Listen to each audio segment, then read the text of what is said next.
Hello, YUkon 28209.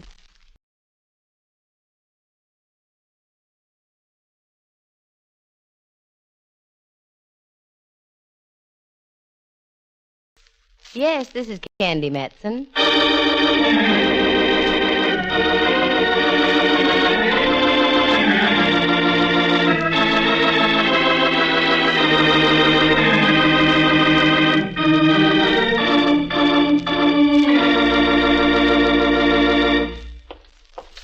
Well, hello there, Candy. How's the one-woman Scotland Yard? Oh, okay, Inspector. If business was any better, you fellows could all retire on your big fat pensions. Is Mallard at his office? Oh, sure. I just left him there. He's working on a deal, but it's all right. A deal? Oh, I won't bother him then. It's all right. When last observed, he was perched neatly on the horns of a dilemma. Ouch. Well, in that case, I'd better go in, Inspector. Righto. Drop around any time. High heels sound so much nicer than flat feet. Thank you, sir.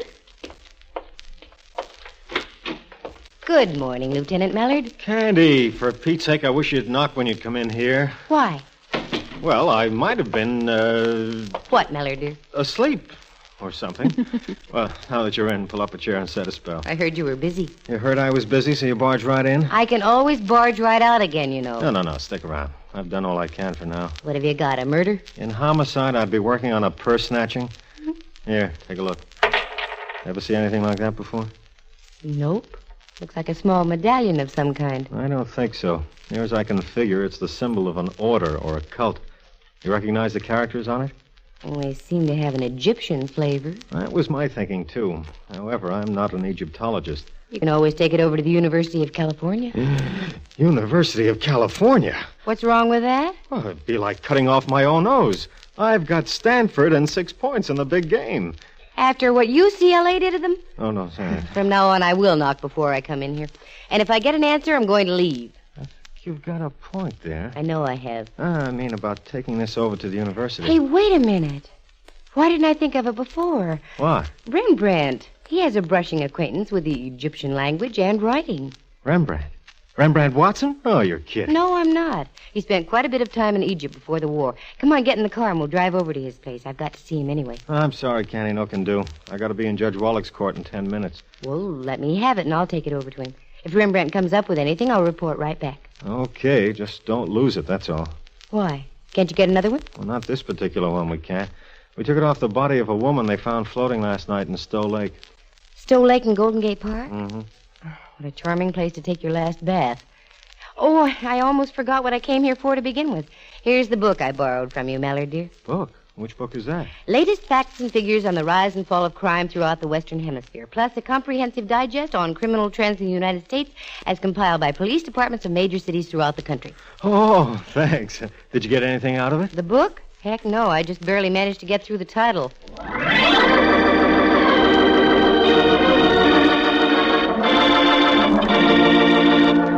The National Broadcasting Company presents Candy Matson, YUkon 28209. I slipped the medallion into my coin purse, slipped the coin purse into my handbag, slipped Mallard a peck on the cheek, and slipped out of the Hall of Justice. I climbed into my car and drove over to California Street opposite old St. Mary's Cathedral, almost bordering Little Alley facing St. Mary's Square. It is there that a very old friend of mine lives, Rembrandt Watson, the eminent Pacific Coast photographer. I'm so glad you came by, Dove. Today of all days, I need the firm stanchion of your friendship upon which to brace myself. Rembrandt, what on earth are you talking about? Never has the weight of gloom rested so heavily on me shoulders. Never has the mantle of depression hung o'er me head as it does now. Oh, put the hand back in the icebox. What gives here, Ducky? You are gazing upon a man about to be bereft of a home. You mean you're being evicted? Not yet. One must face eventualities. Can't you pay your rent? Is that it? Oh, don't be silly, Candy. I have plenty of money. Well, then in heaven's name, why the Hamlet routine? What do you mean you're going to be evicted? Well, simply this, girl. A bunch of uncouth varlets are going to build an underground garage in the square next door. May I ask what is so funny? Well, you probably won't have to move. Chances are they'll never touch this building. But think, Candy. The dirt, the noise. Well, I've never known either one to affect you before, Rembrandt. It's not myself I'm thinking about. It's Henry, me Great Dane. All those steam shovels and riveting machines that have to give Henry a nervous stomach. And on a Great Dane, that's something. Yes, isn't it? And here's something that'll prove I'll be evicted. Look, this morning's paper. Mm-hmm. Right down here. Preliminary to construction of a garage beneath St. Mary's Square was approved yesterday by the Board of Supervisors Finance Committee. The project, recommended by the San Francisco Parking Authority, involves use of St. Mary's Park subsurface area and 7 adjacent parcels of privately owned property in the area bounded by Kearney, Pine, California, and St. Anne Streets. There. Do you see what I mean? Well, I'd hardly call this hovel a parcel, but yes, I do see what you mean. Well, what are you going to do about it? What can I do about it? Look for a new place to live, that's all. Laddie boy, I'm glad you said that. I've been meaning to have a word with you for quite some time. Now, you're doing a whale of a good business. More and more, you're catering to an extremely fashionable clientele. That's true. It's about time you lived the part. Your photographs are becoming known throughout the country. You couldn't have stayed here much longer anyway. But it has such atmosphere, Candy. That it does, especially when the wind's from the east. I tell you what, you help me on a little deal right now, and I'll spend the rest of the day looking at places with you. Oh, Candy, will you? I was hoping you'd say that. You're a lamb. In the spring, I am. Oh, I get it. Spring lamb. Yes. Oh, la. I feel ever so much better already. Attaboy. But before you bound completely out of your skin, Ducky, take a look at this. Wait a minute. There. Fascinating. What is it? An amulet of some kind? I don't know. That's why I came to see you. What does it say on there? It's in Arabic. Awfully fine print. What did I do with my glasses? On your forehead. Oh. El Madi, El Hada, El Mastakbal, Whom. There's one I can't seem to translate. Wait a moment. Oh, of course. Milky. What does it mean, Rembrandt? Well, I'm not exactly sure of my translation, but I'd take it to read the past, the present, the future are mine. That sounds good enough to me. Let me make a phone call, dear, and I'll be right with you. Tell me, Ducky, does that expression mean anything to you? Have you ever heard it before? No, there are literally thousands of such sayings in Arabic. It could refer to almost anything. That's what I was wondering about. Headquarters, DeLucci speaking. Oh, hello, DeLucci. This is Candy Matson. Is Lieutenant Mallard there? Lieutenant Mallard? No, Miss Matson. He left with Judge Wallach and the jury on that Happy Dan supermarket killing. Out of Lake Merced. Probably be there the rest of the afternoon. Oh, okay. Would you write this down for me? Okay. El Maji, El Hader, El Mastakbal, Hum Milky. Miss Matson, this is a phone conversation? It's legit. Well, in that case, Gesundheit. Thank you. Now, have you got that? I guess so. Good. Just sign my name to it and put it on Mallard's desk, will you? Sure, if you say so. Thanks, Well, DeLucci. fine. Goodbye. Candy, are you crazy? Mallard won't understand that. Crazy. Just the other way around. This is one night I know I'm going to get Mallard to call me. Candy, you fool. But you're a nice fool. Just having you assure me that moving from here is the right thing to do has removed all me troubled thoughts. Transformed me into a blithe spirit. A blithe spirit. Well, come on, blithe spirit. Let's go haunt for houses. Knowing Rembrandt as I do, he's the sort of a man who would open a doll factory across the street from a boys' school. But in this case, I was going to make sure he'd fit the locale to the business and vice versa. But what was the locale to be? Suddenly, I had it. There was a barn type of building out on Octavia Street, just off Pacific. Used to be a dance studio, but somehow or other, I seem to recall a for rent sign on the place. And that's where we went. What is it, Candy? Looks like the place might have been a stable. I imagine it was at one time. I do know it was a dance studio for a while. It's for rent, all right. There's the sign. I hope we can get in. You'll like it, I'm sure. It's just ideal for a photography studio. And it has plenty of room upstairs for living quarters and a fine big backyard out in back for Henry. Sounds ideal. If I could only see it. Let's walk around to that little wooden bridge at the side. Maybe there's a window we can peek through. If not, we'll run down to the real estate office. You see? The outside needs fixing up, but not too much. No, as a matter of fact, if the place is any kind of shape at all and the owner is willing to talk business, I might be interested in buying the place. What? Well, why not? Now that I'm in the mood, and I've saved a fair amount of money the past year or two. Oh, here's a window. Pretty dirty. Wait a minute. Can you see anything, Candy? A little. Enough to give you an idea how much space you have in the studio itself. Here, take a look. Oh, it's wonderful. Just perfect. I could do all the portrait work up in front there and put all the equipment back in the... Oh, Ducky, what is it? I saw a man in there. Let's see. He's motioning to us. I don't understand what... Is there a door down that way, Rembrandt? Wait till I take a look. Yes, I see one. Oh, that's what he wants. Come on. Who do you suppose he is, dear? Caretaker, maybe. We'll find out.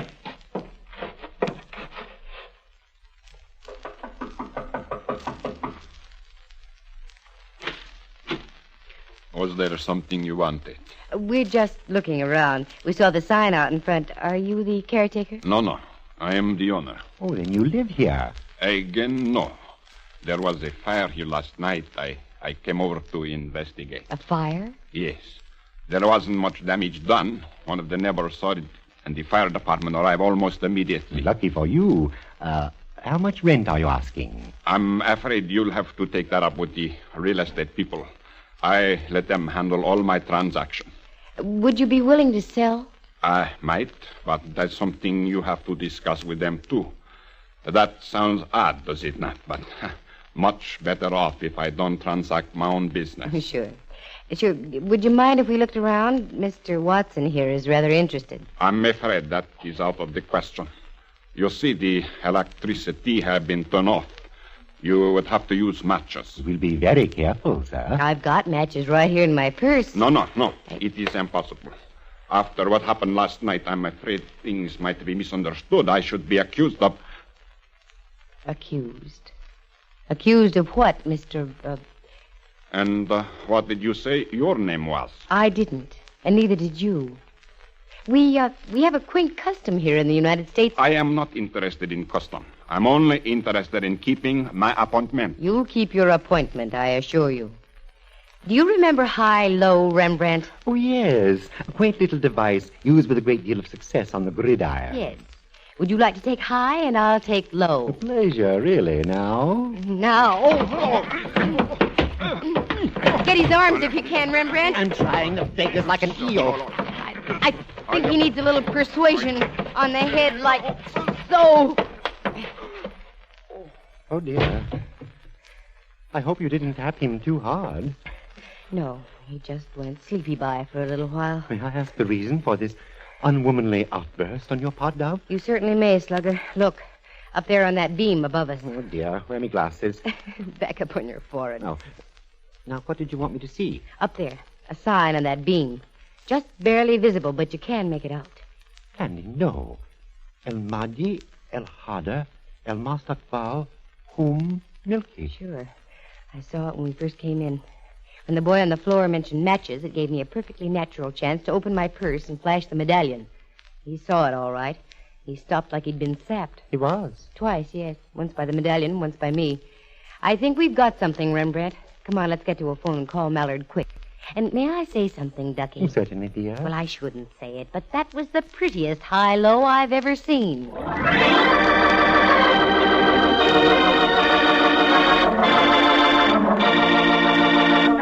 From San Francisco, the National Broadcasting Company is presenting Candy Matson, YUkon 28209.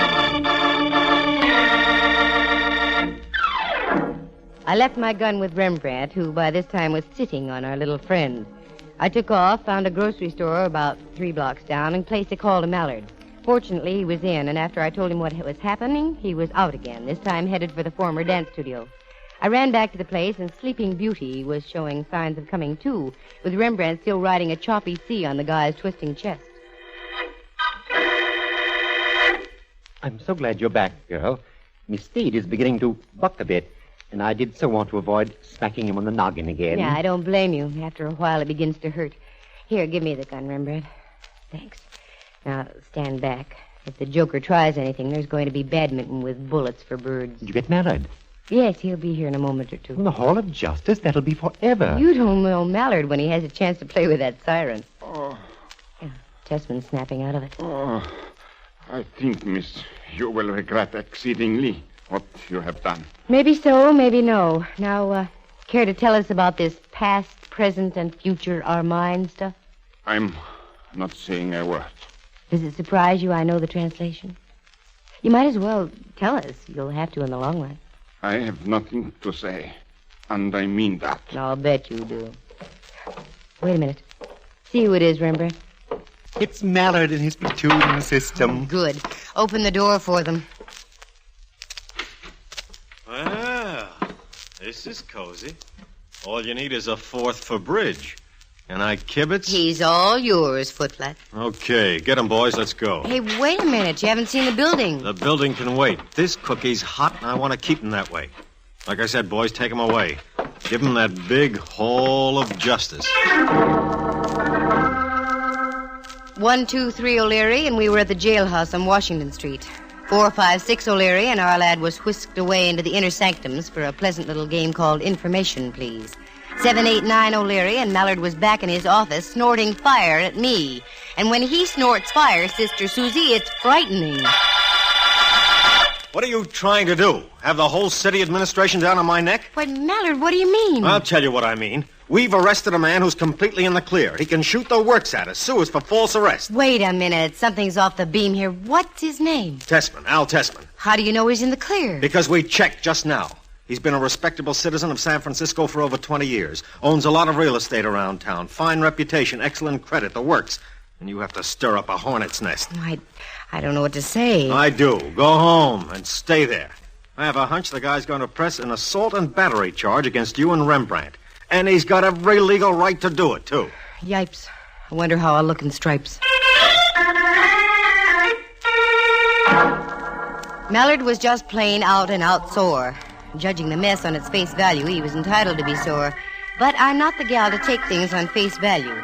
That sign on the beam out at the old studio definitely had a link with the inscription on the amulet. I was sure of it. And I was sure that Tessman was a link, too.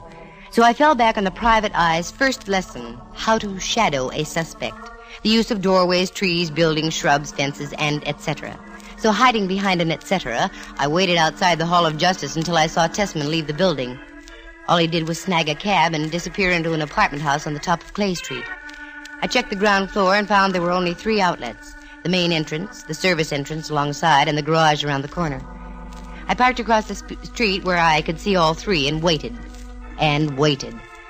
About 2 a.m., I figured Tessman had holed up for the night, so I went home and got myself a nice little jolt. My penthouse was a mess. It looked like a senior-grade monsoon had ripped through the place. It stacked up that Tessman couldn't have done it, so there must be somebody else who wanted in on the act. As far as I could tell, nothing was missing, so I straightened up as best I could and hit the sack. The alarm went off at 5 o'clock the next morning, and I struggled into my clothes, drove over to Rembrandt's place, rustled him into my car, and we took off. You're mad, Candy, positively mad. What's the idea of waking me up in the middle of the night? It's not the middle of the night, Ducky. It's morning. Remember, the early birds get the worms. For a change, I'd like to see the early worm get the bird. What are we doing gallivanting about like this? We're putting the shadow on Tessman. Is he the worm? One of them. In spite of the fact that Mallard whitewashed him. Here we are. How lush. The Blake Essex. We'll just park here. Hunch down in your seat, Ducky. I hardly imagine our worm has departed yet. A half hour passed by. Just as the sun peeked over the East Bay hills and scattered its own bright rays on the water of the bay, a car backed out of the Blake Essex garage. It was Tessman, all right. He wheeled the car down Clay Street, and we followed. He turned left on Taylor, and again when he reached Pacific. I had a hunch where he was going. He crossed Van Ness Avenue, and we did likewise. That was when Rembrandt spoke up. I hate to mention it, dear, but I think the shadowers are being shadowed. How do you mean? I've looked behind several times. There seems to be a car following us. Just a coincidence. I wouldn't worry about it. Look, our boy's turning off onto Octavia. Just as I thought, he's returning to the studio. What do we do now? Go as slowly as we can. Give him time to park the car, get inside the building, and then go in after him. Are you sure you know what you're doing, Candy? Nope. Oh. Well, then it's all right. We'll go past Octavia to Laguna and down to Broadway and come back from that direction.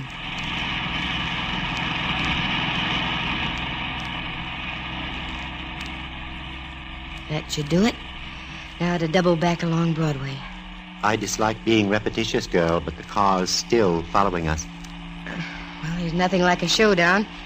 Here we are at Octavia. Let's find out. Look, Across the street at the studio. Out in front there. Bags of cement, sand, and a pile of bricks. That wasn't there when we left yesterday. No. There's our friend Candy, if he is. Well, I'm going to find out about this right now. Please, Miss Matson, remain seated in your car. There's a gun, Candy. That's a naive observation, Rembrandt. Looks more to me like a cannon. I assure you I won't hesitate using it. Now, if you and Mr. Watson will get out in an orderly manner and walk across the street into the studio, there will be no trouble. Looks like we have no choice. Come on, Ducky. This should be great sport. When you have a gun that size poking into your nose, it's easy to be convinced. We walked across the street and into the studio. Even with the brilliant morning sunshine outside, the place was dark and grim. And Tessman lad was waiting to meet us, wearing the very latest in smirks. Just as you planned, Master. It was so easy. They fell into our trap beautifully. And now they shall feel no pain. To work, Tessman. There can be no further delay. Yes, Master. It shall be done. He calls me Master. And that is as it should be. Now, Miss Matson, now that you've so conveniently returned to our shrine, the amulet, please. I haven't got it. I left it at home in another purse. It wasn't in your place last night. So you're the character who wrecked my apartment. That is right. And now, if you will be so kind as to empty your purse on the table there. You better do it, Candy. Yes. There seems to be no alternative.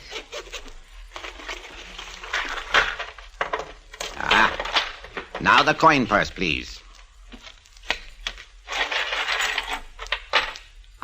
Yes, the amulet. Thank you. There's a streetcar token, too. You can have that if you want it. The past, the present, the future are mine. Mine, Miss Matson. An old saying of one of the ancient pharaohs. I adopted it for myself. Rather brilliant, wouldn't you say? I'd say you need a new scriptwriter. Now I shall tell you about your future. This building, being on a hill, was built on solid rock foundations. My faithful servant, Tessman, is an expert stonemason. You see that chamber-like affair hewn into the rock? Tessman is going to build a brick wall across it. You are going to be sealed inside, also like the ancient pharaohs. Only it will take more than a Howard Carter or a Lord Carnarvon to discover you.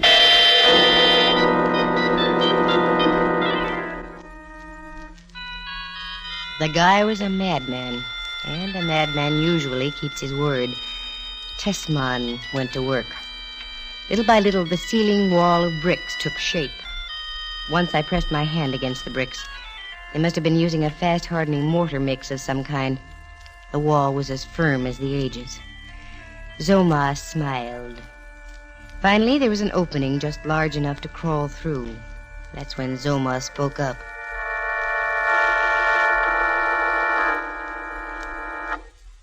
Enough, Tessman. I will complete the work.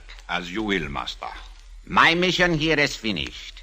You three are the only ones who know about me. And so I shall destroy all evidence and move on to newer fields. Tessman, in you go. What? Master, no. No. I have served you faithfully. I said get in. No, I won't die. I won't. Not even for you. What?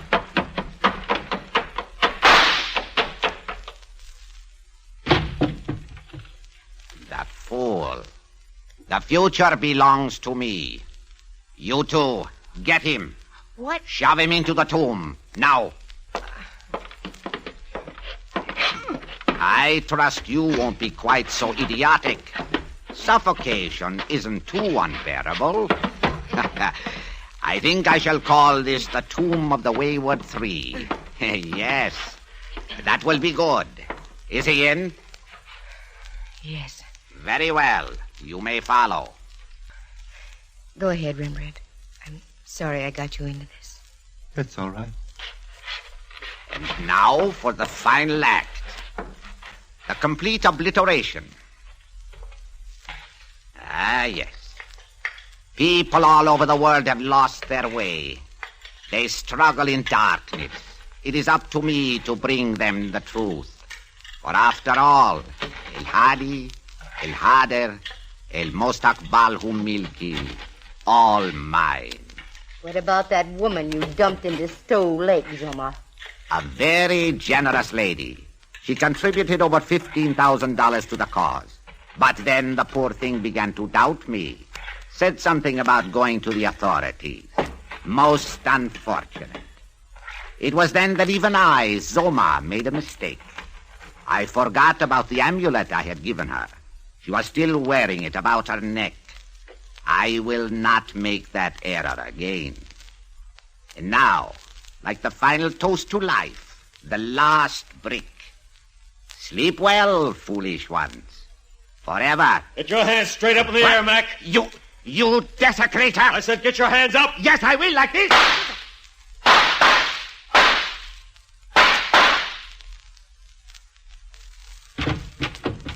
Candy, where are you? Over here, Mallard. Behind this brick wall. A fine thing, that's all I've got to say. Running around and messing things up. Boy, he's really got you tucked away, hasn't he? Come on, Mallard. Get us out of here. We can hardly breathe. We? Rembrandt and I. Oh, no. Your pal Tessman, who's past breathing. Boy, you can sure do it, can't you, Candy? I think I ought to leave you in there. You almost messed this whole thing up. I did? How? Why did you think we released Tessman?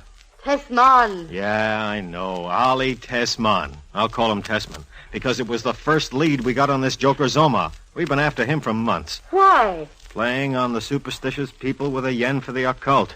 We had nothing to go on until we fished that woman out of Stowe Lake with the amulet around her neck. And you have to go and stick your pretty nose into the picture. What about Tessman? Up until he met Zoma, he was okay. Doing quite well in real estate. Then along came the master. Tessman turned over the studio for Zoma to use as a temple. But after he dumped the tomato into Stowe Lake, Zoma realized he'd have to liquidate his affairs and get the bejavers to other parts of the country. With you and Rembrandt making like cops and robbers, he knew he had 3 people to get out of the way. He almost got away with it. But how did you get here when you did? Sheer luck, Cupcake. I was only returning to make a routine checkup on this joint. Sister, are you lucky? You can say that again. All right. Sister, are you... Oh. On second thought, maybe you aren't. What do you mean, Mallard, dear? If there's one thing I can't stand, it's an interfering woman. I think I'll just leave you in there. Mallard, no. Irene, good night. Irene, good night. Mallard, you can't do this. Irene. Get us out of here.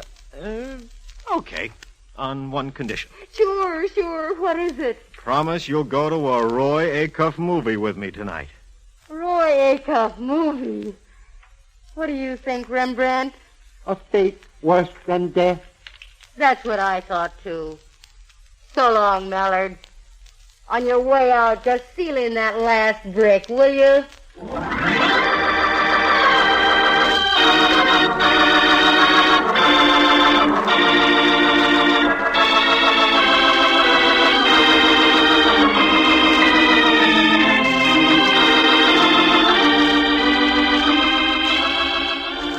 Listen again next week at this same time. For excitement and adventure, just dial Candy Matson, YUkon 28209.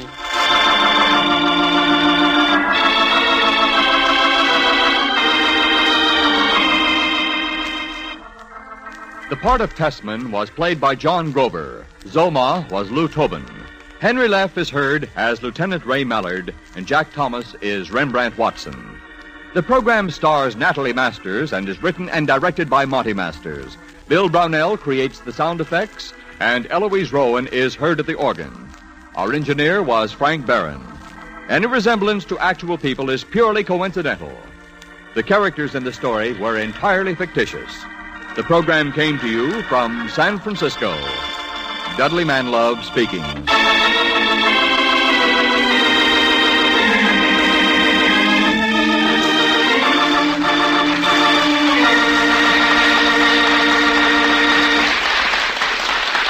This is NBC, the national broadcasting company.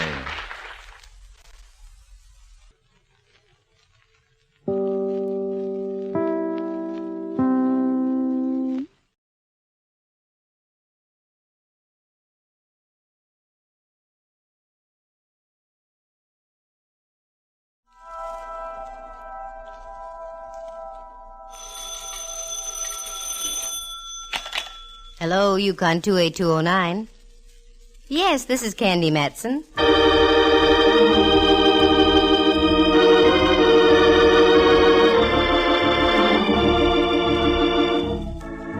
Did you ever know a girl private detective? Perhaps not. They're pretty rare. Well, we've got one. Candy Matson is the name. And she's both pretty and rare. Figure? She picks up where Miss America leaves off. Clothes? She makes a peasant dress look like opening night at the opera. Hair? Blonde, of course. And eyes? Just the right shade of blue to match the hair. You're expecting more? All right, let's meet her. She's on the phone now, in her penthouse on Telegraph Hill in San Francisco. Hello, Candy Matson. Well, bless my ever-loving little old serial number, Candy Matson. Watch out how you go tossing your serial number around, Pally. Who is this? Candy, hope you remember me. This is Sergeant Kenley down at Fort Ord. Kenley the Galan, the GI who filled my slipper with beer and drank it. That's me, the poor man's Diamond Jim Brady. Sure, I remember you. I met you when I was down at Fort Ord with the USO. What's on your mind, Kenley? Wait a minute, I'll put it this way. What's new? Oh, like this is new. We're having a big shindig at the Senior Non-Commissioned Officers Club tomorrow night. You were elected as the girl most likely. Finish the sentence. Okay, as the girl most likely to be the queen of our ball. Oh, Kenley, you mad lad. I'd adore it.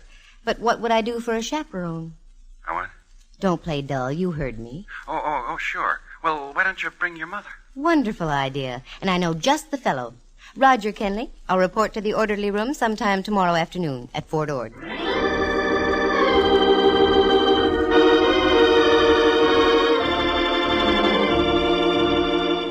That's the way things happen with me, so casually. I'm at home on Telegraph Hill overlooking San Francisco Bay, polishing a few old sapphires, when the phone rings.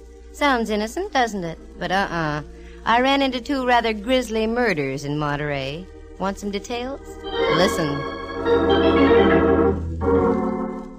When I told the sergeant I knew just the fellow to be my mother, I meant my old pal Rembrandt Watson. In former days, Rembrandt, an A1 photographer now that he doesn't imbibe, used to see double by noon, triple by 4, and complete darkness by 8. One night the darkness became too dense and he suddenly saw the light. That's when he threw all his bottles out the window. Of course, he was arrested for disturbing the peace, but he hasn't touched a drop since. And when I mentioned Rembrandt as my chaperone, I wasn't fooling. He's been like a mother to me many, many times. He was just back from his vacation, so I got in my car and drove over Powell and down California Street. At Grant Avenue stands Old St. Mary's, and on the bell tower just underneath the clock, there's a sign that says, "Son, observe the time and fly from evil." I'd seen it before, but somehow that afternoon it had an added meaning. I parked my car and went across the street to Rembrandt's apartment. Candy. Rembrandt, you old dear, how are you? Wonderful, just wonderful. Darling, you're looking simply grand. Slice it thinner, Rembrandt. You've only been gone 3 weeks. Sorry, dear. Do come in, won't you? I'm just having some tea. Won't you join me, Candy? I'd love it. It's all ready. Bleep, bleep, bleep, bleep. Bop. Wait a minute. What was that again? In case you don't know, Dove, that's Bob. Where did you ever pick up Bob? I was visiting a friend of mine last night, a professor of psychology, over at that institution across the bay. California? No, San Quentin. He's a penologist. He played some bop records for me. Well, what do you think of bop, Rembrandt? They say it's the latest thing. Why, girl, I can remember when they were playing bop back in 1926. You can? Certainly. Only in those days they called it vo-do-do-de-o, vo-do-do-de-o-do. Here's your tea, Dove. It's warm. Thanks. What brings you by this afternoon, Candy, dear? You. I've got an invite to a ball for both of us. How delightful. I'll get my Grand Marshal's uniform out of me trunk. It's not that kind of a ball, Ducky. It's just a dance for soldiers at Fort Ord. Fort Ord? That's down in Monterey. That's right. And I want you to go along as my chaperone. Candy, I'd really love it. Good. I'll pick you up at noon tomorrow. Oh, I'm sorry. I have an appointment at 2. You run along, and I'll get the Del Monte special. Okay, and I'll pick you up at the station in Monterey. Splendid, splendid. Oh, by the way, dear, I'm just a little... Oh, sure. Here, take 20. Oh, no, not that much, Candy. No. Yourself, I insist. Oh, I'm so glad you're firm about these things. Thanks ever so much. Not at all. Thanks for the tea, Rembrandt. I'll see you in Monterey.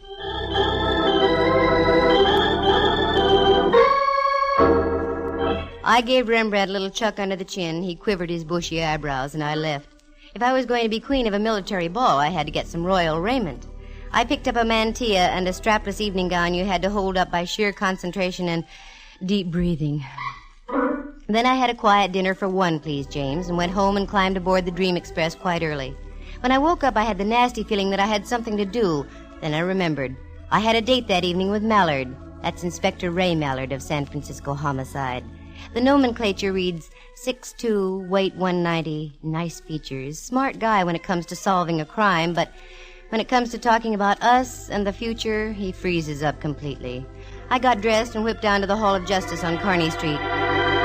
Well, Candy, how's Telegraph Hill's greatest lady detective? At the moment, Mallard, dear, I'm just between detectives. Kind of slow, huh? No, not slow. I just wrapped up a case. Now I want to take it easy for a few days. I've got news for you, Candy. Such as like what? Such as like I can't keep our date for tonight. Oh, Mallard, I'd been counting on it. I know, Candy. I'm sure sorry. But how did I know this guy was going to do what he did out in the Taraval district? Playing straight, I say. What did the guy do out in the Taraval district? He parlayed a sudden impulse into a seat in the gas chamber. How so? He done in his old lady. Mallard, don't talk like that. Okay. He ostracized his wife from the world of the living. With a pipe. That's better. Over the head. I get the picture. Anyway, I've got news for you, too. And yours would be? I'd have to break our date tonight anyway. Uh-huh. I just knew I was going to get stood up.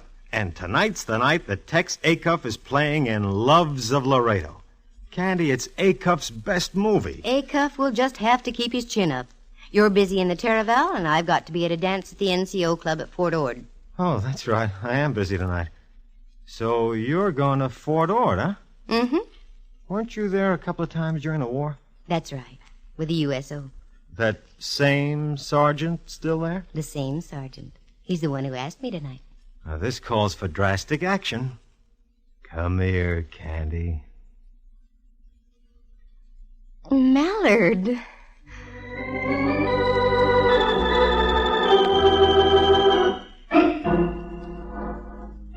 It was one of those rare moments. Mallard kissed me.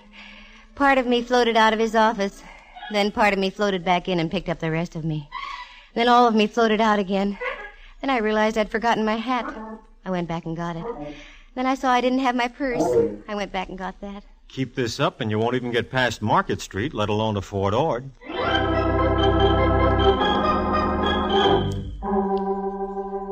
That Mallard, he can do the sweetest things sometimes. That was one of them. I got in the car, shifted into low, and that's the last I remember until I came to in front of the Rancho in Carmel. Obviously, one kiss from Mallard was better than a tank full of 100-proof octane. I registered, got a cabana out and back, showered, changed, and drove back into town. The drive down must have been dusty because I was extremely dry. So I stopped at Griff's, a cute little place with old theatrical pictures all over the walls. Yes, miss. Would you care for something? Oh, yes, a martini, please. Very dry. Very dry. Righto. You're new here, aren't you? Yes, I am. I started working here about 3 weeks ago. I thought so. I was down about a month ago, but I don't remember seeing you. No, the fellow who was here became ill.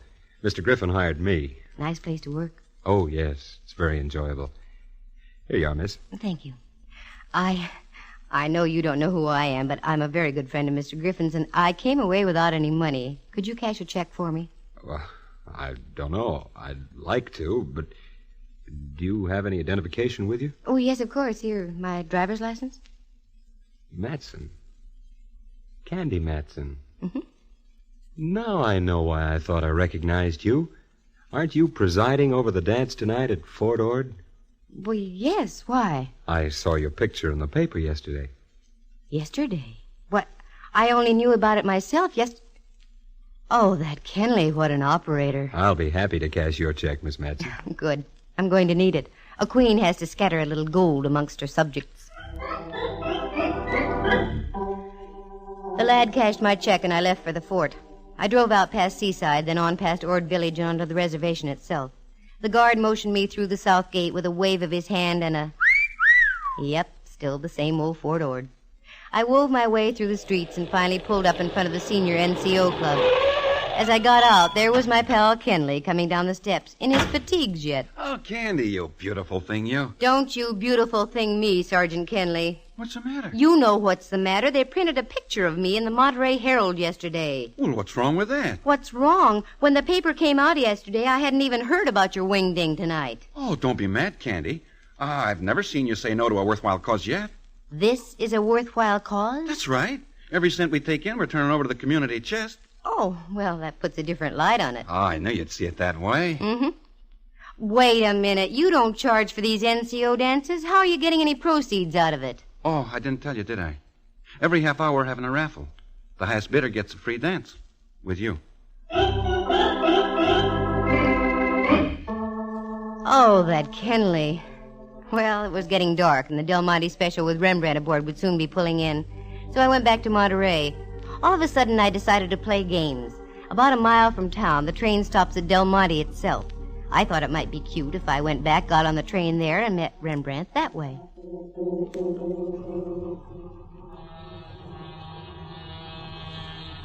There she was, coming right in on schedule. I parked the car and went over to the little country-like station. The train wasn't in sight yet. It has to make the bend around Seaside. There it was. Now the headlight was sending its beam down the shining rails. It stood out like a beacon in the Monterey twilight. Then I saw it. The glare of the locomotive's light picked up the crumpled body of a man. It was stretched across the tracks in a grotesque manner. Suddenly my mind flashes signaled my feet, and I moved. It was a man, all right. The train was getting closer. I grabbed him by his lead-like shoulders and tugged. He wouldn't budge. I tried again, but still no luck. I looked down in desperation. That's when I saw that one of his feet was jammed between the rail and a tie. I gave a yank, and the foot came free. Then I grabbed him by the shoulders again. He must have weighed over 200, but little by little I was getting his body over the rails and off under the shoulder. Finally, I made it, just as the Del Monte rolled by.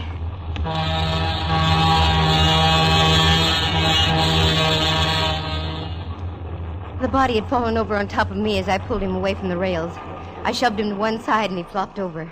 As he did so, I realized my companion was very cold, very limp, and very dead. A card fell out of his pocket, and I did the natural thing and picked it up. By that time, the train was pulling out. I tried to catch it, but it was too late. It was only a mile into Monterey, so I left my cold friend and drove in after the train. I got snarled in a traffic jam just before I made the right turn into the station, so Rembrandt was waiting for me as I drove up.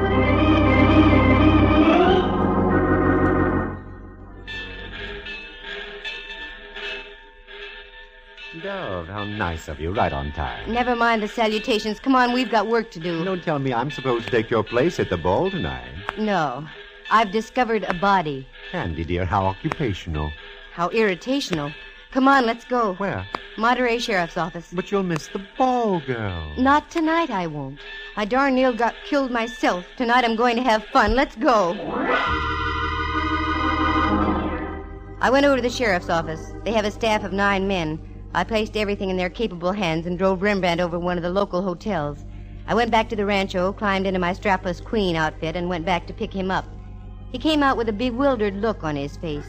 I didn't say anything. We drove along through the Ord reservation, and finally I popped the question. Okay, Rembrandt, what's wrong? Nothing, except this. What's this? A card. While I was dressing, a man knocked on me door, shoved this into me hand, and told me to tell you about it, and left. Let me see it. Here. Oh, careful, Dove. Don't go off the road. The military wouldn't like that. They dislike messy forts. Wait a minute. Look through my purse, Rembrandt. Precisely for what? For a card that matches this one. Lipstick, lighter, handkerchief. Oh, here we are. You're right, Candy. It matches exactly. Does it make sense? Not yet. This is a warning, Rembrandt. A warning to keep my nose out of somebody's business. Yes, but what's this on the card? I don't understand. I thought you were studying the cello, Rembrandt, dear. Oh, I am. Then you should know what that is. That's the musical signature for F sharp. The gent who gave Rembrandt the card had obviously been following us since we left the sheriff's office. Now I knew I was in on something. But what? That body didn't crawl on the tracks all by itself. It was placed there deliberately in hopes the train would mangle all evidence. I'd have to worry about that later. I had a date to keep, and I was going to keep it. Once again, I pulled up in front of the Senior Non-Commissioned Officers Club. Rembrandt helped me out, and we went in. The joint was really jumping. As we went in, dear old Sergeant Kenley was there to greet us. Oh, Candy. Oh, glad you're here. I was getting worried. Ha, ha, ha. He's worried. Yes. Ha, ha, ha. Ha, ha, ha. I don't get it. That's all right, Sergeant. Kenley, I want you to know Rembrandt Watson, my chaperone this evening. Glad to know you, sir. You needn't talk down to me, Sergeant. I have campaign ribbons for just such battles as this. Okay, Kenley. When do we start the raffle? Right now. Come on, Candy. If ever a girl gave her all for the Army, that was I. I danced until my insteps had insteps. Going on toward midnight, they started another raffle. A dark-looking sergeant bid $6, and I was to dance with him. Rembrandt was fighting the Boxer Rebellion all over again with some top kick, so I was stuck, but good. Miss Matson, that was my last $6. You shouldn't have done it, Sergeant. It was worth it. But if you don't mind, I'd rather not dance. Sergeant, for those kind words, I make you a lieutenant. No, thanks. I'd rather be a sergeant. But would you mind walking outside on the terrace? It's awfully stuffy in here. Sergeant, it would be a pleasure, believe me. We went outside. The night was strictly Monterey-ish, sparkling with stars, not warm, not cold, and a slight smell of sardines in the air. That's good. That meant the canneries were working. But speaking of the smell of fish... Let's go this way, shall we? Why? There's a beautiful view of the entire bay from over here. Look, Sergeant, I only came down here to dance... I said come with me. What? You're hurting my arm. Now, wait just a minute, Sergeant. No, you wait, Candy Matson. I know who you are. You had to come down here where you weren't wanted. You don't seem to understand that I was... You had to go find a body on the tracks, and you ended up with 2 cards that were identical, didn't you? Give me those 2 cards. I haven't got them. Don't give me that. Where are they? I don't know what you're talking about. I haven't got any cards. Okay, sister, you asked for it.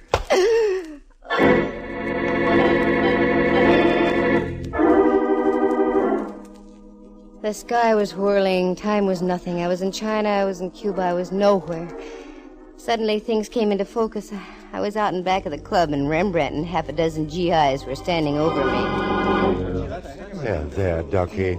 You're going to be all right. What happened? I got slugged, that's what happened. And the rat only bid $6 for the privilege. How do you feel, Dove? Terrible. Oh, Kenny, I feel terrible, too.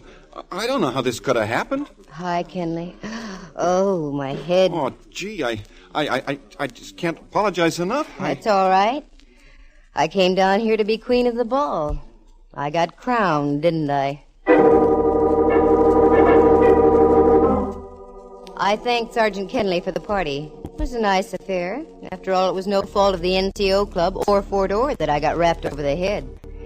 So I got Rembrandt in the car, and we drove back into Carmel. Rembrandt was quite concerned. He suggested that we stop and I have a touch of brandy. I didn't argue.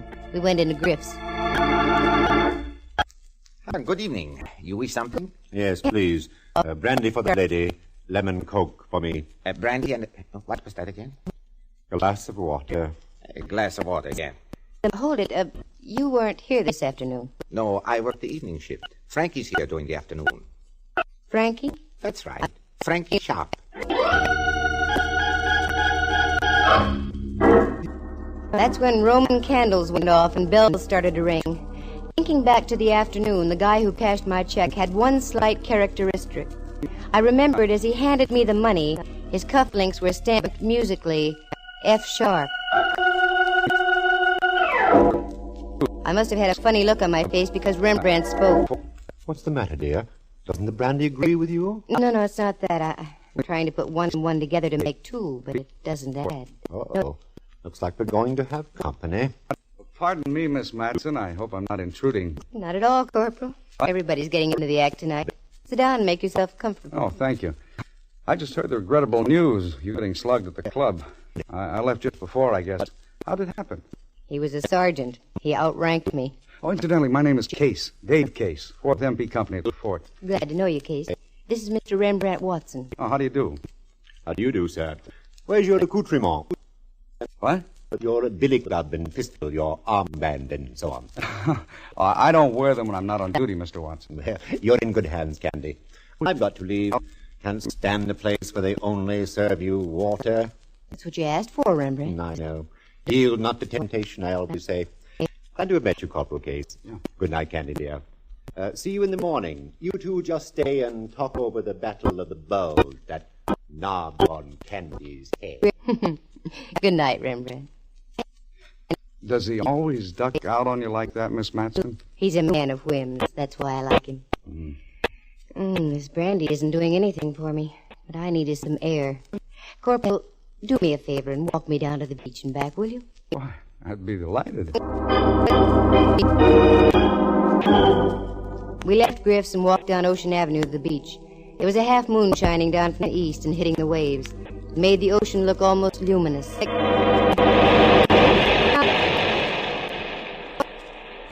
Feel a little better, Miss Matson? Yes. I wonder what that character hit me with. Come on, Corporal. Let's go along the beach a little way. Aren't you cold? No, this is fine. Wait. Wait a minute, Case. What? Down there. Right at the water's edge.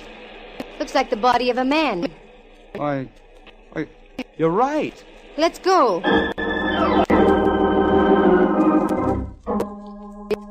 We ducked around a clump of brush and hightailed it down to the water.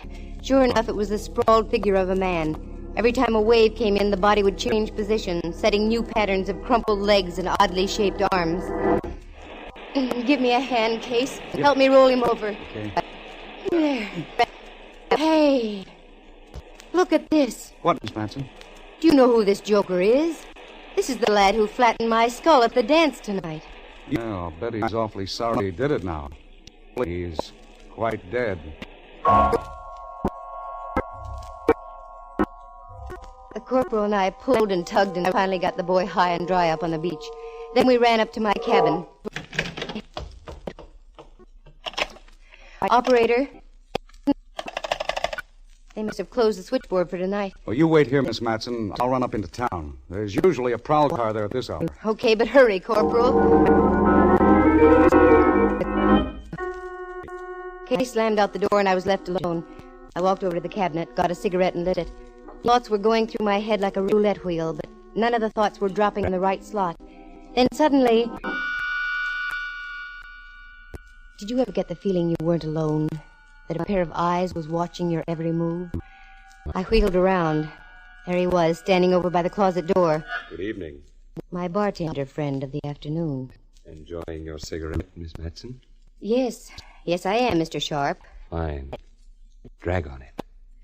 Drag deeply. The last drag always tastes the best. What's on your mind? You've been on my mind ever since you pulled that body off the tracks this evening. Was that one of your jobs? Oh, yes. Hadn't you surmised by my musical signature? Wasn't that being rather dramatic? I don't think so. All great artists sign their work. Why shouldn't I? I came here to paint. But they only laughed at me, jeered. So I decided to paint in a different manner. It was beginning to pay dividends, too. But you and the others, you had to spoil it. I could have been big. Do you understand? I could have owned this whole country. Oh, no, Frankie. You leave too many of your cards around. Recognition. There has to be recognition for everything done in this world. Look. Here. I've got another F-sharp card, Miss Matson. So I see. I made it especially for you. About an hour ago. Is that when you held your pal's head under the surf down there on the beach? Shortly after, yes. And now I shall have to work fast, won't I? Your corporal friend with the muscles will be returning with the police. Over there against the wall, Miss Matson. You can't get away with this, Frankie. I think I can. You see, everything I touch must either live or die.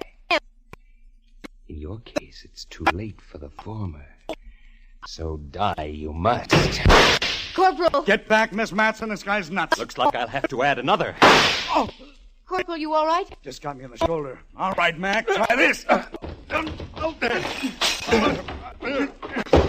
Hang on to his gun arm, Case. I'll try to get him with this lamp. Never mind that. He's going to drop that gun right now.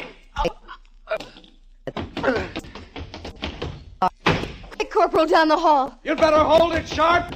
I'm warning you. Okay, you asked for it.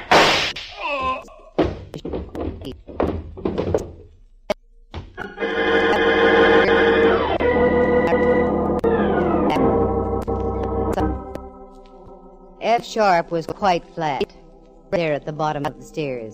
N sharp, being flat, was a natural. He looked awfully good that way. All I can say is I am terribly grateful for Fort Ord's highly efficient MPs. Case ducked out to get the police, but halfway down the stairs he heard Sharp's voice in my room. He tiptoed back and listened just long enough outside my door. Just as Frankie had leveled his pistol at my head, Case broke through and wrestled the gun out of Sharp's hand. Oh, the rest of the facts? Well, I've got the dissa and data right here. Frankie Sharp was a wise boy. He was dishonorably discharged from the Army in 1946. He came to the Monterey area with a complete load of Army uniforms, fatigues, and general equipment. He set up a little ring of other ex-GIs with bad records, all dishonorably discharged also, all professional gamblers. On Army paydays, he'd rig his mob out with GI uniforms. Then they'd gang up on the boys from the camp and take them for all their dough with marked cards and loaded dice. The gang was familiar with Army routine, so it was easy for them to make like real soldiers. But Frankie Sharp was keeping too much of the loot for himself, so he decided to set up a new gang. One by one, he had his boys marked for sudden and violent death. The first was the guy I pulled off the tracks. Sharp and the fake sergeant who slugged me were parked up on the highway watching to see the Del Monte special put on the finishing touches. When the gag misfired, they followed me, found out where Rembrandt was staying, slipped in one of their business cards as a warning for me to stay out.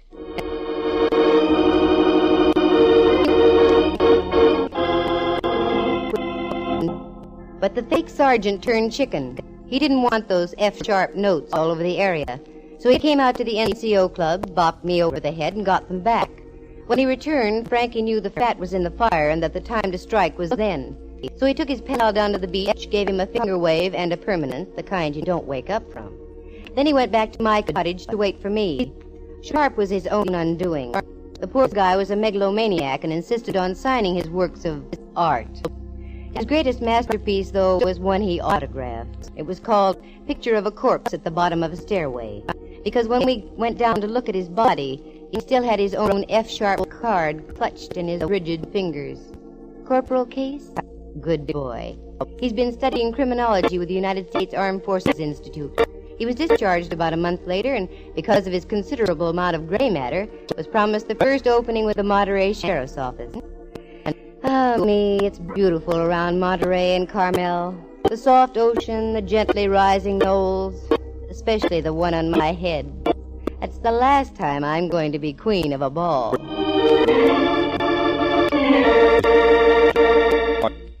Listen again next week at this same time. For excitement and adventure, just dial Candy Matson, YUkon 28209.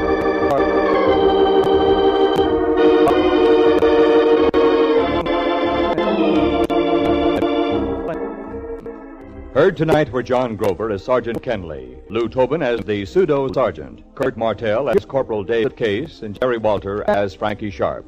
Henry Leff is Inspector Ray Mallard, and Jack Thomas portrays the role of Rembrandt. The program stars Natalie Masters as Candy and is written and produced by Monty Masters.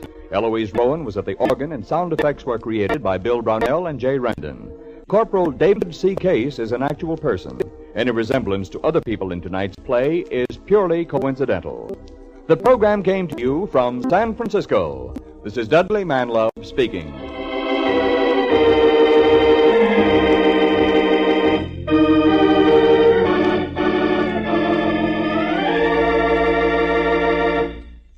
You are tuned for the stars on NBC.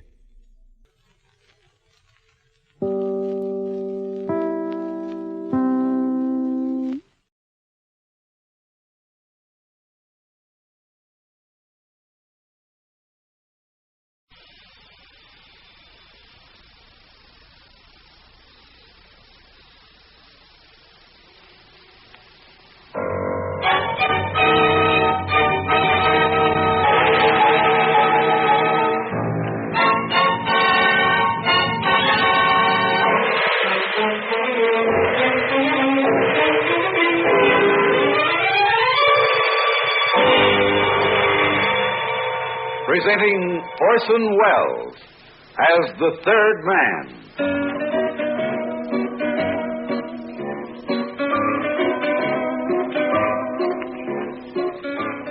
The Lives of Harry Lime.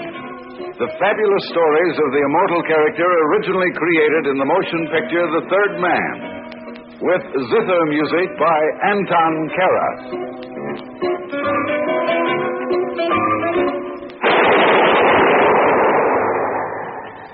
That was the shot that killed Harry Lime. He died in a sewer beneath Vienna. As those of you know who saw the movie The Third Man. Yes, that was the end of Harry Lime. But it was not the beginning. Harry Lime had many lives. And I can recount all of them. How do I know? Very simple. Because my name is Harry Lime.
And now, Orson Welles as Harry Lime, the Third Man in See Naples and Live.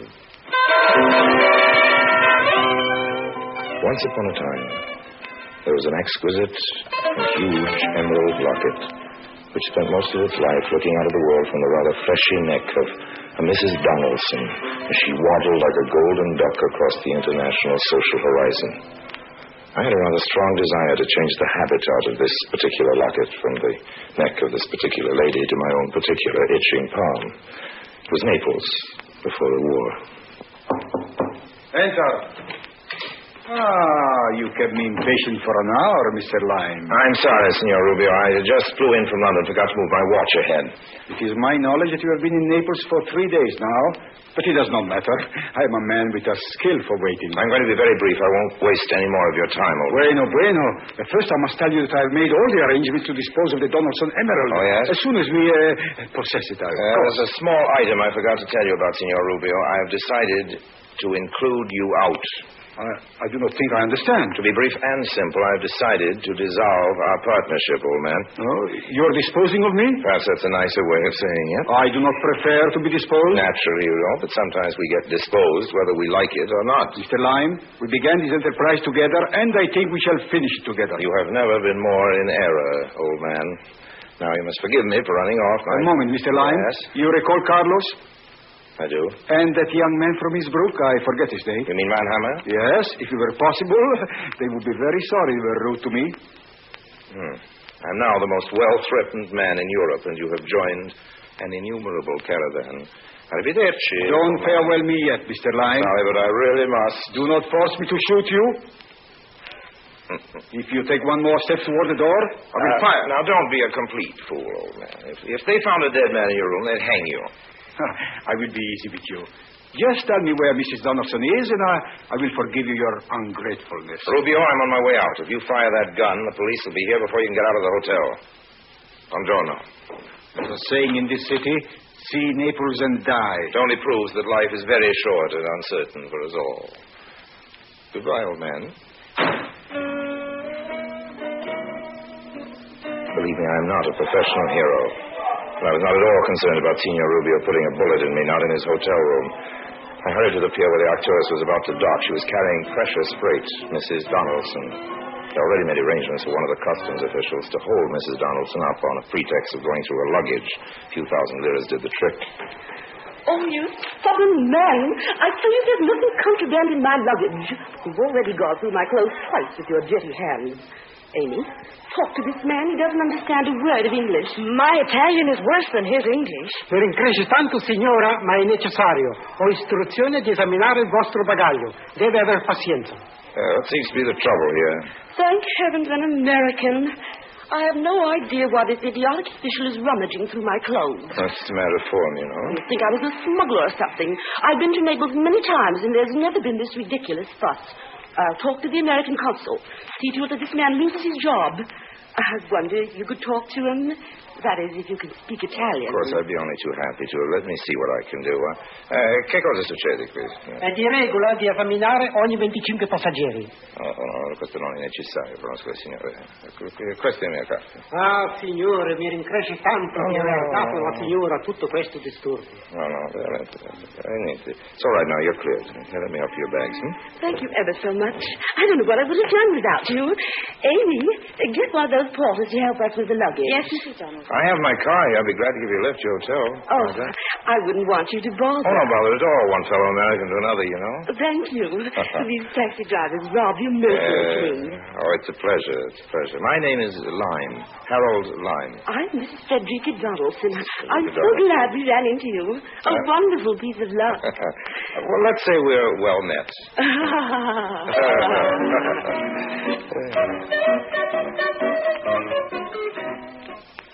Loveliness was gracing my car.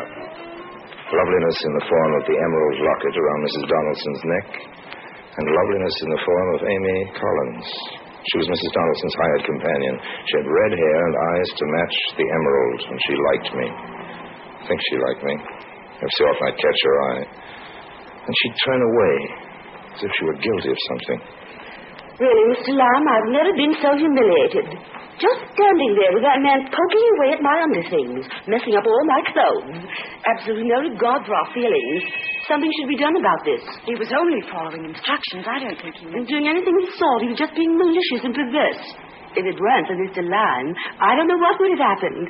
We're deeply indebted to him. Oh, you don't owe me anything at all. I did what any other American would have done, Mrs. Donaldson. I wish we could repay you for your kindness. Well, you know, I think maybe you can. Wonderful. Just tell us what it is. Well, I've got to buy my sister a gift. It's her birthday. I don't know too much about jewelry, so I wonder if either of you could come along and help me shop. Of course we can. Amy does most of my shopping for me. She's very good at it. That's wonderful. I'm sure she'd be delighted to help you. Don't you want me to help you get your things unpacked? I'm already unpacked, thanks to that customs official. No, you go ahead. Just drop me at the hotel. You don't mind, do you, Miss Collins? Oh, no, not at all. Good. It's a relief. Now, I'd like both of you to be my guests at dinner tonight. That's very kind of you. We'd be delighted. Oh, it's my pleasure, Mrs. Donaldson. It's my pleasure. We deposited fat Mrs. Donaldson in her room, and then Amy and I went shopping. I took her along to the Corso Vittorio Emanuele, one of Naples' better thoroughfares. What are you looking for, Mr. Lyme? Please, call me Harry. All right. May I call you Amy? If you wish. You don't sound very enthusiastic.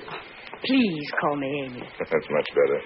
What do you want to buy for your sister? Some nice jewelry, a necklace or a locket, something like that. Mrs. Donaldson was wearing something pretty, something like that. You don't know much about jewelry, do you? Well, I know what I like. Most of the time, the things I like you can find in a dime store. You won't find Mrs. Donaldson's locket in a dime store. It costs about $20,000. $20,000? You're kidding. No, that's a real emerald she has set in the locket. Well, she must be crazy traveling with a thing like that flashing on her neck. Oh, well, it's not very wise, but she's very sentimental about it. Her husband gave it to her just before he died. She swore to wear it every day of her life. She was very devoted to him. Well, I suppose you think I'm pretty much of a chump about jewelry. You have good taste. I also have good luck meeting you. Life is very strange, isn't it? You know why? Well, just half an hour ago, you and I were total strangers. Now here I am helping you buy a gift as if we'd known each other for a long time. Well, there's nothing wrong in that, is there? No, it's... Just at the moment you entered the scene, things seemed to move fast and efficiently. You make it sound as if it were a force. Oh, I didn't mean it that way. I can go away and come back again and do it more slowly. I suppose I sound foolish. Perhaps it's because you like me too soon. Well, I liked you too soon. Well... That's probably too fast for you, too, but you see, I'm a man who says what's on his mind. Probably not a very efficient way of talking to a gentle soul like you. Oh, no, I prefer straightforward people. All right, now, you be straightforward. What was your first reaction to me when you first saw me? I was interested. Perhaps, maybe intrigued. That's better.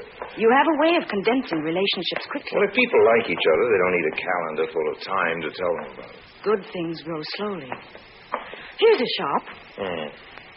Well, they all look pretty. That filigree pin. I like that. It's very nice. Which one? The one near the large cameo. Oh, yes, it is very pretty. Shall we go in? Wait, let's look at the other things in the window. I'm begging your pardon. I heard you conversing English. We were talking American, a totally different language. I am trying to reach Via Salvatore Rosa. Could you inform me how to get there? Sure, man. Turn right the next corner and go straight for 3 squares. Oh, I'm much grateful. That's right, all right. Would you like to... you like a cigarette? No, thank you very much. Just turn right at the next corner. Oh, I'm unhappy to trouble you further. Oh, do you have a match? I'm sorry, but I don't have any matches with me. I have a light. Mademoiselle is most generous. 1,000 thanks. Turn right at the next corner. And 3 squares and down. 3 squares down. Good day to you all. Good Perhaps day. we will meet again, eh? Good day. He seemed most reluctant to leave. Yes. An odd fellow. Why did you refuse to give him a light? I didn't like his face. Did you ever see him before? Why do you ask that? He acted as if he knew you. Well, I didn't care to know him. I think you gave him the wrong direction. Well, it could be. It seems that if he followed your directions, he would find himself in the Bay of Naples. I'm sure it won't dampen his spirits. Shall we go in now? Yes, of course. There's just one thing I'd like to ask you. I'll answer anything you want. What do you do for a living? For a living? Oh, I'm a dealer in objets d'art. I wander through the world, collecting the best things. Sounds very interesting. It is. It's often quite exciting. Now, let's go in and buy that filigree pin.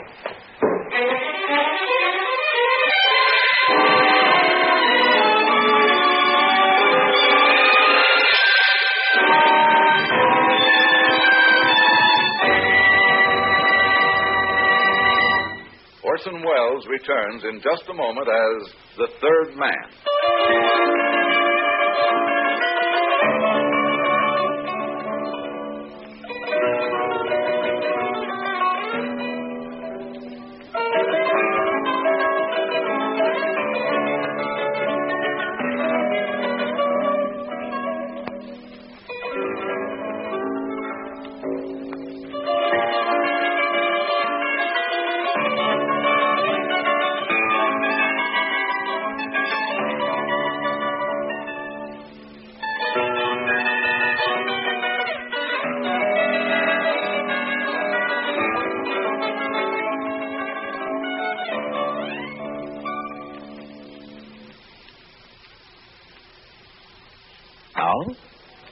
Orson Welles as Harry Lime, the third man in See Naples and Live.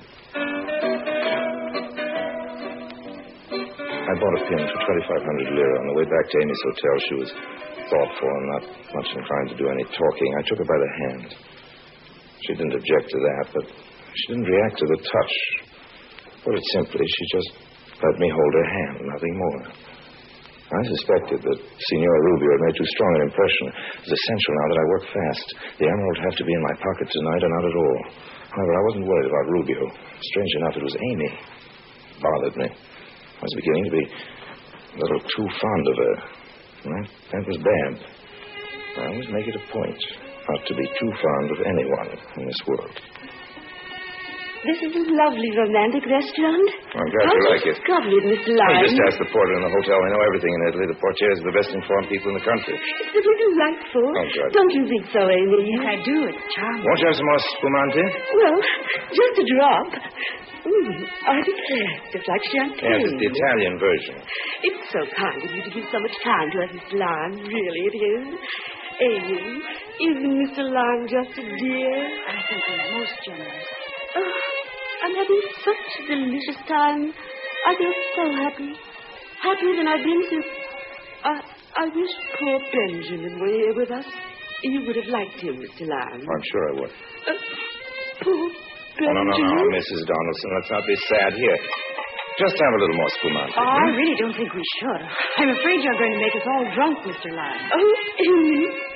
I don't think another drop will hurt us. After all.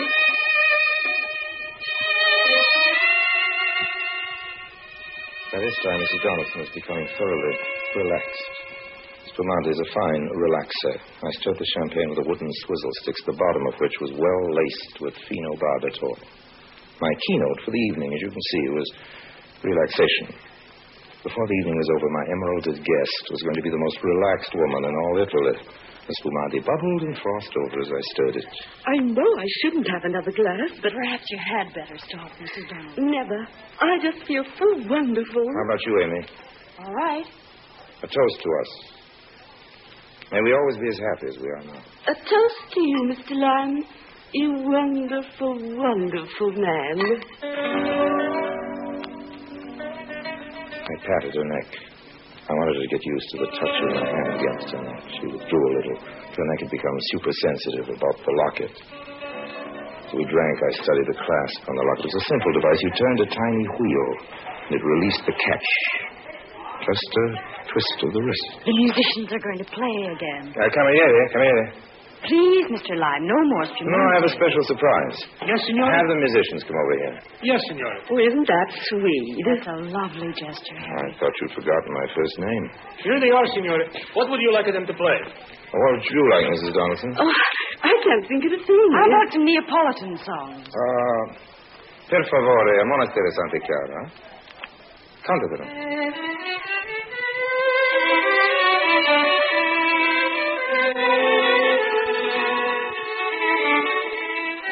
It was going to be very easy. They were completely at ease, and they trusted me.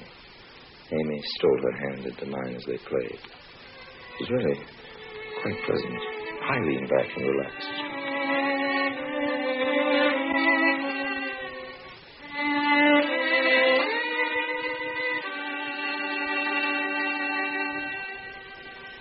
That was just beautiful. Very good. Thank you. Molto grazie. Here's something for the lads. Oh, grazie, Signor. Did you enjoy it, Mrs. Donaldson? They played divine. I have a wonderful idea. How would you all like to go for a drive to Pompeii? At this hour? Yeah, it's only 10 o'clock. It's a full moon. It'd be quite a thrill. I'd adore to go. Fascinating place. I've been there many times. You have to see it at night. Isn't it closed? Of course it is. We can go in through the back way near the arena. I'm willing if Mrs. Donaldson is. Try and stop me. What a marvelous There's idea. just one thing. What is it? Amy told me about your emerald locket. I think it'd be safer if you left it at your hotel. In the safe at the hotel. Don't you worry about it. I never take it off. No, but my really. neck, except when I retire. Don't worry about it. It's perfectly safe. Besides, we wouldn't find any criminals in Pompeii. No, I'm sure not. But all the same, I'd feel better if you left the Oh, locket. no, I can't do that. Please don't fret about it. All right, if you're sure. Let's go right now. Just let me pay the bill. Cameriere? Yes, Signor. Conto, per favore. Check. Si, Signor. It was less than an hour's ride to the ancient, extinct city of Pompeii, lying like a corpse at the foot of its killer, Vesuvius. We entered through the gardens of an ancient home. The moon shone down hard and white, lighting up the empty city. Isn't it thrilling? Beautiful and frightening. A chap by the name of Trebio Valenti used to live here. He hasn't been home for nearly 2,000 years. Here we are in Abbondanza Street. It's in perfect condition. Isn't it exciting? It's unbelievable. Look at the gutter. You can see where the chariot wheels made deep ruts in the stone. What a narrow street. We can walk in the gutter. I don't think we'll be run over by any chariots tonight. Where does this street lead to? To the Forum. What about those lovely buildings? Oh, they're old mansions. Belong to a couple of rich fellows. See the sign on the wall? What does it say? Post no bills. In Latin. And the sign alongside of it? Down with such and such a tyrant. Time has worn away the name. It's just amazing. It all begins to make me feel faint. Don't you feel well, Mrs. Donaldson? I feel fine. Just sleepy. I don't know why I should feel sleepy when I'm so excited. Don't you want to sit down? Maybe I'd better. We'll just rest for a moment. I think we'd better go back. We will, but first we'll let Mrs. Donaldson catch a few minutes' rest. There's a marble bench in the atrium of the Casa de Ceriali. He used to be an arrogant rich man who didn't like the strangers visiting his palatial home, but I don't think he'll mind now. Oh, it's lovely in Here we are. You sit down, Mrs. Donaldson, and rest your shoulder against mine. There you are. You're darling, Mr. Lyme. Amy, if you walk into the other room to your right, you'll see some excellent frescoes. They're beautifully preserved. May I have the flashlight? Yes, here. Mrs. Donaldson was sleeping softly. I pressed my fingers against her neck to test her responses. There was no reaction. Tried it again so that even in her sleep she would feel no alarm, become accustomed to the feel of fingers around her throat. She slept peacefully on. I quickly unloosed the catch and with slow care, helped to slide the locket, picked it gently off her neck. At the same time, I held her hand to divert his sensation of touch. It was done quickly. I was ready to make my silent departure, gently propped her against a pillar. Then I heard a sound that froze me. Footsteps. Footsteps, and they weren't Amy's. Who's there? What's the matter? I caught a glimpse of him. It was one of the guards. There was only one thing to do, run. Silas Davione, I turned the corner and ran into one of the old Roman baths. I made for one of the rooms, expecting it to have another exit. It was dark, and I fumbled around. I had a very unpleasant feeling when I became aware that the only way out was the way I came in. I reined back. It was too late. My pursuer was standing at the entrance with a flashlight in one hand and the gun in the other. It was not a guard. It was a Rubio. You see, Harry, fate has thrown us together again. It's still around her neck. The locket, please. I just told you. I'm not in my hotel now. This time I will kill you. Give me the locket. I'm not a usually reckless fellow, but this time I did a very rash thing. I rushed him. He fired. The bullet tore a hole in my shoulder, barely touching my skin. I wrestled with him. He fell on the marble floor. His wiring very strong. In a few seconds, it was clear that he was in far better shape than I. Then he hit me a very rude blow on the head with a gun. And I abandoned the fight. For a moment, I just lay there thinking what a very evil moment of my life this was. Now, the locket. Okay. Thank you. And now I think I will dispose of you for having caused me all this trouble. Halt! Armamento! Getta il revolver, signore, altrimenti tiro. That's the police, Rubio, old man. You're caught. Caught red-handed. But the emerald... It doesn't belong to you, old man. Better go along quietly with the police. Look, there's some more of them coming through the door. No use putting up a fight. Remember what I've always told you, old man. Crime doesn't pay.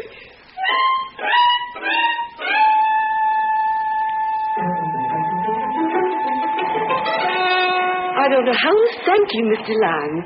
Risking your life to save my locket. Oh, that's all right. You're a most brave man to chase after him in the dark, unarmed. I just gone to see where Amy was, and I heard the sound. There he was, deftly removing the locket from your neck. I felt someone cuffing around my neck, but I thought it was you. Oh, really? I was asleep, you know. Yeah.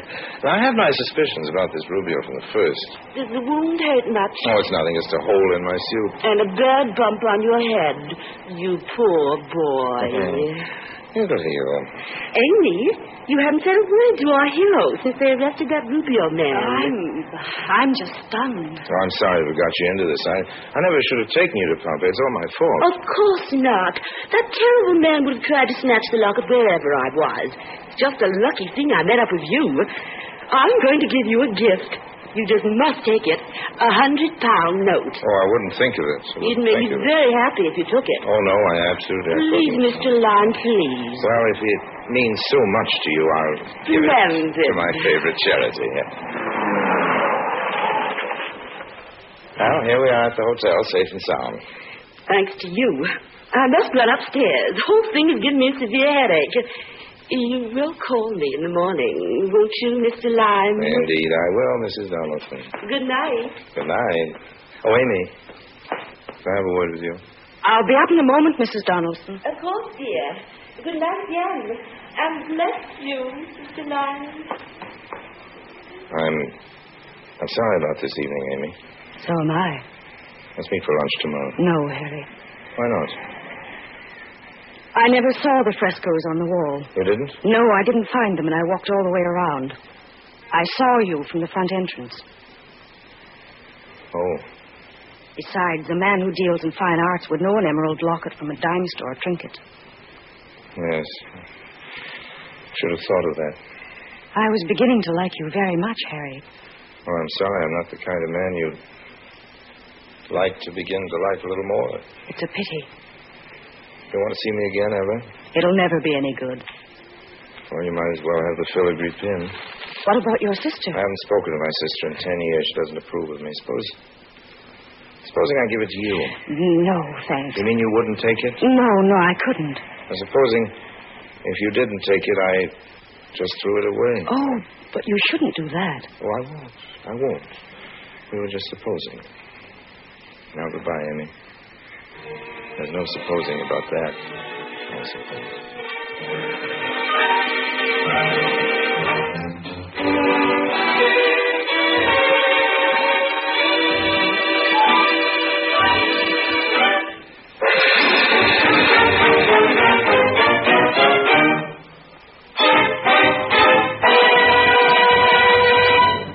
Harry Lime returns in just a moment.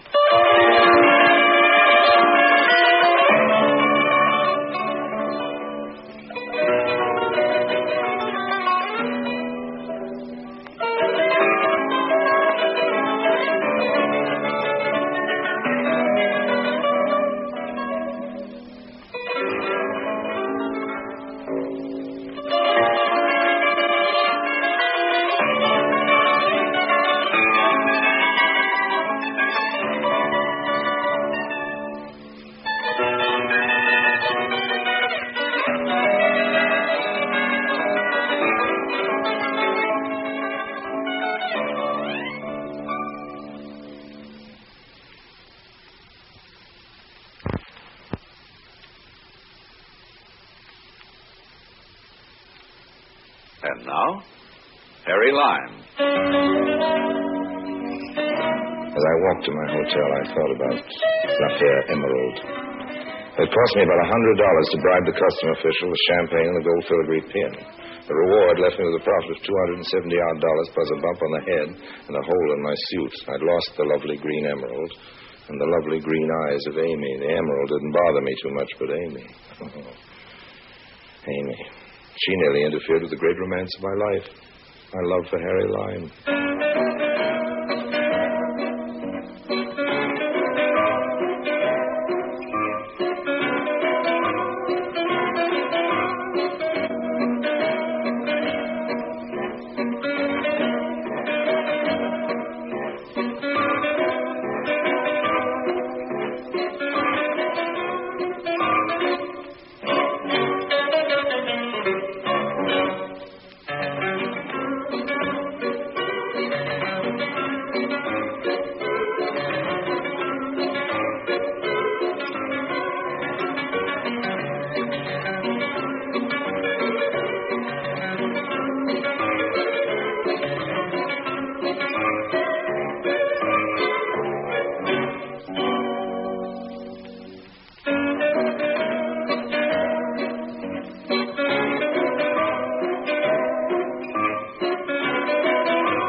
Carter Brown Mysteries.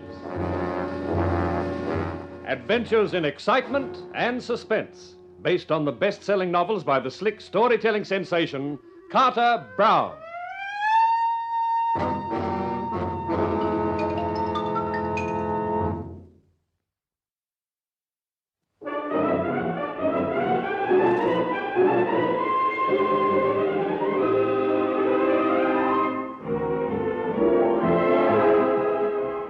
How do you do, ladies and gentlemen? This is Carter Brown to bring you another of my books. This time it's Curves for a Coroner, the story of a group of entertainers stuck in the English countryside in the middle of a snowstorm. And what happens to them couldn't happen to four more frightened people. But I'll leave Terry Tomlin, the comic of the party, to tell you about it. There'll always be an England. That's what the song says. And as long as there's England, there'll be wind and snow. There were four of us. Walt Lund, Kate Germain, June Sherman and me. Terry Tomlin, the funny man of Fulham. Not to mention Harry, the driver of the bus, who was taking us from our last date to our next. We were the only passengers. Who else but 4 hard-working performers would be travelling on a night like that? The only trouble was that the bus made a T-model Ford look like the newest thing in cars. And on top of that, it was blowing and snowing. In theatrical circles, our act was known as 4 for frivolity. At the moment, it looked like being renamed 4 for freezing. How long till we get to Exeter? If we don't get there quick, I'm going to do my celebrated imitation of the abdominal snow woman. Here, Kate, you stick to your singing. I'm the comic with this lot. Ha ha. If you were, Mr. Tomlin, we'd have had more than 18 seats filled at the scene of our last disaster. The past, Walt, is past. We should look forward to the future. Future? The only future I can see is turning into an icicle. What? June Sherman, the Chesterton showgirl? The hottest thing in skirts? I wish I had 3 more on.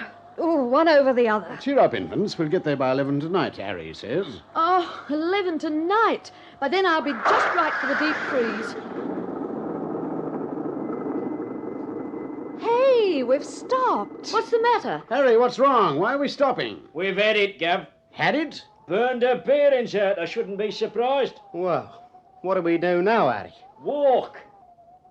I reckon the old bus is on her last legs. Walk? In this snow? Not this little lady. Or this one. You're the big, bold, brave boys. You walk. Us? That's right. Go and find shelter and then lead us to it. Well, Terry? Walt, I'd just love to swim through all that snow with you, but the night here makes me lose my memory. You wouldn't want a comic with no gags, would you? We've already got one. Up on your feet, Tomlin, and pretend you're Scott of the Antarctic.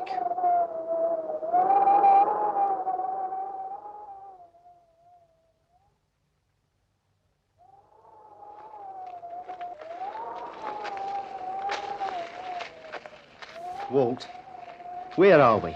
About a mile or so down the road, I suppose. What road? We must be on the road. Walt, I have to break this to you gently. Look around. Snow as far as the eye can reach. How can you tell if we're on a road or not? You mean you think we're lost? Oh, I hate bus drivers. What in thunder's that got to do with it? I'm just thinking of Harry sitting back there, wherever it is, in the bus with the girls. Would he come with us? Oh, no. Oh, no! That's what I said. I wasn't playing Echo, you nitwit. I just saw something. Look! A house. Unless it's a mirage. Come on.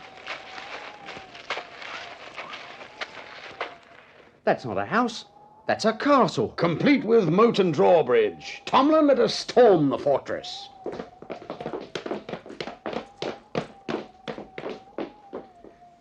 Knock on the door, Terry. You know, this place has got a sort of sinister look. If anything on a broomstick comes close, smile. From the look of it, no one's lived here for years. You mean since Count Dracula wiped out the local population? Wait a minute. I think someone's coming.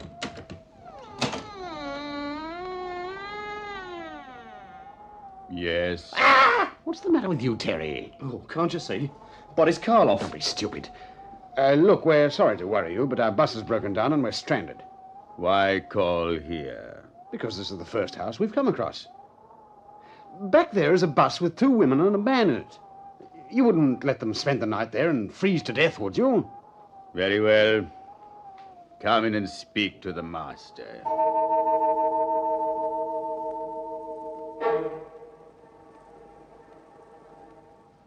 The master turned out to be a slim, aristocratic-looking chap named Percy Hammond. We told him our story. He looked interested when we mentioned the 2 girls, and then insisted that we stay in the drawing room by the roaring log fire while he and his butler, who was called Rogers, went to rescue Kate, June and Harry. Walt and I thawed out with the help of the flames and a drop from a bottle provided for us. We were just feeling nice and comfortable when we heard it. Blimey, Charlie. My name's Walt. Did you hear that? Of course I heard it. That was a scream. I know.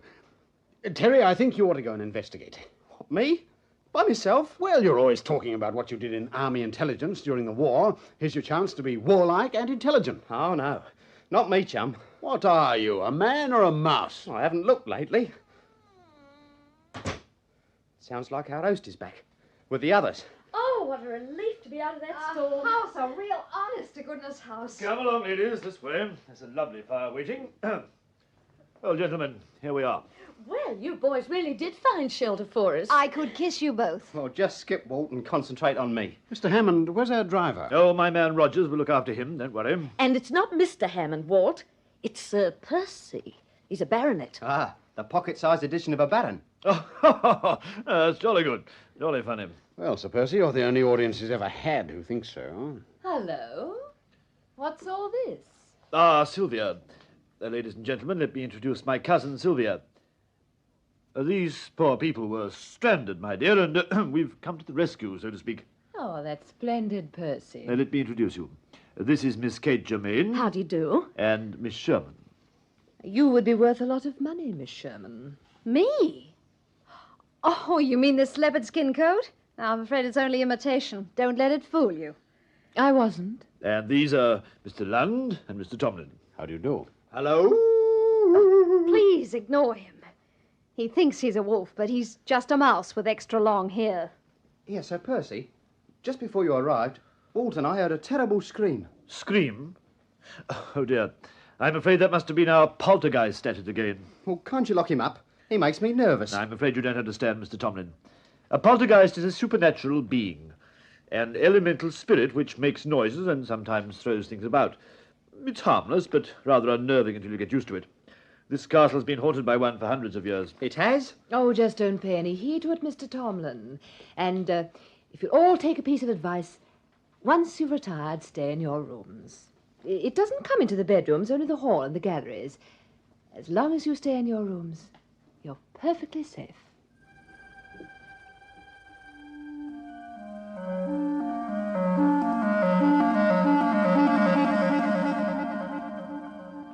After a few drinks and the promise of some food, everyone got a lot happier. So Percy and Sylvia went off to see about our rooms. Ah, she was quite a girl, that Sylvia. A brunette to make dreams with. Every time she took a breath, I thought her dress must have had the strength of tensile steel. I left them talking in the drawing room and took a look around the hall, where I bumped into our driver, Harry. Hello, Gav. Well, what are you doing out here, Harry? Come inside where the fire is. Nah, not me, Gav. I don't like this place. Gives me the creeps. I look at this hall with all them suits of armour standing round. They look like people, they do. Fair gives me the horrors. I'd have stayed with the old bus, I would, if I'd have known what this place was like. Oh, it's only till morning. How are they treating you? Oh, all right. But that there butler Rogers, proper twerp he is. Looks like a funeral just leaving the house. Come in and have a drink. No, thanks. I'll wait till old Rogers has finished fixing the eats. He says there'll be some left over for me. I reckons he might even find a bottle of beer, too. Hey, there's an idea. Why didn't little Harry think of it before? Think of what? Oh, a place like this. Only one spot they keep the liquor, eh? Oh, you mean the cellar? That's right, Gov. I reckon little Harry might take a quiet walk around downstairs, like, eh? Well, don't walk into the moat. Don't worry, Gov. Little Harry knows how to look after himself.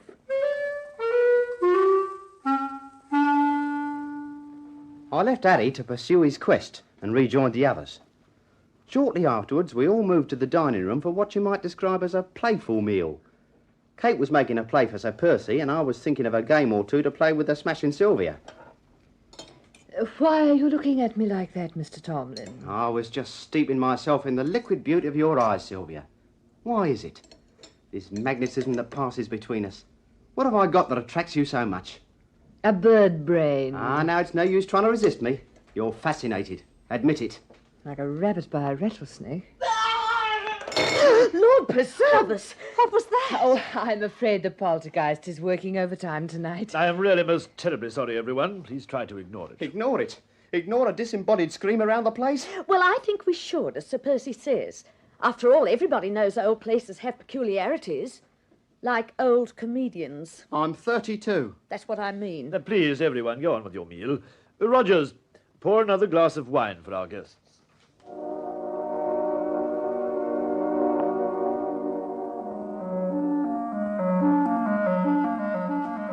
The rest of the meal, though, was pretty subdued. And not long after, Sir Percy and Sylvia showed us to our rooms. Walt and I were sharing, and he wasn't in bed 2 minutes before his distinctly untuneful snores was throbbing through the room. I lay awake. I couldn't do anything else with Walt imitating a threshing machine. After what seemed like an hour or so, a clock in the hall started to chime midnight. Oh, it had a sort of eerie sound in the silence. Made me think about the poltergeist and its 2 screams. I kept thinking about them. Then I suddenly realised that the two screams had been different. And the difference was that the second scream had been definitely pitched in male tones. I didn't like thinking about that. In fact, I disliked it so much, I decided I need a nightcap to send me to sleep. I got out of bed and headed for the dining room where the bottles were. In the hall, I nearly tripped over the suit of armour that stood there. I cursed it, then looked at it. I wondered how the blokes who wore them in the old days ever managed to see where they were going. Then I realised that they would have the visor of the helmet lifted up. I stretched out a hand and pulled the visor up, and two eyes stared straight into mine.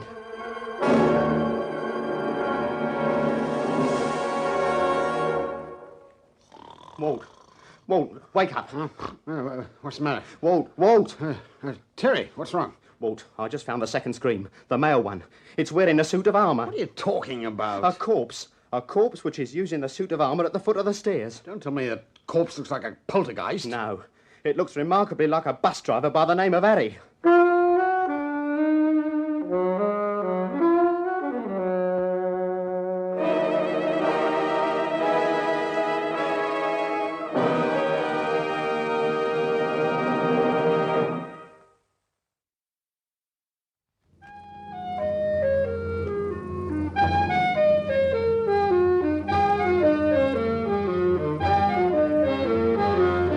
Carter Brown Mysteries.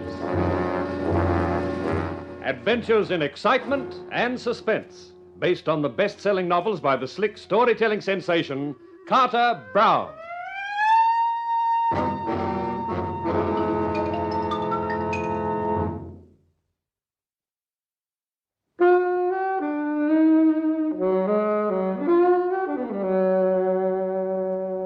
Teddy Tomlin, the Toast of Tottenham, that's me. One of the best comics in the business. The sort of chap who'll do anything for a laugh. But I wasn't laughing now. Not after finding a body inside a suit of armour in the hall of the castle. A body which belonged to Harry, the driver of our broken-down bus. And I wasn't laughing when I broke the news to Walt Lund and led him downstairs in the middle of the night to show him. It's this suit of armour, is it? That's right, Walt. Hold the candle up higher. Hello, there's something wrong. Terry, you told me there was a corpse inside that tin can. If this is another one of your gags... Don't be silly. But I took the helmet off to have a closer look. Now it's back on again. Well, take it off again before I get pneumonia. All right. Well, I'll be fried. Nothing. No corpse, no staring eyes, nothing. And this wasn't a gag. This was on the level. You weren't Terry Tomlin anymore. You were Terence Tomlin, the brains of Army intelligence going to work. Walt, cross my heart, there was a corpse inside before. Somebody must have moved it. Who do you suggest? Snow White and the Seven Dwarfs? Did I say, you chaps? What's going on? Oh, Sir Percy. Heard a bit of a noise, thought I'd better investigate. What's the matter? Can't sleep, eh? I could sleep all right if this so-called comic didn't think up funny gags to keep me awake. No? He comes tearing into the room with the story that he's found the body of our bus driver inside that suit of armour. So I give myself blood pressure, not to say pneumonia, racing down here to check up. I say, that is a good one. Pulling your leg, eh? Where is the bus driver, Sir Percy? Sound asleep in the butler's quarters, I imagine. Suppose we go down and take a look. Oh, here, old chap, don't you think that's carrying the joke too far? You've had your bit of fun. Now I suggest you call quits and nip back upstairs to bed. That's exactly what I'm going to do. Good night, Sir Percy. And if you don't pester me, Terry, a good night is what I'll have. Well, aren't you going with your friend, Tomlin? I'd like to see the butler's quarters first. Now, look, old man, I hate to say so, but I'm a bit fed up. I'd rather you didn't go disturbing Rogers at this hour of the morning. Butlers are hard to get these days, you know, and I don't fancy losing mine. I'm afraid, as your host, I'll have to insist.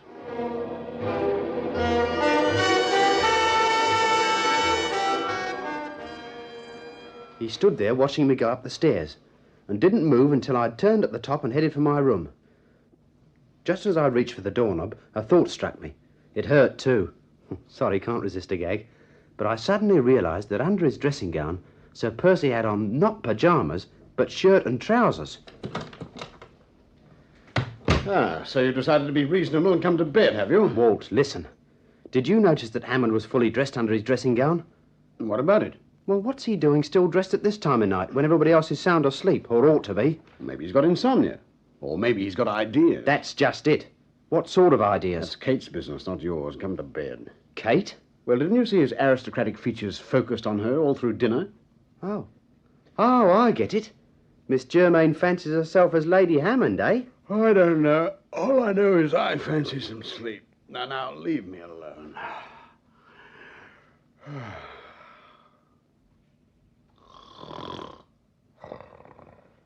He started up his own personal pneumatic drill again, and I knew I had no hope of falling off.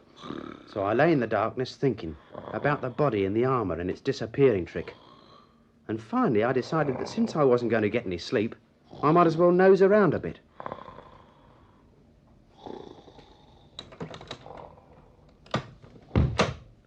I crept down the stairs again, and as I got towards the bottom, I heard a low murmur of voices. It's no use getting into a state about it. But it's too dangerous this way. The voices were coming from the library. The door wasn't quite closed. I tiptoed towards the crack of light with my ears flapping. Last night. And then it was postponed till tonight. And now it can't be tonight. Well, you can't hold me responsible for the weather. It's snowing like fury outside. Can't see a hand in front of your face. It'd be suicide to try it. I recognised the voices. Sylvia and Sir Percy. But they might as well have been talking Chinese for all the sense they made. I moved a bit closer to the door in the hope of seeing something that would throw some light on the subject. And then the light broke. Right on my head, from behind me. I felt myself sinking into a soft, spongy darkness.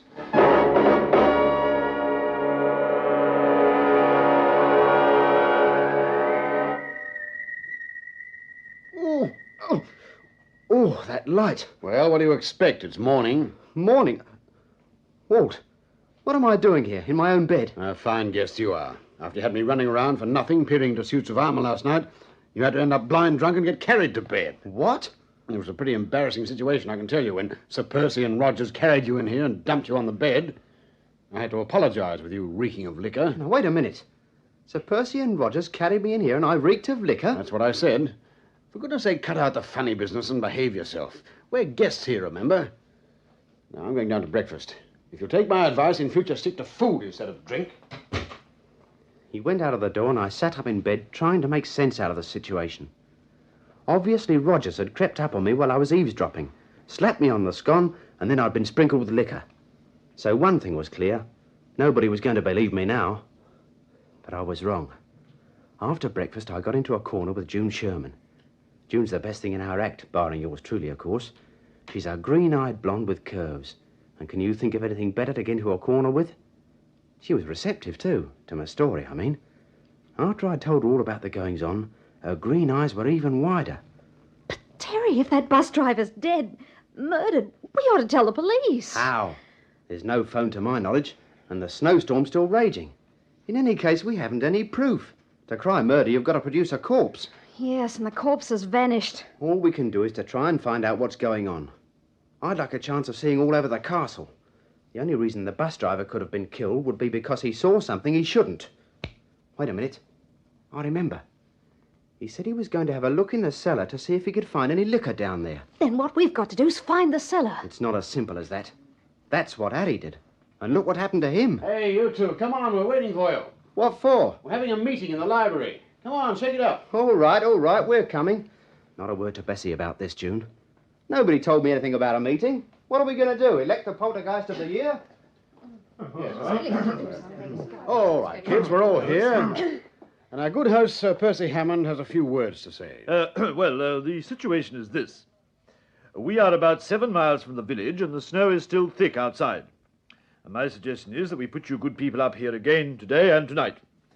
Then, tomorrow morning, I have to send Rogers to the village, and he can phone Exeter and see if he can arrange transport for you. I admit our accommodation isn't in the luxury class, but we'll do our best. Well, personally, I think it's a most generous offer, and I'm sure all the rest of us feel the same way, eh? There's one person who's not here to give his opinion. Oh? Who's that, Mr. Tomlin? His name's Harry, the bus driver, remember? I'd like to hear what he thinks about it. Well, that's right. He'd know more about our chances of getting a bus from Exeter than anyone else, wouldn't he? Where is he? I haven't seen him since we arrived. Rogers has been taking good care of him. He's been in the servants' quarters. Well, don't you think we ought to have him up here to see what he's got to say? Yes, of course. That's a splendid idea. Then it will set everyone's mind at rest. Percy, why don't you go and tell Rogers to bring him here? Certainly, Sylvia. Only too glad to keep everyone happy. Oh, don't go away, people. I shan't be long. I hope that will satisfy you, Mr. Tomlin. Oh, it will, once I see Hattie. Hello. I've run out of cigarettes. Before the bus driver turns up, I'll just nip upstairs. I've got another pack in my overcoat. There are plenty of cigarettes here, Mr. Tomlin. Oh, I prefer my own brand, if you don't mind. Terry, do you think you could bring me my cardigan? I'm feeling rather cold. Oh, don't bother. You'll never find it. I'll come up with you and get it myself. Terry, what are you up to? I thought you might want me to come with you. That's why I made that excuse about the cardigan. Oh, quick thinking, Junie. You're not really going after cigarettes, are you? No. But I thought while Sir Percy's gone to the servants' quarters, this might be a good time to try and get a look at the cellar. Come on.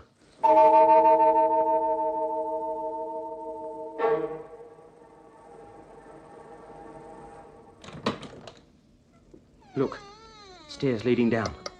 This must be the way. Terry, give me your hand. I'm a bit scared. Hold on then, Ducky. Quiet as you can down the stairs. Careful here, Junie. The stairs bend round here. Never know what you'll find round a curve. And you ought to know with the kind you've got. Terry Tomlin, this is no time to be funny. Ducky, this is no time to be where we are. What's the matter?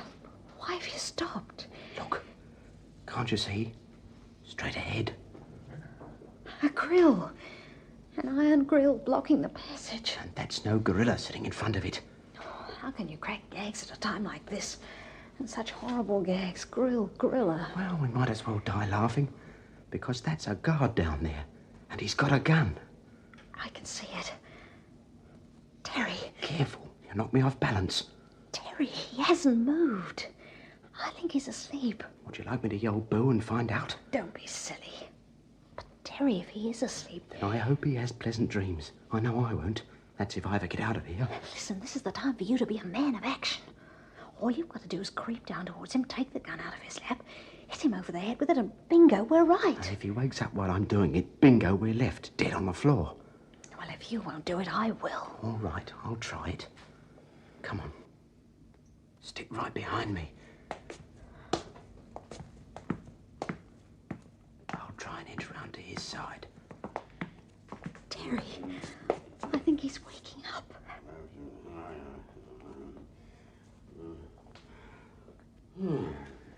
He's gone off again. Slowly does it now.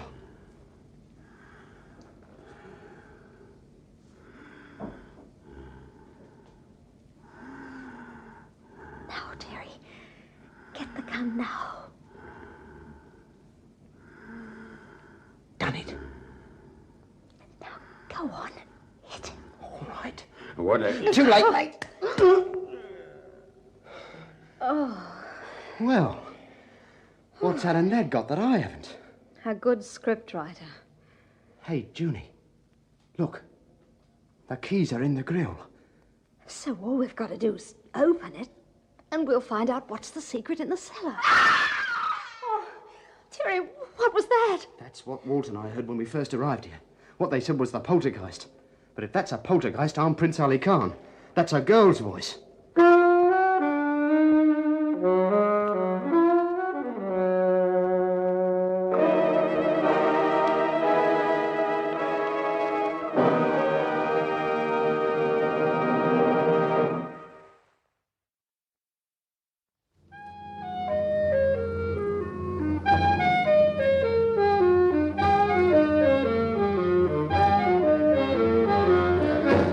Brown Mysteries. Adventures in excitement and suspense, based on the best-selling novels by the slick storytelling sensation, Carter Brown.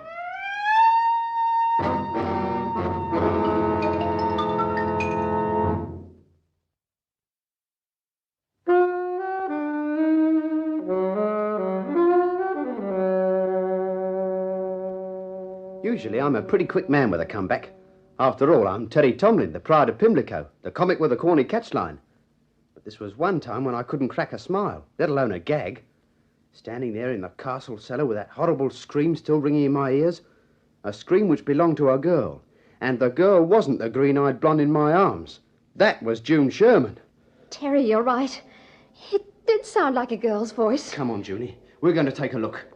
Terry, you think we ought to? Blimey, you forced me into all this He-Man stuff. You want to back out now? Well, I was just thinking.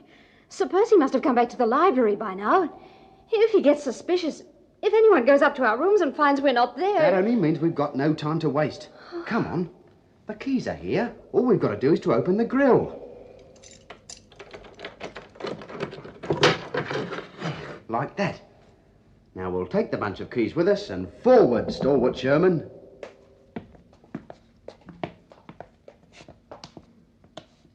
Why are we stopping? We're going to play games. Eeny, meeny, miny, mo. What? Well, can't you see? All those doors. Dungeons, I suppose. The question is, which one did the scream come from? So, eeny, meeny, miny, mo. We'll try that one. Second question, which key? It's not that one. Hurry up, Terry. I am hurrying. Third time lucky. I think this is it. Oh, my sainted aunt. Is she? She looks a little young for that. A girl, here in this dungeon. What do you want? Who are you? What are you doing locked in here? Is this some sort of trick? Trick? What do you mean, trick? Aren't you one of them? You mean Sir Percy and Rogers? Oh, I don't know their names. There's a big one who looks evil and horrible and is. That's Rogers. And the one with the nice voice who's just as bad. Oh, that's Sir Percy. Then who are you? Look, we're not going to hurt you. We got stranded in the snow and we found this place by accident. And we thought there was something funny going on, and when we got a chance, we decided to do some investigating. What about the other one? The guard who brings the food? Oh, don't worry about him. I hit him over the head with this gun of his. Then it's not a trick. Oh, take me out of here. Take me away, please. I've been going mad ever since... What's the matter?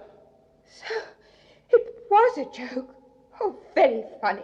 I hope you have a good laugh. What do you mean? She means me. What? Drop your gun, Terry. If you don't want a bullet through your back, that is. Sylvia. The seductive siren herself. Don't turn round, Miss Sherman. Go on, Terry, drop the gun. Now, kick it back towards me. Ah, that's better.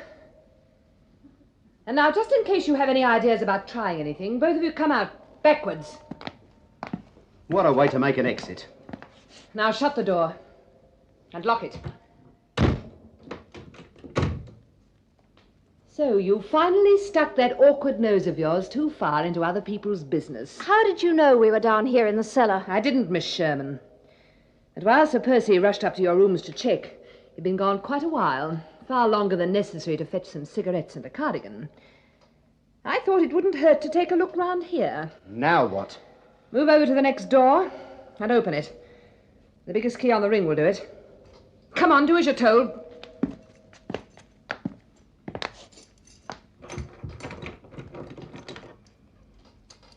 These will be your quarters for the time being. Inside, please. Both of you. Here, I say, you wouldn't lock me up with a beautiful girl and no chaperone. It's probably the only chance you'll get, so make the most of it. What about the rest of our party, Walt and Kate? They'll ask what's happened to us. Well, I think I can keep your friend Mr. Lunn so occupied that he won't have time to be curious. And Sir Percy can do the same thing for Miss Germaine. Here, listen, you warn Percy to stay away from our Kate. Oh, you think she'd be in danger? No, he would. You don't know our Kate. Always the funny man, aren't you? We'll see how funny you feel after a few hours in here. Goodbye. Well, this is a nice kettle of fish. Yes. Still, it won't do any good to carp. We'll just have to mull it over. Oh, no. Look, just one more of those ghastly gags. I'm sorry, Junie, but you know what they call me, the cheerful earful. Anything to bring a grimace to the face. Listen, would you really like to give me a good laugh? Well, of course, Ducks. Then go bang your head. For you, I'll even do that. Here we go. Ouch! These walls aren't made of foam rubber. Got a funny sort of sound in my ears. That's not your ears, you fool. It's the wall, look. Well, blow me down with a hurricane. There's a hole in the wall. It must be a secret passage. And when you hit your head on the wall... I hold in one. Well, don't just stand there. Come on. What, you mean we're going in there? It's the way out of here, isn't it? But where does it lead to? If we don't go and look, we'll never know. Oh, come on, or do you want me to hold your hand? You bet. For heaven's sake, get going.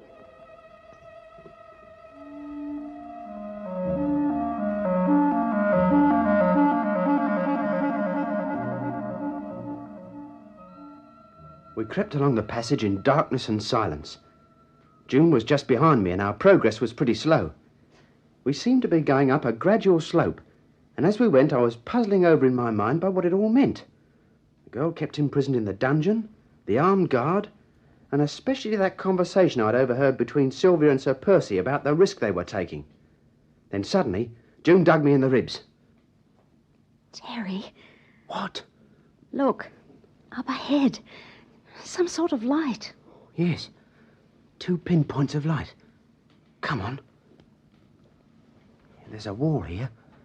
I can feel it. And those are 2 holes in the wall that the light's coming through. Terry, I think you can get your eyes to those holes if you just bend down a bit. Right. Well, I'll be... What is it? I can see into a room. It must be Kate's room because I can see her. And she's got a visitor. Who? Sir Percy Hammond, armed with a bottle of champagne. He's not losing any time, apparently. And June, this is funny. There's no wall here. It feels like canvas. I'll just keep my eyes to these holes, and we better not talk any more.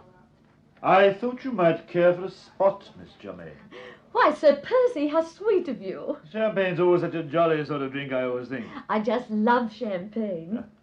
You know, I never dreamed I'd be so fortunate as to be drinking this with the most beautiful woman I've ever met in my life. There's a corny line if ever I heard it. I have never seen such flawless beauty in a woman before. You know, Sir Percy, you could be dangerous. A girl should remember her mother's warning. Why? Let me kiss you instead, my beautiful Kate. Oh, Sir Percy. Oh, I'm sorry if I have that effect on you. Oh, it's not you. It's that thing on the wall there. Hmm? That?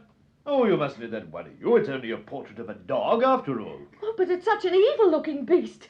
Why would anyone want to paint a dog's portrait? It belonged to one of my ancestors. Well, I wish it wasn't here, watching me all the time with those dreadful bloodshot eyes. She means you, Terry. Those holes must be the dog's eyes that you're looking through. You're just nervous, my dear. What you need is another glass of champagne. Bloodshot eyes, eh?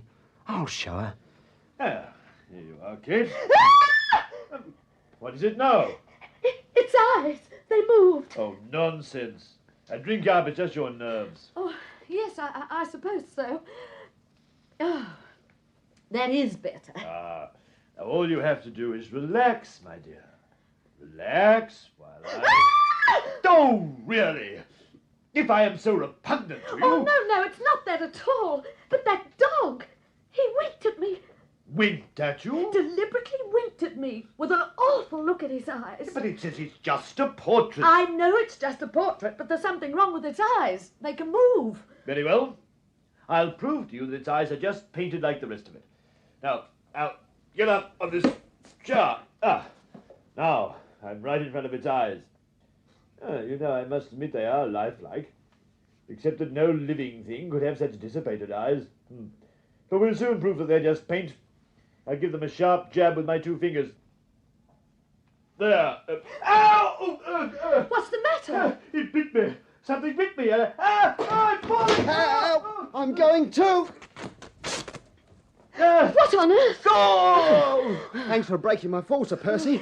Terry Tomlin. Can't move. Winded. Fine way to break into a girl's room and throw a picture on the wall. Jump down, Junie. I'll catch you.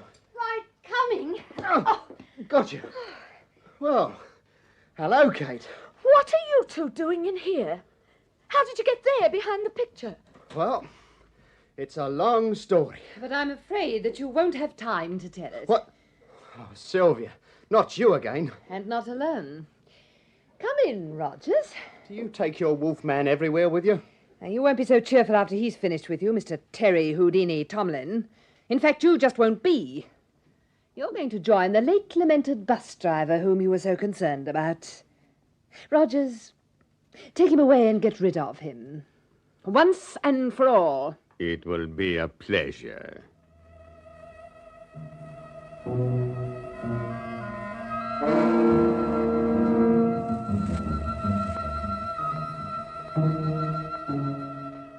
Rogers prodded me out of the room with a revolver and took me along a corridor, up another flight of steps to an upper gallery, and still more steps at the end of it. Finally, we came up through a wooden door into the open air.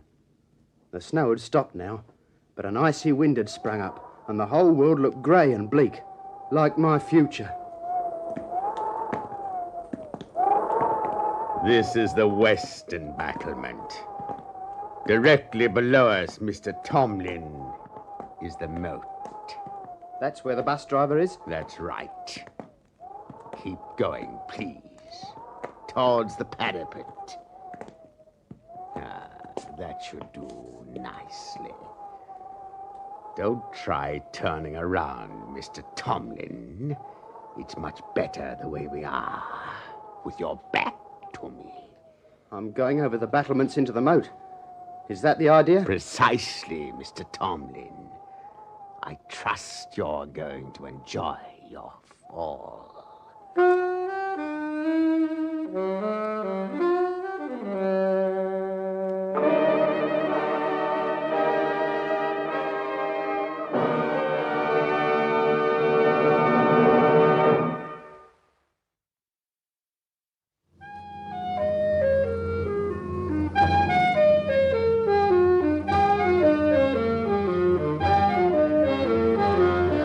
Carter Brown Mysteries.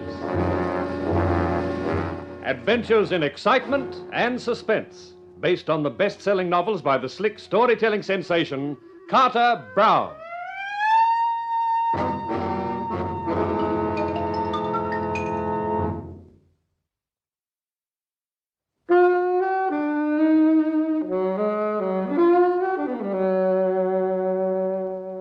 For a comic, I've got quite a reputation. For instance, some people have called me Terry Tomlin, the Mirthquake of Maida Vale.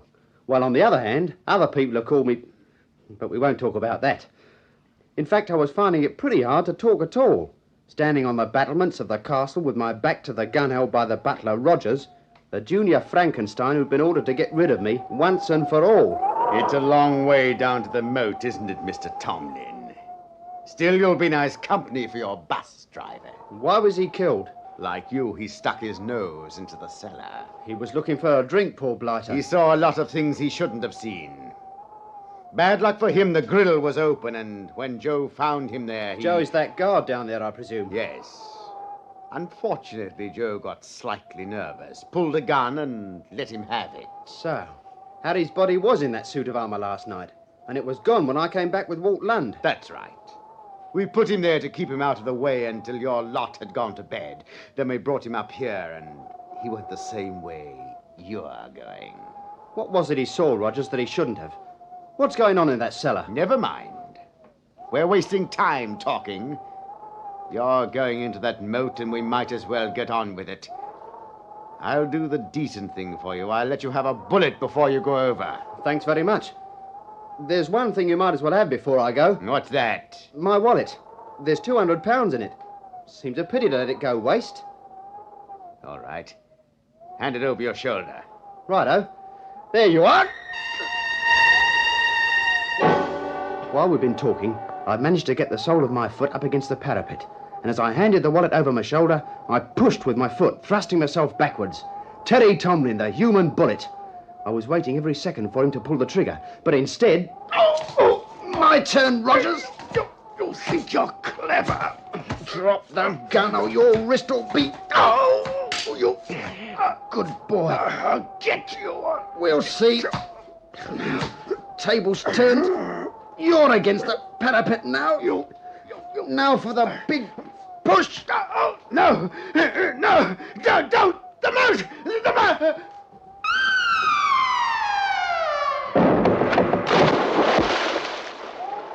I shivered, and it wasn't only because of the wind.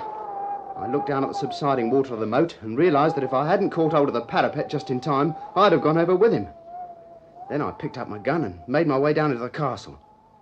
As I came into the upper gallery, I saw something about 100 yards ahead of me. A suit of armour. The place was infested with them. This one was about my size, and it gave me an idea. Have you ever tried playing statues while wearing a suit of armour? Your nose tickles and you can't scratch it? Then you realise why they had tournaments in the old days. It didn't have anything to do with fighting for a noble lady's hand. They fought to get rid of the bad temper that wearing a suit of armour gave them. I managed to clank my way down into the hall without being seen, when I suddenly heard voices. I froze into my best pose. Have you seen Rogers? No. Why, what are you worrying about, Sylvia? He seems to have been gone a long time. No nonsense. Your nerves are running away with you. What about those two girls, the Mrs. Germain and Sherman? All taken care of. They're occupying another of those convenient dungeons in the cellar. And Joe's on guard properly this time. He'd better be, the idiot. Fancy going to sleep and letting that tomfool Tomlin knock him out and get into one of the dungeons. Yes, it was unfortunate, but it's all right now. Mr. Tomlin won't do any more spying. Well, what about the other man, Walt Lund? If he starts asking questions... We'll just tell him that Tomlin and the two girls have gone for a walk, now that the snow's stopped. Well, thank heavens it has. That means we can get down to the yacht. I better start things moving. Now, when Rogers comes down, tell him we're leaving. He and Joe can get our guests ready. Through the slits in the visor of my helmet, I watched Sylvia depart. In spite of everything, it was a pleasure to see her hip action. When she disappeared from view, Sir Percy made a move, away from me. This wasn't what I wanted. Murderer! Insult to the name of Hammond! What the... Who said that? Smear the illustrious name of Hammond, spawn of evil! Well, the suit of armour, it came from there. That's right. Ah! I don't believe it. I'm going crazy. I could have sworn I saw that suit of armour hit Sir Percy on the head. That's right, Walt. It spoke. Walt, don't be stupid. It's me, Teddy Tomlin. Inside the armour? Of course. Lift up the visor. Peekaboo. What are you doing in there? Is this another of your gags? No gag, Walt. There's some very suspicious goings-on going on here. You're telling me. A few minutes ago, I heard that poltergeist scream again. That was no poltergeist. That was the butler. Hey? Oh, no time to explain. We've got to get down to the cellar. Follow me. On the way down, I had Walt take one of my gauntlets off, and I undid the breastplate to get at the gun I'd got from Rogers. Then I did the breastplate up again. As we got to the steps leading down to the cellar, Walt couldn't control his impatience. Terry, what's this all about? What's happening? You'll find out. Now keep behind me, Walt. Then if there's any shooting, we'll both be protected by the armour. Shooting? Quiet as you can now.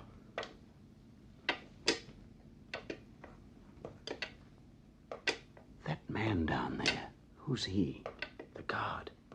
His name's Joe. Joe? Joe! Yes? What are you... It's a ghost! Bad luck, Joe.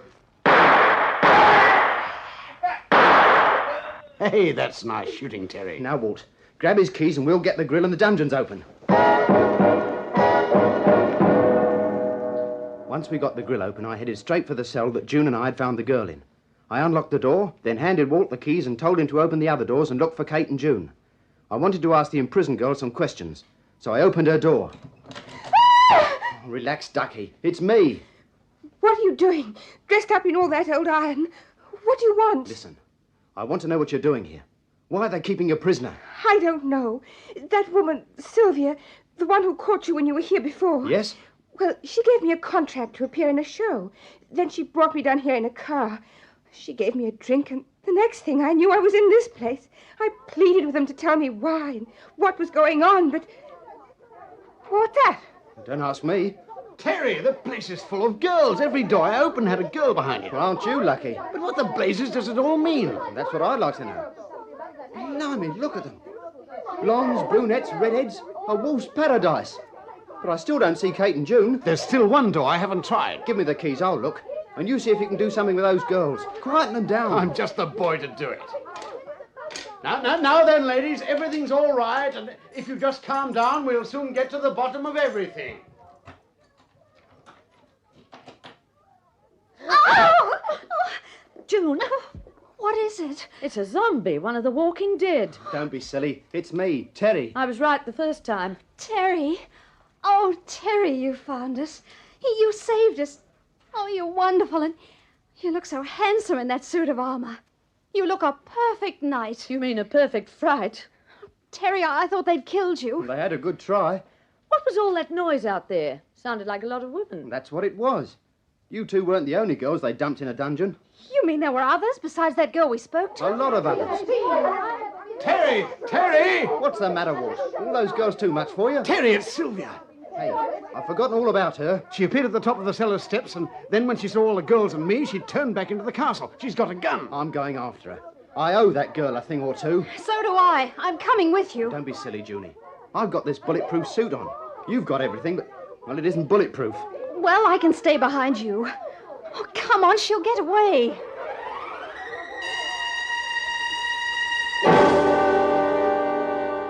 Now, you keep behind me, Junie. Don't worry. I am. I can't see anyone in the hall here, but then she might be anywhere. It's a big place. I'll move slowly. You follow in my footsteps. All right. I wonder where she can be. What's the matter? Terry, I know where she is. You do? Where? Right behind me. With a gun in my back. What? That's right, Terry. Don't move, or your girlfriend gets it. Well, where did you spring from? I was inside the door of the room you just passed. I let you get ahead of me. Then all I had to do was creep up behind your lady love. Yes, I get the picture. Just answer me one question. What are all those girls doing in the dungeons? An old-fashioned racket. In the years gone by, before the war, Buenos Aires used to be the markets. But now there are markets much nearer home. North Africa is one of them. Markets for what? Girls, of course. So that's it. White slavery. You could call it that. Don't try anything. I've got this gun right against Miss Sherman's pretty spine. So that's what you meant when you first saw me. You said you'd be worth a lot of money. I thought you were making a crack about my leopard skin coat. And you will be worth a lot of money, too. I know someone who'll pay a very good price for you. Well, I suppose in a way it's a compliment. Of course. And that's a very sensible way to look at it. Oh, I'm always sensible. Good go, Julie. Julie, you all right? Here, I'll help you up. That was really smart, keeping her talking and then suddenly dropping to the floor. What about her? Out cold. Soon as she dropped, I dived for her. My helmet and her chin met. Result, a spread eagle Sylvia. Nice timing, which is more than I can usually say for your gags. Well, is that any reward for all my efforts? If you want a reward, you'll have to take that helmet off. No sooner said than done. Now, just bend forward. Phew. I'm glad I've got the rest of my armor on. Why, Terry? If that's a sample of your kissing, I'll need protection.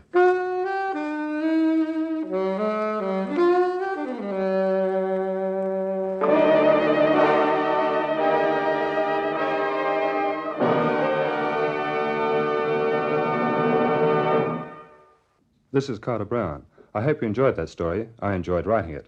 The next book of mine you'll hear is called A Corpse for Charity. Its background is Long Island society, where millionaires meet murder. So this is Carter Brown saying so long for now from the Carter Brown Mystery Theatre.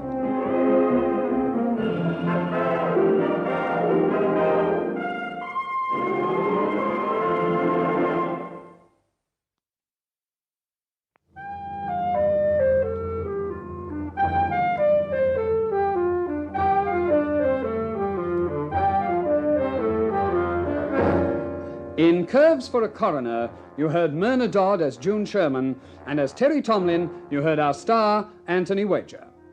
The Carter Brown Mystery Theatre, based on the best-selling novels by Carter Brown, is dramatized and directed by Maurice Travers for Grace Gibson Radio Productions.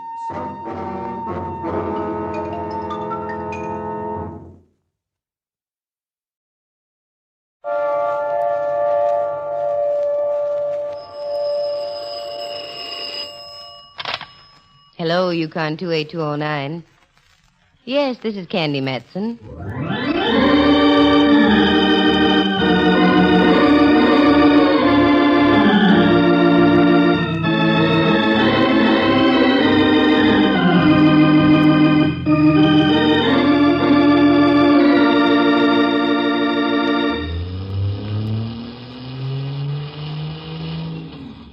Come on, Mallard. Stop pouting. Enjoy yourself. It's earlier than you think. Monterey at Christmas time is delightful. Carmel is most enchanting. Salinas I enjoyed. But to haul us way over to some unexplored cannibal country is too much. Did you hear that, Rembrandt? Cannibal country, he calls it. Mallard, me boy, this may come as a shock, but San Juan Bautista was founded by the Franciscan Fathers in 1797. I remember it as though it were yesterday. Don't let him bother you, Ducky. Mallard can't stand this wonderful air. He misses the gas fumes of the big city. It's not that candy, but I do want to get back. Relax, Max. You had a chance to take 2 days off, so make the most of them. What's the name of this town again? San Juan Bautista. You'll love it, Mallard, dear, really. The mission, all the old buildings still standing. Oh, you'll adore it. Honestly, you will. Look, Rembrandt, old friend, I may like a thing, but I'll be hanged if I'll adore it. As you will, minion. How much farther, Candy? We're just entering the town now. I thought we'd take a look at the mission first. Okay. Hey, this is a cute little town at that. That's my boy. I knew you'd warm up once I got you over here. You know, strictly from a police angle, you might be interested in knowing that Joaquin Murrieta visited here more than once. So did Three-Fingered Jack. Where's my shooting iron? I'll get the varmints. Take it easy, Hopalong. We're approaching the mission. Oh, for golly's sakes. It's a big one. Isn't it beautiful, Mallard? And don't you get a whole flood of thoughts going through your head when you look at it? Yeah. With a little imagination, one could almost see the native Indians walking back and forth, coming into town for the evening vespers. I only hope the mission's open. Well, let's find out. Good idea. I think I see one of the fathers around the front, Candy. You can ask him. Thank you, Ducky. Yes, let's go.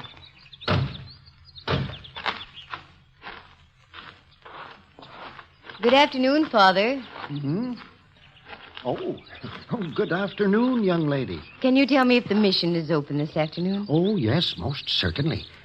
Do forgive me if I appear somewhat startled. I was picking these red berries, and I failed to hear you drive. I'm sorry, Father. Oh, that's quite all right. I fear my thoughts were wandering. Pardon me, may I introduce Mr. Watson? How do you do, Father? And this gentleman is Lieutenant Mallard. How are you, sir? Lieutenant? No, not military, Father. I'm with the San Francisco police. The police? No, Father, we're not here on business. I was wondering. I thought for a moment that Father Philip might have reported me. Reported you? For what, Father? At lunchtime, I made a frightful mistake. By error, I ate his apple. Right under his very nose, too. Oh, pardon me. I'm Father Paulino. I'm very happy to know you, Father. My name is Candy Matson. I have some free time. I would be pleased to show you about. May I? We'd be delighted, Father Paulino. I think we can start with the yard. It gets dark so early this time of year. Father Paulino! Father Paulino! Why, it's Miguel Torres. What could be wrong? Oh, Father Paulino, it is there. Miguel, my son, what is it? What has happened? Oh, the most awful thing you ever hear of. Vicente, he just shoot himself. Merciful heaven. Is he badly hurt, Miguel? Oh, I think he is dying, Father. No. The poor boy. Where is he? At his house. Excuse me, Miss Matson. I must leave immediately. Would my car be of any help, Father? The car? Yes, thank you.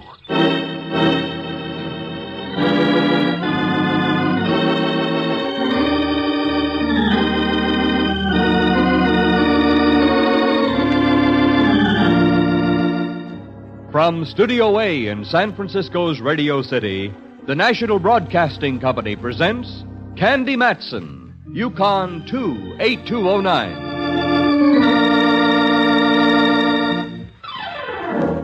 Tragedy in the sleepy little California mission town of San Juan Bautista. But it wasn't the first time.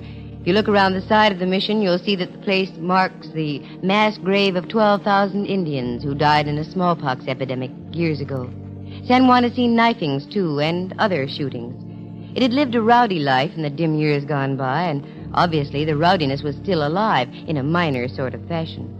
We got in the car, and with Miguel directing us in broken English and Latin gestures, we made our way out on a dirt road about 3 miles outside of town near the granite quarry.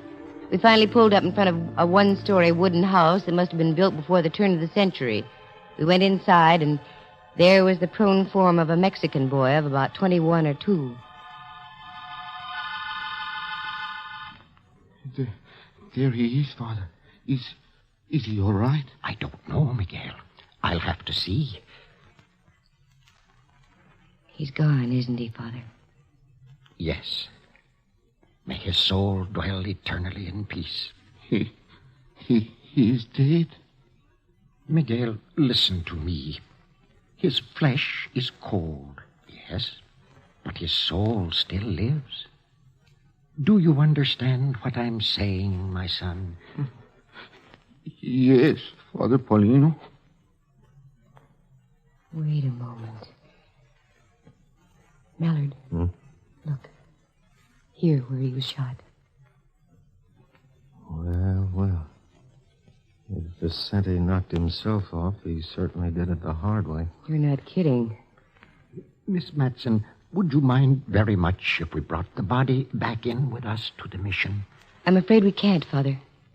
Would you step over here? I have something to tell you. Certainly, Miss Matson. You wear a look of concern. Is there something wrong? I'm afraid there is, Father Paulino. What do you mean? Well, it looks very much as though this wasn't self-inflicted. What? You don't mean that... Miss Matson, are you sure of what you're saying? Reasonably so, Father. You see, a gun held at close range leaves powder marks. Vicente's wound is as clean as a whistle. Well, I don't know what to say. I'm sorry, Father, but that's why we can't remove the body. We'll have to call the sheriff's office in Hollister. Can you tell me where I can find a phone? Yes, there's one at the mission. If you don't mind, I'll stay here. I have work to do.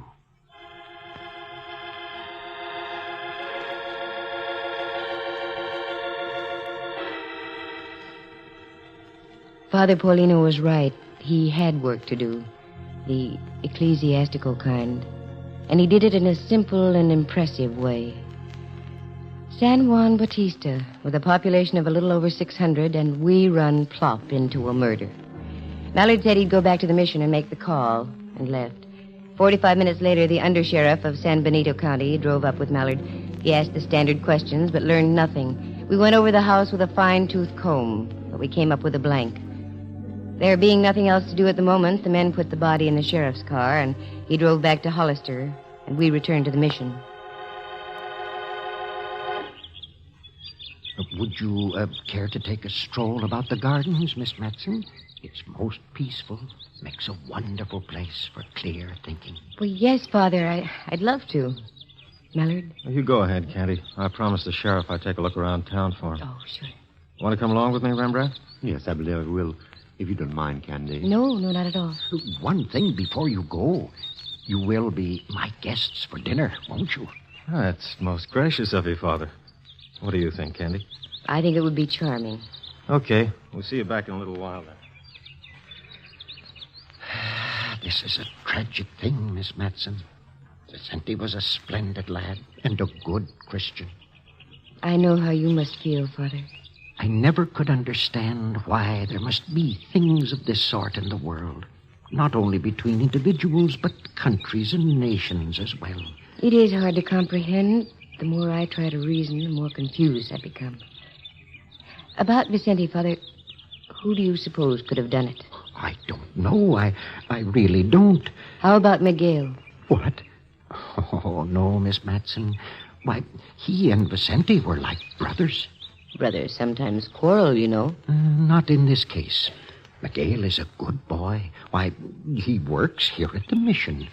You'll pardon me, Father, but in my business I find I have to be doubtful at times. What is your business, Miss Matson? I'm a private investigator, Father. How very curious. Yes, I suppose it is, but in a sense, you're a policeman too, Father. I? Yes. You police the soul, don't you? Ride herd on the thoughts and actions of men? Why, yes. I'd never thought of it that way before. Yes, in a sense, I suppose I do wear a badge. I wear the badge of righteousness, the star of God.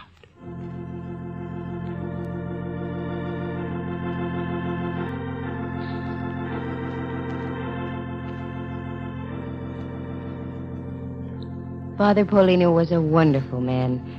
As we walked about the mission gardens, he spoke of many things, but in parallels, all connected in some way with the killing of poor Vicente. The time passed swiftly. I was so engrossed in listening to the kindly voice of the man, and before I knew it, Mallard and Rembrandt had returned, and it was time for dinner. Miguel did the cooking and waited on the table. The dinner was a masterpiece of simplicity, and if it hadn't been for the tragedy of the afternoon, I would have been enjoying a serenity I'd never known before. Did Vicente live out there all by himself, Father? Yes, the house belonged to him. He's a descendant of one of the original families of San Juan. His great-great-great-grandfather owned one of the largest ranchos in California. It stretched from here to the Pacific Ocean. That's a lot of property. Indeed. You see, it was given to him by the King of Spain under one of the original Spanish land grants. I understand there still are some in existence. Yes, I believe there are. But they've all been chopped up and sold in much smaller parcels. Did Vicente work, Father? Oh, yes, he was a good worker. Seasonally, in the artichoke fields and the lettuce fields. In the off-seasons, he did odd jobs about the town. Speaking of town, Father, do you know a woman named Rose Taylor? Why do you ask that? Do you? Yes. Why do you mention the name? There's a little bar down the street. Yes, I know. The frailties of mankind. The fellow who runs the place says there's been talk about Vicente being kind of loco over the Taylor girl. I'd heard something of the sort, too. I was going to speak to him about it on Sunday. How long has she been here, Father? She arrived about 2 months ago. I'm afraid she's been a disturbing influence on our little village ever since. Did you talk to her, Mallard? No. Where does she live, Father? In a small cottage over on 2nd and Polk Street. I think we ought to take a little walk over there, don't you, Mallard? Right as rain, Cupcake. I dropped by her place before dinner, but she wasn't in. Oh, you know where it is, then? Mm-hmm. Good. Please don't think it's rude, Father, but it's something we have to follow through on. I understand, Miss Matson.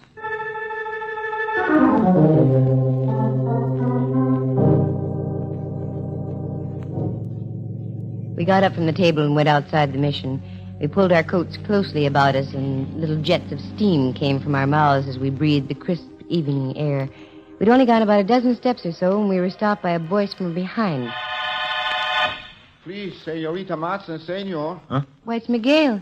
What is it, Miguel? Something wrong? I hear you talking inside. You are going over to see Senorita Taylor? That's right. Oh, please, no. The Senorita Taylor, she is a good girl. She would not to hurt anyone. That's not what Father Paulino seems to think. Oh, the good father, he does not know much about the outside. All his life, he live in the mission. He is, how would you say, is secluded. The good father may be secluded, Miguel, but I have a strong hunch he knows more about what's going on around here than anyone in town. Oh, but please, you believe me? Senorita Taylor, she is a good person. Look, Miguel, you want to find out who killed Vicente, don't you? Oh, see? Well, that's what we're trying to do. Now, you be a good boy, Miguel, and don't get yourself all in the stew.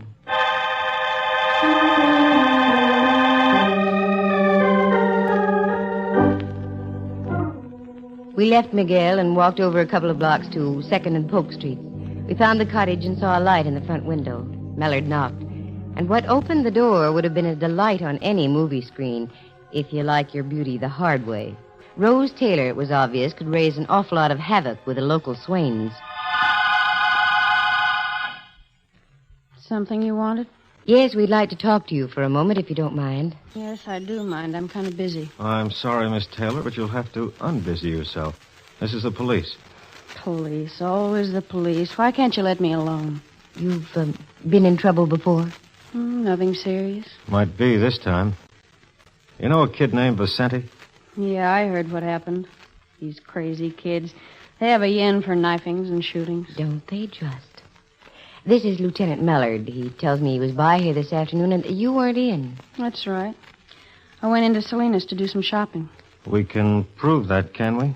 Absolutely. Well, what have we here? A very cozy little .32 revolver, and also nicely cleaned and oiled. You always keep it this immaculate, Miss Taylor? Certainly. When some character gets too much tequila under the belt, you don't know what's going to happen. And the suitcase on the bed.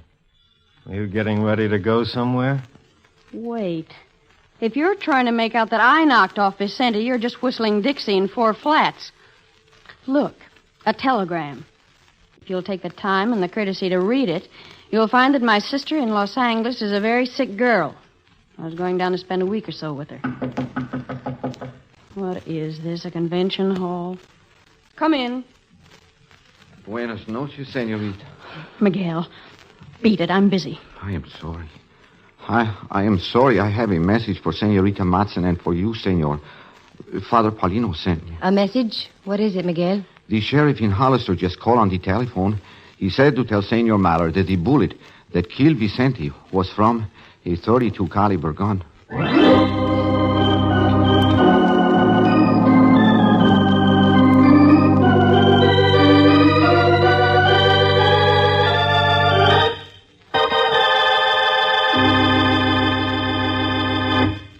From San Francisco, the National Broadcasting Company is presenting Candy Matson, YUkon 28209.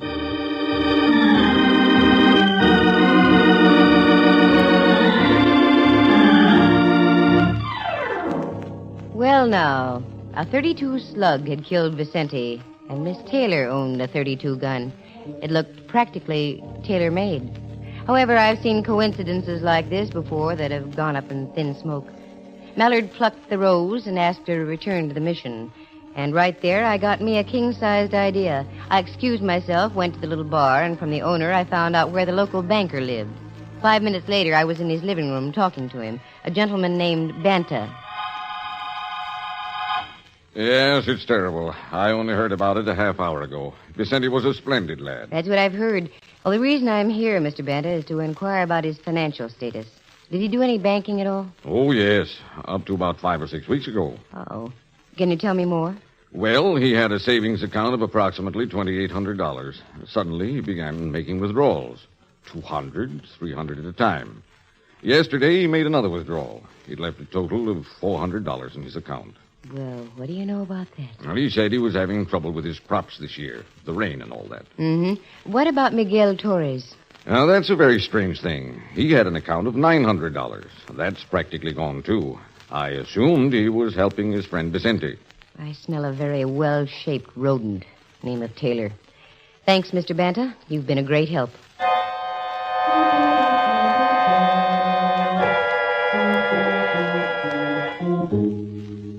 Things seem to be taking shape. It looked like the old story of a no-good playing both ends against the middle. Both ends being Vicente and Miguel. The no-good? Rose Taylor. Scattered pieces of the puzzle were beginning to fall in place.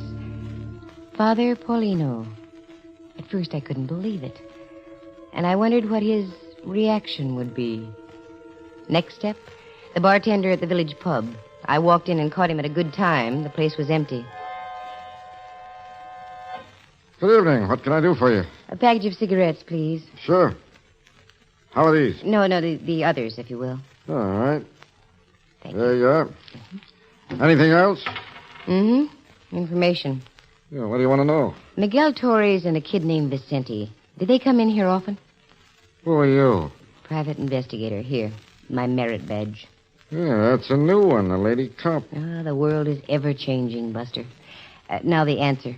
Yeah, they used to come in about once a week. Usually on Saturday nights.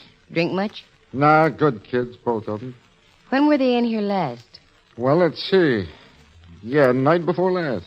Any arguments? They're so soft-spoken, those kind of guys, it's hard to tell. But now that you mention it, I think there was a bit of a rhubarb going on. Who was taking the lead? Torres. I gather he was sort of griped about something. Not too loud, not much fire. That's when it gets dangerous. And they weren't drunk? Nope. And I can spot a lush at 40 paces. They each had a beer and left. Thanks, mister. Here, buy yourself a cup of Christmas cheer. Well, thank you.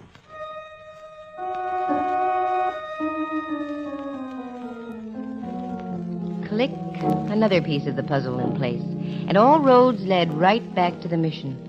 With the exception of the late Vicente, we had the full cast of characters front stage center. And a neat little bit of intrigue it was, too. As I drew near, the warm lights of the mission were streaking through the windows, contrasting greatly to the thoughts that were going around in my head. I walked in. Father Paulino was sitting over his desk, his head buried on his arms. Mallard was leaning back in a chair watching Rose Taylor, who in turn was smoking a cigarette and pacing the room. Rembrandt was reading a copy of the National Geographic. All heads snapped to me as I entered. Hi, Cupcake. Have fun? Of sorts. What's new here? Oh, waiting for the sheriff from Hollister. He's going to book the Taylor lady on suspicion of murder. That way he can hold her. I think I have somebody else for him to hold. Father Paulino? Yes, Miss Matson. I think you know what I'm about to say. Yes. Yes, I think I do. Where is he? In the next room. I'll call him.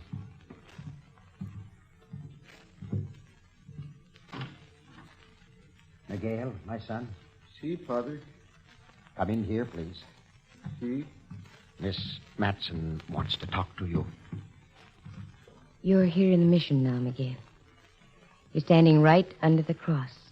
You can't lie. You killed Vicente, didn't you? Yes. Why? I love her. I give her everything I have. My love, my heart, my money, everything. She tells me that she is mine, all mine. That we will be married right here in the mission by the good Father Paulino. Then last week, I find she is also making the pretend love to Vicente. I almost went crazy. You told Vicente to stay away. See, that is right. But last night, I stand across the street from Senorita Rose's house. Vicente was there. And as they say goodnight on the front porch, she kissed him and pat his cheek, just as she did to me. And so you shot him this afternoon. With a .38. And when the sheriff called, you told us it was a .32, knowing that Rose also had a .32. See, that is right. But you will never get me for it. Mallard, Father, come on, don't let him get away. There he goes, up on that wall. Miguel, stop. You can't run away for the rest of your life. I have no life, Father. Miguel, watch out. You're going to...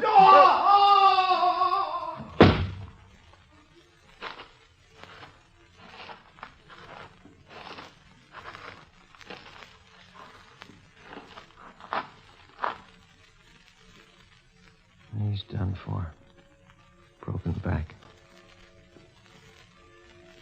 Is the pain bad, my son? No, Father. Am I dying? Yes, Miguel. You see, I told you I had no life left. The bells, you hear them, Padre? Yes. They're ringing, Miguel. Time for the compline. You will pray for me, Father Paulino? Of course. Merciful Jesus, all-knowing, all-seeing, look down upon us this night, so close upon thine own natal day.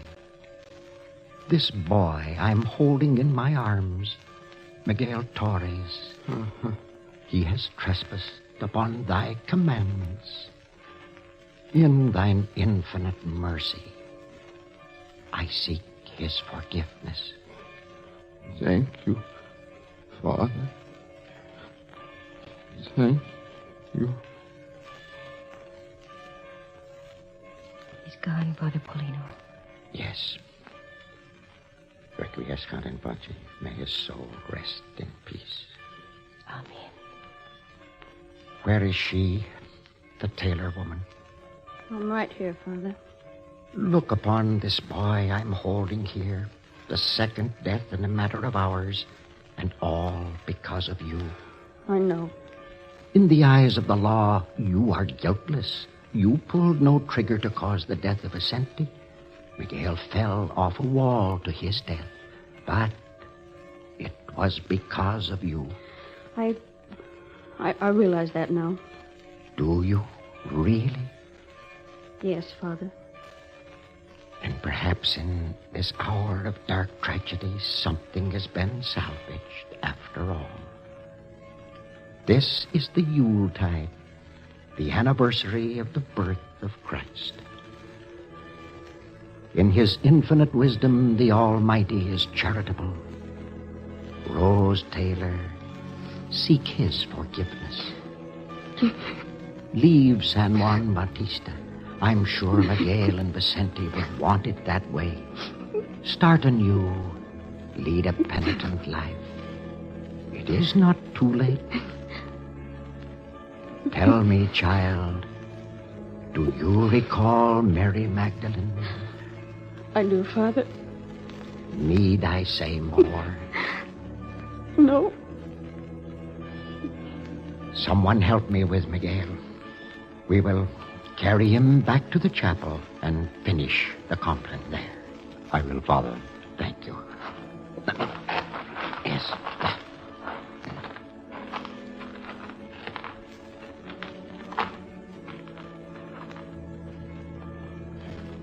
There's a remarkable man, Candy. More than you know, Mellor, dear. Peace on earth, goodwill toward man and woman. In these troublesome times, there is a brilliant, shining example of what we have to hold on to. You know, I wish there was a Father Paulino in every country of the world. We'd have more time for raising kids than for killing them. My point exactly. Come on, Mellor, dear. Let's get back to San Francisco. I have a special star to put on my Christmas tree tonight. For all the Father Paulinos that ever lived.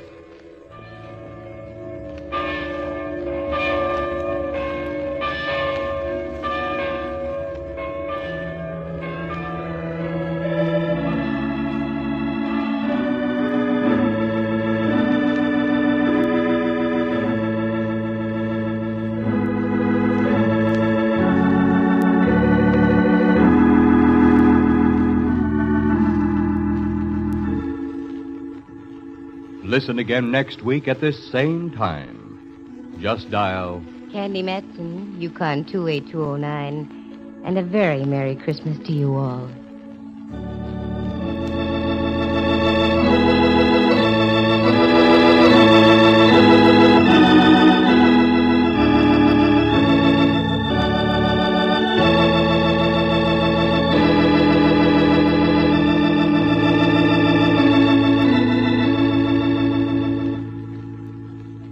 Featured in the story were Hal Burdick as Father Paulino, Lou Tobin as Miguel Torres, and Jane Bennett Carnell as Rose Taylor. Henry Leff is Lieutenant Ray Mallard, and Jack Thomas plays Rembrandt Watson. The program stars Natalie Masters as Candy and is written and directed by Monty Masters. Sound effects are created by Bill Brownell, and Eloise Rowan is heard at the organ. Our engineer was Clarence Stevens. The characters in this story were entirely fictitious. Any resemblance to actual people is purely coincidental. The program comes to you from San Francisco. This is Dudley Manlove speaking.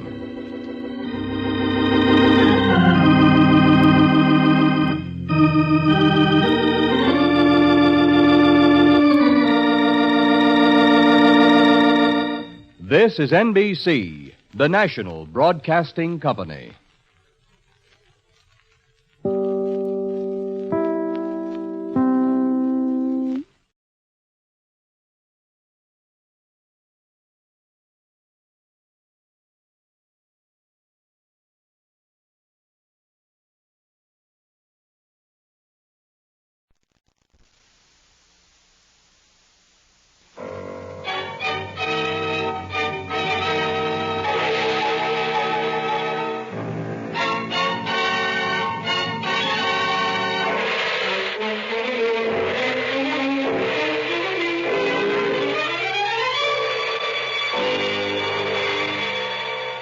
Presenting Orson Welles as the Third Man.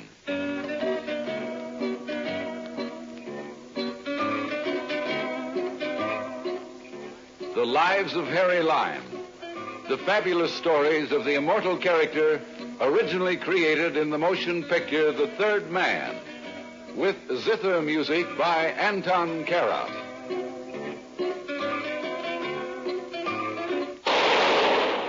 That was the shot that killed Harry Lime. He died in a sewer beneath Vienna, as those of you know who saw the movie The Third Man. Yes, that was the end of Harry Lime. But it was not the beginning. Harry Lime had many lives, and I can recount all of them. How do I know? Very simple. Because my name is Harry Lime.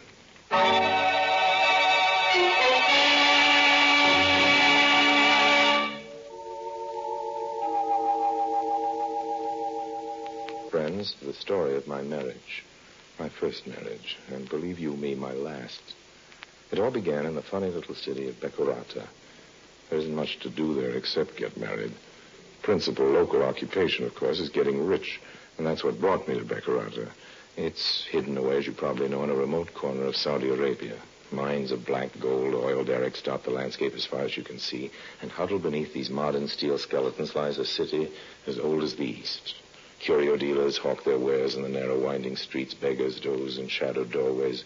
Robed Arabs mingle with Europeans in soiled whites. And the city drowses with all the indolence of Asia. An ideal place for a murder and a double-crossing oil. Oil to grease the skids of fortune for Harry Lime.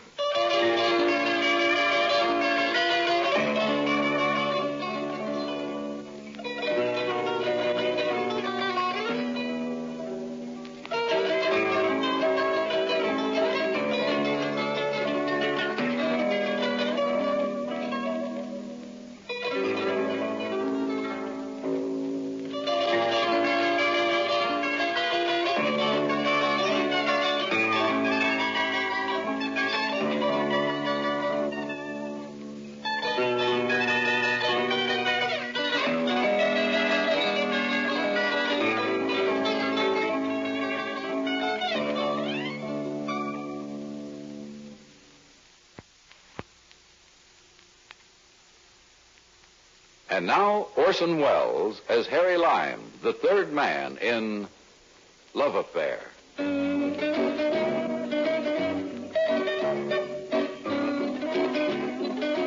Beccarata, Saudi Arabia. Harry Lime, that's me. A happy young bachelor strolling along the narrow street that led from the Grand Hotel to the native bazaar.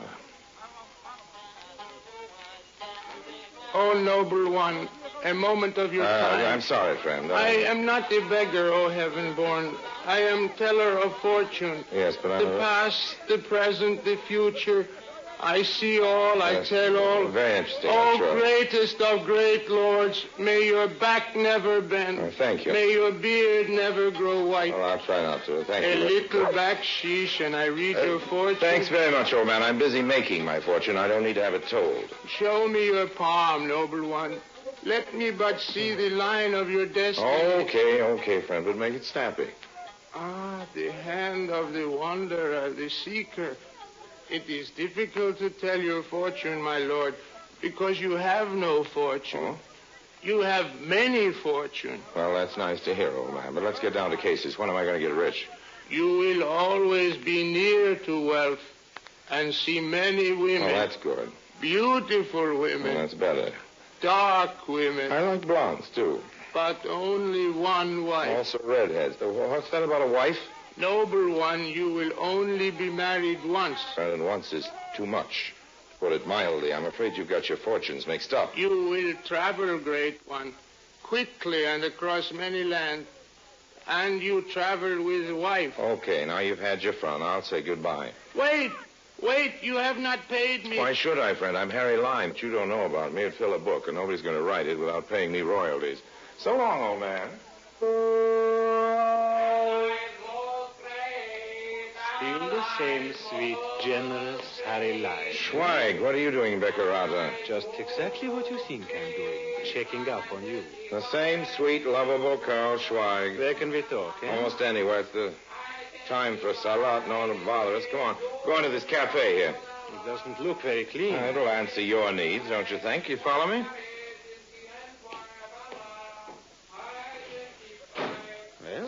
Doesn't seem to be anyone around. What do you want, Schweig? What do I want?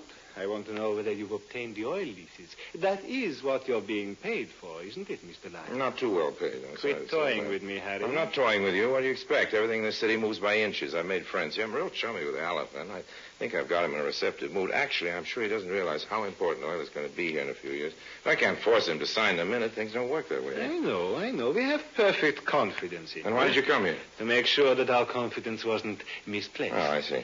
And you think you might be able to settle the matter of the oil lease? I have an appointment with the elephant late this afternoon. He's out at the Summer Palace now. It's about 40 miles from the city. When I get back, I'll get in touch with you. He'll be at the Grand Hotel, I guess. I'll be gone by this afternoon, Harry, but I do have others working for me. I'll know it if you try to double-cross me. Your government will get the leases, Schweig. Now, about the money. I brought you a draft to pay for your services to date. Here. Yeah. And thank you. Hey, what's this? This hardly covers my hotel bill. My fare getting here. You're trying to... Your final payment will be waiting for you at the Banque Internationale when you have concluded negotiations. And how will anyone at the bank know when I... They'll know, Harry. They'll know.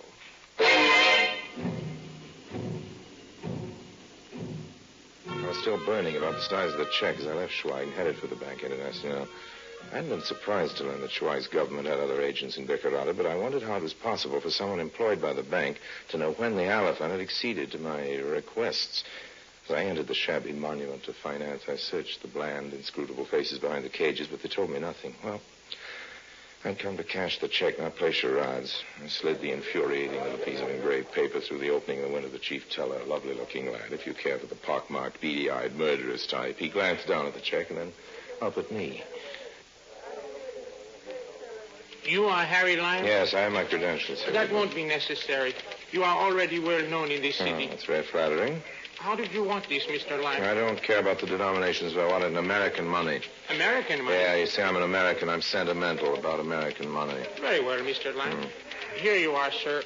1, 2, 3, 4, $500. Thank you. However, with the current rate of exchange, I might advise you to... Pardon me, Mr. Lime. Huh? I apologize for approaching you on the street, but I must speak to you at once. Who are you? My name would not mean anything to you, but I can tell you this. I am no friend of Karl Schweig. Oh, that's good. Any enemy of Karl Schweig is a friend of mine. What can I do for you? It is a matter of what I can do for you. To begin with, may I drive you back to your hotel? I have my own car. You do not own a car, Mr. Lime, and the Citroën you have rented you did not use today. You left it in the hotel garage to be serviced. You want it in good running order for your trip to the Alafin Summer Palace later in the day. Mm-hmm. I'd be delighted to accept a lift back to the hotel. That's your car there? Yes. Gregory? The car is my own, incidentally. There are some governments that are not as cautious of their purse strings as the employers of your Mr. Schweig. Gregory, we will drive Mr. Lime to the Grand Hotel. Do not hurry. Well, old man, you know all about my car, my engagement this afternoon, apparently my business here in Beccarata. What more would you like to know? You do me an injustice, Mr. Lime. I do not seek anything. I wish to give you something. Here. What do you want kidnapped for this kind of money? Mr. Lime, we are both here in Beccarata for the same thing, but there are two major differences. You want the oil leases for the country who gave you that check you just cashed at the bank. I want the leases for another power. Mm-hmm, yes. To date, you have been successful, and I have not been. I have no signed agreements, You old man. will have. Authoritative sources tell me that it has become a personal thing between you and the Alafin. You have exercised great charm on him. He will sign the leases made out by you to whatever power you select. Maybe. I want you to make out the contracts for my country. Yeah, well, Schweig's already given me several payments. Payments? How do they compare with the money you now hold in your hand? Well, they don't compare, but I can't accept this money. I've already assured Schweig. Look, Harry Lime, I know you. I know how your mind works. I have worked with men like you for years. Your loyalties belong to the highest bidder. In your hand, you hold the largest price yet offered for your services. When you present the contracts to the Alafin tomorrow, I am sure they will contain the name of the right country. A minute later, I was walking toward the bar of the hotel. I wasn't clutching the money the Baron had offered me in my tight little fist anymore. No, it was making a comforting bulge in my wallet. The long mahogany gate to forgetfulness was deserted except for George Harris. George is a sort of glorified tourist guide who sometimes brought parties of American travelers to see the quaint charm of ancient Beccarata. Quaint yet I'm not crowding, am I, Lime? You were here first, so you couldn't be crowding me. All right, then you're crowding me, and it's a long bar. If there's anything silly looking, it's a long bar with one drinker at one end, one at the other. Come on, Harris, break down. Have a drink with me. Lime, it may interest you to know that when I bring tourists here, I give them a little indoctrination lecture. Oh, that's very And part of it consists of a warning to keep away from a very unsavory American expatriate by the name of Harry Lime. You think I'm capable of contaminating you and your camera-toting Babbitts? I don't quite know what you're capable of, but the tourists who can afford to include a side trip to the Orient in their itinerary obviously have money.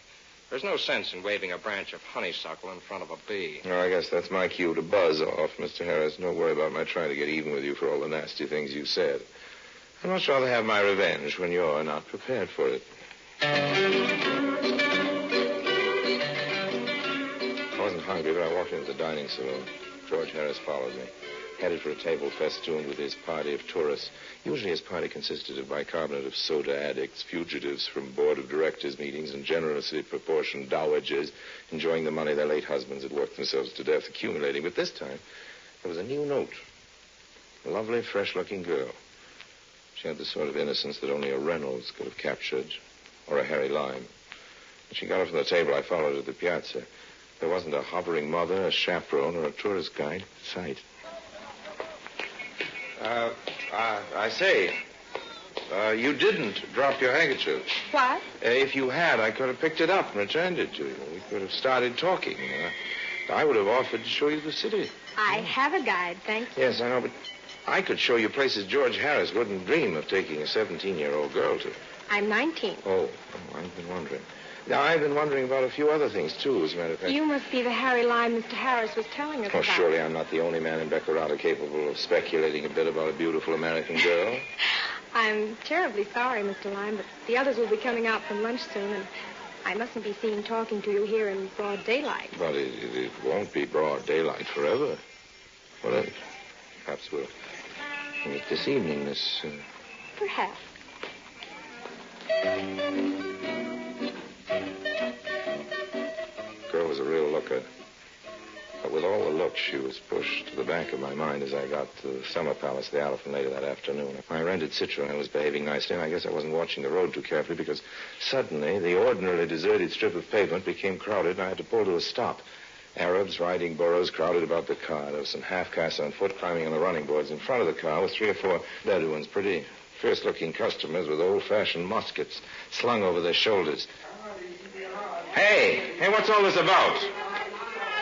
I'm on my way to see your ruler. If I'm detained, you'll be very angry. I say, isn't there somebody here who speaks English? I speak English, Mr. Well, Lime. you're the chief teller from the Bank International. That's one of my occupations. Move over, Mr. Lime. We have many things to talk about before you have your meeting with the Alafin.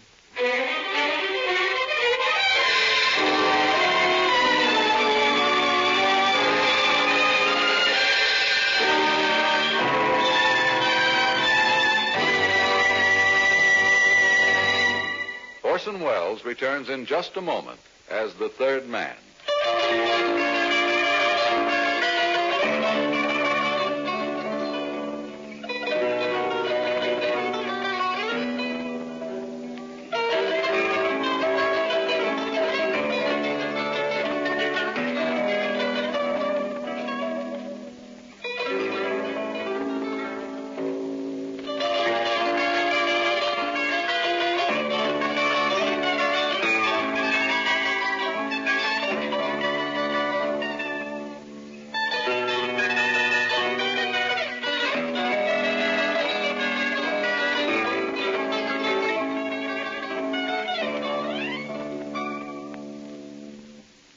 Orson Welles as the third man continues with Love Affair.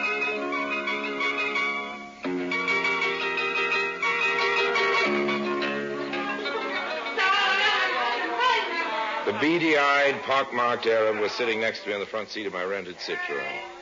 The near equatorial afternoon was growing cold. The leather of the car's upholstery damp and clammy under my hand. And as the motley crew outside the car crowded close, I made an instinctive gesture toward the bulgy wallet that rested in my inside pocket. If you're thinking of reaching for a gun, Mr. Lime, I might inform you that these few friends represent only a portion of Mr. Schweig's representatives in Becurata. So you're Schweig's man in the bank? Precisely. Well, you can relax. I wasn't reaching for a gun. I have no need to relax, Mr. Lime. But you appear a trifle nervous. Oh, no, not at all. No. But perhaps your gesture toward your pocket was only to assure yourself that your wallet was still safe. What are you getting at? I saw you get into Mordecai Varing's car outside the bank today. It would not be healthy to go against Mr. Schweig's wishes. Oh, well, I have no intention of doing that. No. I thought the idea might have occurred. Oh, no, not for a minute. If Monsieur Varing's offer was more interesting? Don't try it, Mr. Lime. Keep your promise to Schweig. And then get out of town before Varing knows you've completed our arrangements with the Alafine. I'm not leaving town till I get the balance of the money Schweig owes me. He said he'd be waiting for me at the bank. And so it will be. Well, the bank will be closed by the time I leave the Elephant's Palace. Well, you conclude the negotiations and then meet me at the bar of the hotel. Okay. I will have the money waiting for you there. All right, old man. It's a deal. And don't try any tricks. If you do, I will know about it before you have finished counting the money. My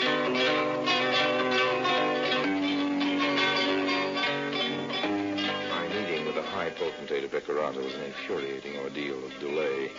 Somehow or other, the granting of oil rights seemed to be inexorably tied up with native dances and ceremonies and rituals, but the best I could manage was to leave the contracts with him and get in exchange a half promise that he would sign them. I wondered if Schweig's fascinating messenger boy would be content with the arrangements. He was waiting for me there, all right. I came prepared, but I have been informed that the Alafine did not sign the contracts. Look, if you know they weren't signed, you also know I made them out the way you wanted them in favor of the power Schweig and you represent. My job here is finished. Even if I wanted to stick in Becurata until the old Dodo gets around to signing them, I couldn't. Not with Barron in town. I want the money. I've got it coming to me. Now, do you understand? Now. I'm not sure Schweig would approve. You've got the money in your side pocket. I can see the bulge. Now, pull it out and start. Watch out, Lime. Barron knows. He must have been dead almost before I reached over and took the money from his side pocket. I could hear him topple from his chair as Barron and a handful of thugs burst into the room through the doorway. Each one of them had shot him. They fired after me as I streaked out of the back door, and I reached the rear of the hotel and jumped into the Citroën. Stepped on the starter, and as the motor caught, I clashed the gears. The car leaped toward a narrow, tortuous street. I wasn't sure where it led, but already I could hear other cars starting behind me. Natives and animals sprang out of my way as I careened down the winding street. Cars were further away now, but ahead of me I could see people milling about near a dimly lit cafe. There was a figure in white. Suddenly I could see that it was the girl, the American girl from the hotel. I don't know why, but something made me stop. Lime, help me. Oh, jump in. Get me away from here quickly. Hold on. Out of the way. Watch out. What were you doing in the native quarters? George Harris wouldn't take me where I wanted to go, and I wanted to see the places you spoke about this afternoon. So I slipped out of the hotel after dinner, and I went to that native cafe back there. A horrible place. 2 natives came up to my table, and I started to sneak out, and they followed me. Oh, I was never so happy to see anyone in my life. That's all right, honey. I'll take care of you. You'll be all right. But I can't call you 19 years old, American girl. Well, my name's Marion Lawrence. Hello, Mary. I'm an orphan, and a distant relative of mine died a few months ago and left me a little money. So I quit my job and decided to take a world cruise. And George Harris? No, I didn't take one of those planned cruises. I just happened to join the conducted tour to Becurata last weekend. And I wish I'd never come now. You better send a wire to Harris, though. He might notify your relatives or someone if you don't show up back at the hotel. Well, there's no one to notify. I have no relatives or friends over here. Mm-hmm. Have your passport with you? No, I haven't. Well, I know someone near the border who's very talented as an engraver. However, we might obviate a lot of trouble by having him make out your passports with some new names. Say, Mr. and Mrs. Joe Smith of Cleveland, Ohio. That might do for both of us. How's that sound to you? Sounds real exciting. Like we were spies or espionage agents or something.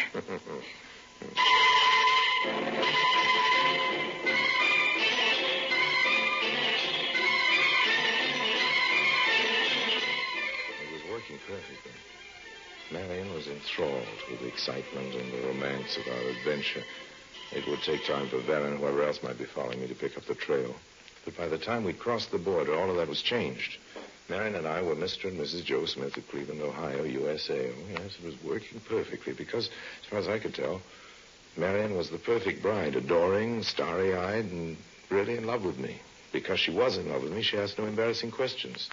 There was an added feature to it. It had become apparent that her little inheritance wasn't so little at all. Her purse contained a roll of large denomination bills big enough to choke a custom official. Did I embarrass you, dear, insisting on paying for my own clothes? Oh, no, you didn't embarrass me at all. But I'm constantly being surprised to find that you can buy Parisian models almost anywhere in the world if you have the money. Do you think it's safe traveling by car? Don't you think maybe we'd better leave it and take a train, Harry? I told you to get in the habit of calling me Joe. Well, sorry. Why shouldn't I be safe? What are you hinting at? Oh, nothing. It's just that you told me the car was rented, and I thought... Oh, stop thinking. Oh, I'm sorry, Marion, old girl. Nerves, I guess.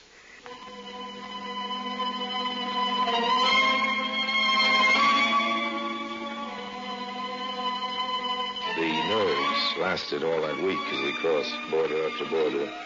Pecoraro was a long way back now, but I still kept imagining that I saw Varin in crowds as we went through custom offices. I thought I caught a glimpse of Schweig as we ate dinner in a funny little restaurant in Istanbul. Even though I'd seen him die, I could have sworn I saw the pockmarked face of the chief teller of the Bank International as we walked into a railroad office in Bucharest. By the time we'd reached Vienna, I think I'd almost begun to enjoy my role as the somewhat bucolic tourist. Are you happy, Joe? Dangerously. The way I feel, I might never want to leave here. I'd hate to think of what all this rich food would do to my figure if we stayed. I suppose neither of us ought to order anything more to eat or drink. Well, it sounds as though there's plenty for all of us. Harris. George Harris. You don't mind if I join you? You talk like a cop, old man. I'm with the FBI of the United States. By the way, Harry Lime, I think you might be interested in knowing that the elephant got a little tired of all your intrigue the day after you left. He awarded the oil leases to the U.S. So then Schweig's after me, too. What charges have you got against me? Charges? We have no charges against you. It still isn't against the law to be a skunk. Well, if there are no charges against me, I've just been hoping the Becurata authorities track down your sweet little bride. Why? Marry? I'm sorry, Harry. The night you picked her up in Becurata, she was fleeing from the hotel, where she just shot and killed her aging husband. You ready to leave, Marion? Yes. Just a minute. Marion, I want to get this straight. It's no use talking, Harry. What he says is true. You mean that's why you came away with me? You mean I was the sucker? You've been using No, me? Harry. Okay, I've been a lot of things in my life. I've even been married now. I've even been a sucker. But that's one that doesn't go in the book. But, George, I don't see how you traced us. They're the big bills your wife spent on the trip. You see, her doting husband, not you, the one she killed, cashed a large check at the Bank International a few hours before she did away with him. Luckily, the chief teller made a list of the serial numbers. Come on, Marion. Well, goodbye, Lime. By the way, where are you planning to be? We may need you for the trial. Well, you can always look for me, old man. There's no law against that. Tell you what, I'll give you a little hint. The elephant maybe hasn't signed that oil contract. He may need a little advice after all, so you'll probably find him in Becurata for a while. There's a fortune teller I want to look up. I owe him some money. So long, Marion. Goodbye, old man. May your beard never grow white. May your shadow never grow less.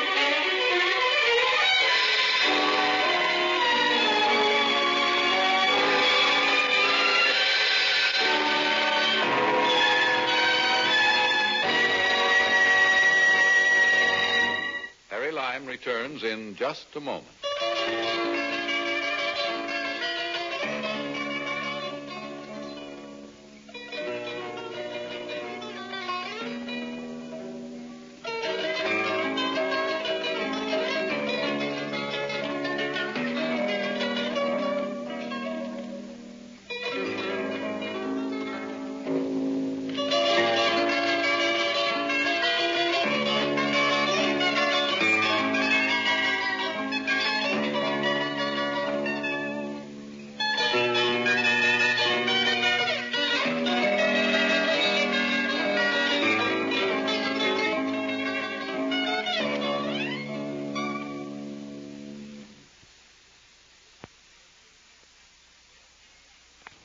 Harry Lime.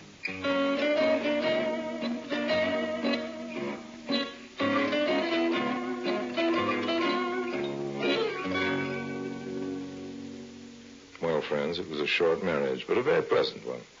If you should settle down somewhere and start enjoying easy living, rich food, and fine liquor, don't worry about what it'll do to your figure. Just about the fat it tends to develop between the ears. The Third Man.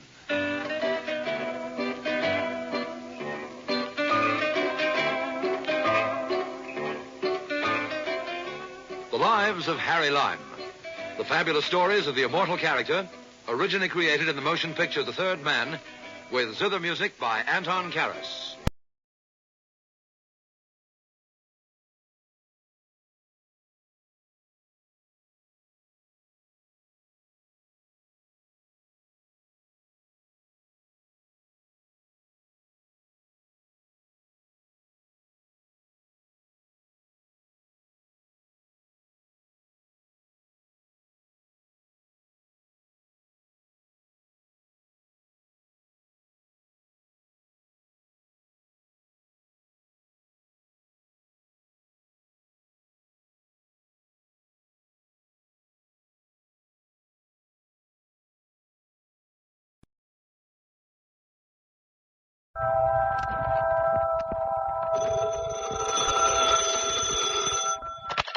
Hello, YUkon 28209.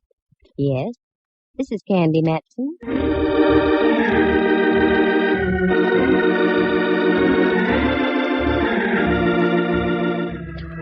Do you have a little unsolved murder in your home? Got some blackmail you want to unload? Are you the victim of some vulgar extortionist? I know a girl you should meet. She may not be the greatest private eye in the world, so what if it does cost you $300 or $400? She sure is sweet.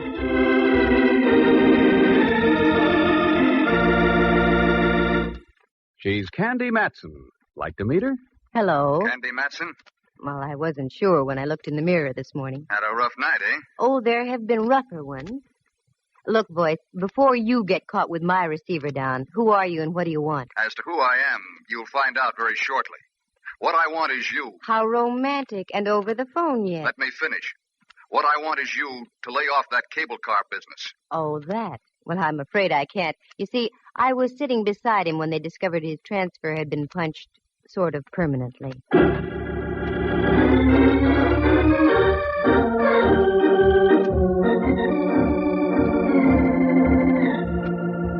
That's how things happen with me.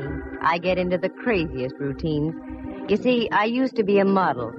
I've been told I have the proper displacement for such a career. But I found there wasn't enough money in it. A girl has to maintain a nice apartment on Telegraph Hill, keep enough clothes to highlight the displacement I mentioned, and also eat, doesn't she? Sure. So I turned private eye. You meet a better class of people, mostly named Rigger or Mortis. Now take this cable car deal. It's positively fantastic. But after all, this is radio, isn't it? Like to hear how the whole thing happened? Leave us trip along to Act 1.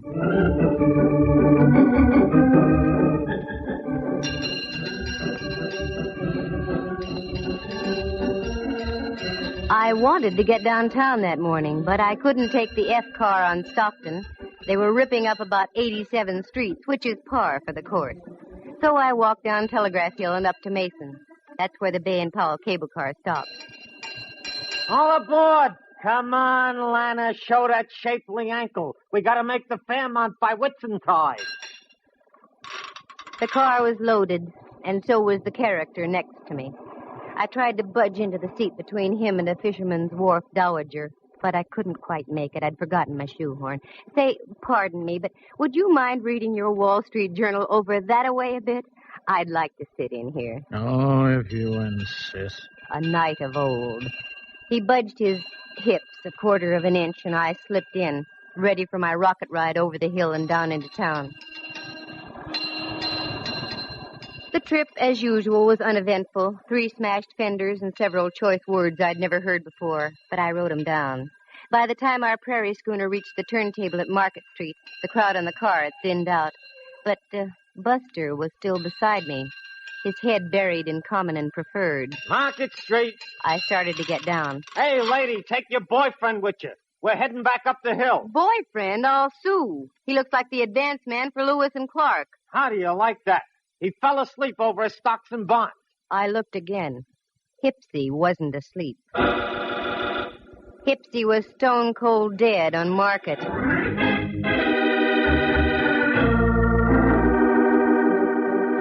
What a twist. I, who always went on the prowl for a whodunit, get one literally tossed into my lap. He just hadn't gone out of this world serene-like. Oh, no. There was a steady slurp of blood trickling down his vest just north by northeast of the equator. After a half-hour wait full of questioning by homicide legmen, I knew my morning shopping tour was rained out. And after all, I was only going to buy an emerald clip to match the glint in my eye. Well, that would have to wait. I knew the next step. I grabbed a cab home. I wasn't long in waiting. Right on cue. And if it was the right cue, it would be Lieutenant Ray Mallard from headquarters, daintily pressing his cuticles against my apartment buzzer. I was right. What? I've been expecting you. Come on in, Mallard. You've been expecting me. Why, Candy? Naive little rover boy, you. Have a drink? No, I'm not in the mood. Just make it a double. Sit down, Mallard, and let's be civilized. Take off your hat. It is off. Oh? Candy, for once I'm puzzled. You're just saying that. Yeah, because it's true. I've checked and rechecked. No matter how many loose ends I tie together, I still get no connection between you and Dwight Ellsworth. Dwight who'sworth? Ellsworth, your extremely limp traveling companion on the cable this morning? Mallard, I can give you an angle on that. Yeah? Yeah. The angle being that I didn't know him from Adam. Level? Straight. Oh, look, honeypot, this mediocre dialogue is getting us nowhere. What did you haul your size 11s in here for? Oh, frankly, I don't know. Here, fill it up, will you? Well, you're not just going around in circles, Mallard. You're going around in doubles. Yeah. Like I've said before, Candy, you've got a pretty view from here. Oh? Wait till I turn around. I mean from your window. Look at that ship down there, just docking. Where? Down there. There's romance for you. Probably just in from the Far East. Here's your drink. Oh, thanks. You know, it is sort of romantic. Don't you think it'd be fun to jump on a tramp like that and whisk off to the South Seas? On a honeymoon? No. That's what I thought. South Seas. Mallard. Don't call me Mallard. Why not? We're just playing for ducks, aren't we? Oh, very crisp. Playing for ducks. No, Candy, we aren't. Not in this case. We've got a dead man in our hands. Rudy Toot shot right through the heart. And you were sitting next to him. Sure. Go on now. Get out of here. What? You heard me. Lift your hindquarters and get back to headquarters. Candy, I don't like that look. You've got something on your mind. Yeah, but you wouldn't recognize it if I told you about it. One word of warning. Don't dabble. You're in deep enough. Got it? Got it. Here's your hat. Grab it. So long, Mallard. See you around a jailhouse sometime.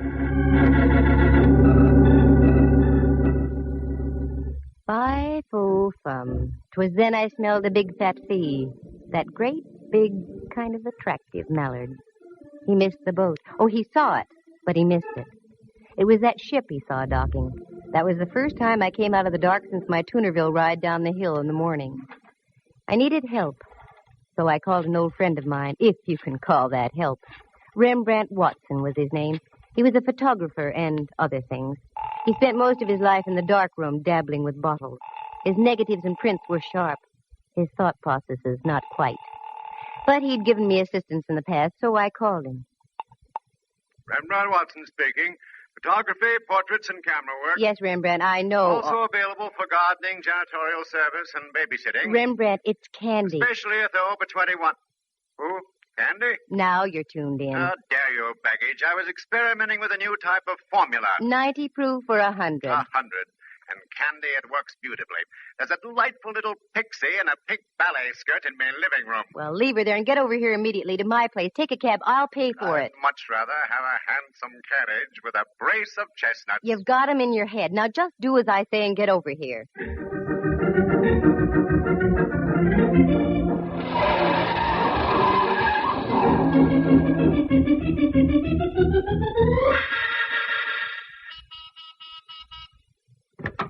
Float in, Rembrandt. Gadfrey.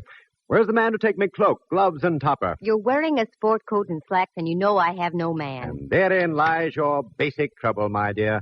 You have no man. Now, Rembrandt. Every man should have a woman. Every woman should have a man. It's the incontrovertible law of the universe. Candy, you should have a man. You. Sure, I'm no longer a man. I'm a sprite, transcending the world. Well, stop transcending a moment and come down to earth. We've got a job to do. How poetic. How idyllic. We've got a job to do. For money? Eventually. Oh, one of those. Very well, my dear. Bring me up to date. Well, I don't really know if I can or not. Good. And I shall leave and return to me formula. Oh, no. What I mean is, the whole story is so fantastic you'd never believe it. I might. Try me, Candy. Well, I get on a cable car and sit next to a character reading the Wall Street Journal. A strange coupling. A cable car and the Wall Street Journal. Yeah. And when we get to the end of the line, my friend next to me is dead. Probably the ride down the hill frightened him to death. He looked like a used punch board. He had a neat little bullet hole through his heart. Candy, my little ballerina friend in the pink skirt is more believable than what you just told me. I told you it was fantastic, but none of how it happened. Now, sooner or later, Mallard is going to come out of his fog. And when he does, I'm going to be out of a fee. A fee that so far doesn't exist, my pretty. It will, if my hunch is right. Now, here's what I want you to do. Go down to the Chronicle and get all the back files you can on Southern Islands Steamship Company. The Chronicle? A pleasure. I have a few questionable companions there who indulge in formulas. Stay away from those companions and just do as I ask. Very well, my dove. I go, but entirely against my will. And where will you be? Around town, Rembrandt. I've got to do some legwork. Let me assure you, Candy, you have just the right equipment for it, too.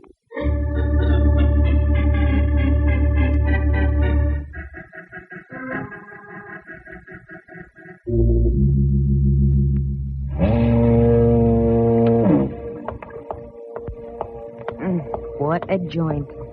I'll bet they mount slit gullets on the walls instead of deer heads. Well, come on, Candy. Get your tools out and screw up your courage.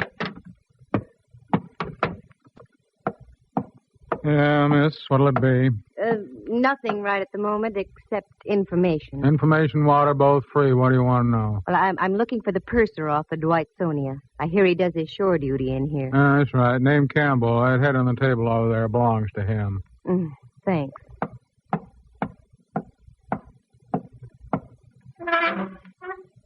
Hello, sailor. Hey, Campbell. Wake up. Oh, leave me alone. Come on, snap out of it. Who are you? What do you want? My name is Candy Matson. I want to ask a question. I'm only drinking. Go away. Not until I find out what I want to know. Dwight Ellsworth was murdered this morning. What? I thought that would bring you to. Well, that's the nicest news I've heard since VJ Day. What do you want to know? Where does his brother live? That stooge. He's got about as much spine as a water eel. Never mind. I want to find him. He seems to keep his whereabouts as secret as an atomic stockpile. The whole family ought to be knocked off. He lives out in Seacliff, 25 Dashel Road. Good. Bartender, buy my friend a little reward. And one for yourself, too.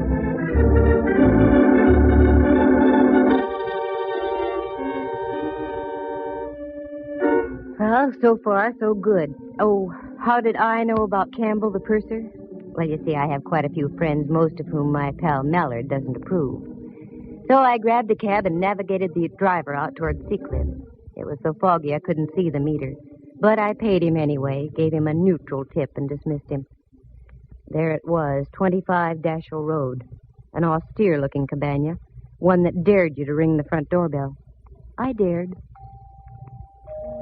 I had the awful feeling I should have been around at the side door delivering hand laundry. Good evening. Well, except for the fog, yes. Is Mr. Ellsworth in? Yes, he is. But I'm afraid I must ask you to leave. There's been a death in the family. I know. That's why I'm here. Come in, please. Thank you. Walk this way, please. Oh, I'm afraid I couldn't, even if I lived to be 100. Mind your tongue, young lady. You're in the house of an Ellsworth. Oh, hoity-toity. The old babe had delusions of grandeur. Well, no need to get uppity with me. I've mingled with royalty. I once played a bit part in a Rita Hayworth picture. But this old gal was really something. She couldn't have been more than 45, yet looked like something out of the barracks of Wimpole Street. She ushered me into a large-ceilinged living room, and there on the divan was my boy. his head lowered into his hands and quite obviously touched. Quite obviously. Roger, this young lady is here to see you. I don't believe you mentioned your name. Candy Matson. Matson. You in shipping, too? Of a sort. Oh, this is my wife, Miss Matson. You'll pardon me if I don't seem hospitable, but my brother was murdered this morning. I know. I was sitting next to him when it happened. You were? Don't talk to her, Roger. I don't trust her. This whole thing is a threat of some kind. No, it's not a threat. It's a business proposition. I'll come right to the point. You see, I'm a private detective. Oh, one of those persons. Put your nose back down, Mrs. Ellsworth. I want to get the show on the road. Yes, I'm a private detective, and I'm in a spot, too. The police think I'm connected with the case in some way, so I'm here for a double purpose. I'm listening, Miss Matson. Roger, I forbid you to speak with this woman. Too late, Mrs. Ellsworth. Now, this is it. I'm in this business to make money. Give me a check now for $300, and I'll find out who killed your brother. And I'll also clear myself. Roger, I'm warning you. Naturally, you want to see the killer of your brother brought to justice, don't you, Mr. Ellsworth? Don't you? Yes. Here, I'll make a check out right now. Thank you. Just make it out to Candy Matson. Payable today.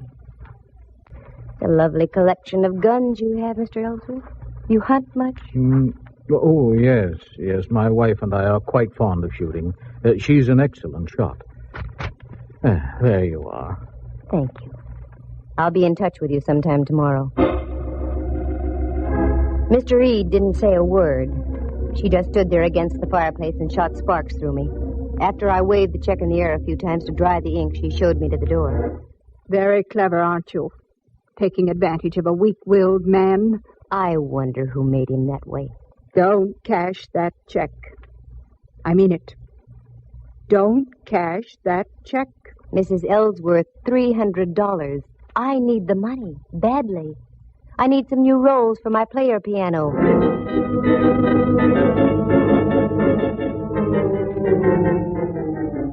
I buzzed back downtown. I wanted to cash that check in a hurry. I knew of only one person who would give me the crisp green at that hour of the night.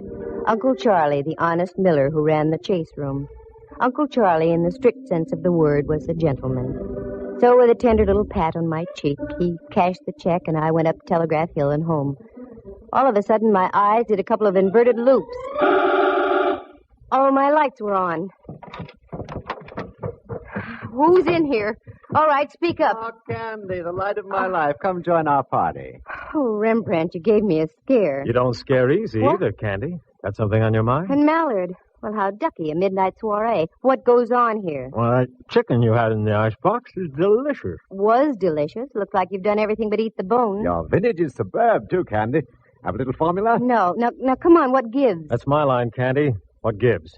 You're in on something, and I want to know about it. Oh, Mallard, believe me, it's nothing. I'm just trying to parlay a couple of hunches. Tall hunches.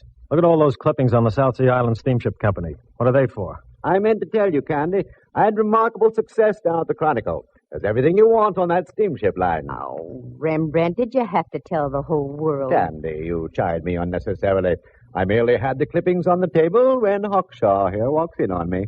Okay, Candy, take it from there. I can't tell you yet, Mallard. Nothing makes sense yet. I've got about 4 loose ends that need tying off. I'd only put 2 men to following you. I'd save myself a lot of grief. 2 days, that's all, Mallard. Just give me 2 days. I think I'll have it for you. All right. But don't forget, the boys down at Kearney Street headquarters don't love you the way I do. 2 days. No more or less. I gotta go. Thanks for the fowl, chicken. Very gay. Here, Rembrandt, here's $50 for you. 50? My word. What's all this talk about a recession? Go on and take it. Go someplace and stabilize the economy.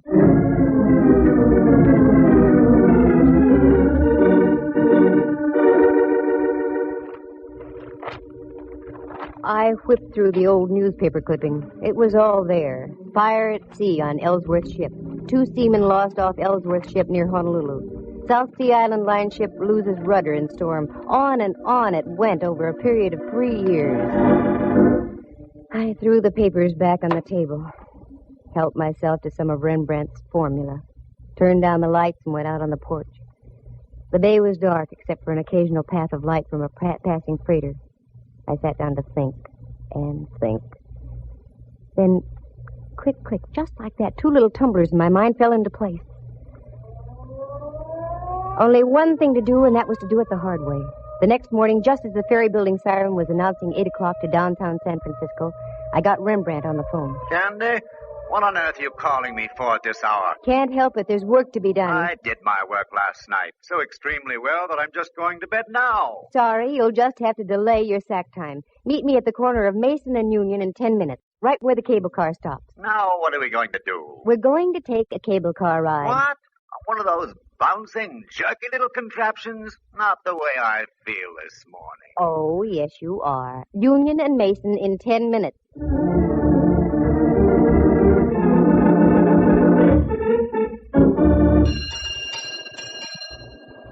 All right, Rembrandt, get on. This is the silliest thing you've ever done, Candy. Maybe. We'll see. Dwight Ellsworth was already on the car when I got on here, and alive. How could you tell? He mumbled something when I asked him to move over. Sounds logical. Although I once remember stumbling into a corpse who mumbled for hours after it had been liquidated. Rembrandt was in one of his rambling moods, so I let him alone. The car pulled over Mason Street, down Washington, and then swung on to Powell and up the hill. Now I watched the buildings and apartments carefully. There was a little red brick building, now a big apartment house, a woman's residence club, and so on. Then over the hill, more apartments, and the possibilities petered out at Bush. Well, only one thing to do. Canvass all those blocks between Washington and Bush. Okay, Rembrandt. Off the car. The strangest corpse I ever did see. What'd you say, Candy? Off the car. Come on. Now what? I just want to get to bed. Well, not for a long time, Boy Blue. Now, here's the pitch. You take this building, and I'll take the next. We'll alternate as we go along. Ask if a tall woman with a horsey face and dressed something like Queen Victoria ever lived around here. Oh, Candy. I know it sounds wild, but it's got to be done. A horse with a tall face and dressed something like... Oh, Rembrandt, look at me. Get that smoke out of your brain. A tall woman with a horsey face and dressed something like Queen Victoria. You got it? Got it. Okay, get going.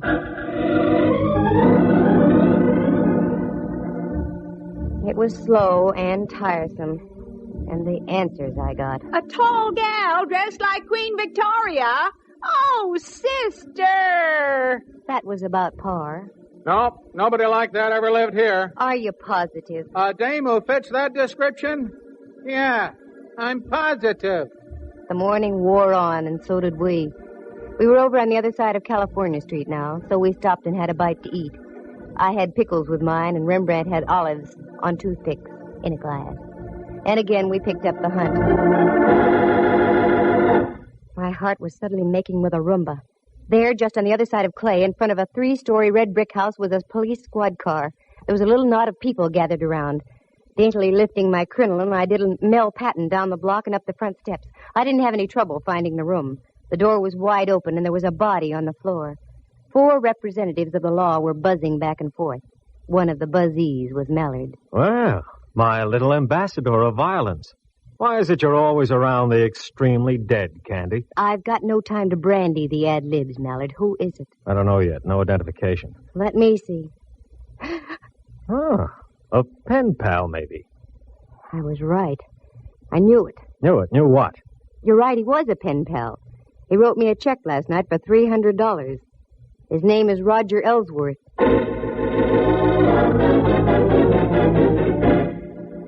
Very interesting. Must be open season on Ellsworth. Okay, Candy. Time you filled in the blanks. Start. Wait a minute. I want to look at the window over here. Mallard, there are a couple of younger Ellsworths living around town here. I'm sure you'd like to see them stay healthy. Yeah?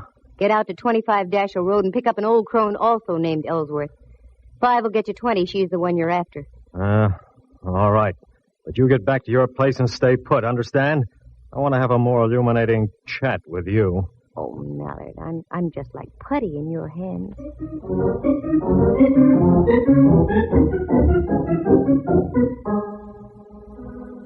The moon was coming up over Diablo and spraying a path of silver on the bay.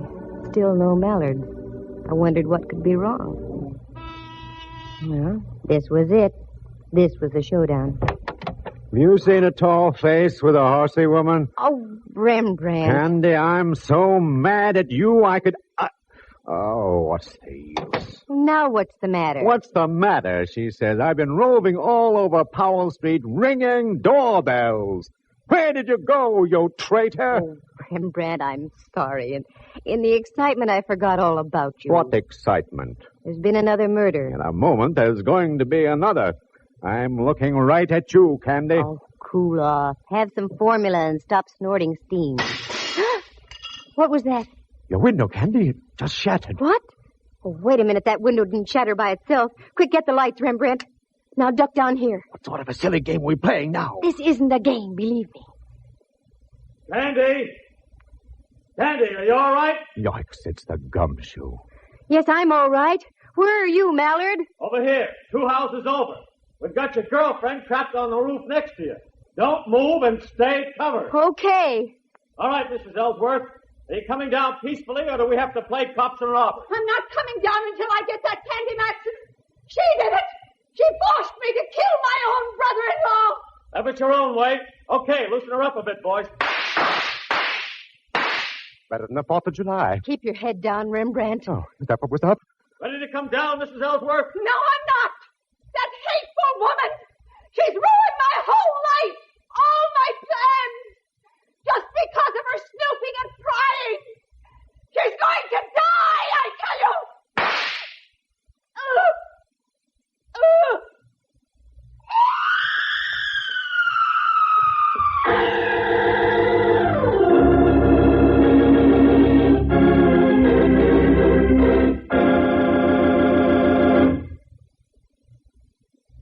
It was a miracle, Candy. You must have moved slightly just as she shot at you. Well, it was too close, I can tell you. She's dead? Oh, decidedly. I think she was dead before she hit the ground. That one shot got her. We went out to her house, and she was just driving off when we got there. We trailed her up to North Beach, lost her for a block, and then spotted her car at the top of the hill here. We arrived just as she was getting on the roof next door. Okay, now you tell me your little dream. Well, it was that ship docking that set my wheels going around. The name Ellsworth started burning in back somewhere. Mm-hmm. You saw the clippings we dug up. Yeah. The South Sea Island steamship lines were slowly being sabotaged. I did some checking, and I found that the insurance companies weren't going to renew. Yeah. I don't know why I didn't tie that in sooner. Oh, it's just that you have too many things on your mind, Mallard, dear. I went out to the place on Dashiell Road, and when I left, I was pretty sure the old girl had knocked off her brother-in-law. Why? Well, for several reasons. One, she was a venomous old witch. Two, you've never seen such a collection of guns in all your life. And her husband admitted she was a darn good shot. I also saw one little pot gun that was very interesting. It had a silencer on it. Uh-huh. That was the one she used on you tonight. And also the one she used on Dwight Ellsworth from the window of that apartment where you found her husband. How do you know? Go back there. You'll see a nice little bullet hole in the curtain with burned powder all around it. Now, don't tell me that... Yes, I'm telling you that she rented that place knowing that her brother-in-law always went downtown on a certain cable car. She waited that morning until we were riding by, and she plunked him. I have now heard everything. And the reason? Dwight Ellsworth, rather than fighting the insurance companies, had decided to sell his steamship line. But the old gal thought she'd beat him to the punch by knocking him off. The steamship company would then fall into her husband's hands. Yeah. What about her husband? Well, after he gave me the check and I left, they evidently had a fearful row, and she spilled the beans.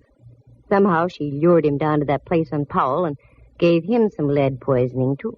And that's all there is to it. Candy, I wish you'd have told me all these things earlier. We might have been able to save the life of Roger Ellsworth. No, it wouldn't do any good. Because if she hadn't killed him, I was going to. What? Mm-hmm. While I was waiting for you to get here, the phone rang. It was Uncle Charlie, the honest miller. That no-good Roger Ellsworth. His check bounced like a brand-new golf ball. What's so funny, Mallard? Listen in again to the further adventures of Candy Matson, Girl Sucker. Well, that's the way it goes. Sometimes you win, sometimes you don't. In this case, nobody did, except Rembrandt. He'd stocked his darkroom with $50 worth of formula, and not the kind you use on negatives either. Let's see. Murder on a cable car, Dwight and Roger Ellsworth done in as well as the old gal. One check that bounced. It really does sound fantastic, doesn't it? But I told you this was radio, didn't I? Oh, wait a minute. Maybe I did come out ahead at that. On the way out, Mallard leaned down and kissed me. The first time it ever happened. You know, at times it's kind of fun to be in the arms of the law. Listen again next week at the same time. For excitement and adventure, just dial Candy Matson, YUkon 28209. Heard tonight were Helen Cleve, Jack Cahill, and Harry Bechtel, Jack Thomas as Rembrandt, and Henry Leff as Mallard. The program stars Natalie Masters as Candy and is written and produced by Monty Masters.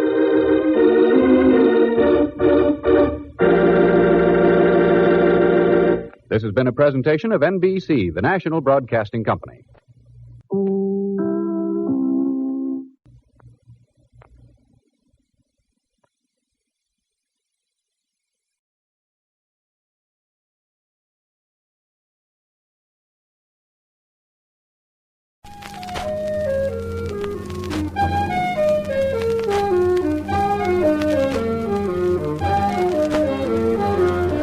Carter Brown Mysteries. Adventures in excitement and suspense, based on the best-selling novels by the slick storytelling sensation, Carter Brown.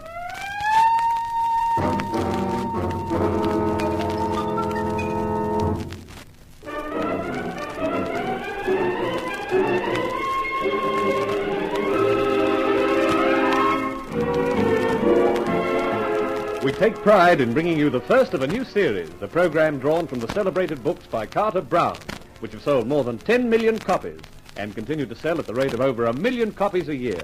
Each week you'll hear a complete story dramatized in the smooth, modern style which has been responsible for Carter Brown's enormous popularity both in Australia and abroad. And here, to introduce the Carter Brown Mystery Theater, is Carter Brown himself. How do you do, ladies and gentlemen? I'm very pleased indeed, and I must admit flattered, too, to have been asked to present my stories to you. Mr. Brown, I know you've led a pretty adventurous life yourself. You've traveled around the world as a salesman, publicity writer, film technician, and now, finally, as a best-selling author. And quite a number of people seem to think that the heroes in your stories are really yourself. Now, is that true? No, it's not. And if I sound very definite about that, it's because my wife's listening to me, and I don't think she'd like the idea of my running into so many gorgeous blondes, brunettes, and redheads as the gentlemen in my books do. No, nor, I suppose, into as much trouble as they do. No, I don't think she'd like that either, I hope. Yes, your heroes certainly do wind up in strife, don't they? Like Johnny Lane, for instance. Johnny's a newspaper columnist, and they've got a premium on problems. Not that they all run into the same kind of bother as Johnny. They wouldn't want to. Well, he's a cocky character with an eye for a beautiful babe and printer's ink instead of blood. But suppose you find out for yourselves.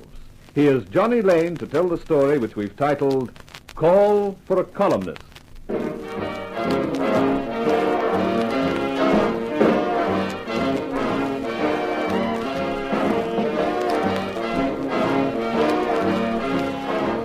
I was feeling pretty pleased with myself and hence with the world. I had the best table in Jules' night spot, courtesy of Monsieur Jules himself, and on the table was my favorite drink and my favorite reading matter, a copy of the news, open at the best part of the paper, my own column, Dynamite with Johnny Lane, syndicated in 68 newspapers throughout the United States with an estimated 4 million readers. Yes, as far as I was concerned, life was a great big rosy bubble with Johnny Lane riding on top of it. Then the bubble burst.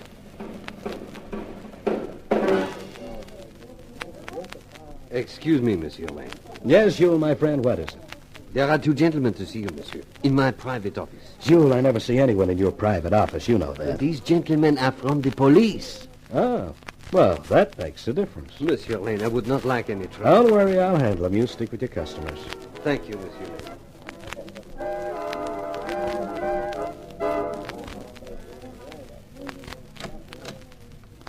Well, well. I feel honored, gentlemen. Chief of Police O'Byrne and Captain Stanger in person. And together. Whose piggy bank has been robbed? Cut the clowning, Lane. This is serious. Oh, you intrigue me, Captain. Tell me more. We wanted to talk about your column, Johnny. A subject I am always happy to discuss, Chief. It's about the item concerning Albert Ferraro. I've got a copy here. Uh-huh. You said, mobster Happy Albert Ferraro won't get around much anymore. Not since he had unexpected visitors at 2 a.m. this morning. Rumor had it that Albert was going to sing to Senator Rowland's committee investigating vice and allied rackets in our fair city. This morbid columnist is betting that Albert sang his swan song in the small hours to an unsympathetic audience, with a hey and a ho and no flowers by request. Who is the Mr. Big who's worried by Senator Rowland's questions? Keep reading this column, folks, and I'll let you know just as soon as I find out. Not bad, Chief. You really haven't got the style for it. Or the voice. This paper was out on the streets at 3 a.m., just 1 hour after Ferraro had his unexpected visitors. It takes more than an hour to print your paper, Johnny, and that means you put that item in before it happened. Just a hunch, Chief. If I'd been proved wrong, I'd have had to wriggle out of it in tomorrow's column. But you haven't been proved wrong, Johnny. As soon as we read your item, we called on Albert. Guess what? He was at home, with a nylon stocking wound round his throat. Tight. Oh, that's what you get for sticking your neck out. Maybe you should see things the way we do, Johnny. We have to take Senator Rowland's investigation seriously. The more he uncovers on the vice activities in this city, the worse it looks for the police. Sure, we bust up a lot of small stuff, but the big stuff still goes on, and we can't get a lead. So, when we read our paper, we find that the one lead which might really have opened things up for us was never given to us, until it was too late. Oh, come, gentlemen, let's be fair. You got the same opportunities as I have for getting information. Better. If I happen to have outsmarted you on this one, it's no use feeling sore about it, is it? You'll just have to do better next time. Chief, let me bust him on the jaw, just once. It wouldn't look good to his 4 million readers. Johnny, all I want to know is where you got your information from. Sorry, Chief, that's confidential. Now, look, I've got more than 100 people in this city who hand me information. 2 things that are always sure of. Their money and my discretion. What happens if I tell you where the whisper about Albert came from? Word goes around that Lane can't be trusted. My column gets shot to heck. Okay, Johnny. I guess we'll just have to plug on with our own plotting methods. I see you're going to let us know pretty soon who the Mr. Big is. We'll be really interested in that. You got any life insurance, Johnny? Life insurance? What? I was just hoping you got plenty, because I don't think you'll find anybody willing to give you more. You're a bad risk now. I'm afraid I don't quite follow. If we're interested in your story about Ferraro, how much more interested do you think Mr. Big is going to be? And when he gets around to asking you about it, I don't think he'll take that confidential routine as an answer. Let's go, Captain. So long, Johnny. Or should it be goodbye? I'm not a nervous character, but as O'Byrne and Stanger walked out, I suddenly found myself dabbing my forehead with a handkerchief. There ought to be a law against policemen going around frightening people. Well, I decided I could use a drink back at my table. Didn't waste time apologizing to the people I knocked over to get there. Monsieur Lane, everything was all right? Yeah, sure, Jules. Don't give it another thought. Oh, I am grateful. Monsieur Lane, there is someone who would like to say hello to you. I never say hello to anyone. That's one of my principles. Hello, Mr. Lane.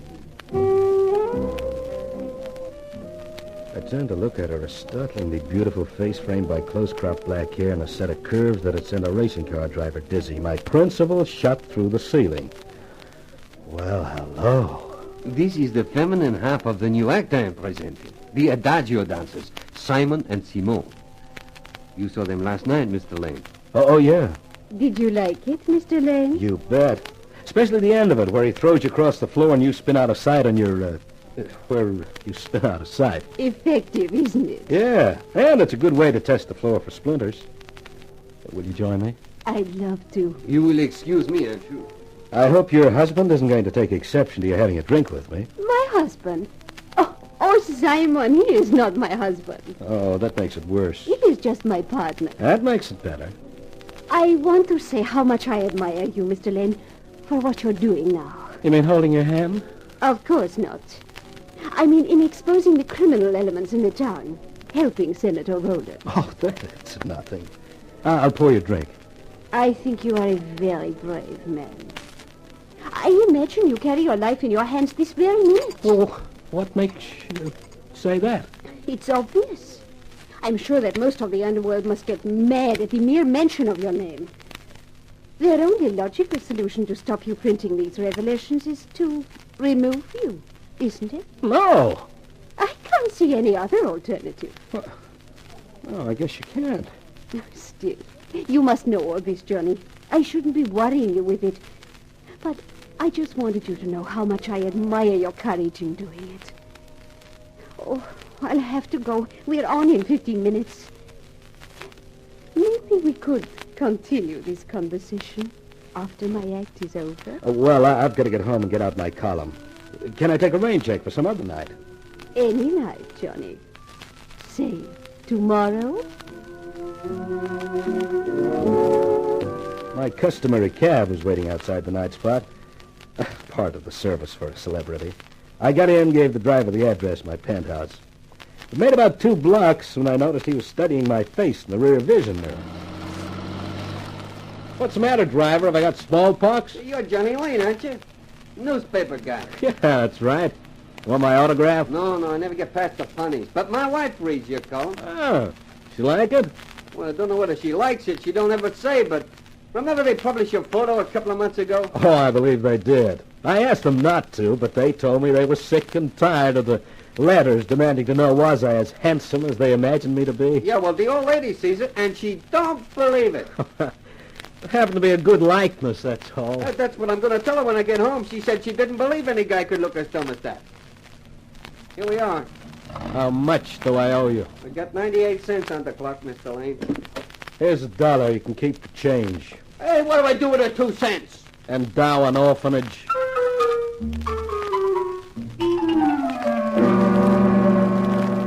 I rode the elevator to the top floor and reached my keys as I moved down the passageway to the penthouse door. I could hear the phone ringing inside, and I opened the door in a hurry.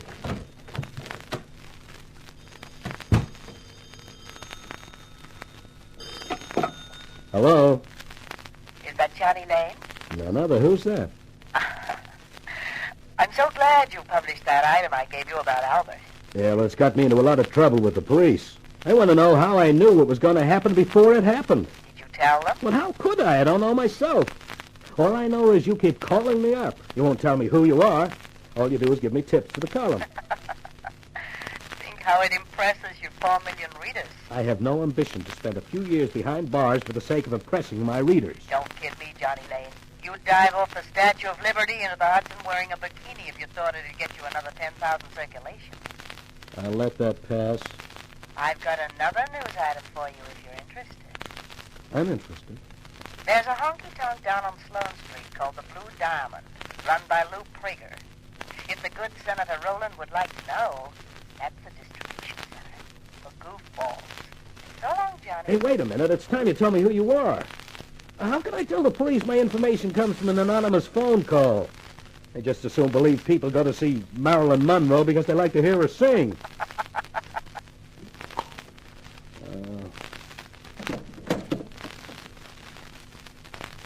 What the... Hey, hang on to yourself, kid. It's under the door. Okay, I'm coming. Just move back quietly, Mr. Lane, and we'll close the door. Hey, that's a gun. Your eyesight's 20/20, Mr. Lane. So get inside where we'll be nice and private.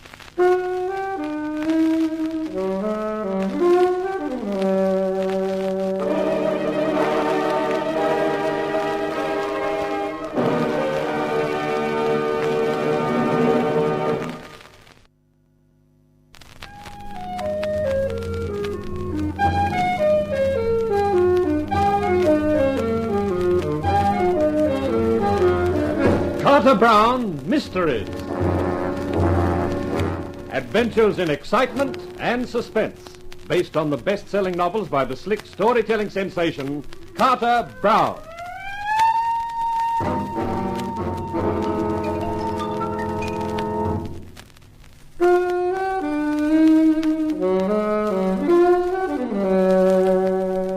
think people would have a little more respect for my position, not to say my feelings. After all, 4 million readers turn regularly every day to my column to the headline, Dynamite with Johnny Lane. I'm somebody in this town. And what happens? Just because I print a hint in my column about a mobster's imminent demise, a hint thrown my way by an anonymous female phone call, I'm suddenly everybody's favorite focus of attention. The wrong kind of attention. Like the guy at my penthouse door shoving a gun into my stomach and telling me to get inside.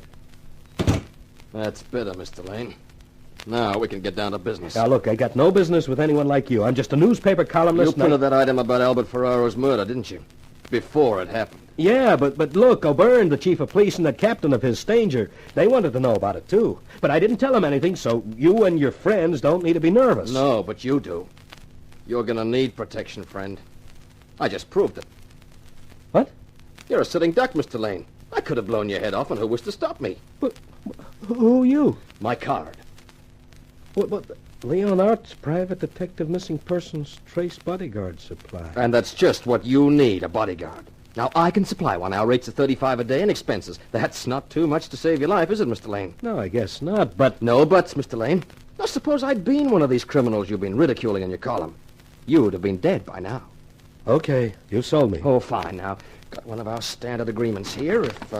If you will sign it, I'll spend the night on your sofa, and in the morning I'll assign a regular bodyguard to you. Who'll that be? Oh, Tony Spencer, my best operative. Okay.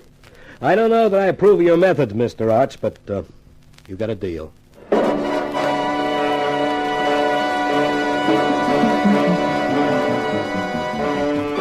The comforting reassurance of the private eye's presence on the sofa in the other room gave me 8 hours solid slumber. But when I yawned the morning in, I nearly dislocated my jaw halfway through the yawn. The sofa was empty. Then I remembered. Arch must have gone out to arrange about Tony Spencer, my permanent bodyguard. And Police Chief O'Byrne's threats of the night before disappeared in the thought of constant protection from some nice, hefty ex-heavyweight. The percolator was bubbling and soft music from the radio was cheering the morning when the buzzer went. I bounded to greet my bodyguard. Mr. Lane? Sure. What can I do for you? It's what I can do for you, Mr. Lane. I presume it's all right for me to come in? You have a nice place here, Mr. Lane. I think I'm going to like it. You do? I certainly do. Well, that's fine, just fine. Beautiful blonde is just what I need in my life. Honey, come to Papa. Hey! Hey, what hit me? A blockbuster? I don't know why it is, but I have this trouble with every assignment. Huh? It's always the same. Men just can't get used to the idea of a female bodyguard. You mean you're Tony Spencer? That's right. And there's no need to look so surprised. There are female lawyers, doctors, dentists. Why not a female private detective? But I can't go around with a lady bodyguard. I've been the laughing stock of the town. Now, I'm sorry, but you'd better go back to the agency. I'll pay for the day's hire, of course. It'll cost you more than that.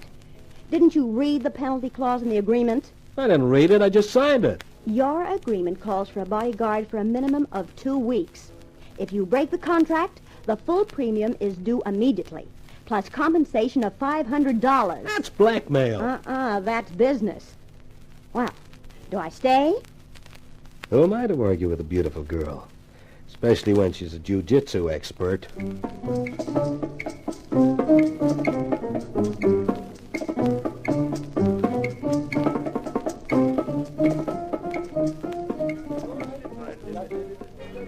Well, there's certainly one thing about working for you, Mr. Lane.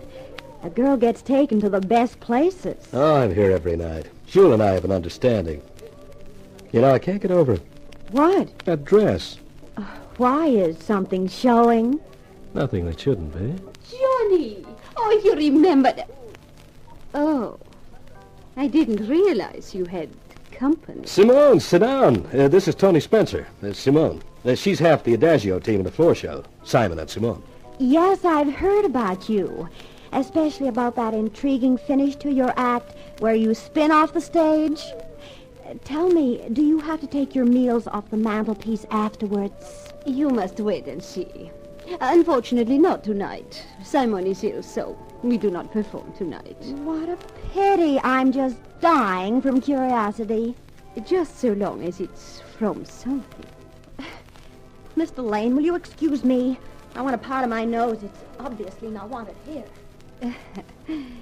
I admire your taste, Johnny. I must even confess to a minute touch of jealousy. Jealousy? Oh, you flatter me, Simone.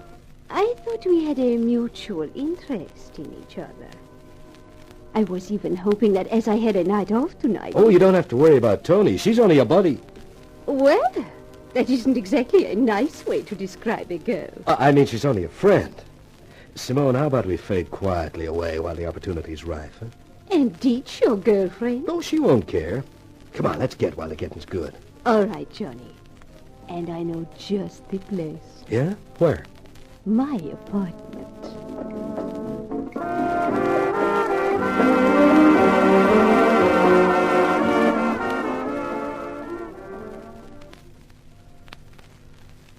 This is what you call really living. Beautiful girl, cozy apartment. Oh, it's just a place to sleep. You know, you fascinate me, Johnny. I do? Mm-hmm. What does it feel like to be a power in the land? To know that what you write today is read by 4 million people the following day. Oh, feels just like any other job where you can make $100,000 a year. Johnny, tell me about Mr. Beak who runs the vice rackets. I'm dying to know who he really is. Oh, so am I, honey. Oh, come on, Johnny. Don't be a sourpuss. I won't breathe a word to anybody. I'm sorry, honey. I wish I could tell you, but I can't. Oh, Johnny. Blast. I don't know who this is, but I don't want them, whoever they are. She moved out into the hall, and I got a lot of pleasure out of following that swing and sway walk. In a couple of minutes, she came back with 2 men behind her. The first one had a face like a horse in a suit with more padding than the average woman's magazine serial. The second had white hair and blue eyes covered by black, heavy-rimmed spectacles. Johnny. Whoa, company. Introduce me to your friends, Simone. I can't. I don't know them. What do they want? I don't know. Why don't you ask them? Because the one with the glasses has a gun in my back, and he told me to shut up if I wanted to stay alive. Oh. Okay, that's enough. We're in a hurry. Come on, let's go. Johnny, do something. Well, it's a shame to break up a pleasant evening, but if these gentlemen are so anxious for your company, Simone, We don't want the dame. We want you, Buster. Me? Yeah. So grab your hat and get moving.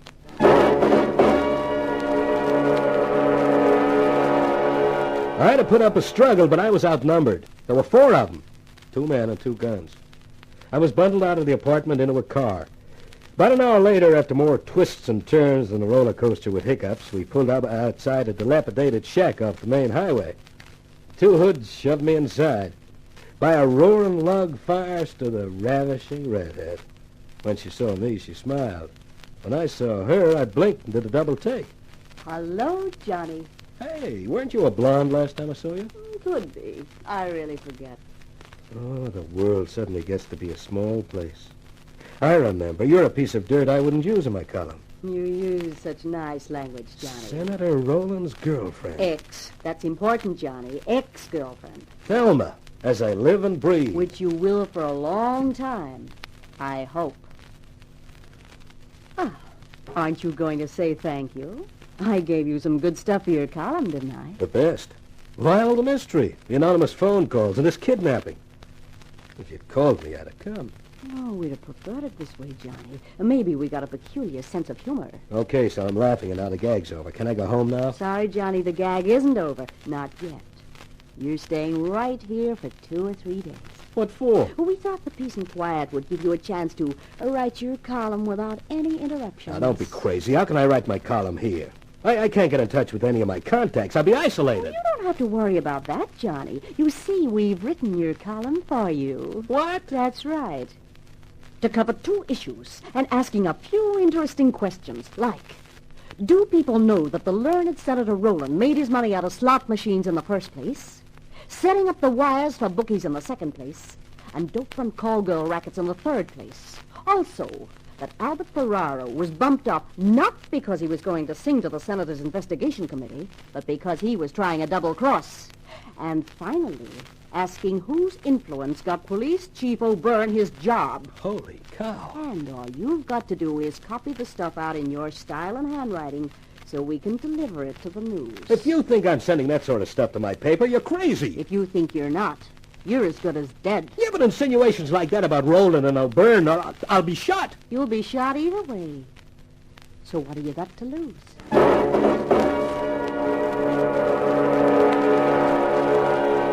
I'm always a guy who'll see reason, especially when there's a gun pointing at my midriff.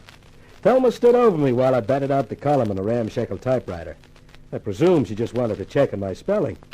And she and the white-haired guy, they called him the professor, grabbed the car and headed for town, leaving me in the tender care of the Horseface character, whom I logically enough called Horseface. You just keep in line, pal, and you and me'll get along but fine. Now, look, look, fella, what's the sense in keeping me here? I did what Thelma wanted, didn't I? You might as well let me go now, huh? Oh, no, we ain't that dumb. First thing you do when you get back to town is cancel them columns. Oh, no, pal. You stay right here. Hey, what's that? Sounds like visitors at the front door. I ain't expecting nobody. I'll go see. And you keep your trap shut, pal. What the... Hey, who is it? Hey, Horseface! Wow, that's a fine thing to call a girl. Homie! You rat, running out on me like that. Don't be surprised if Mr. Arts invokes Clause 14 of the contract. Clause 14? Non-cooperation. Non-cooperation of a client doubles the fees payable to the agency. Look, never mind the fees. How did you get here? I'm a private detective, remember? Yeah, but Horseface, the guy who opened the door. It came off and hit him. Now, come on, we're getting out of here. Mr. Arts is outside in the car. We've got everything arranged. Boy, you sure work fast. We've got a hideout all arranged, where you can lie low for a couple of days. Lie low? What are you talking about? I gotta get back to town and stop him publishing my column. I don't know anything about your column. I've got my orders from Mr. Arts. You've got a hideout for a few days. I am doing nothing of the sort. I am not moving from here except to go back to town. Oh, well, if you feel like that. Sorry, Mr. Lane, but orders are orders.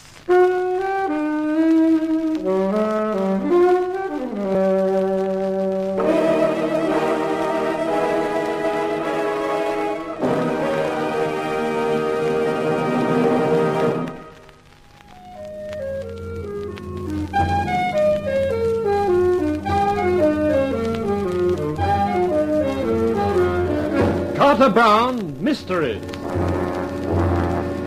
Adventures in excitement and suspense, based on the best-selling novels by the slick storytelling sensation, Carter Brown.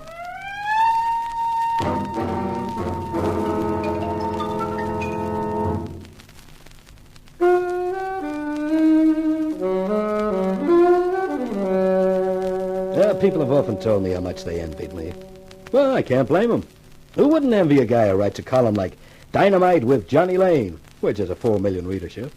But right now, even I wouldn't envy me. By the time Senator Rowland's ex-girlfriend Thelma and her 2 hoodlums had finished with me, I was really in trouble. I knew what was going to happen when the 2 editions of my column that Thelma had forced me to write hit the streets. When Senator Rowland, in the full pride of his position at the head of the Vice Probe Committee, read those allegations against him and Chief of Police O'Byrne, I could guess who was going to be on the burning end. Me. And to add injury to libel, Tony Spencer, my bodyguard, the girl with the captivating curves and the concrete constitution, had first rescued me and then slugged me over the skull. Johnny, Oh. you're awake. Yeah. How are you feeling? Oh, fine, just fine. How long did I sleep? Hey, you hit me. I'm sorry, Johnny. Honest, I am. But it was the only way to get you here. Where? Where am I? This is the hideout that Mr. Arts picked out for you. You're safe here. Safe? Nothing. I got no time to be safe. I remember now. I got to get to the paper. I got to stop from printing those columns. I'm afraid it's too late for that, Johnny. What do you mean? The paper won't go to bed for a couple of hours It's yet. already been to bed, Johnny. And so have you. For 3 days. 3 days? Well, don't scream like that, Johnny. You'll burst an eardrum. I'll just burst. I can't have been out for 3 days just from a tap on the head. Of course not. I dosed you with a sleeping draught every time you woke up. And those columns, they've been published? Yes, Johnny. And I don't know what you're so worried about. I think you're wonderful. To have the courage to say what you did about the senator and the chief of police. They gave it a special treatment both days. Ran it right on the front page with a heavy black border around it. My obituary notice. Hey, but that only covers 2 days. How about today's issue? What did they run today? A statement saying you hadn't had time to write your usual column, but that they confidently awaited the proof you're sure to bring in. Oh, they were awfully nice, Johnny. They said that in spite of intimidation, writs, and threats, they stood solidly behind you. Intimidation, writs, and threats? Holy cow, I'm a dead duck. Look, I've got to get back to town before they serve me up to the cops with cranberry sauce. Well, there's no reason why you can't go now. Mr. Arts and I were only concerned with laying you low for a couple of days. You did that all right. No guy could have been laid lower. I've got the car. I'll drive you back. No, thanks. I'll drive myself back. As of now, your services are no longer required. But, Johnny, you'll need a bodyguard more than ever now. The kind of bodyguard that knocks me out cold for 3 days I can get out of a bottle. And it won't cost me $35 a day in expenses. Goodbye, Miss Spencer. I'm off duty.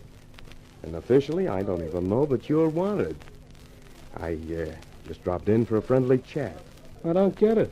Why should you bother to tip me off? I'll tell you, Johnny. I think you're in a spot. Give me an original thought. That somebody must have tipped you off to print that stuff. Somebody who knew what they were talking about.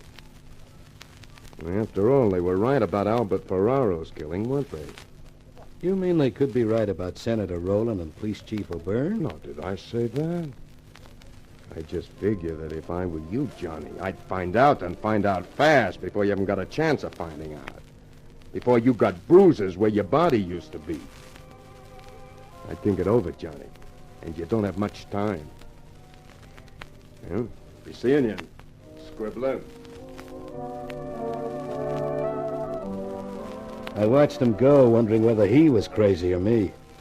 Then I pulled myself together and left the club. Destination, Simone's apartment. When her door opened, I thought, she'd changed suddenly. She was wearing a suit and had developed a blue shadow on her chin. And I realized it was her Adagio partner, Simon. Come in, Mr. Lane. I've been expecting you. Simone was caught up with some business, so I have taken her place. You won't mind if I say that it's not quite the same? Still, perhaps I can persuade you to put up with it. You know, I envy you, Mr. Lane. A columnist of your renown must have a fascinating life. Yeah, it's all right when you can keep on living. It's the dying that's the tough part. Pardon? I do not understand. I died tonight, professionally. Oh. You know, surprisingly enough, Mr. Lane, I think I can help you with your problem. You? I have some knowledge which should interest you. Okay, I'm listening. You know, yours is a wonderful country, Mr. Lane. Everything here is organized on the grand scale. Even crime, the rackets. And there's a new type of racketeer today. The racketeer with education, good social background, good standing in the community. Perhaps a company director or even a politician. Is that not so? Yeah, it's so. Let us take a hypothetical case. Say, a politician who is also a racketeer. Let us imagine him controlling the vice and the profits of vice in the city. For a time, all goes well. But sooner or later, what you call the heat is on. People get tired of the rackets flourishing under their noses and the noses of the police. They protest. The newspapers take up the protest.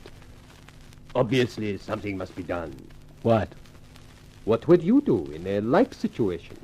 Listen, I may have been taken for a ride the last few days, but I'm not that dumb. I thought of that one.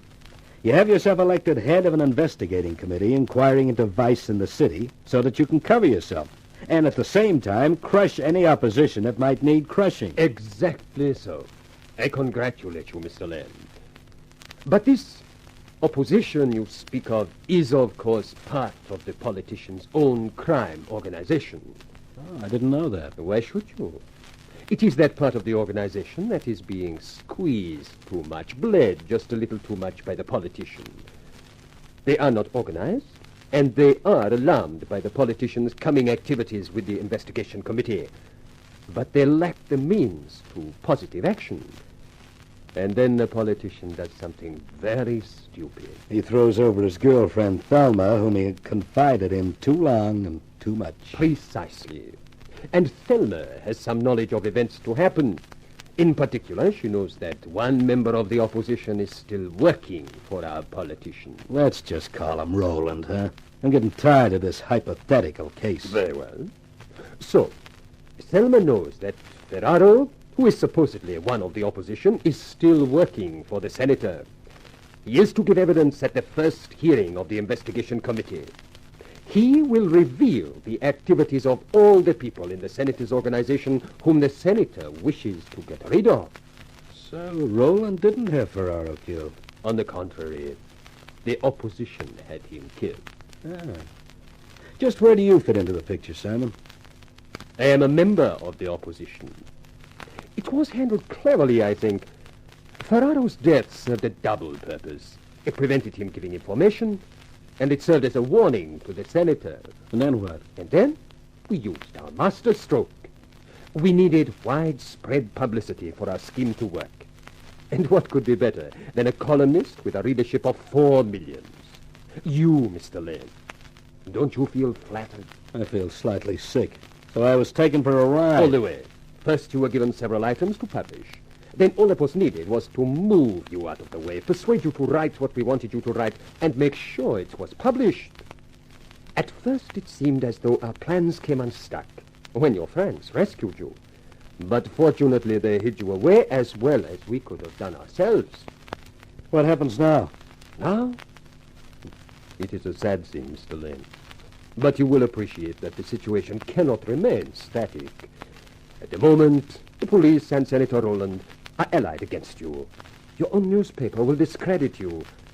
So the public will begin to doubt your allegations. But one thing would convince them that you were telling the truth. What's that? If you were to be murdered. What? Then people would be convinced that you had been right, and that you had been murdered to prevent your presenting the proof of your allegations. It is not a bad prospect, is it, Mr. Lane? Once you are dead, you will be a national hero, a martyr. Think of the honor and glory. I'm thinking of what comes before that. Oh, don't let it worry you. It will be a quick end. Don't struggle, Mr. Lane. Accept the inevitable. We experience the greatest adventure that life can offer. Death. I as the giver, and you as the receiver.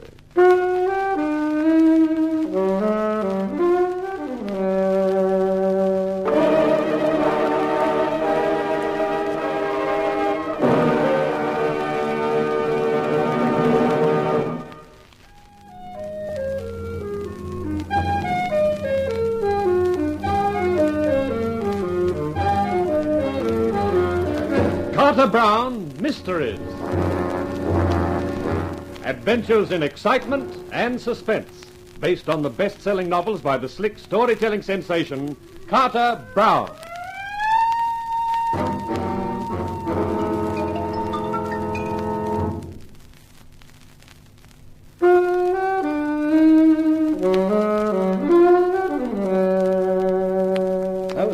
Quite a score of odds for a harmless columnist who wanted nothing but to hang on to his popularity with the 4 million readers of his column, Dynamite with Johnny Lane.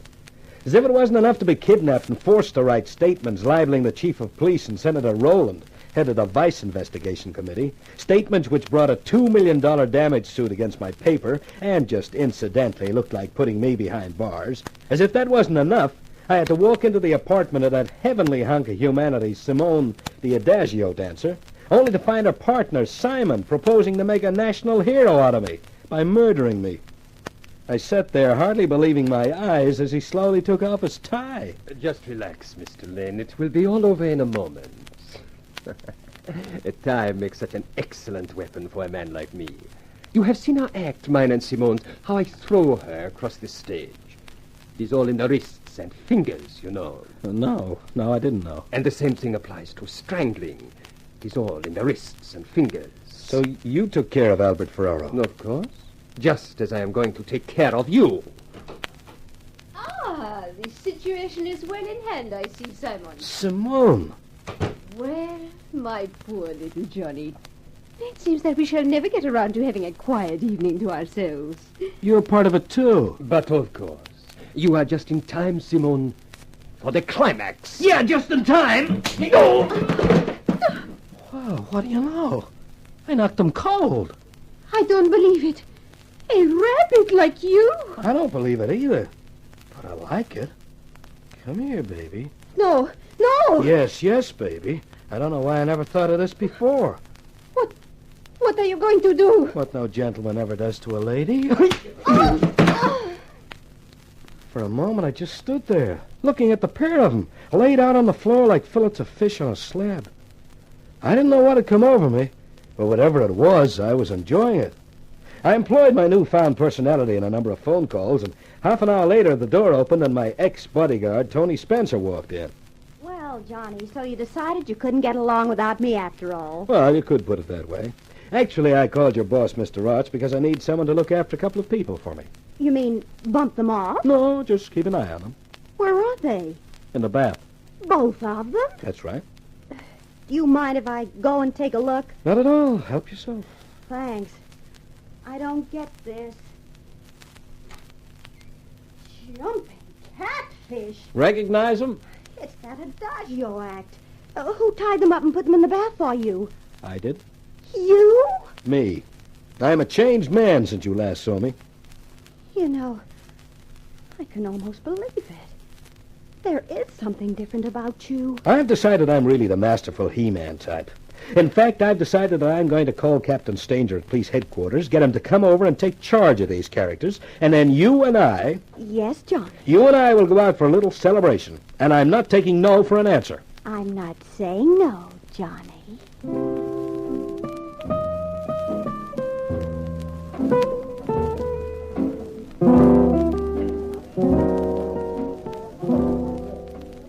Your evening paper, Monsieur Lane. Oh, thanks, Jules. Here, Tommy, take a look at this. Right in the front page.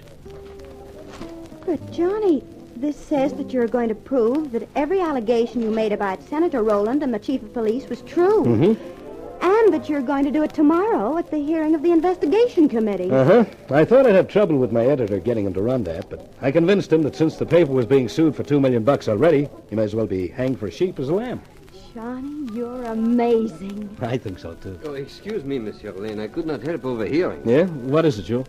If you really intend to prove your accusations, Monsieur Lane, I think I can help you. Yeah? How?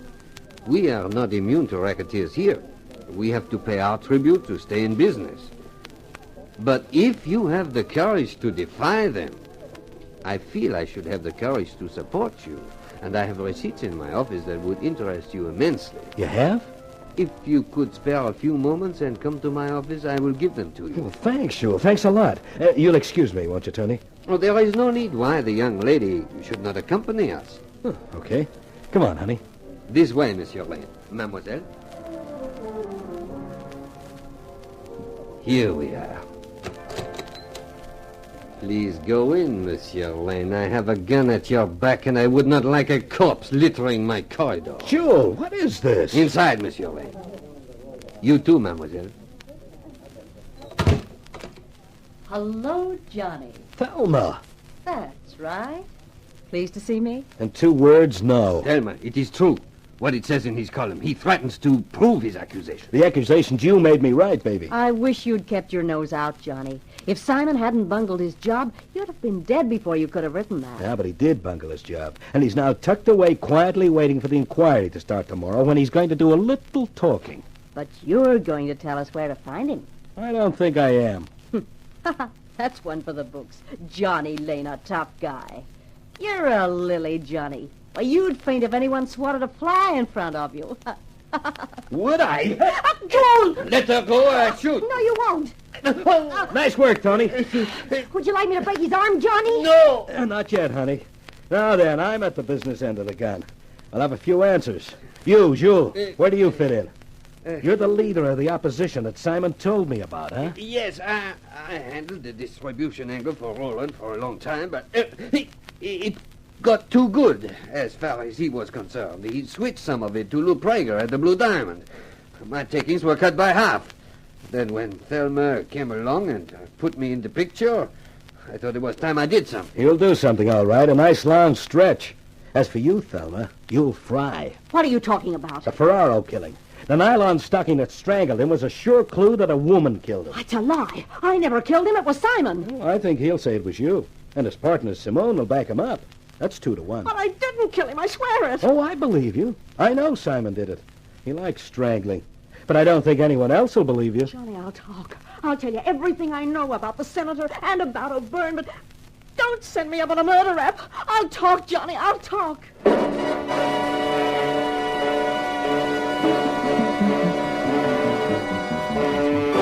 It was quite a scene in the courtroom next morning. A crowd packed the public benches, and up on the platform sat the investigation committee, headed by Senator Rowland. An imposing figure, gray-haired, substantial, the complete picture of an honest, straightforward American politician. He made his opening speech, a blend of fancy platitudes and phony patriotism. Then he got around to me. The chief protagonist of the accusations made against the committee, and in particular against the chief of police O'Byrne, is here today, and so this committee has decided that in the interests of justice, this matter should be dealt with first of all. I hereby call John Lane to appear before the committee. Have you a lawyer, Mr. Lane? You're entitled to legal advice. I don't need any, thanks. Very well. You are John Lane. Yes? You're employed as a journalist. A columnist. That's one step up or down, depending how you feel about it. Certain statements have appeared in your column, and as a result of them, certain writs have been issued against your newspaper and yourself for damages for libel. Is that correct? I understand so. Then, Mr. Lane, you will agree that these statements of yours are either true or false. Naturally. If they are false, I'm wasting the committee's time in questioning you. Presumably. And if they are true, it's then up to you to prove it. Quite. Very good, Mr. Lane. How do you propose to do that? I'd like to ask some questions, if I may. To whom do you wish to address your questions? To the chief of police, to you, Senator, and various other people. Very well. You may call whom you please, Mr. Lane. Thank you. I'd like to call Chief of Police Michael O'Byrne. Chief, I'm not too good on formal procedure, so I guess we can take it as read that you're chief of police and your name is Michael O'Byrne. Very well. Chief, how much do you earn a year? Senator, do I have to answer that question? It's public knowledge, Chief. Anyone can find out by reading the city ordinances. Your salary is $10,000 a year. Well, if you know, why ask? And you earn $10,000 a year. Yes. No more? Of course not. Does your wife work? No. Mr. Lane, we have not unlimited time. I'm afraid I don't see the point of these questions. You will, Senator. Now, Chief, if your income is $10,000 a year and your wife doesn't work, how is your wife able to deposit $2,000 a month into her bank account? It's a lie. Not according to this statement obtained from the manager of a bank by Captain Stanger of the police department. According to this statement, your wife has at the moment a total of some $28,000 in her account, and $2,000 are paid in regularly on the 8th day of every month. The deposits are made by a Mr. Smith. Mr. Lane, there's probably some quite simple explanation of this. I cannot tolerate the chief being put through the hoop just for the sake of satisfying your craving for publicity. Very well, Senator. I'm prepared to waive any further questioning of the chief of police. Instead, I'd like to call Thelma Radley. What? If you look, you'll see her coming in now, together with 3 people who are here to prove my statements. Will Miss Radley step forward, please? With pleasure. Tell me, you wouldn't do this. Wouldn't I? My name is Thelma Radley, and until 6 weeks ago I lived in an apartment on Dane Street, which was wholly maintained by Senator Rowland. During the previous 6 months when I was with him, he made me his confidant concerning many of his business affairs. I learned that he controlled the vice rackets of this city. The chief of police was paid $2,000 a month to cooperate with Rowland and leave the rackets alone, and... This investigation committee is postponed indefinitely. Captain Stanger, you're ordered to arrest the chief of police and with him Senator Rowland. Charges will be preferred later. And get them out of here fast before they get lynched. Oh, Johnny, you were wonderful. You think so, Tony? Oh, yes. The way you handle things in that courtroom.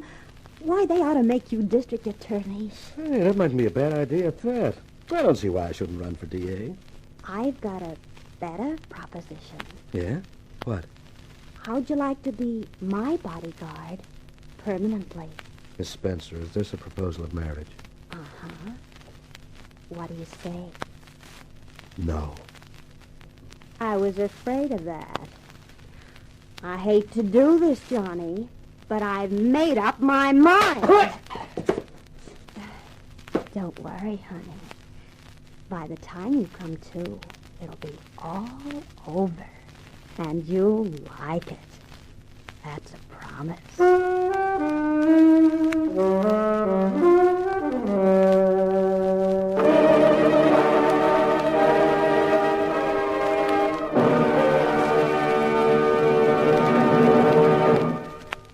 This is Carter Brown.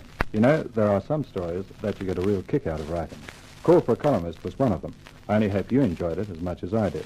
Next week I'll be back to present another of my books for you. This one is called Assignment Trouble, and it has an Australian background combining journalism and public relations. The combination which is just plain murder.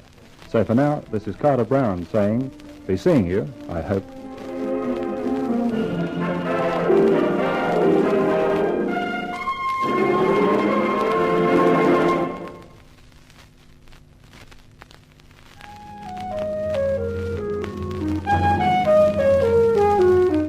In Call for a Columnist, you heard Wendy Playfair as Tony, and as Johnny Lane, you heard our star, Joe McCormick. The Carter Brown Mystery Theater, from the best-selling novels by Carter Brown, is dramatized and directed by Maurice Travers for Grace Gibson Radio Productions.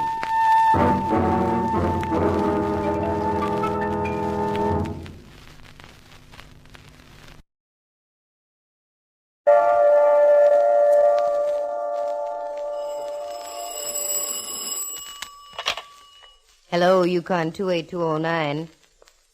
Yes, this is Candy Matson.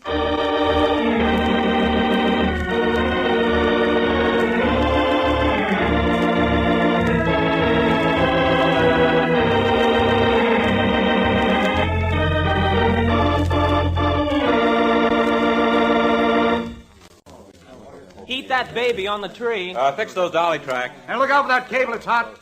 Give me a hand with this thing. Mallard, what in the name of the San Francisco Police Department are you doing up here on Telegraph Hill? Working, Candy, in the name of the San Francisco Police Department. Here, with these people who are making the movie? Yeah, how about that? Me, a lieutenant in homicide, and I'm assigned to riding herd on these Hollywood characters. Oh, it's better than murder. I'll take murder any day. What are you doing around here? I did some shopping at Speedy's this morning. While I was pinching the avocados, they told me that there was a Hollywood gang over by Coit Tower shooting some scenes for a movie with a San Francisco background. They might just as well have stayed in the studio. They brought their own lawns, prop trees, fake bushes, the works. If it ever snowed up here on Telegraph Hill, they'd have brought some of that along, too. You've never worked in Hollywood, Mallard. Only God can make a tree, but Hollywood presumes to improve on them. What are they doing now? Just getting ready to shoot a scene, I think. Oh. They've been rehearsing it all morning. What's it all about, do you know? As far as I can figure, it's a story about San Francisco right after the gold rush. Look at all the costumes. Very authentic. Looks like they'd been shipped around the horn. By the way, Mallard, do you know who's in the picture? Some lush tomato named Cherry Dana and a Colorado boy, Buff Arnold. Arnold? Did you say Buff Arnold? That's right. Why? Oh, forgive me, Mallard, dear. I knew Buff Arnold when he didn't have a place to house in. He professed to carry a very warm torch for me. Aha. So that's why you so casually dropped by. Oh. An old flame, huh? Don't be ridiculous. I didn't even know the guy was here, let alone still in pictures. A likely story. All right, quiet, please. Let's have quiet. Quiet. This is a take. All set, Mr. Dix. We're ready. Good. Okay, Cherry, we'll roll this one. Take a chance on it. Just remember to keep up against those trees. We don't want any shots of those modern buildings below the hill. Oh, remember, Red. Where is my old pal, Buff Arnold, Mallard, dear? By me. Judging by what's been going on, he's not in this particular scene. All right, stand by. Roll 'em. Scene 47, take 10.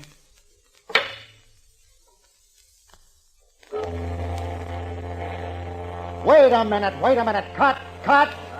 Oh, where's that coming from? Out on the bay, Mr. Dix. Fine thing, a present-day steamer whistle in an 1850 picture. Hold it. Ames. Yes? Let me know when the fool ship is tied up. We won't shoot the scene until it's docked. Yes, sir. Oh, darn it. I was hoping I'd see some action. Well, I'll give you some action. Come on, walk around with me, Candy. I'll show you all the sights. Sights like what, for instance, Mallard? Oh, all the lights they brought up here. They must have 1,000 of them. Undoubtedly to wash out the wrinkles on the leading lady's face. And talk about props. It must have taken a whole freight train to get them up here. Well, I have to have them. For instance, look, right up there. Where, Mallard? Up there, above. In that tree, hanging by their necks. Oh, Mallard. Don't jump like that, Cupcake. They're only dummies hanging from those ropes. 3 of them. They look so realistic. I must admit, they really do. I understand they use them in a scene where they recreate a lynching in Portsmouth Square. Recreate, did you say? Yeah. Maybe you're right. Take another look, honey bun. A good look at the one in the middle. What are you trying to... Fry me for lard. That one in the middle is no dummy. You're no dummy either, boy mine. How many times have you looked up there? Well, just a couple of times, but the last time I looked, the one in the middle wasn't an ex-human being. With that, I toss the whole thing in your lap, Mallard. I promote you back to homicide. Oh, why didn't these characters stay in Hollywood? 'Tis a bit of a shame, isn't it? Cluttering up our lovely Telegraph Hill trees with gently swaying corpses. Come on, Mallard. Let's give the director a slight touch of apoplexy.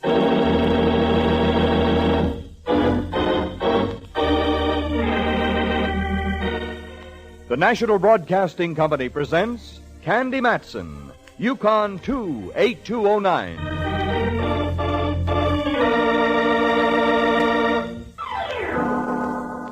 It's funny how sometimes when you're lazy and want to do nothing except live the good, pure life, trouble comes up and belts you over the head with a vengeance. Well, that's the way it happened to me. I'd just finished a deal that took me 3 weeks to crack. I made some good money out of it, banked it, and sat back to relax. But when I heard about the movie company on location on the other side of the hill, my curiosity got the better of me. As of that moment, my contemplated relaxation was at an end. Period. Paragraph. I literally walked right into trouble because there was Mallard and cut down. Okay, Mr. Dix, take a good look at him. You recognize the gent? I recognize him, yes, but I don't know him. He was one of the extras we used in a scene yesterday. Did he come up from Hollywood with you? I'm pretty sure he didn't. I think he was hired here locally. Wait a minute. Who's this young lady? I don't want any outsiders in on this. Don't fret your little head, Mr. Dix. Aside from being a material witness, she's a well-known private investigator. Ah, excuse me, I didn't know. That's all right. No need to apologize. Some of my best friends are movie directors. Who would keep the roster on your personnel? My assistant, Bill Ames. Is he around? Well, I'm right here, Lieutenant. Oh, good. Can you give us any dope on this fellow? Oh, golly, I'm afraid not. I've seen him, but I wouldn't know his name from Adam. How about the payroll? When do you pay off the extras? Ah, that's a thought. We pay off at 5 o'clock tonight. Why don't we come back then, Mallard? We can check off the names against the pay vouchers. There's one thing extras like to do, and that's get paid. The name that doesn't show up is our friend the corpse. Okay, we'll let it go like that. What do you pay off? Room 873, Montfair Hotel. Make sure everybody's there, unless they want a little trouble thrown at them. I'm sorry, Mr. Dix. You can go on with your shooting now. No more today. It's too unnerving. Ames, knock it off. Call will be for 8 o'clock tomorrow morning, sharp. Right, Chief. Break it up, everybody. 8 o'clock tomorrow morning in costumes, and that means 8 o'clock. Understand? Not morning. You mind waiting here for a moment, Candy? I want to put in a call to the coroner's office for a wagon. Sure, that's all right. Go ahead. Good. It'll only be a few minutes. Mr. Dix, pardon me. Yes? Can you tell me where Buff Arnold is staying? What do you want with Buff Arnold, young lady? I used to know him when he was playing bit parts in Hollywood. Oh. Did you work in Hollywood? I did a little time down there, sitting around in agents' offices. You know, you're a sharp little cookie. Say, all of a sudden I've got an idea. I'll bet. No. On the level, believe me. I have a small part coming up that'd fit you to a T. Good-looking gal, wise, supposed to work in her father's store selling supplies to the miners. Can you act at all? I used to shoot a fairly sharp mess of dialogue. Do you live close by? Right over there, 1 block. Penthouse on the top. All the better. As soon as your policeman friend removes the deceased there, why don't we go over to your place and look at the script? You know something? I've got an idea that's the idea you had the idea about. Okay, I'll look at the script. But for your information, Mr. Dix, I'm interested only in playing a part in your picture. Mallard came back, and I told him what had developed with Dix. He shot me a look that had more question marks in it than a government income tax form. I assured him I could handle the situation, and he left with the body, still clad in its 49er prospector's outfit. Dix issued some final orders, took me by the arm, and we strolled over to my place. Charming, but positively charming. Thank you.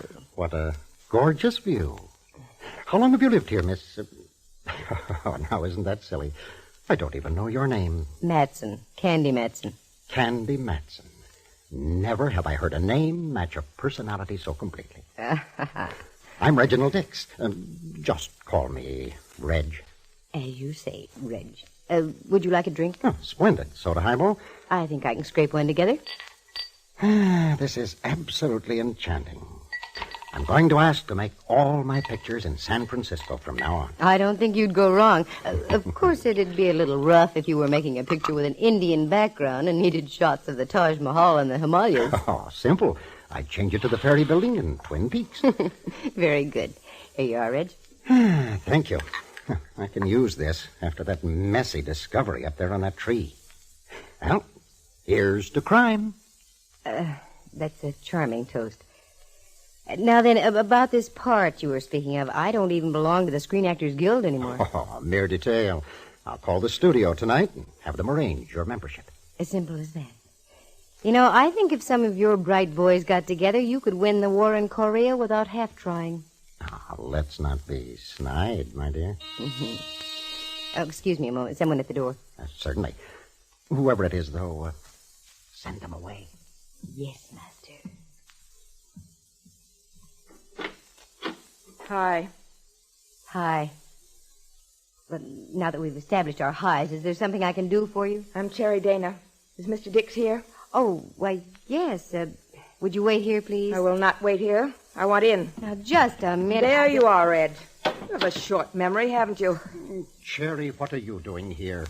I'm having a conference. So I see. I hate to mention it, but this happens to be a private home, Miss Dana. I'll have to ask you to leave. Don't be boring. You lured my director up here, and I'm going to see that some little local wench doesn't put the squeeze play on him. Why, you pampered brat. Get out of here right now, or I'll show you how a local wench can back up words with action. Oh, now hold on here, both of you.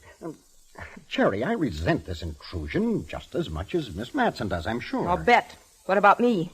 You said you were going to drive me back to the hotel. Very well, it slipped my mind. Oh, I'm sorry, Candy. I dislike scenes of this sort. We'll discuss our business later. Good. I find now that I'm extremely interested. Good afternoon, Miss Dana. I'll see you later. I was so mad I was boiling. If I'd been a thermometer, quicksilver would have been streaming out of my ears. I did the most natural thing, took a shower, and little by little I simmered down. Actors and actresses are like anybody else. Most of them are darn nice people just trying to make a living. But one ham like Cherry Dana can ruin the picture. Just as I was getting dressed, the ferry building siren blew its top, indicating 4:30. I had to step on it if I was going to be at the Montfair at 5 in time for the payroll sequence with the extras. So I stepped on it and found myself in a minor mob scene outside room 873 at the Montfair Hotel. Mallard spotted me, grabbed me by the arm, and took me inside the room. I really didn't expect to see you, Candy. Why not? I thought perhaps you were discussing contract terms with Dix by now. Big Hollywood star and all that. Oh, Mallard, cut it out. All right, ladies and gentlemen. As I call out your names, step up fast and sign the voucher. Anderson, Robert. Apperson, Lou. Bennett, Bert. Beverly. I studied the faces as they stepped by the cashier's table set up in the room. They were all types. Anyone could have been a villain, a dance hall girl, a hero, an ingenue, or just plain extra. The roll call droned on in the background. The whole thing took about 10 minutes. And suddenly we were alone. Ames, the assistant director, the girl who had done the actual paying, Mallard, and myself. Well, that's it. Who's missing, Ames? You're in for a bit of a shock. How do you mean? Nobody's missing. Everybody listed on our payroll checked in and was paid off. What? That's right. Did you recognize every person who'd been paid off? I'm pretty sure I did. Well, this is a fine kettle of nothing. We have an extra who's working in the picture, and yet he isn't. So he ends up hanging by his neck from a tree on Telegraph Hill. Who was the Joker? The Joker, the one you can play wild. Are you sure they're all paid? Well, positive. Double-checked with their guild cards and signatures. Well, isn't this cute? Oh, excuse me, please. Hello? Yes, this is Ames. Oh, yes, Cherry. What? He's what? Great Scott. What's the matter, Ames? What is it? You're white as a sheet. Dix. He's just been found shot to death in his room.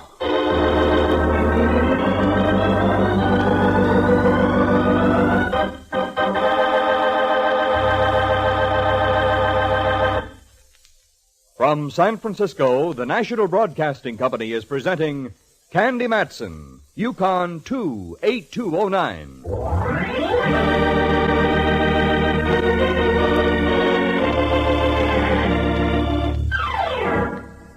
Reginald Dix, well-known Hollywood director, shot dead in his hotel room.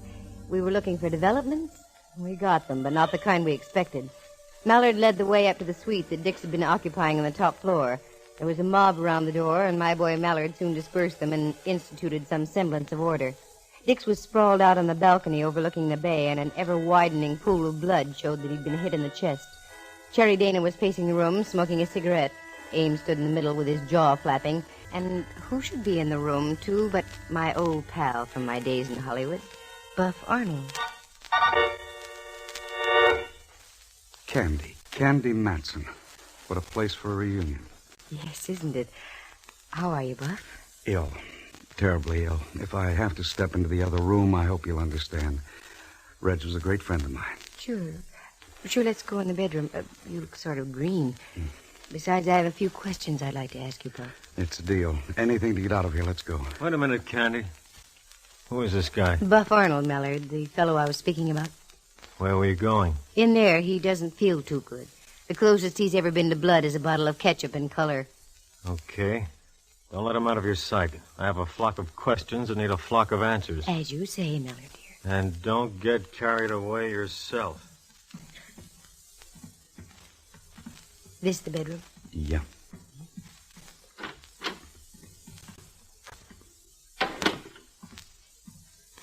Well, Buff, you seem to be doing all right. A lot different than when I knew you in Hollywood, Candy. You look swell, Buff. Too darn swell. What do you mean? You bring back too many memories.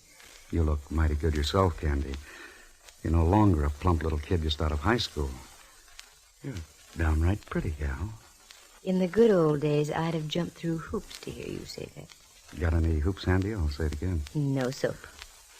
Maybe we could revive some of those memories, Candy. Not a chance, Buff boy. Things have changed. Hollywood and everyone in it, including you, are a part of a dim, sad past. And instead of just plain Buff, that's a rebuff. Very cute. I haven't heard the gag pulled since yesterday. Tell me, did you hear about the body that was found on Telegraph Hill this morning? I sure did. Now, poor Reg. I told him this picture had a jinx on it before we left the studio. Little things that happened right from the start. Like what? Well, in the first place, I wasn't even supposed to be in the picture. They were going to give it to some new kid as a build-up. A week before the first day of shooting, he up and disappeared. He hasn't been heard from since. Well, they shoved me into the breach. Then the assistant director tripped and fell off a catwalk, broke both legs. He had to be replaced. Anything else, Buff? Yeah. About that time, Cherry Dana whipped herself in a batch of temperament and walked off the lot. Held up production a week. Then the luggage for San Francisco was rerouted somewhere else.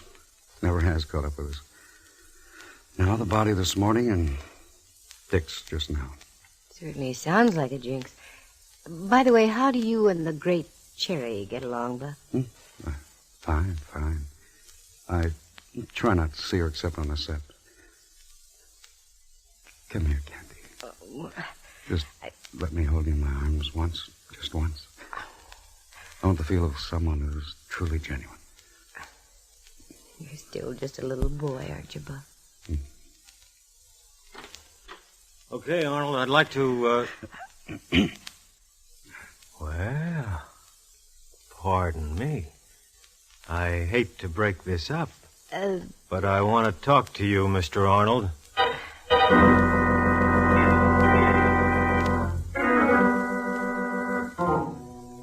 That was a fine time Mallard picked to walk in. And then I got to thinking, maybe it was a fine time. He was due to have a little fire set under him. As I walked out into the other room, the boys in blue had arrived, and they were swarming all over the place. Ames was no longer present, neither was Cherry Dana. I wasn't going to give Mallard the satisfaction of an explanation, so I eased out the door and went down to the lobby. I asked where Ames was staying and went back up to his room, 672. A knock on the door produced results. Just a moment.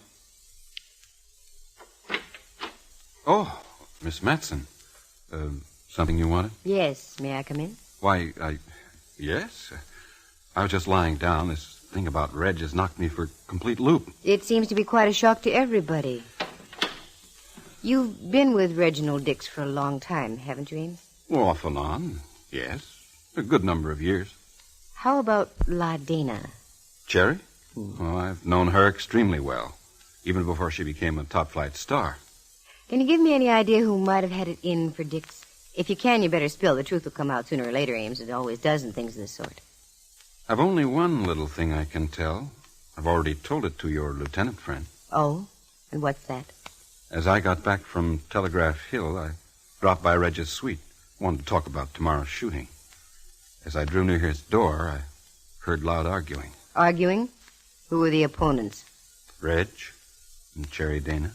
Mm-hmm. And what were they arguing about, Ames? You. So that's it. Tell me, is Cherry the kind of woman who would turn killer on an impulse? It's hard to say. She has a terrible temper. Mm-hmm. Does Buff Arnold fit into the picture in any way? I don't know. He's a sly one, that Arnold. He plays his cards in strictly a commercial manner. May fit into the picture. He and Reg were never too friendly. I see. Oh, thanks, Amesy. I'll leave now. And you'd better lock your door. The way things are going, you might wake up to find yourself dead.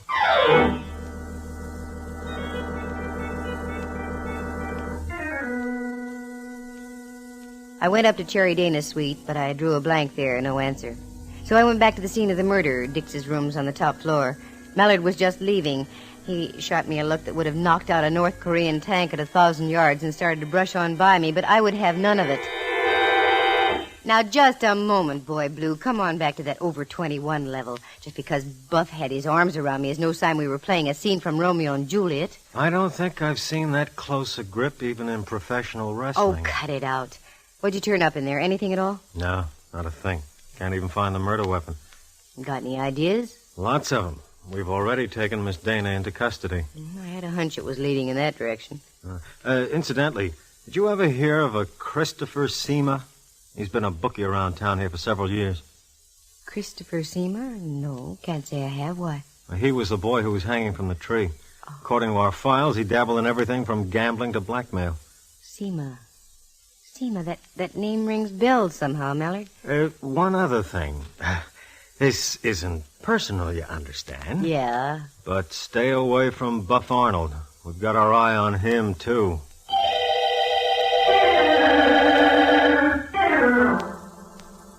Little things were suddenly clicking way back in my mind, awfully vague, but the old processes from years before were coming to life ever so slowly. Mallard had work to do, plenty of it, down at the Hall of Justice, work in which I was included out. I went outside on California Street, watched him get into a squad car with two of his men, and I waved him a goodbye. That was when I had another idea. Dix's suite. Cops were through with it. The body'd been removed. But I had a hunch that was the key to the situation. Knowing the manager of the Montfair, it was no trouble at all to get a key to Reg's suite, and that's where I headed, up to the top floor. I let myself into the darkened room, closed the door behind me, and with the lights of the city way below seeping through the balcony window, I found a place in back of the settee and sat down to wait and think. The balcony window being opened, the roar of the city traffic underneath came gently through and helped my thinking. And that's when it hit me. Seema. Several years before I had served my term in Hollywood, there was an actress named Vivian Seema. The same face as that of Cherry Dana. Now the clouds were beginning to lift, and at the same time the door opened in the suite and the silhouetted figure of a man entered the room.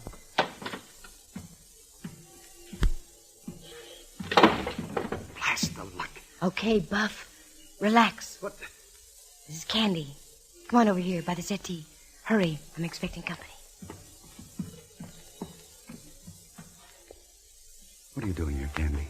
You've got the wrong page of the script. That's my line. What are you doing here, Buck? Honestly, you've got to believe me. I left my lighter here this afternoon. I was afraid the police would find it. Naturally, I can't afford any bad publicity. It'll ruin my career. I believe you, Buck. You always were fond of that career, weren't you? Don't answer, just keep quiet. What's up? A guy named Seema, if I'm right.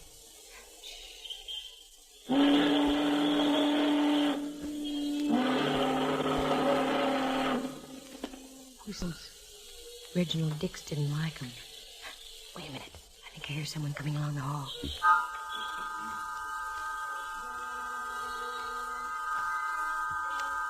The door slowly opened and closed again. The dim light from the hall showed the form of another man. Then the dark figure moved slowly but surely across the room. It stopped for a second or two, as though listening for something. Then moved again to the balcony, out onto the balcony, and whoever it was grabbed the ledge above, hoisted his feet up onto the iron grillwork, and hung over the city. That's when I acted. Okay, Ames, stay right where you are, in that position. What? You think I'm a fool? Candy's out on that ledge. He's ducked around the outside on that ledge. I'm a fool. Quick, Buff, go down the hall and get out on the fire escape. Cut him off. Okay, what are you going to do? Go out on that ledge after him.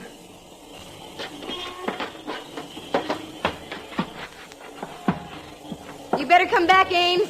You're cut off at both ends. Oh, no, I'm not. Not with this gun I've got. That's the same gun you killed Dix with, isn't it? Very clever hiding it up on this ledge out here. No wonder Mallard and his boys didn't find it. Look out there on the city, Ames. One misstep and you go off into space. Think it over. You better come back. Not on your life. I'm coming after you. I'm down at the other end, Candy. Good. Now we've got him. Yes. Yes, you have. Obviously, this is the end. Perhaps you don't know what it is to love. Perhaps you don't know what it is to be scorned. I do, painfully so.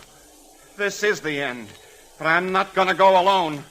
You're going with me, Miss Matson, like this. No, the recoil. It'll knock you right off the ledge. Oh!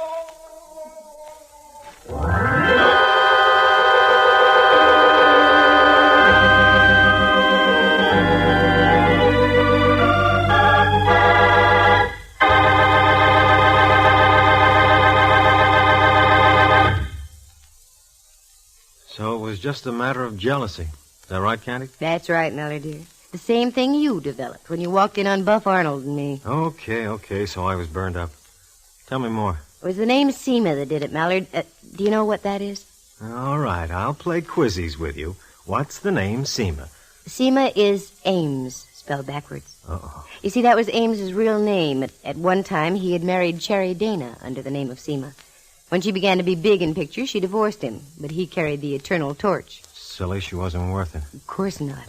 Because she collected men. Reginald Dix, not because she loved him, but because she was fading in pictures, and because Dix was the only one who could keep her in front of the public. Logical. But what about the Seema hung up in the tree on Telegraph Hill? Uh-huh. There we have the plot. The Seema up in the tree was Ames's brother, a ne'er-do-well. The night that Ames arrived in town here, he looked up his brother, got a bit tight, and told him what he'd done. Caused the original leading man to disappear, shoved the original assistant director off a platform, breaking his legs. In general, did everything he could to sabotage the picture. Then he pulled the strings to get himself named as assistant director so he could be near Cherry. Love and jealousy. Mallard, I'll get to that in time. Cherry had vaguely promised that she'd remarry Ames. But when he saw his own brother was going to blackmail him, he went crazy. That's when he strung him up with the dummies in the trees. From there, it was just a step to knock off Reginald Dix and have a clear track for himself. I'll go back to what I said to begin with. Why did these characters from Hollywood have to come up here to San Francisco and louse up our scenery, as well as our police department? Oh, to heck with your police department. That's the last time I'm going to climb around a ledge hundreds of feet in the air. Not so strange.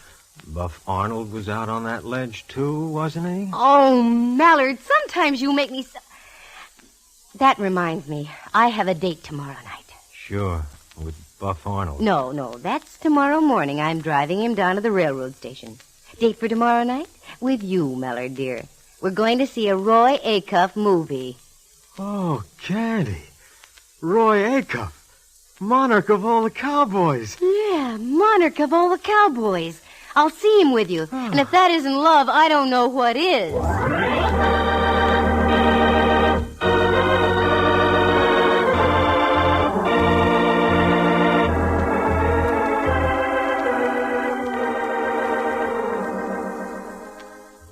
Listen again next week at this same time. For excitement and adventure, just dial... Candy Matson, YUkon 28209.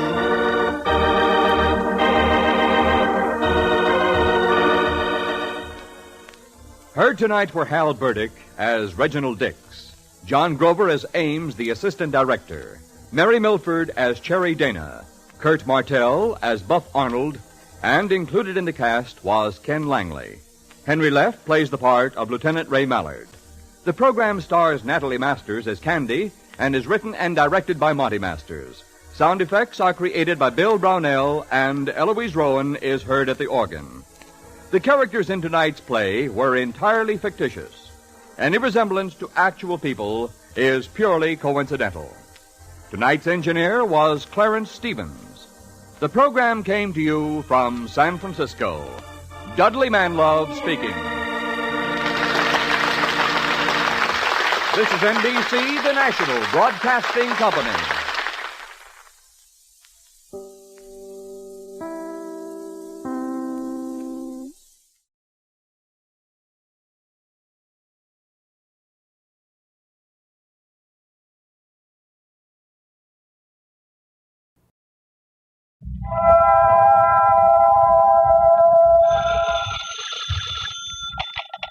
Hello, YUkon 28209. Yes, this is Candy Matson.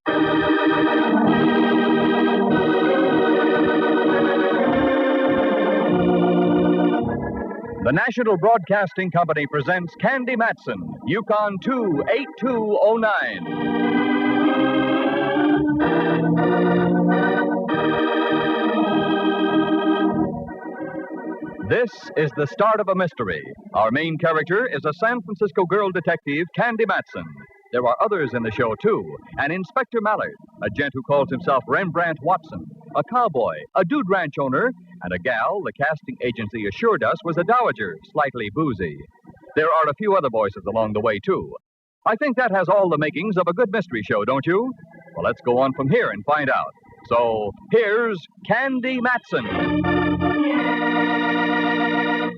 Like the man just said, this is the start of a mystery.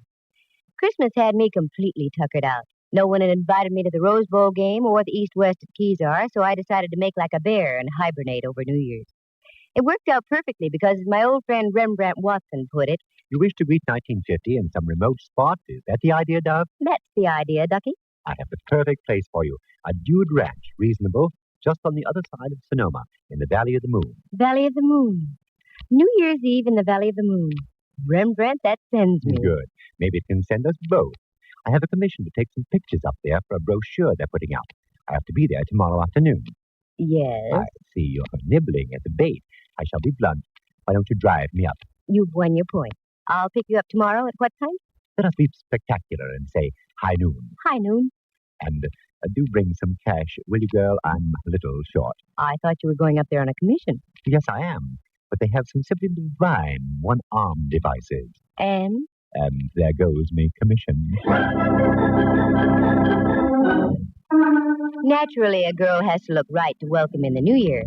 That gave me the perfect excuse to squander a few hard-earned dollars and cents on some lovely clothes that didn't make sense but cost dollars.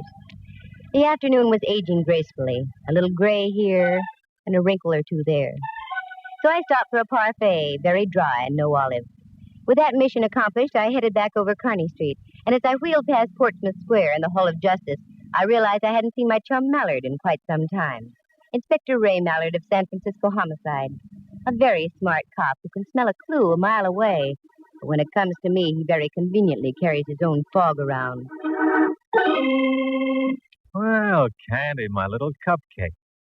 Mallard, dear, you called me your little cupcake. Sure, it's still the Christmas season. Let's be charitable, I always say. What do you always say? In a situation like this, nothing. I just exude a stream of steam from the top of my head. Very cute. What brings you around our boarding house? You, darn it. I thought you might like to know I'm going away for a week. What did they get you on? Petty theft? Yeah, and they got me as I tried to make my getaway on a tricycle. But for your information, Inspector, I'm spending my New Year's Eve up in the Valley of the Moon. Oh, want to get away from it all, huh? That's right. You in particular. In that case, may I get you a midwinter vacation off to a flying start? You can try. How? I'm not working tonight. How's about a movie? You've got yourself a date. What's playing? Tex A Cup. Cup. That's what I thought. Where's Tex and his faithful horse Mustard playing this time? Oh, at the plaza. And the pictures of Pip, too. I'll bet. I read all about it. Yeah. Hot lead over Laredo. Look, here's the ad in the paper. Oh, I can't wait to see it. Show me. There. Yeah. A searing epic of the West's wild grandeur. Men as rugged as the mountains. Whee. A singing saga of scorching bullets, strumming guitars, and supple senoritas. And starring the champ of the Cowboys, Tex A Cup. Now, what more can one ask in a motion picture? Popcorn. Oh, we'll have that, too.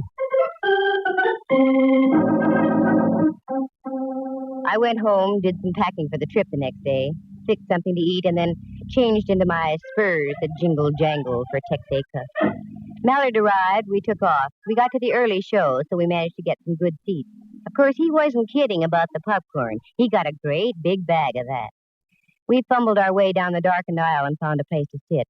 The movie was almost over. Oh, Tex, the whole thing looks like a gosh dang frame up to me. They must have snuck off with them head of cattle and over in the Inyo. Yep, I reckon. Here, Candy. These seats are okay. They must have gone that way, all right. Sure. Only one thing. Oh, sorry, lady. So am I, Pete. What happened to Tex? Last time I seen her, she was leaving. Seats are okay. Oh, have some popcorn? No. I wonder where the sheriff is. He said he was going to be riding by directly. What? I said sure is good popcorn. Oh. Sure you don't want some? What? I said, are you sure you don't want some popcorn? I keep saying no. No, thank you. I don't want any popcorn, Laura, dear. If you pardon me, I'm going home and catch this on television. Like saying, not with Tex missing this way. I understand your feeling all about it.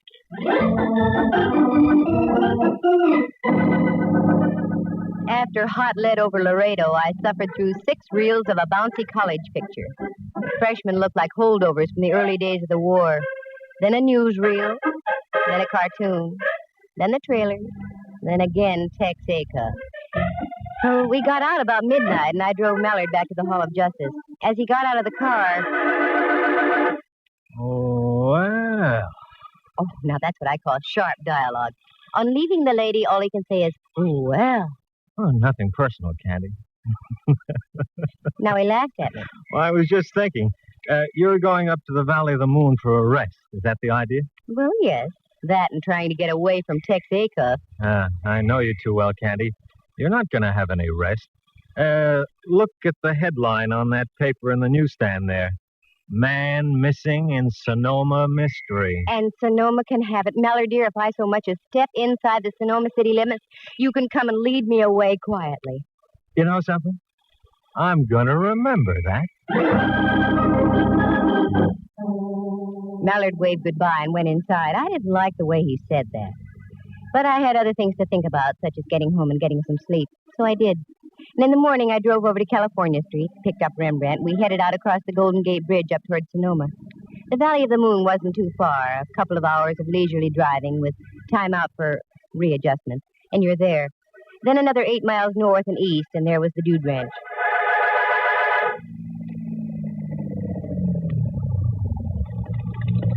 This is it, dear. What do you think of it? Perfect, just perfect. Why, Rembrandt, dear, it's a real ranch. Of course, dear, but going concern. They only take in guests as a sideline. Oh, here comes a man. I imagine that's Mr. Lawrence, the owner. Oh, well, I'll shut off the motor. Good morning. How do you do, sir? Would you be Mr. Lawrence, perchance? Yes, and you? Watson, Rembrandt Watson.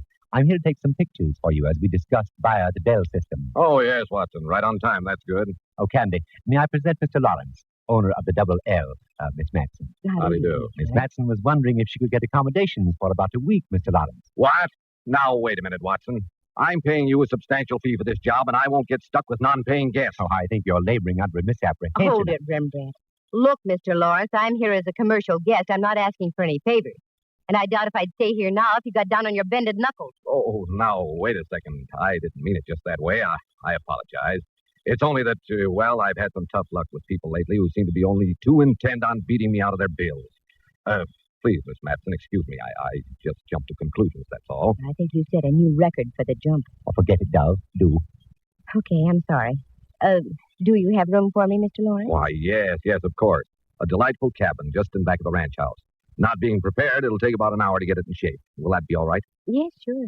We can eat in the meantime. Fine. I'll get one of the boys to fetch your luggage. Oh, you can park over there under the old stables. Oh, no garage? Well, again, I have to apologize, Miss Matson. The garage is overloaded now. We have a sheriff's posse up here.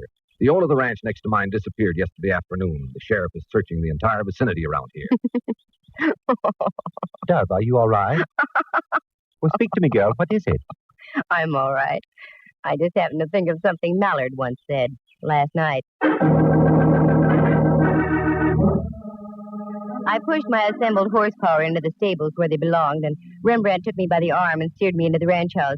It was a beautiful place, a tall cathedral-like living room with a crackling fireplace about the size of Dante's Inferno at one end. Off to this one side of the fireplace was a cozy little bar. The sun was just going over the yardarm, so I figured an old-fashioned would be quite in order. Old-fashioned was right.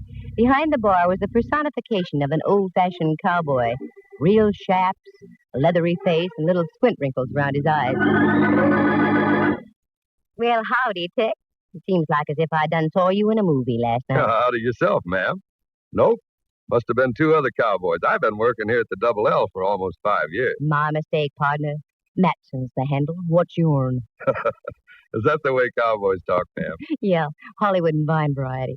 I'm glad to know you. Call me Jeff, Miss Matson. Check. This is Rembrandt Watson. Rembrandt, Jeff. Are those shoulders sewn in, or are they real? I'm afraid they're real. Hiya, Mr. Watson. You riding herd on all those bottles back there, Jeff? Yep, for better or worse. Chang, our regular bartender, took powder on us day before yesterday. Uh-oh. Seems like he picked a bad time to do a run-out. Oh, you mean the missing gent from Glen Valley? Glen Valley? Yeah, that's the ranch next to ours. Yeah, I understand the police are on the lookout for Chang, but he didn't do it. He's a good, honest Chinese boy. Even so, it's a bad time to disappear. Oh, I admit it doesn't sound good. Well, if you folks won't mind the efforts of an amateur dispenser, what can I do for you? An old-fashioned for me, Jeff. Well, that I can try. From now on, it gets easier. Rembrandt only wants the Coke. Well, I can sure fix that all right. Uh-oh. What's wrong? Here comes the Duchess. The Duchess? Yeah, one of our guests. She's been out here about 2 weeks, and she can go through distilled spirits faster than a buzzsaw through mushy pine. And I hope you're prepared to talk. Always, Jeff. Always. Hello, my dear. You just arrived, haven't you? Mentally or physically? Oh, my! A sense of humor, too. I shall enjoy your company. Are you staying long? Well, I'm not sure now. My plans are rather indefinite. Oh, you'll love it here, Miss... Matson. And may I present Mr. Rembrandt Watson? Charmed, I'm sure.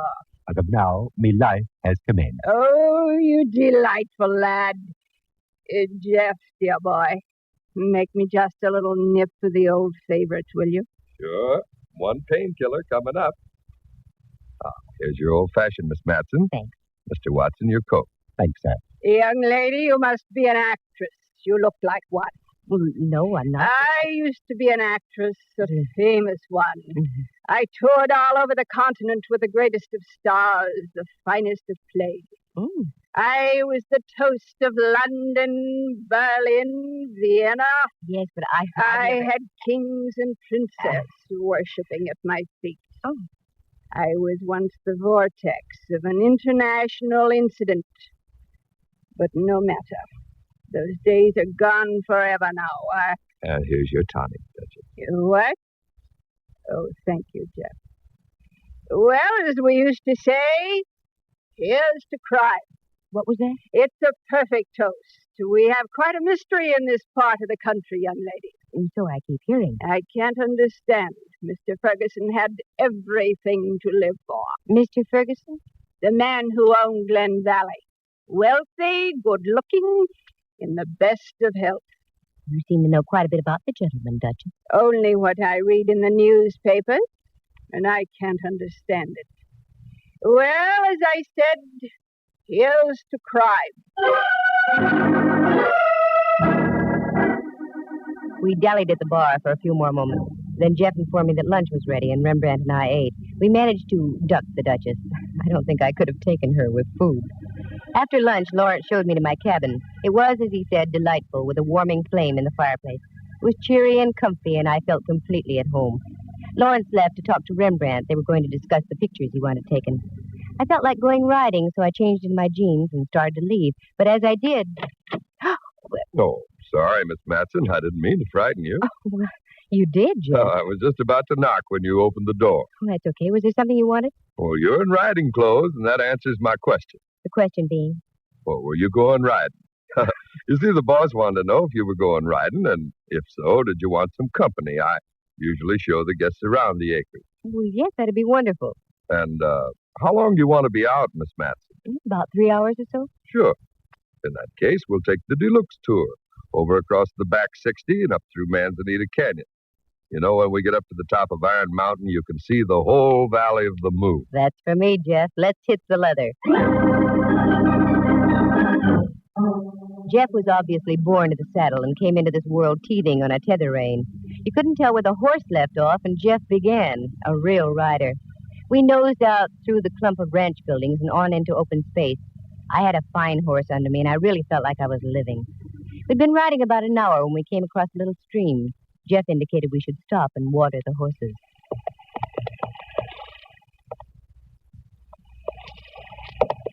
How long have you been a cowboy, Jeff? Oh, about as long as I can remember. Round here? No, up around Montana.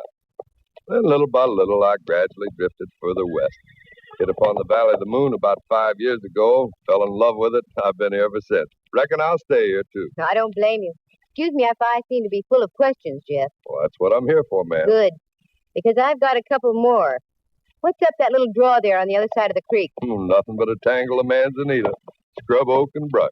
Pretty hard to get through there, Hard. It's impossible. Well, I've seen chipmunks get fouled up in that draw. Uh-huh. Then how come those boot prints are going right up there? Boot prints? I don't see any. Well, hey, you're right.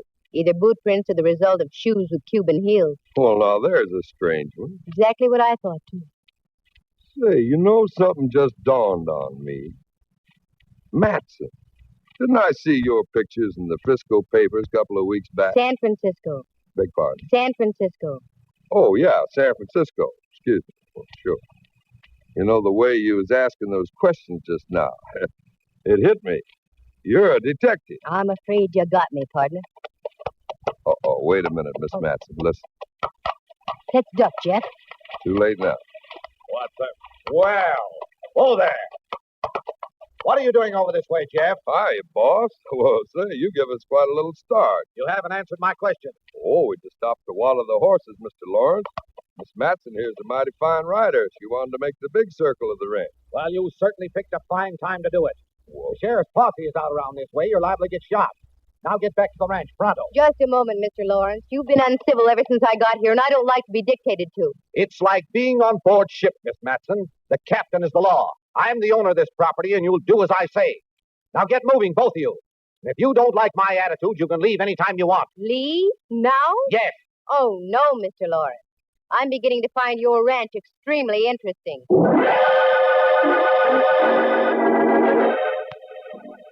Jeff and I wheeled our horses about and sifted back to the ranch house. I looked back a couple of times, but there was no sign of Lawrence. I was mad, and Jeff must have sensed it because he was smart enough to keep his mouth closed.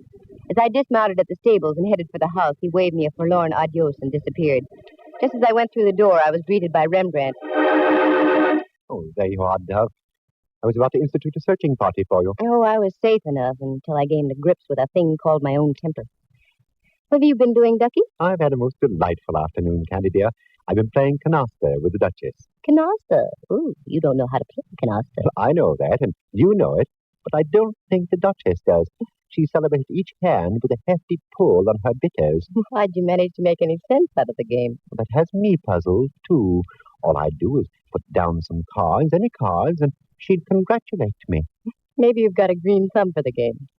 Incidentally, I thought you were going to be taking pictures this afternoon. Called off on account of the law. Mr. Lawrence had to ride out into the lone prairie and deliver a phone message to the sheriff. He's making like ghost riders in the sky out there. Do go and change, dear. The smell of horses. Yes, I know. Oh, and incidentally, we're to have a soiree this evening. 2 more guests arrived. cook tells me there's to be a little entertainment after dinner. Good. Around here, anything will be an improvement. I didn't tell Rembrandt I was going to change, so it wasn't a fib when I stayed in my jeans. I went back to the stables, got the boy to rig me another horse, and headed out toward that creek again. I rode faster this time, because I'd noticed something else there besides the footprints. It was a battered 10-gallon hat on the far side of the creek with studded initials JF on the crown. But when I got there, the cupboard was bare, but good. Not only was the 10-gallon hat gone, but the boot prints had been completely obliterated. I stayed for another few minutes of study and frustration and then went back to the ranch. I changed, met Rembrandt, had dinner, and then we relaxed in the living room. Oh, Dove, I'm so full. This outdoor living makes me ravenous. Outdoors? I don't think you've stepped out of this building since we got here. Well, then it's the thought of outdoor living that does it. Oh, they're the new arrivals over by the fire. Did you meet them? No. They looked at me as though I might soil their escutcheon, whatever that is. I can see what you mean. Hi, folks. Do you enjoy your dinner? Oh, hello, Jeff. Yes, it was wonderful. Has anybody seen Mr. Lawrence or the Duchess? We haven't seen Lawrence, no. The Duchess is over there writing a letter. Oh. Well, I hope you'll all drop around in about an hour. I'm going to do some singing and a little guitar plucking. Is there anything you don't do, Jeff? No, very little. But none of them too darn good either. Sure, we'll be here. Won't we, Rembrandt?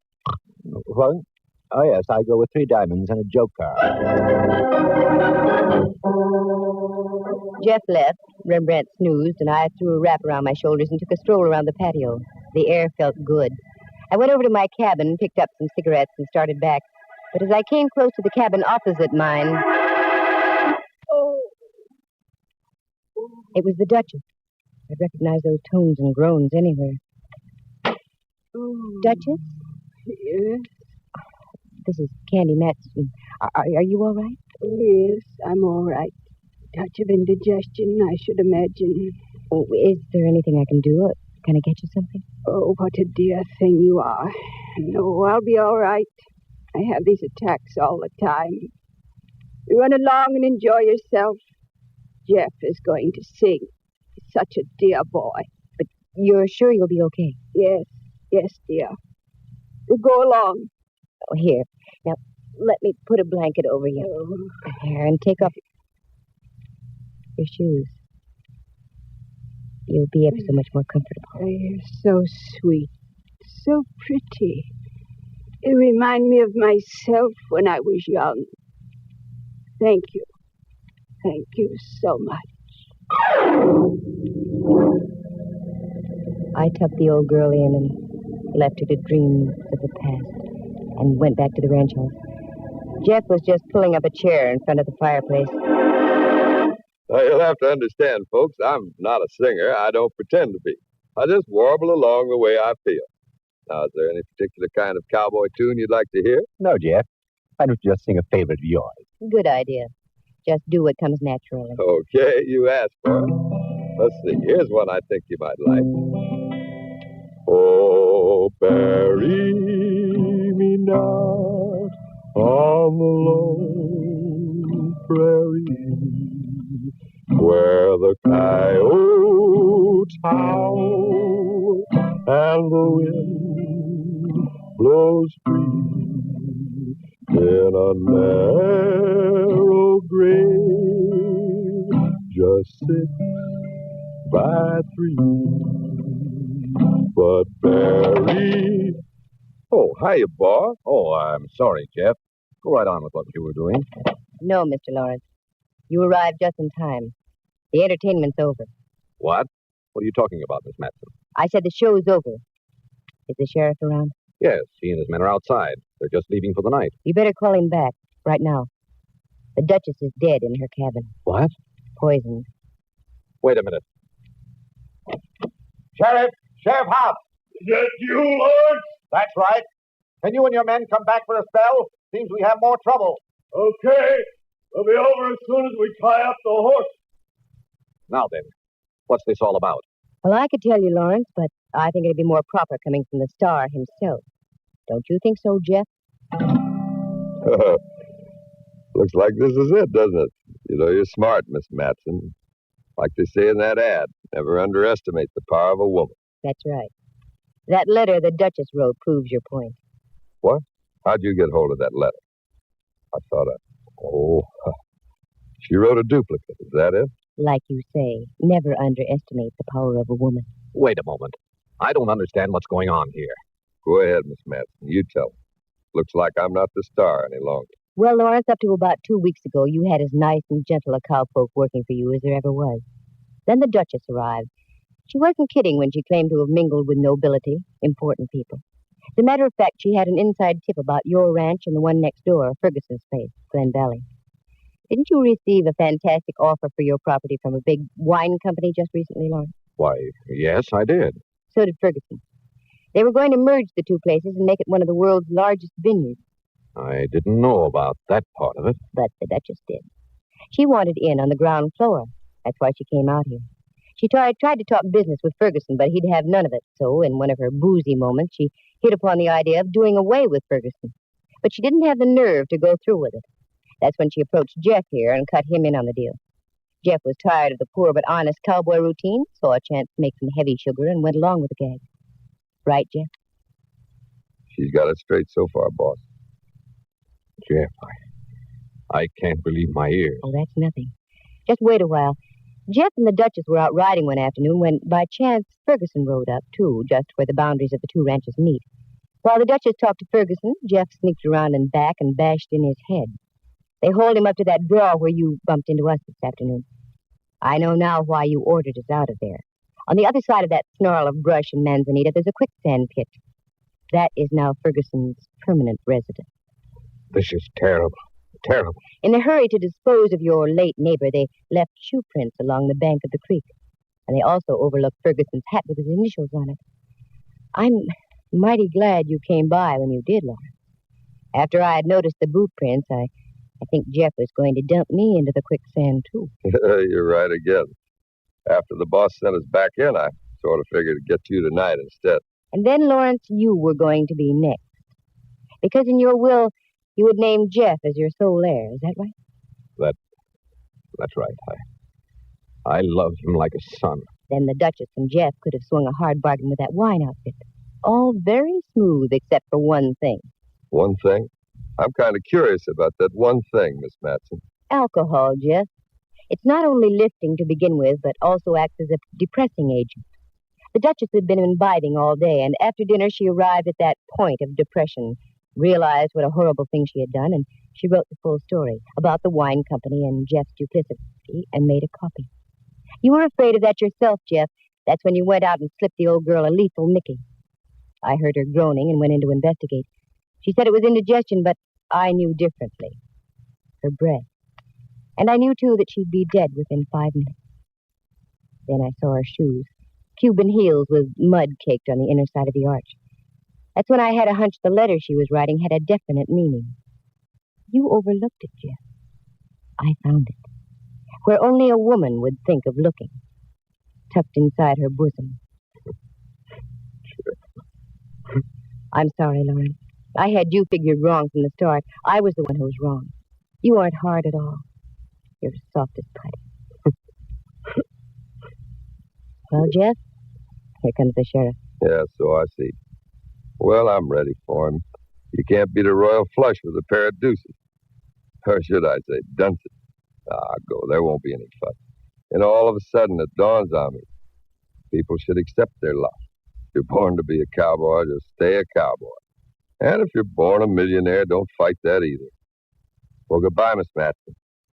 And I'm glad the boss happened along when he did, because I don't think quicksand would look good on me.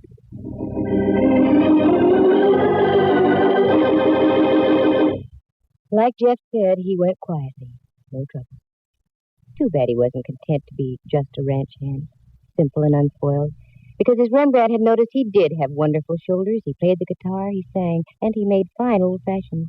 All in all, a very nice guy, except for 2 vices, hitting from the behind and poisoning. The Valley of the Moon? Oh, I'll go back. It's lovely. After all, one man with a snarled brain can't undo the work of the original master painter. Listen again next week at this same time. For excitement and adventure, just dial Candy Matson. YUkon 28209.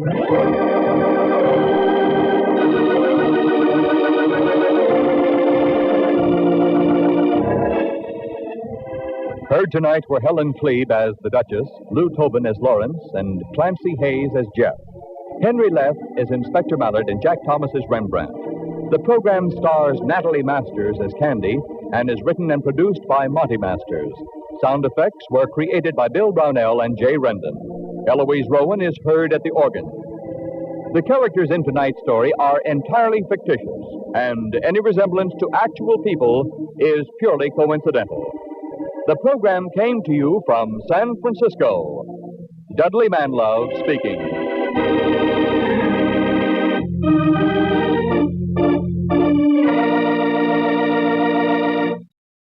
You are tuned for the stars on NBC.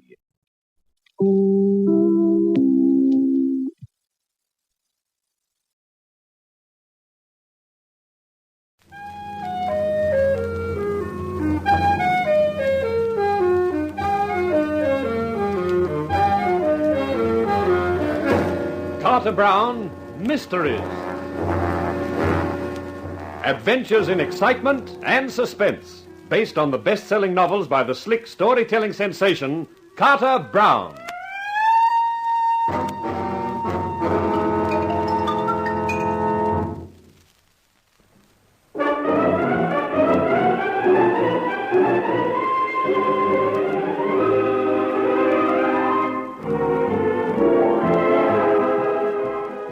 How do you do, ladies and gentlemen? This is Carter Brown introducing another of my books, Felony in Fashion, the story of Todd Gaynor, an advertising man who sets out to promote business and winds up promoting bother of the lethal variety.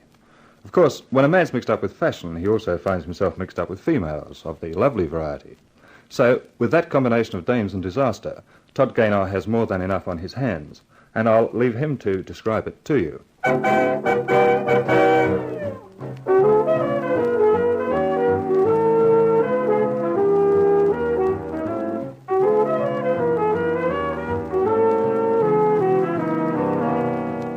The whole thing began with a brainwave, and looking back, I wish I'd had the brain to let the wave break and get out of the way. But there you are. An advertising account executive will do anything to safeguard his account, especially when it also means safeguarding his job. And that was why I had rushed to the offices of Lamont Lingerie and an interview with Miss Beulah Lamont herself, a brunette with wide-spaced dark eyes wearing a thin silk dress that clung to her like paint to a wall. Only a wall is a flat surface. Take a chair, Mr. Gaynor. No, thanks, Miss Lamont. I do better standing up. The view's better this way. Mr. Gaynor, I understood this was to be a business interview. I'm sorry. It's just that sometimes my baser instincts get away with me. Well, they won't get away with anything else, so let's confine ourselves to business, shall we? Of course. Now, Come in. Ah, Eugene. I wondered what had happened to you. My apologies, Miss Lamont. I was delayed. Oh, it's all right. You're just in time, Eugene. Mr. Gaynor, I thought our general manager should be present at this discussion. Yeah, sure. But I'm afraid Mr. Talcum and I don't agree on methods. That is hardly surprising, surely.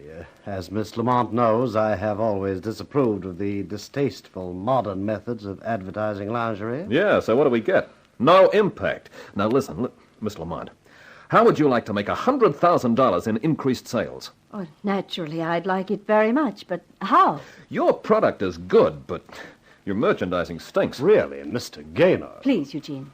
Lingerie is a glamorous product, and you've got to glamorize its sales angle. But not vulgarize it, Mr. Gaynor. Depends upon how much you want to make money. You have a scheme in mind, Mr. Gaynor? Yep. Give each set of lingerie you produce in a different style a different name. Have an opening show, like the dress designers, and plug the show in your advertising. Just take a look at this picture. Miss Marilee Maytime. She's very attractive for a blonde. Don't you think so, Eugene?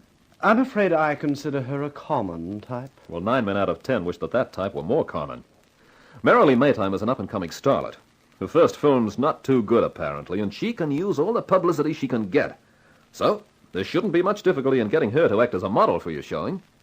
Mr. Gaynor, you really think this scheme will work? I'm sure of it. My father died 18 months ago and left me the business. I've learned a lot in that time, but there's still a lot to be learned. I've been inclined to take Mr. Talcom's advice in most things, but on last year's figures, we made exactly $5,000 profit. This year, the way we're going, we'll be in the red. But, Miss Lamont... How much is your agency paying you, Mr. Gaynor? $10,000 a year. Very well. If you genuinely feel your scheme would work, I'm willing to try it. Miss Lamont, you and my Elsa will never regret it. If it doesn't work, I won't be the only one to regret it. I'll make you a firm proposition, Mr. Gaynor. I shall close my account with your agency. That was coming anyway. I simply can't afford them. But I am willing to try this plan of yours on one condition. Yes? That you take the position of advertising manager of Lamont Lingerie. I'll offer you $12,000 a year, plus a reasonable expense account. Well, that's very... It's not nice of me at all. I want to make sure you do your best to see this thing work successfully.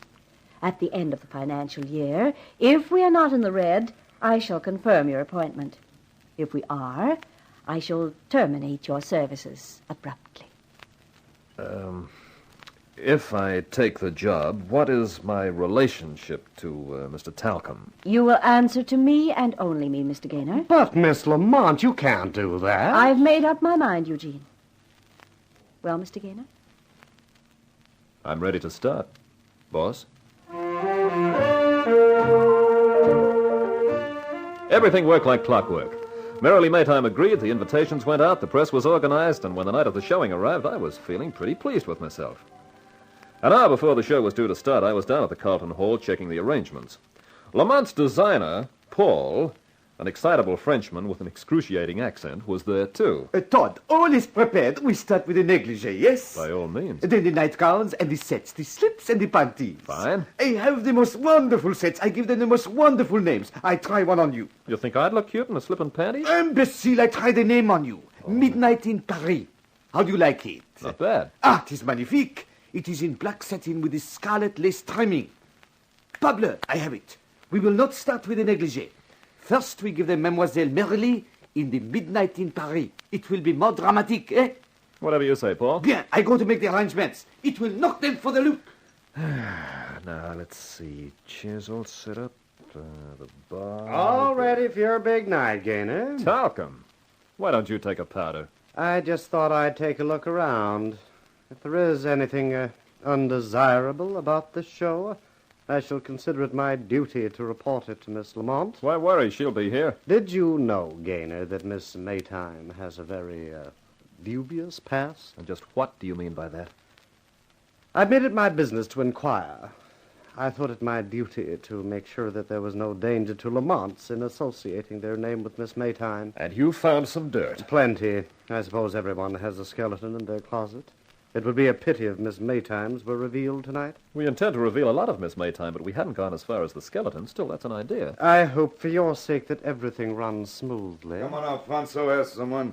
Hey, you guys anything to do with this show tonight? I am. I'm Lamont's advertising manager. Can I help you? I guess so.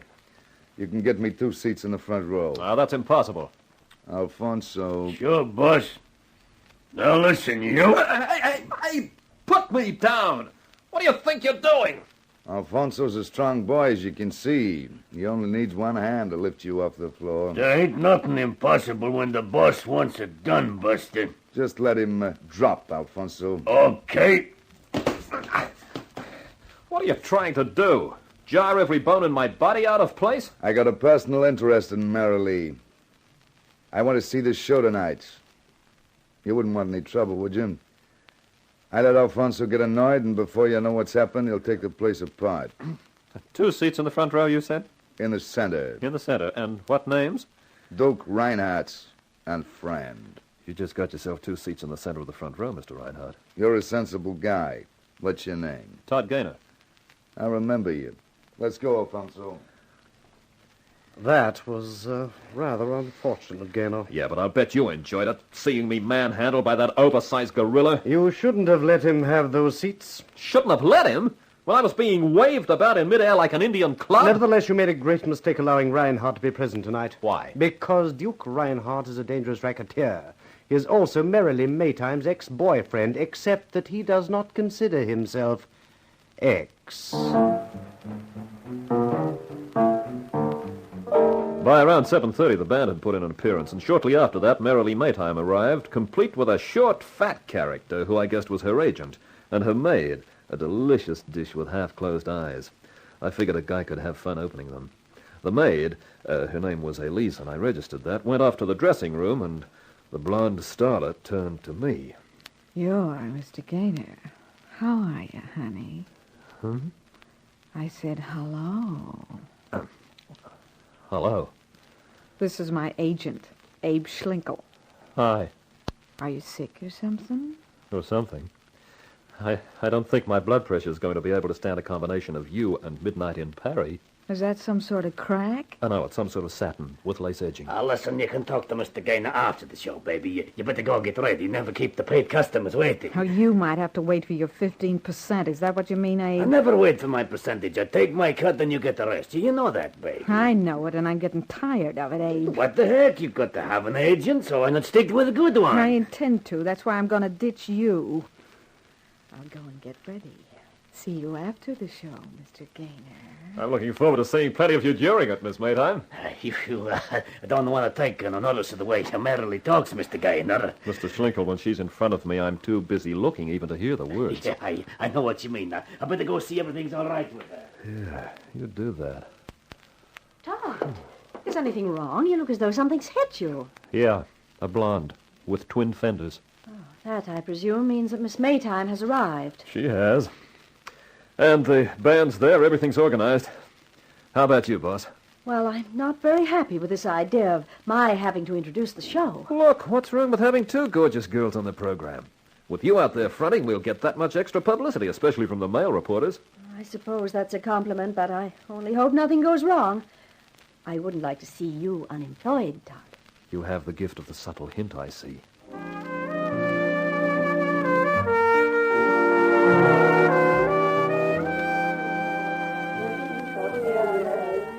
Hey, it is a good crowd, Todd, no? Yeah, Paul, not bad at all. How are things in the dressing room? Oh, that Mademoiselle Merrily, she has the chic. And a couple of other things besides.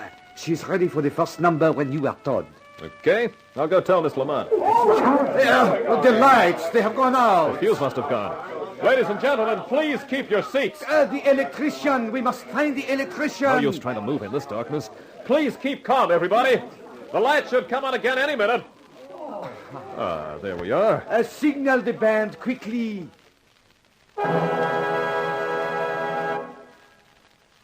Ladies and gentlemen, I must apologize for the unfortunate accident with the lighting, but we are now ready to start the show.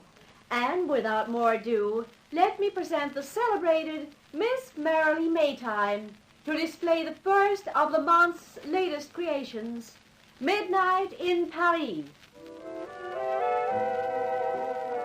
When you see her in this Todd, you will acclaim it as superb. Oh, here she comes. Something is wrong. The slip.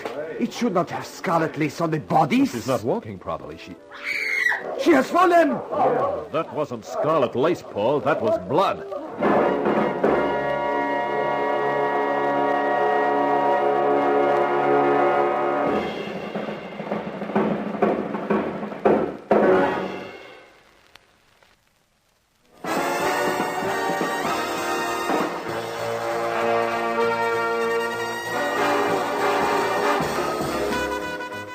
Todd Gaynor, advertising manager of Lamont Lingerie. Only an hour before, I'd been rolling that title tenderly on my tongue. Now I was wishing I'd never heard of Lamont Lingerie, never had thought up that brilliant publicity scheme of a showing for Lamont's new styles, because the showing had been stopped by murder. I went through the rest of the evening in a stunned stupor. From the time that Merrily Maytime sank to the floor with blood tinging her shapely bodice, to the interview with the lean, lynx-eyed lieutenant named O'Malley, who turned up from homicide. After the questioning and the statements were over, we were allowed to go. With my head still reeling from the shock and unexpectedness, I made my way to my car. Oh, Mr. Gaynor, thank goodness you've come. Elise, what are you doing here? Well, I've been waiting for you. I've just got to talk to someone, Mr. Gaynor. What about? Miss Maytime. Oh. Okay, slide over while I get in. I guess it's pretty tough on you, Elise. Your mistress being murdered. puts you out of a job. That's not what I'm worried about. Oh, then what's your problem? Well, it's like this, Mr. Gaynor.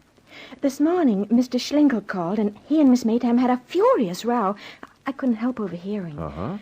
She was saying he was robbing her, and she'd get another agent. And he said she wouldn't dare, that if she ever tried it, he'd tell the world what he knew about her, and that'd finish her in films. Yeah, go on. Then she said if she told everything she knew about him, he'd spend the rest of his life in Alcatraz. He just laughed and said something about 5 wins. Then she threw something at him, and he left. Well, then what? Well, that's all. So what's your worry? Well, I don't know what to do. I didn't tell the lieutenant about it because Mr. Schlinkel had always been very nice to me, and I didn't know whether the argument had anything to do with the murder. Uh-huh. Do you have any idea what Schlinkel meant about 5 wins? No idea at all. It doesn't add up to much, does it? Well, my advice is to say nothing for the present to anyone. Why, do you know something, what it means? No, Elise, but if you didn't mention it in your statement, well, it'd look strange if you came out with it now. Yeah, well, that's what I thought, but I wanted to ask someone, and you seem the best person to ask. Thanks, Mr. Gaynor. Thanks a lot. It's a pleasure. Well, it's getting late. I'd better run you home. Home? Oh, no, I couldn't go back to Miss Maytime's apartment tonight, Mr. Gaynor. I just couldn't. I'd go crazy. Well, what are you going to do? Well, you're so kind. I thought maybe you'd let me stay at your apartment. My apartment? Wait a minute. Well, I could curl up on the sofa or something. I wouldn't be any trouble. Well, that isn't exactly what I was worried about.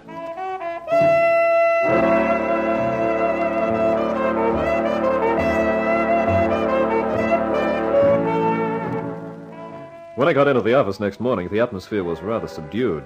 Nobody talked much about the murder, but it was easy to tell everybody was thinking about it.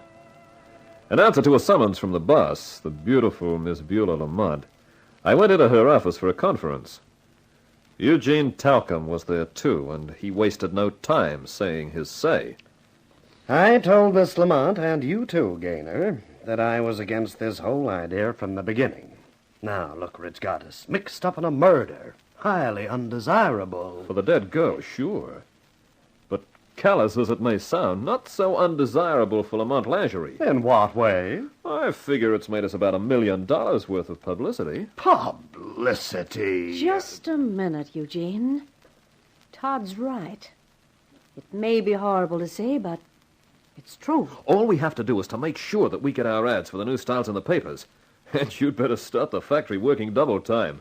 There's only one thing wrong with that. What's that, boss? Miss Maytime was murdered a little too quickly. She didn't have time to model more than one set. That means we haven't any pictures of the new styles. And at such short notice, we can't get them. Oh, we'd need a model. That's where you're wrong. We've got a model. Who? You. Miss Lamont? Modeling those... You're out of your mind, Gaynor. Oh, Eugene's right, Todd. I couldn't do that. It's the only answer if you want those pictures in time. But it's absurd. What are your vital statistics? 37, 26, 37?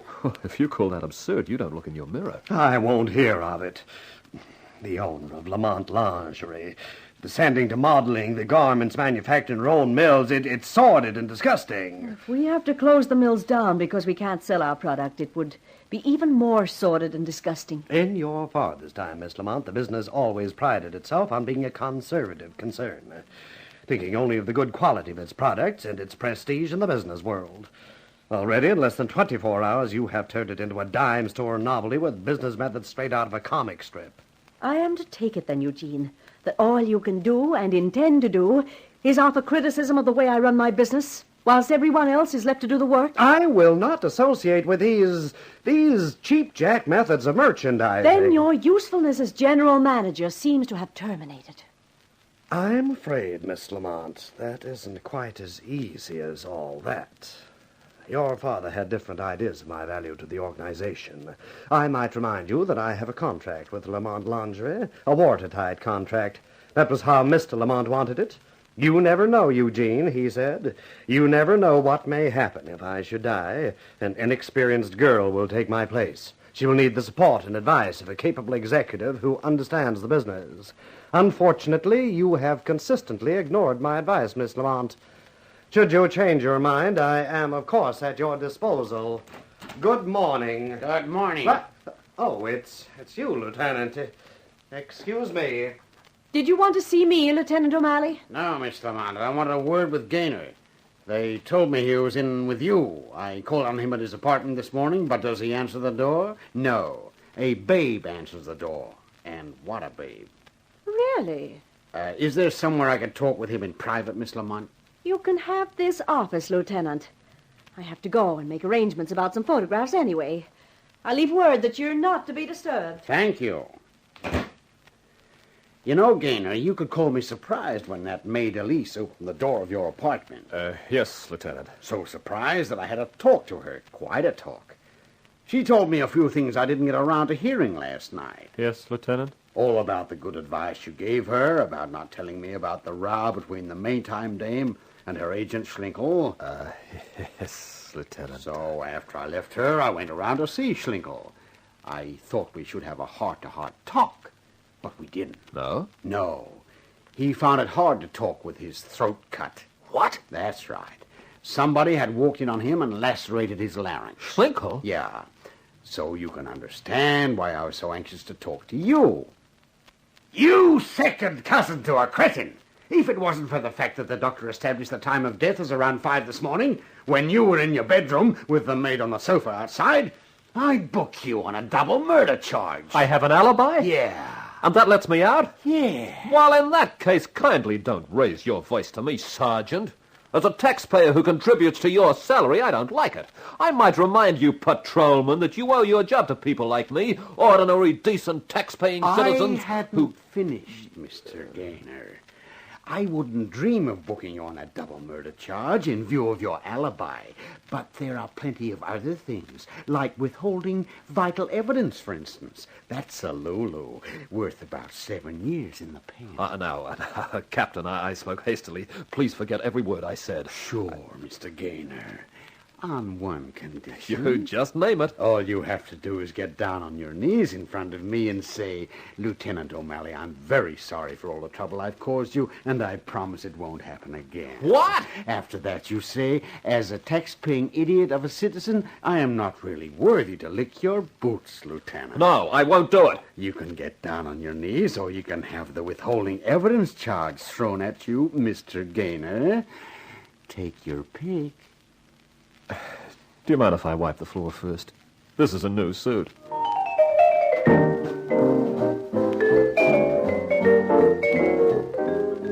After the ceremony was over, O'Malley left with a pleased smile on his face. My face was red, and my thoughts were a riot. Schlinkel, murdered. Well, while I was trying to make sense out of it, the door opened, and the boss walked in. The lieutenant finished with you, Todd? Yeah, boss. What did he want? Oh, just a few more questions. How did you make out with the arrangements for the picture? Oh, everything's fixed. I feel a little apprehensive about it. Oh, you'll be terrific. But, look, what are you going to do about Talcum? Has he really got that contract he was talking about? Oh, I'm afraid so. I was overseas when my father died. He must have arranged that contract as a sort of safeguard for me. Well, in a sort of a way, I can see how Talcum feels. I mean, he's probably been general managing the business since before you were born. No. He was only made general manager 6 months before Father died. He'd only been with the firm about 3 years. Uh-huh. Well, your father must have thought a lot of him. I guess so. But I'm more interested in seeing that we make a profit than in what my father thought. That's why I'm making you assistant general manager and acting general manager until Eugene regains his senses. Hey. Well, I just don't know what to say. Don't say anything, Todd. Just live up to my confidence in you. I'll do my best. Did Lieutenant O'Malley have anything interesting to say about the murder? Only that there's been another one. Another one? Yep. Abe Schlinkel, the Maytime girl's agent. He was murdered in his apartment. But why? Search me. It may have something to do with what Elise, the maid, told me. What was that? She overheard an argument between Merrily and Schlinkel. Apparently, Merrily had something on Schlinkel and vice versa. She was threatening to expose him or ditch him as an agent, and he was telling her that she wouldn't dare because of something to do with 5 Winds. Have you ever heard of anything called 5 Winds? What? 5 Winds. Does that mean anything to you? Why, it's perfectly ridiculous, of course. One of those crazy coincidences that you don't believe in until they happen to you. What are you talking about? It so happens that the Lamont country house is called 5 Winds. Father died there.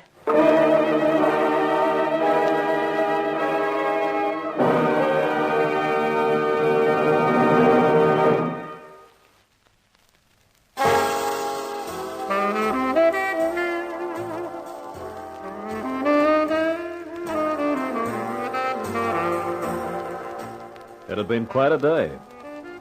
As far as I was concerned, its only bright spot was the knowledge that Mrs. Gaynor's little boy, Todd, had an alibi for the 2 murders in which Lamont Lingerie was involved. But what with my humiliation at the hands of homicide's hawk-faced Lieutenant O'Malley and the mystery of the Lamont mansion 5 Winds, I was all set to bestow a blistering bawling out on the maid Elise who'd opened her mouth to O'Malley. When I unlocked my apartment door, the Gaynor gaze was grim. Hey, Elise, I'm back. That's nice, baby. What? O'Malley? What are you doing here, Lieutenant? Waiting for you to come home, Gaynor. How did you get in? You'd be surprised how a janitor reacts to a police badge. Where's Elise? What have you done with her? Nothing. The joint was bare when I got in. She'd gone? That's my deduction. Maybe she felt bad about spilling the beans to me about that 5 Winds business. Yeah, could be. What do you want, Lieutenant? If you've got any ideas about making me crawl around the floor on my knees some more... No, I want your help. Are you kidding? If it'll make you feel happier, Gaynor, you're off my list of suspects. Thanks. And I figure you can help me. How? Well, I checked up on that business about the lights going out during that showing you organized. And? And the way it stacks up, this was a premeditated killing. The murderer must have had an accomplice, someone to take care of the lights while he did the knife work. That makes sense. Now, the 2 murders, the Maytime girl and Schlinkel, must be connected. Yeah, I had got that far myself. That means I've got 5 suspects, leaving you out of it. How do you figure that, Lieutenant? Because Schlinkel's killing narrows it down to the people who are connected with him and the Maytime dame. Ticking him off, that means Duke Reinhardt, because he'd been involved with Merrily and probably knew Schlinkel. Alfonso comes in automatically because he's one of the Duke's hatchet men. He could have either pulled the lights or done the stabbing. Neither chore would bother Alfonso. Then there's Miss Lamont. How do you include her? Because indirectly she hired the Maytime girl through Schlinkel. Hey, wait a minute. I did all that, not Miss Lamont. Maybe, but she knew all about it. And for the 5th suspect, we have that French designer, Paul. Paul? Where does he come in? Don't you know? Know what? He was the guy that Merrily tossed the Duke for. He also had a fight with Schlinkel in her apartment about a couple of weeks back. Bust a couple of Abe's teeth for him. Well, how do you like that? I never thought he had it in him. Say, that makes the Duke your best bet, doesn't it? Could be. I'm putting out a general alarm to pick up Reinhardt and his pal. Well, then what do you want me for? Because I could be wrong about Reinhardt, and you work at Lamont's. I want you to dig around and see if you can find out anything there. If I start asking any more questions, they'll clam up. But you could nose around, and no one would figure it was anything more than curiosity. You've got a nerve. After what you did to me today? Oh, you go and do your own snooping.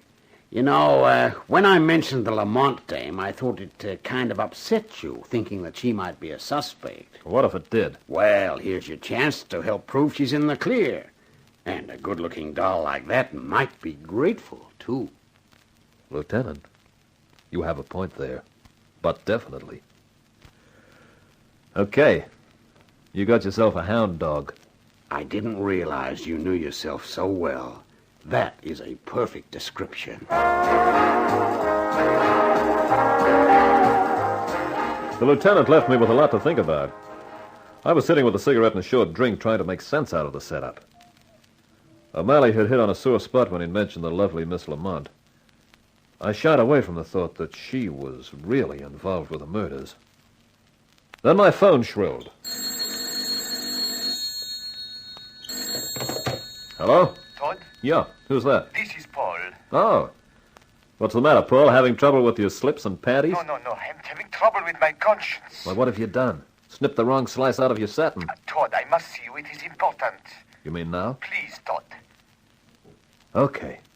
Where are you? Do you know the blue cage? The downtown spot? Yeah, sure. Can you come at once? Okay. I'll bring my wallet. You get into that cage without one and you find out what blue means. He slid a small glossy square across the table until it lay in the center of the pool of blue light thrown by the lamp. It was the photograph of a man and a woman. The sort of picture that makes perfect blackmail material. You see, Todd? Yeah, but I prefer not to. You recognize the girl, of course. Sure. The late Merrily Maytime. Taken quite a while ago, I'd say. And the man? Well, there's something familiar about his face, but I don't know him. You will not have the chance now. He's dead. Who was he? His name was Lamont. Henry Lamont. What? Oui. The father of Mademoiselle Lamont, who is our employer. So that's why Merrily ditched Duke Reinhardt for you. You were holding this over her. You think that? What else? I think I could kill you for that. Wait a minute. Take it easy. If I'm wrong, I apologize, but it seemed the obvious thing to think. Well, how did you get this picture? I find it this afternoon, among the things brought back from the Carlton Hall last night. It was under one of the sets. I thought it must have fallen or been dropped among the lingerie. And then in the haste of gathering it up, no one noticed it. Yeah, that could happen, I guess. Well, that means either the girl herself lost it, or Schlinkel, or the maid, or you. Now, that's everybody who was ever in that dressing room. Except for one other person, the murderer. Yeah. Excuse me, sir. Yes, what is it, waiter? Are you Mr. Gaynor? That's right. Would you and your friend please come with me? The proprietor would like a word with you. What about? I don't know, sir. I was asked to fetch you. Oh. Okay. Come on, Paul. Let's go see what the proprietor wants, whoever he is.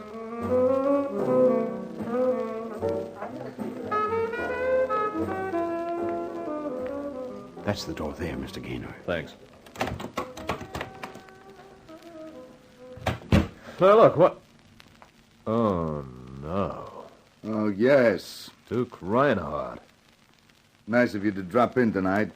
I was just arranging to pick you up, and that French guy, too, but I was lucky. You came to me. Huh? You're the proprietor? Yeah, but it's kept pretty quiet. What do you want with us? Alfonso's waiting outside in the car. We're going to take a little ride.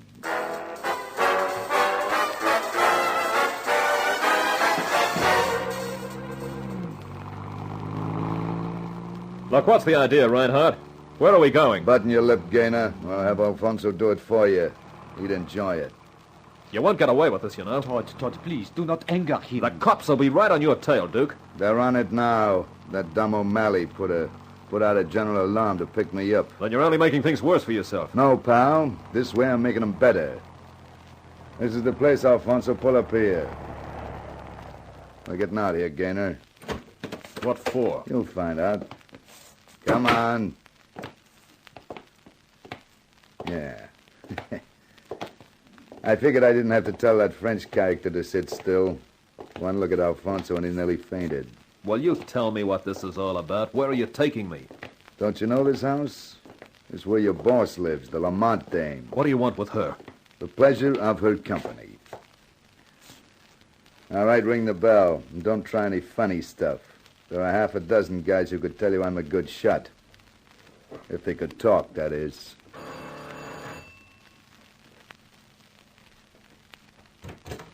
Yes? Todd! Well, this is a surprise visit. No more for you than for me. This isn't my idea, it's his. And who are you, may I ask? A guy with a gun, lady, who wants you to take a little trip. I don't understand. You will when I tell you his name's Duke Reinhardt. Miss Lamont, is anything Who's that? wrong? My general manager, he and I were having a business discussion. Well, your business is going to have to wait for mine. Hey, you in there! Miss Lamont, what's going on? Gaynor. Welcome, Telcom. Come and join the party. What's the meaning of this? Who's that man, and what's he doing with a gun? Itching to use it, Buster. Yeah, you better come with us. But... Don't argue, lady. I'm running out of patience. The car's waiting. Let's get moving. But this is outrageous. I refuse to go anywhere. This is tantamount to kidnapping. Listen, pal. Right now, the cops are looking for me about a little matter of a double murder charge. You think I should worry about adding kidnapping to the list? After you, Mr. Talcum. We piled into the Duke's Cadillac, and Alfonso headed its nose out of town. It was quite a crush in the back, with Beulah, Paul, Talcum, and me. But this was one time when there didn't seem to be any point in protesting. After about an hour's driving with the speedometer never falling below the 70 mark, the car turned into a driveway of a large house. As the headlights hit the building, Beulah Lamont clutched my arm. Todd, do you know where we are? Search me. This is Five Winds. What? That's right, lady. Your country house. What do you want with it? Why have you brought us here? Well, I'll tell you. The joint's empty, isn't it? Yes. That's what I figured. We'll be safe from any interruptions. You're keeping us prisoner? Yeah, you can call it that. But why? For what reason? Marilee Maytime was my girl. Once. Now I'm being tagged with her killing.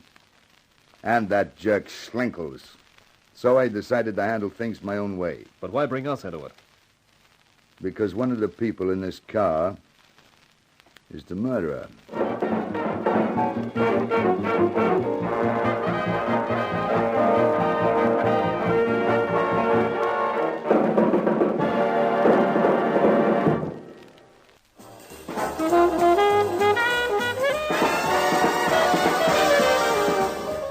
Duke Reinhardt wasn't the kind of a guy to waste words or effort. When he found the front door of Five Winds locked, he signaled Alfonso the human bulldozer. There was no door built that could stand up against him, and we were hustled into the living room, a vast expanse of space filled with shrouded furniture. I felt like any minute one of the shrouds was going to be taken off a chair and used on me. And I could see that the others, Paul, Beulah Lamont, and Eugene Talcum, felt pretty much the same. Okay, now, just so we get it clear. We're all staying in this house until I find out who did the two murders the cops are trying to pin on me. Well, that's new. A racketeer turned detective. Don't get smart, Gaynor. Miss Lamont, is there any liquor in the joint? In the cellar, but that's probably locked, too. Now, look here, Reinhardt. This is absurd. I don't want to hear from anybody till I say, pal, so button up. But just how do you propose to discover who is the murderer? Well, first off, we're going to play a little game called Secrets. Everybody's going to tell their secrets. What they know or knew about Marilee and Schlinkel. And I'll start off. I first met Marilee about 2 years ago, toting a cigarette tray in a dump on the east side.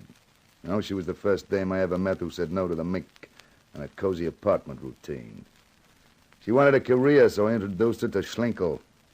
And as soon as she started getting into dough, she told me she was all washed up with me. Said it wouldn't do a career any good to be associated with a known racketeer. And you accepted that, Mr. Reinhardt? I didn't want to, but, well, what choice did I have? When I heard she was doing that modeling job for you, Miss Lamont, I thought it might be a chance to see her. That's why I came. Perhaps it is my turn now. I have not much of a story. I met Marilee maybe 9 months ago. She's modeling. We go out, we like each other, c'est l'amour. But she tells me we must not be seen together. She has the jealous ex-lover, a gangster, and he will kill me. So we are very careful. Then the Hollywood chance comes for her. After that, she is so careful that I do not see her at all. Then I realize that the gangster and we are friends. We have both received the brush-off. And so when she comes to do the modeling job, you lose your temper and kill her. Is that it, Frenchie? No. I am with Todd. How can I kill her? Reinhardt, since I only came along for the ride, as it were, perhaps I might make a suggestion? I'll listen, Talcum. I have only one piece of personal experience connected with the murder of the unfortunate Miss Maytime, and it is this. Todd Gaynor suddenly came rushing to Miss Lamont with his idea. It was he who organized the showing and persuaded Miss Lamont to engage Miss Maytime. I should like to ask Gaynor just why he had the idea, and just why he was so insistent that Miss Maytime should be the model. Yeah. How about that, Gaynor? That's ridiculous. I never met Merrily until the night of the showing. Maybe someone paid you to organize the thing and to do the killing even, huh? Look, I was reading a magazine which had a picture in it. It struck me it'd be a good idea to get her as the model, that's all. I don't think I believe you. Alfonso. Yeah, Duke? I think you better take Gaynor outside someplace and persuade him a little. When he's all persuaded, you can bring him back in here. Boss, it'll be a pleasure. And I know just the place. The cellar.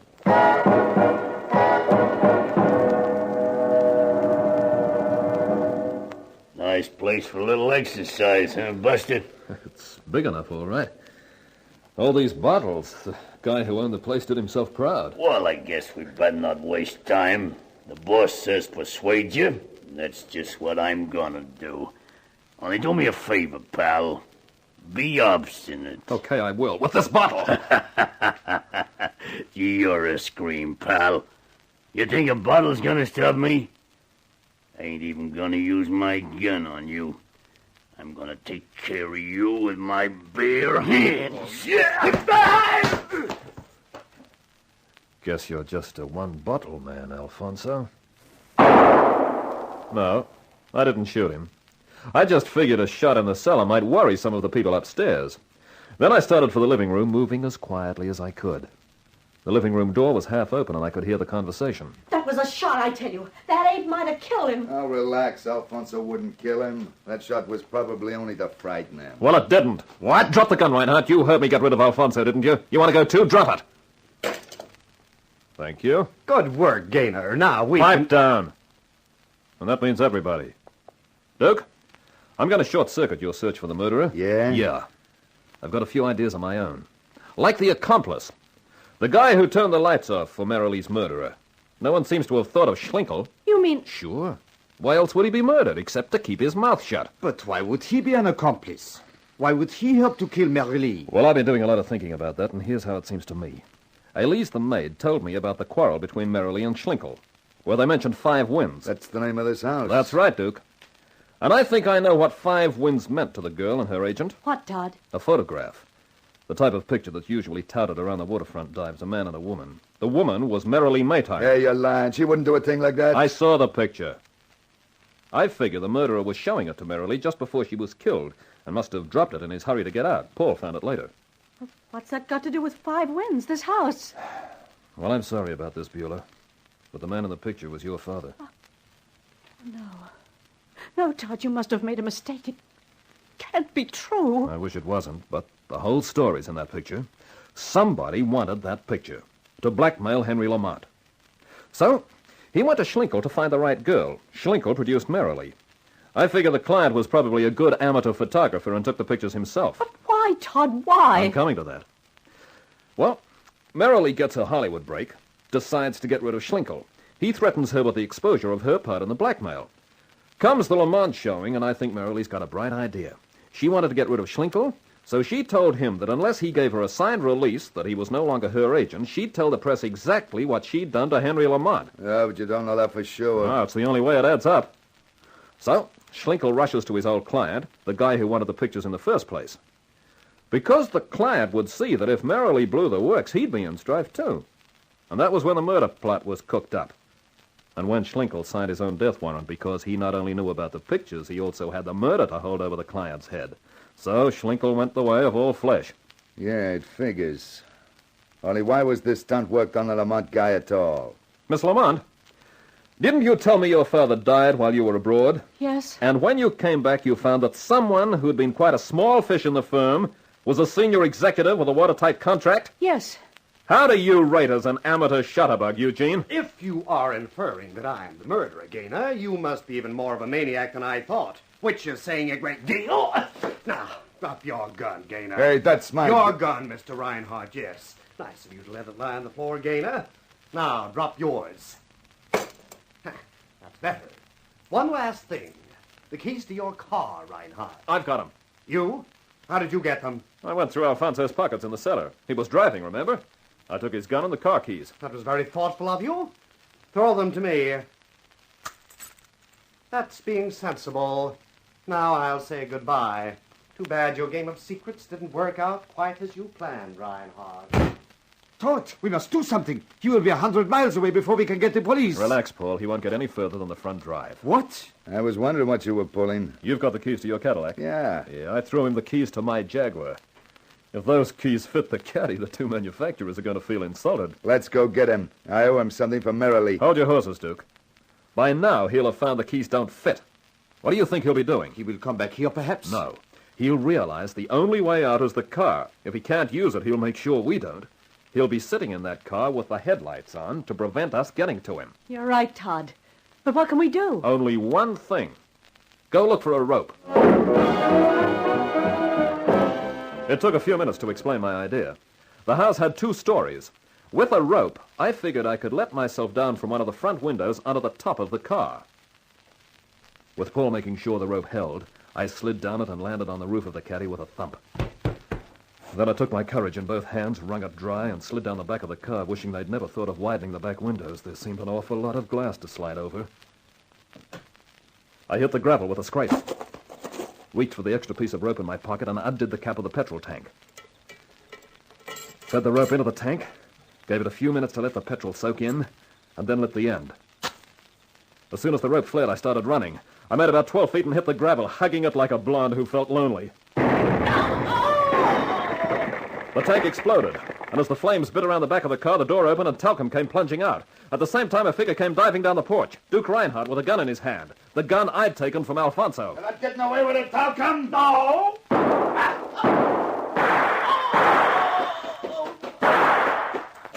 Duke, you okay? Yeah, I got him.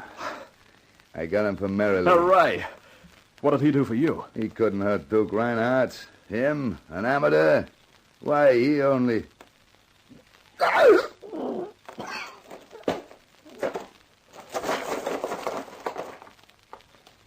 The tough part is, Duke, that even an amateur can get lucky.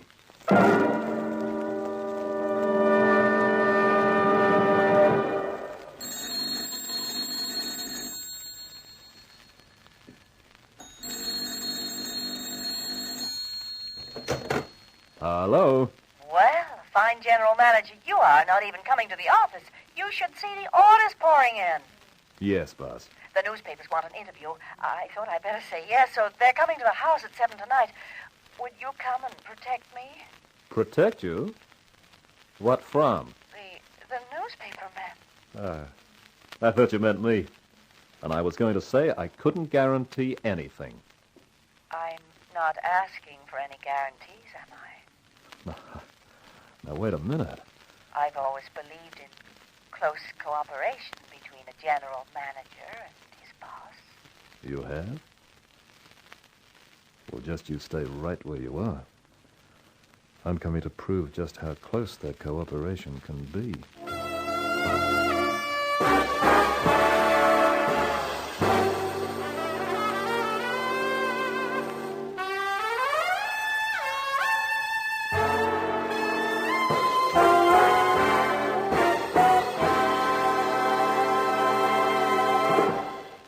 So with Mr. Gaynor getting his girl, I think we might say finish to Felony in Fashion.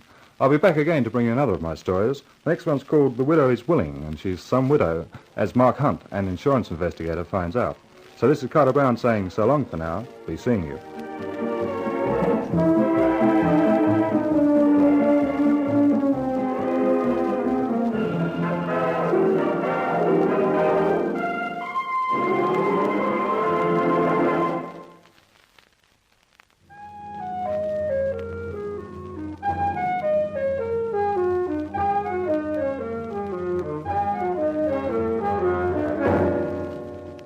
In Felony in Fashion, you heard Margaret Christensen as Beulah Lamont, while as Todd Gaynor you heard our star, Leonard Teal. The Carter Brown Mystery Theatre, based on the best-selling novels by Carter Brown, is dramatized and directed by Maurice Travers for Grace Gibson Radio Productions.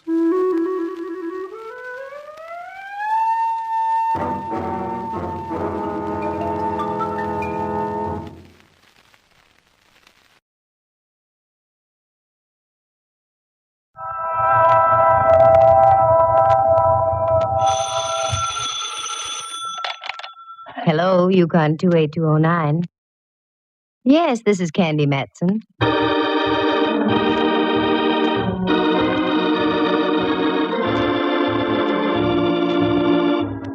The National Broadcasting Company presents Candy Matson, YUkon 28209.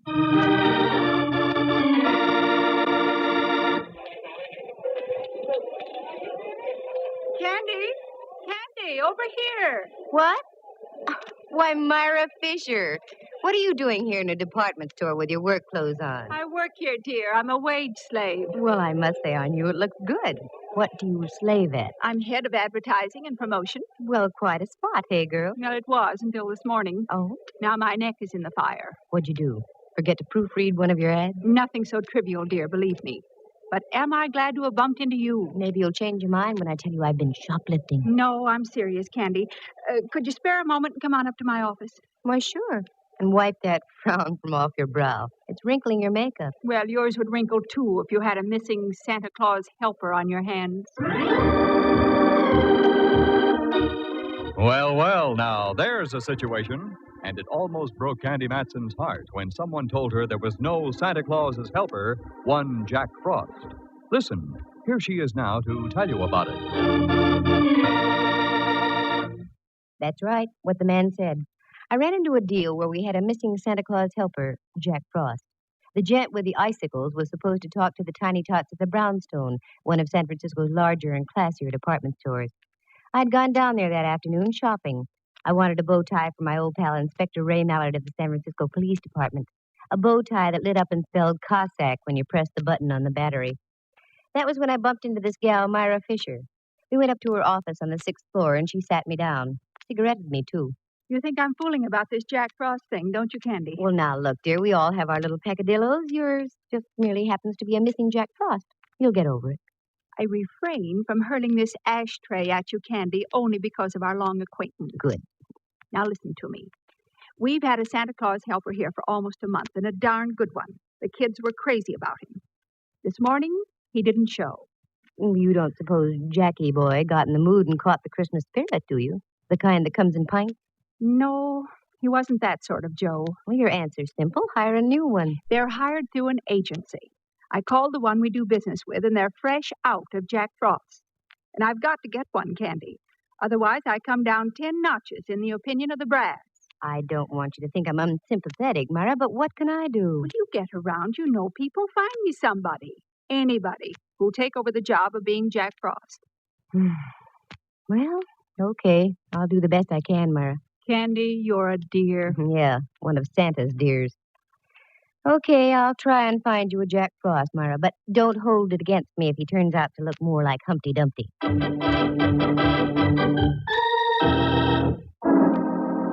I went home and looked up the Webster definition of soft.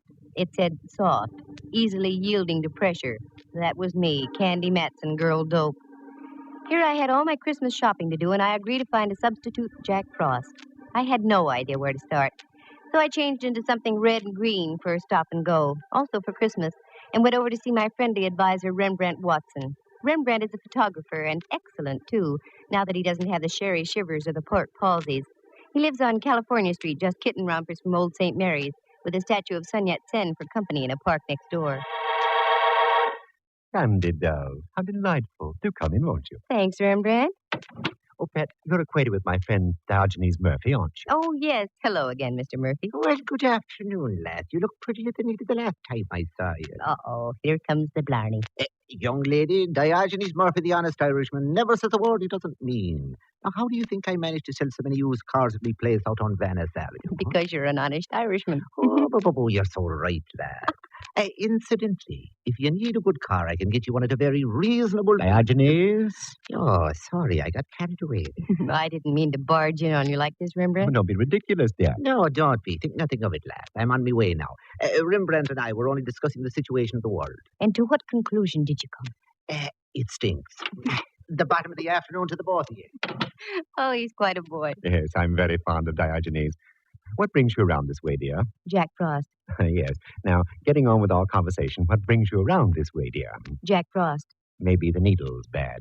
Shall we try again? I know how you feel. I reacted the same way myself. I'll give you the pocket-sized edition. The Brownstone department stores without a Santa Claus helper, Jack Frost. He didn't show up for work this morning. I said I'd find him a new one. Well, that's very sweet of you, Dove. Very dumb of me, Dove. I know of only one character who even remotely looks like Jack Frost. I met him up in Alaska when I was traveling with the USO. Won't do you much good down here, will it? No, that's why I came to see you, Rembrandt. Don't you keep a cross file on models you've used in photography? As a matter of fact, I do. Here in this little book. Let's see. Men, thin, extremely. I have just one, Pietro Tarantello. Would you care for a Sicilian Jack Frost? In Sicily, yes. Hey, what's that? Where? On that chair next to you. Oh, that's the afternoon paper, dear. Diogenes left it, I imagine. Yes, but on the front page. Here's the whole story about the missing Jack Frost on the front page. Ooh, what he got in his Christmas stocking. A slug through the head. That's no way to treat Jack Frost. And here's a picture of the guy without his false icicles. What the ham?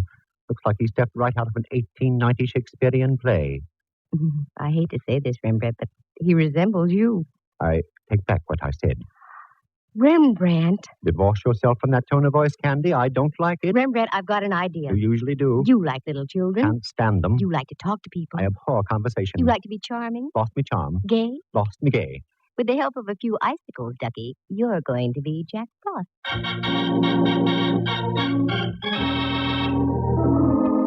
Rembrandt fought, he argued, he paced the floor, he had the vapors, he fainted. I brought him to. I won the argument. I got my friend Myra Fisher on the phone and informed her that one R. Watson would assume the role of Jolly Jack Frost on the morrow. She was delighted.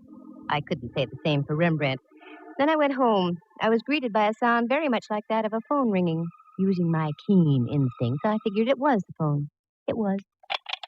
Hello, Candy Matson. How do you do, Miss Matson? Allow me to introduce myself. Allowed. My name is Burke, Prentice Burke. I'm the first assistant vice president of the Brownstone. Brownstone. Oh, yes, that's a store of some kind, isn't it? Yes. Now, the reason for my call. There has been, shall I say, a rather unfortunate occurrence in our store today.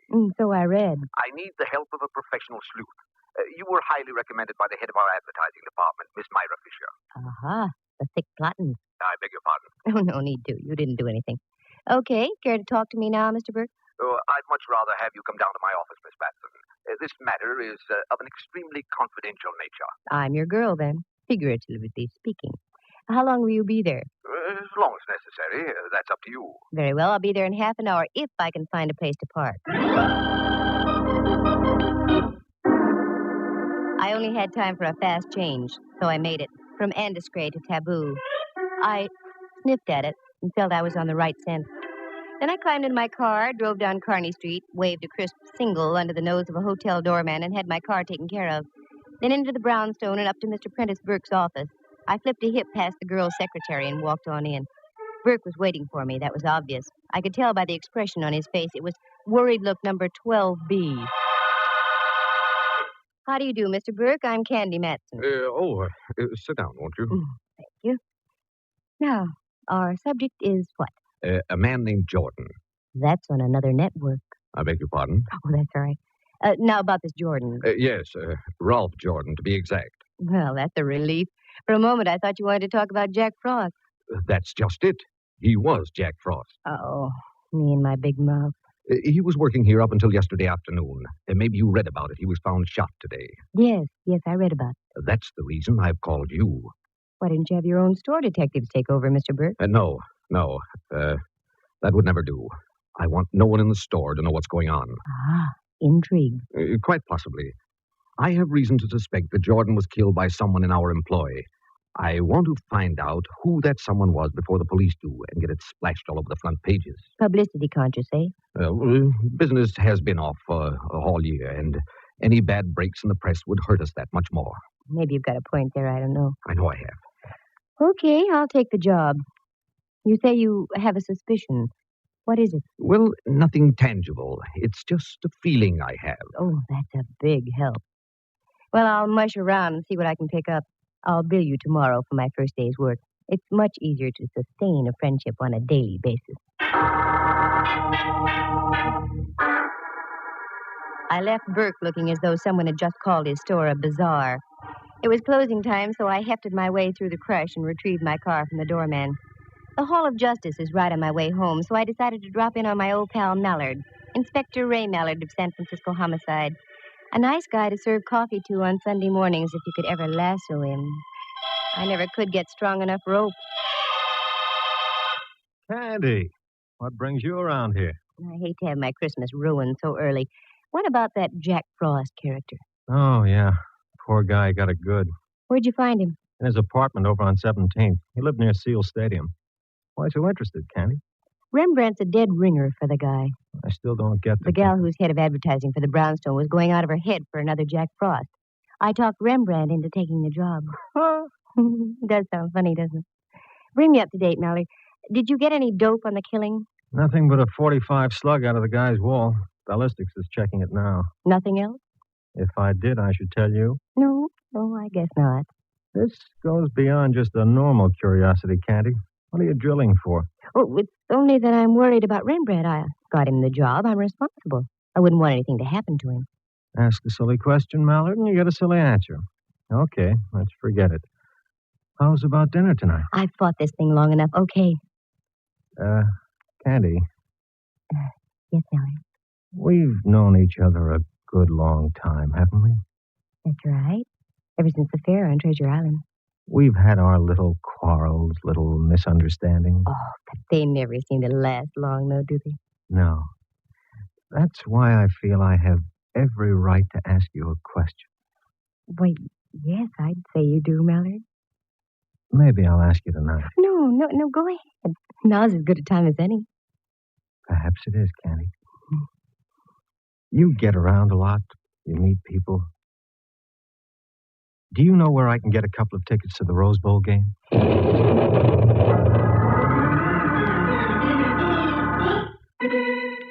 My brain lit up like a Roman candle. I stormed for the door, turned back, stood there, my jaw waggling helplessly. Then I stuck my tongue out at Mallard and left. It was the only thing I could think of doing. Oh, he can make me so mad. But inside half an hour after I got home, I started to laugh. Felt much better. Just as I was puttering around getting ready, the apartment buzzer buzzed. That Mallard, much too early. But I was wrong. It wasn't Mallard. Well, Myra, what a surprise.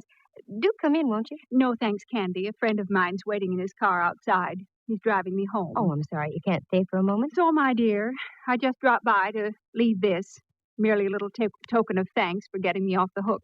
Oh, Myra, there wasn't any need to do that. Just a few pair of old stockings, dear. Getting me my new Jack Frost means more than you know. Here, please take them, along with my very deepest thanks. Thanks so much. A girl can always use them. Are you all set with my friend, Mr. Watson? Oh, yes. He came in this afternoon and filled out his withholding tax and so on. Very nice. I think you'll find him very efficient, Myra. Oh, what's the matter? Pardon me. I didn't mean to frighten you. Oh, Mallard. Silly of me. I must have jumped a foot. Oh, that's all right. He frightens me, too. Myra, I'd like to have you meet Inspector Mallard. Inspector, Miss Fisher. How do you do? Oh, fine, thank you, now that I've caught my breath. Do forgive me, Candy, but I must rush. See you soon, I hope. Tomorrow, Myra, I'll be down to see how my lad's doing as Jack Frost. Thanks for the stockings. Well, aren't you going to invite me in? No, I'm not. Here's my coat right here. What's our hurry? Come on, let's go. I'm starved. I thought we could have a cocktail here before we left. You thought wrong. 2 tickets to the Rose Bowl. From now on, you earn your cocktails, Mallard.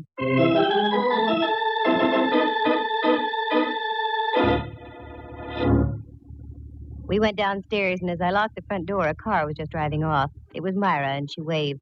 And driving, if these tired old eyes hadn't deceived me, was Mr. Prentice Burke, vice president of the Brownstone. Well. Oh, well. Mallard and I climbed into our car and drove out to the Cliff House. It was that kind of an evening. We had dinner, and after, I suggested we walk a bit. The night was crisp and clear, and the evening star was hanging out above the dark waters of the Pacific like an iridescent Japanese lantern. We cut across a little road above Sutro Baths, where an old car barn had once stood, and worked our way over the cliffs and stood high above Land's End. It was exhilarating.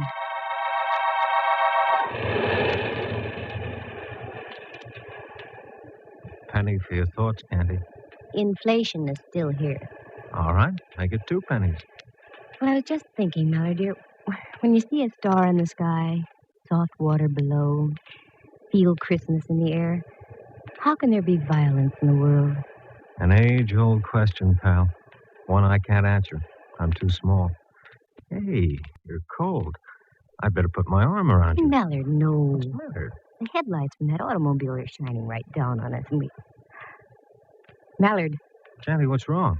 Got your flashlight with you? Sure. Also my gun and my handcuffs. Anything else we need? A mortar, maybe? The lights from that car. They shone on something. Down there, under that tree. Oh, Candy, just for once, can't you stop digging up a mystery? Be human? I am being human. Come on, Mallard. I want to see what's under that tree.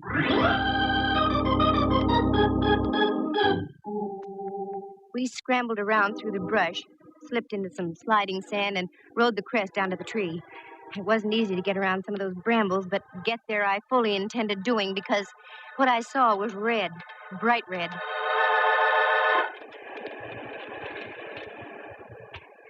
You okay, Candy? Nothing that a new pair of nylons won't fix. Shoot the flashlight over this way a bit, Mallard. There. That's it. Now, do you think I'm dreaming things up? What is it? Wait till I hold it up. Wow. Looks like some kind of a costume. Right. And look, if those aren't bloodstains, I'm a Labrador retriever. No, you're Candy Matson. Those are bloodstains. How was your boy dressed when you found him? Torn slacks, sweater, shoes, no socks. This was most likely his costume, then. Yeah. Don't move around too much, Candy. I want to have a good look at the ground. Hey, what are you doing down there? Who's that? The police. Now get up here and don't try any tricks. That's all right, officer. This is Inspector Mallard. Homicide. Oh, sorry, Inspector. That's all right. Stay right where you are. We'll be right up. Now, this is a break, Candy. I want you to drive me to a phone. I'll leave the officer here to guard the place. You can go home. I've got work to do here, okay? Yeah, sure. For once, we had dinner before you had a chance to break the date.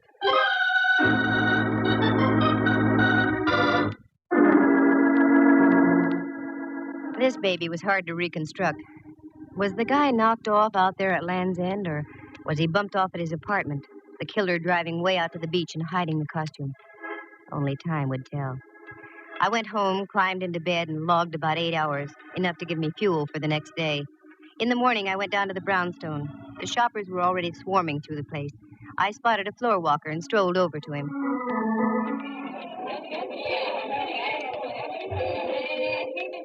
Pardon me, sir. I said, pardon me, sir. I'm very busy, young lady. Make it as brief as possible. You do work here, don't you? Of course. You are the floor walker assigned to this section? That is correct. Come to the point, please. Well, I've a good mind to report you. As you wish. As I said, I'm very busy. Now, what is it you wanted to know? The words are like gall in my mouth now, but where do I find Jack Frost? Right over there, in the back, 2 aisles over. Thank you. Not at all. Very much. Of all the high-handed characters, people like that make me steam.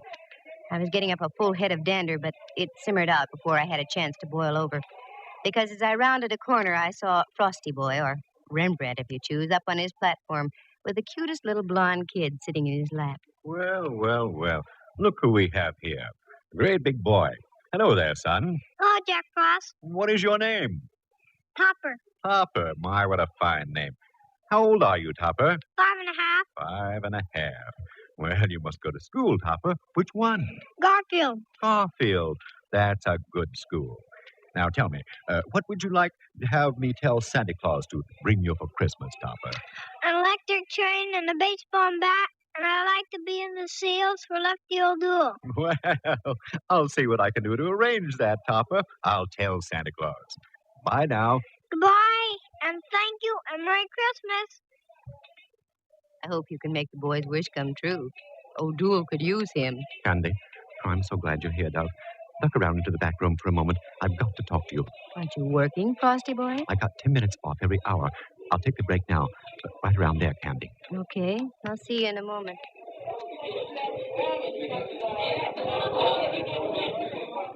What's the matter, Rembrandt?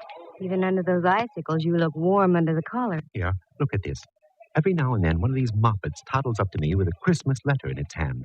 A little red-headed girl handed me this about half an hour ago. I've been shaking ever since. Let me see. Dear Jack Frost, a word to the wise is sufficient. When you take your lunch hour, keep on going. Don't come back. Otherwise, you'll meet the same fate as your predecessor. Just about what I expected. Candy, you mean to say that you're deliberately using me as a sacrificial lamb? By no means, Ducky. Go ahead, take your lunch. Then do as the note says. Keep on going. As a matter of fact, why don't you take off now? I'll meet you at your place in about an hour. That's the best news I've heard since Nelson's victory at Trafalgar.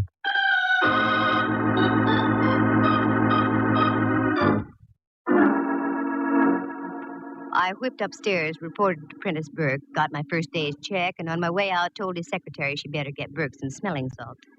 Then I went back down on the floor again. Sure enough, there was my boy, the floor walker. I wanted to have a few more words with him. Oh, you again. If you don't mind. I was just up to see Miss Myra Fisher. She wasn't in. Have you seen her down here? No, and what's more, I won't see her all day. She phoned saying she was feeling ill. Most inconsiderate, I must say, during the holiday rush. Yes, I must say. Could you give me her address? She's a friend of mine. I've got to see her. Her address? Why, yes. I write it down here on one of my cards for you. Myra Fisher, 227F, Union Street. There. Thank you. You're so kind.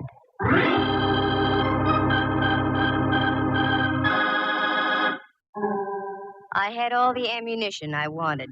A check signed by Burke and a card written by the floor walker. His name was Simon Liggett. With that, I ducked into a phone booth and called Mallard.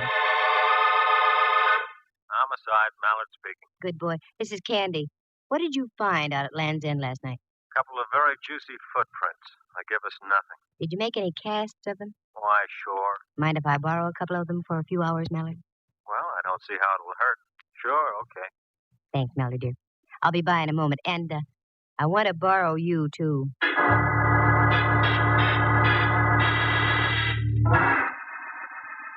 I stopped by the Hall of Justice, got the cast of the footprints, shoved Mallard into the car, and then picked up Rembrandt.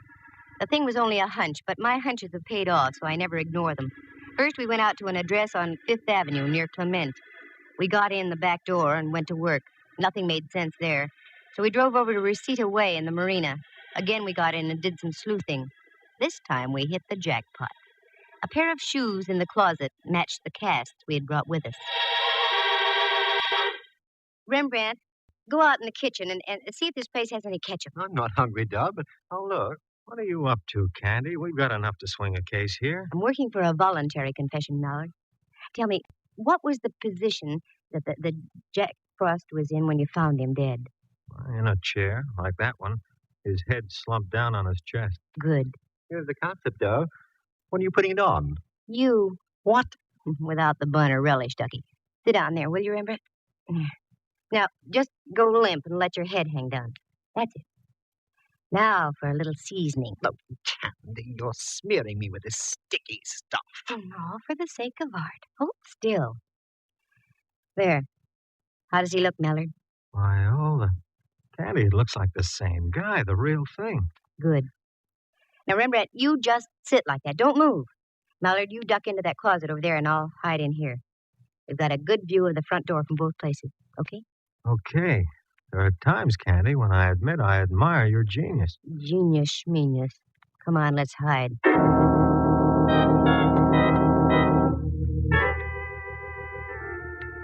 The golden shafts of sun splashing in through the window from the ocean slowly turned pink, then purple, and into twilight.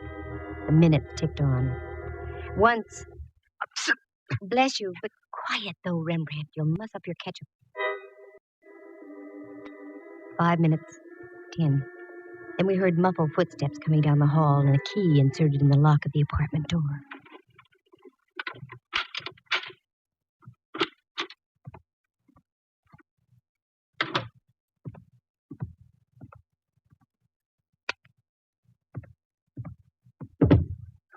No! Oh, no! It can't be. The old fool I killed. No! Okay, buddy, that'll be about enough. Oh, no. You... Get him, Mallard. He's ducking. I'll get him.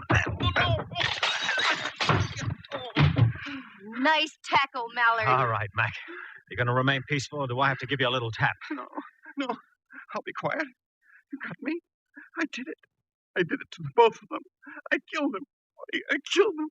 I killed both of them. Both of them? Yeah. Look behind the sofa. The sofa. The girl. Jack Frost. The sofa. The sofa? Right behind the sofa. Wait a minute, Mallard. I had to do it. I couldn't. Oh. But then they were going to do it. Oh, Mallard. More trouble, Candy? I killed both of them. I'm glad I did. Yes. An old friend of mine. That job was The mine. late Myra Fisher.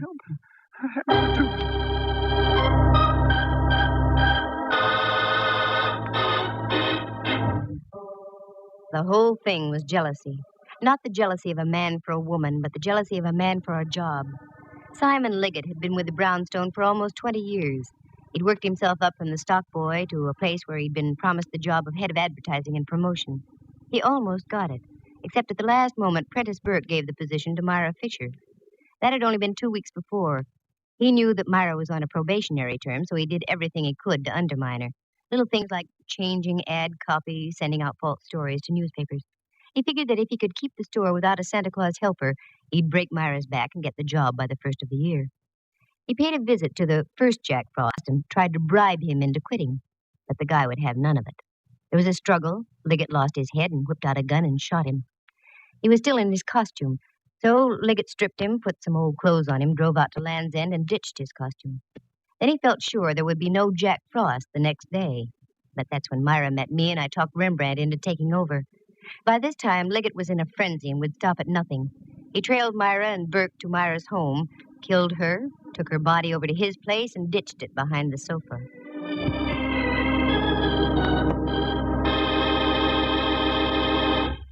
The next morning, he wrote a note to Rembrandt and gave it to one of the little girls waiting in line to see him. Fear and envy were taking their toll on the poor guy's mind. I wanted to compare the handwriting, so I had Burke write me a check and Liggett write Myra's address on a card. Also, we had the footprint cast. Between the two, everything pointed toward Liggett. That's when I staged my little parlor charade with Rembrandt playing the part of a corpse. The sight, with Rembrandt's resemblance to the dead Jack Frost, would shatter anybody into a confession. But Christmas, in spite of everything, is a lovely time of year. And there is a Santa Claus. 3 of them for me, as a matter of fact. Mr. Prentice Burke, who sent me a very nice check for my efforts. Rembrandt Watson, who, out of sheer love for the job, went back to playing Jack Frost for all the kids at the Brownstone. And last but not least, Inspector Ray Mallard. He gave me a Christmas sock, right on my mouth, just where any well-placed Christmas sock should go.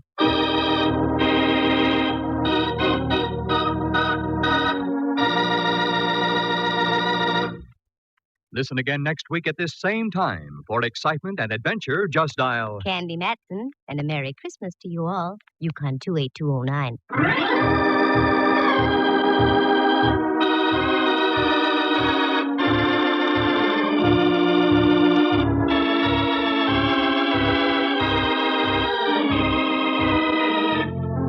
Heard tonight were Helen Klebe as Myra Fisher, Lou Tobin as Prentice Burke, and John Grover as Simon Liggett.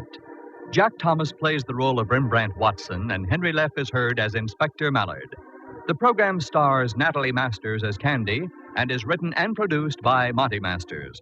Sound effects were created by Bill Brownell and Jay Rendon. Eloise Rowan is heard at the organ. The characters in tonight's story are entirely fictitious, with the exception of the part of Topper, which was played by himself. Any resemblance to actual people is purely coincidental. The program came to you from San Francisco. Dudley Manlove speaking.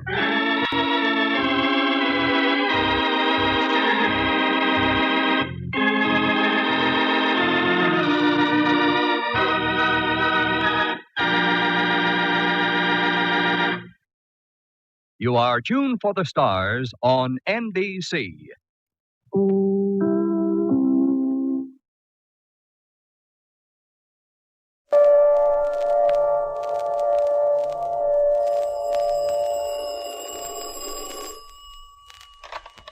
Hello, YUkon 28209. Yes, this is Candy Matson.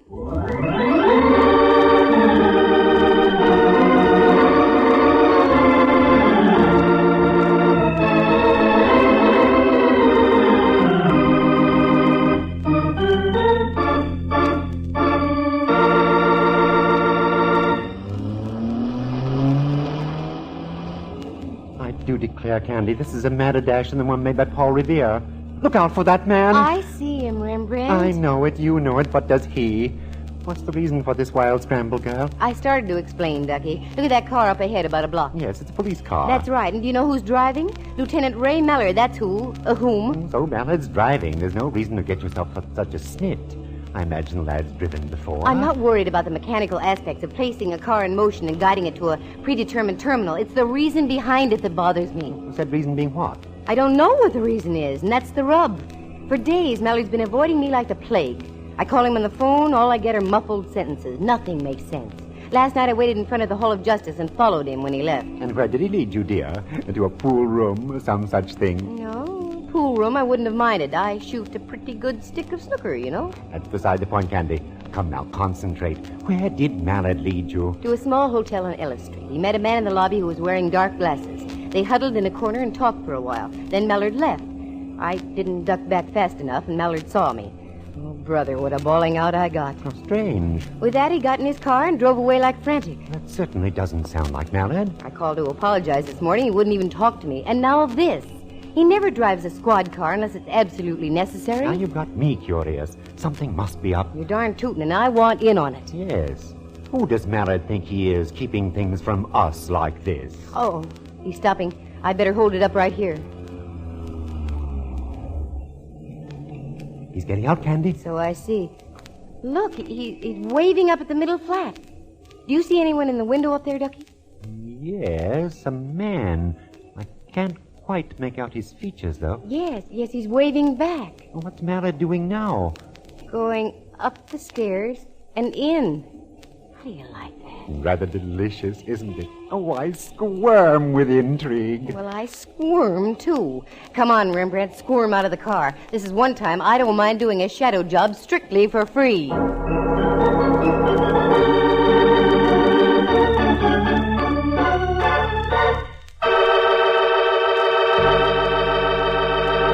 From San Francisco, the National Broadcasting Company presents another yarn in the adventures of that attractive private eye, Candy Matson, YUkon 28209.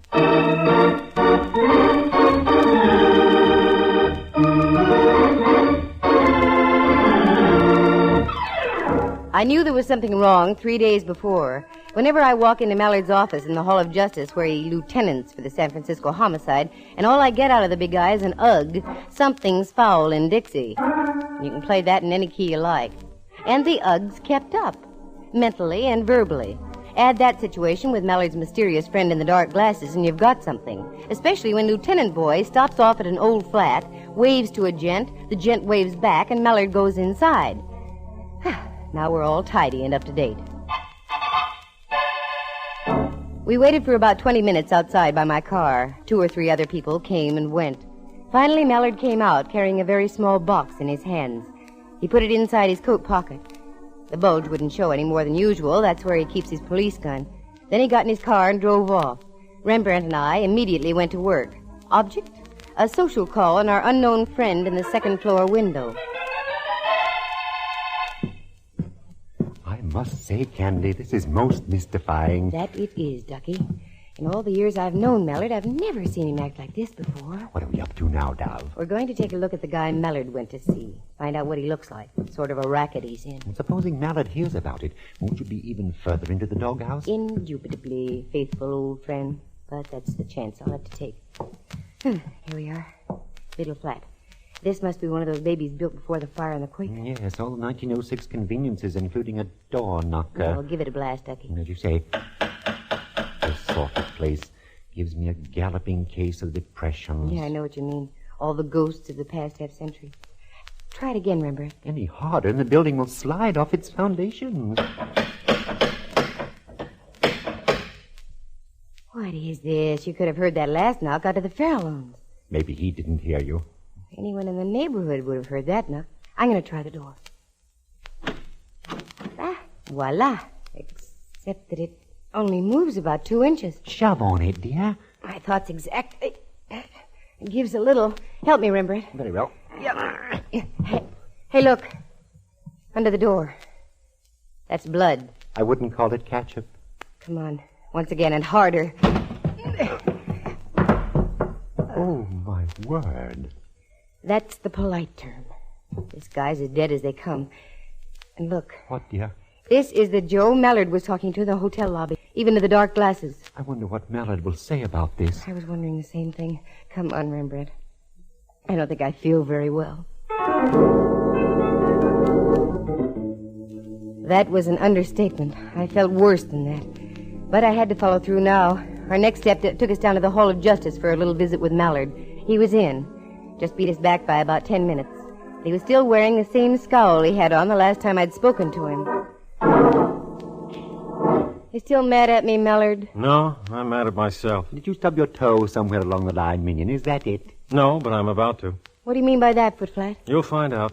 And it's all your fault, too. You mean about last night, my following you? No, that was a dirty trick, but I forgive you. It isn't that. Then what is it? Yes, for goodness sake, stop sounding like a threepenny thrill book. I'll say what I have to say in my own good time, and nobody can force me to do otherwise. I've got news for you, Junior. The police can make you talk. The police? What kind of triple talk is this? We followed you out to that flat just now. We saw everything.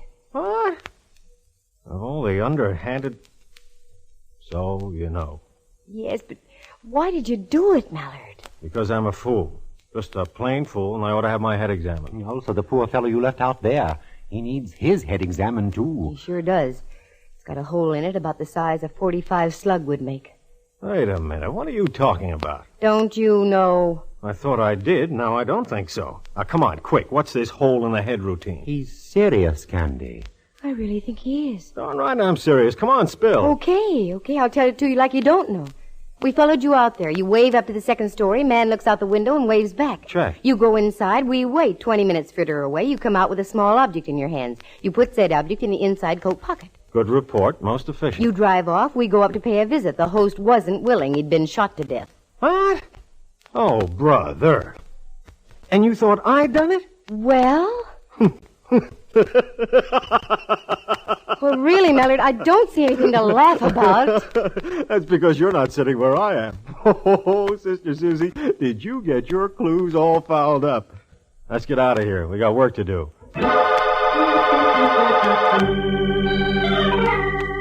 My mental reflexes climbed on a merry-go-round and whirled gaily for several moments.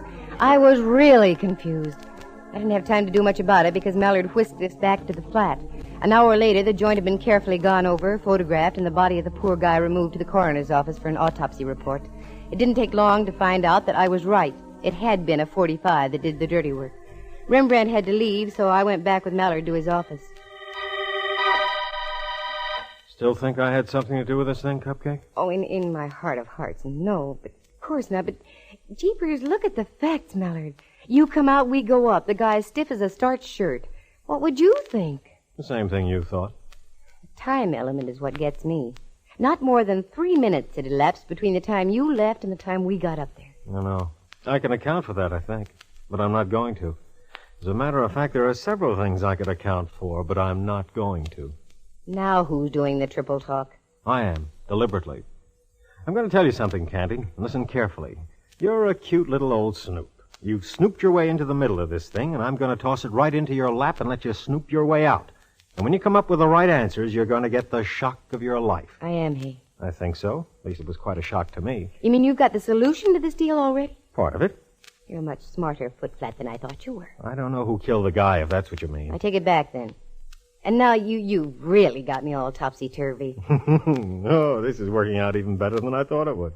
Okay, Tootsie, you've got the ball. It's all yours. Take it from here. You mean you actually want me to help you on this deal? Sure. Who knows? You might come up with something. Now beat it, will you? I gotta find me a killer. I was so puzzled by then that I wanted to rap the guy over his head. I fought off the impulse and left. If he gave me carte blanche on the killing, I was going to take advantage of it, if for no other reason than to prove I was right and Mallard wasn't the joker who did it. There's only one place to start, back at the flat where the guy had been done in. The cops had gone, so I did some question work. The landlady lived in the flat below. No, she didn't know the man.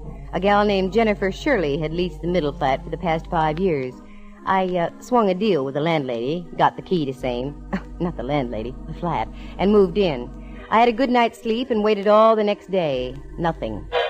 The odd thing about the deal was the fact that the cops hadn't been back. They usually return for a double check. So the next night I hit the sack again.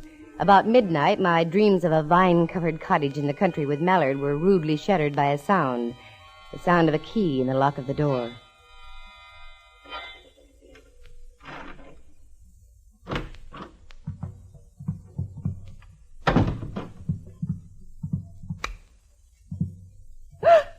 Oh, sorry, I frightened Jennifer. Take it easy. Everything will be okay. Who are you? Oh, I'm coming to that. Excuse me. You are Jennifer Shirley, aren't you? That's right. Excuse my nightie.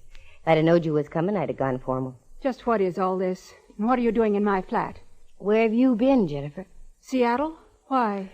Didn't you read the papers up that way? I was too busy. Know a man named Everett Stone? Of course I do. He's a very good friend of mine. He was up from Los Angeles on business, and I let him use my flat. And now you're here. I don't understand this at all. Look over there at your front door. Everett Stone was shot to death right on that spot. Everett? Dead? I can't believe it. I'm sorry, it's true. You can prove you were in Seattle, Jennifer. Yes. Here. My plane ticket receipt and the stubs on my luggage. I just got in at the airport less than an hour ago.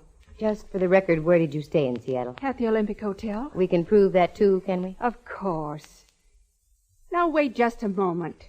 The shock of all this slowed me down for a second or two. Just who are you, and what are you doing here? Simmer down, Jennifer. My name's Matson, Candy Matson. I'm a private investigator. Oh, yes, I've heard of you. I'm trying to find out who knocked off your friend Stone.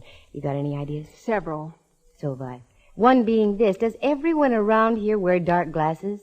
You've got a pair on, too. Same kind Everett Stone was wearing. Here, have a cigarette. Thanks. Got something you want to tell, Jennifer? Yes, I do. The dark glasses are standard equipment for the type of work we're in. And what would that be?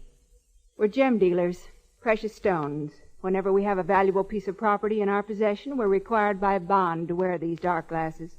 A disguise, so to speak? That's right. When Everett arrived from Los Angeles, he had with him the Cape Hatteras diamond. You've heard of it? Who hasn't? Worth about $500,000. That's right. He was on his way to Seattle to show it to a prospective buyer. The first night here, Everett appeared on a television show to display the diamond. And as he left, he knew he was being followed. He called me and asked me if we could make a switch. Wanted to know if I'd take the diamond on up to Seattle and try to make the sale. And he'd stay here, is that right? Right. It was a good switch, except that Everett got himself knocked off for his trouble. Have you got the diamond with you? Right here, in my purse. Look.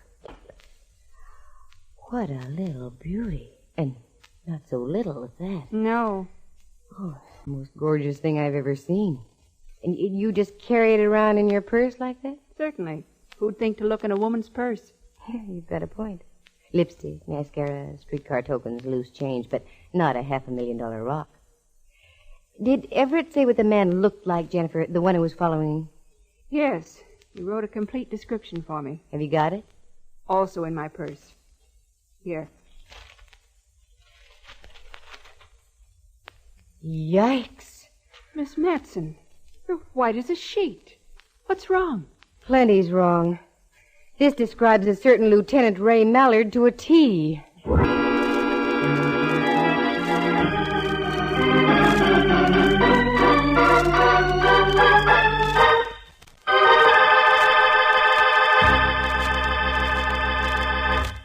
From San Francisco, you are listening to a National Broadcasting Company presentation, Candy Matson, YUkon 28209.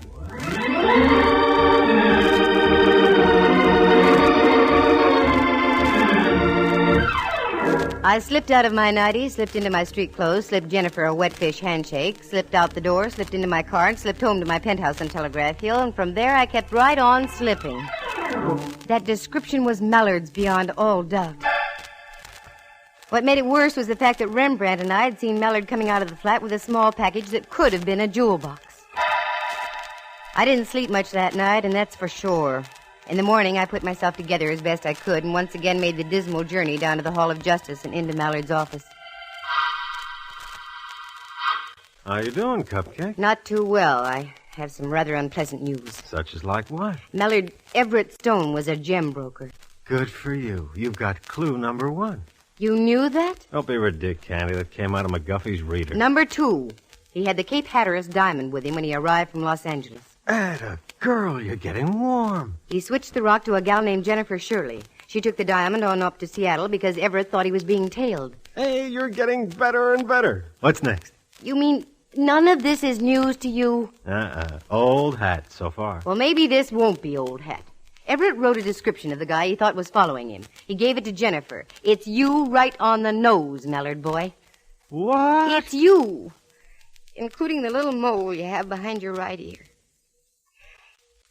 You don't look so good, Mallard, dear. Don't you think you ought to tell me what it's all about? Maybe I'd better. I can't for the life of me figure out. Wait a minute.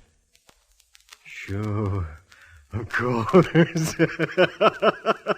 You had me worried there for a minute, Cupcake. Doggone, what is this, Mallard? I'm getting mad. You'll find out. Oh, I'll find out. But when will I find out? Ooh, saved by the bell. Excuse me a minute, Detective Matson. Oh, sure. Lieutenant Mallard, homicide. Lieutenant, this is Sergeant O'Flaherty down on radio. We just got a report from Prowl Car 36. Yeah, O'Flaherty. There's been a dame killed out in that same flat, name of Jennifer Shirley.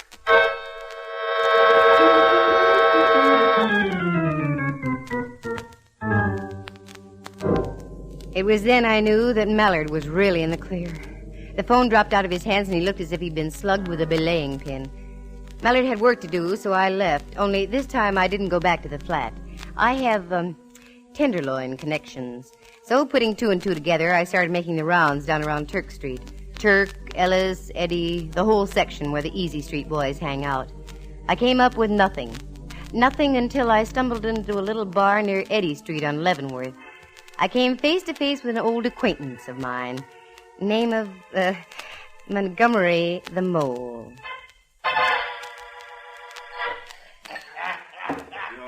Well, for crying in my beer and making it salty. Look what the height I just washed in. Hiya, Candy. Hiya, Montgomery. I ain't seen you since the night you caught up with me former pal, Willie Cloud. Oh, I'm sorry I had to do that, Montgomery. Oh, I ain't.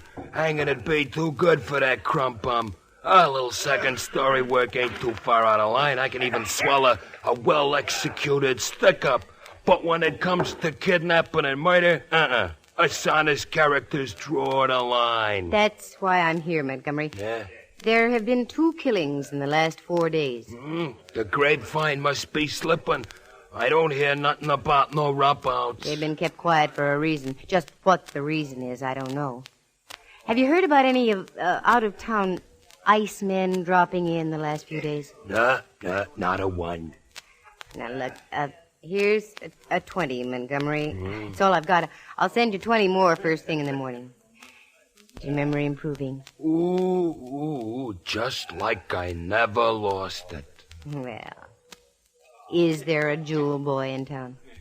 Look right ahead of you up at the bar. Yeah? That's him.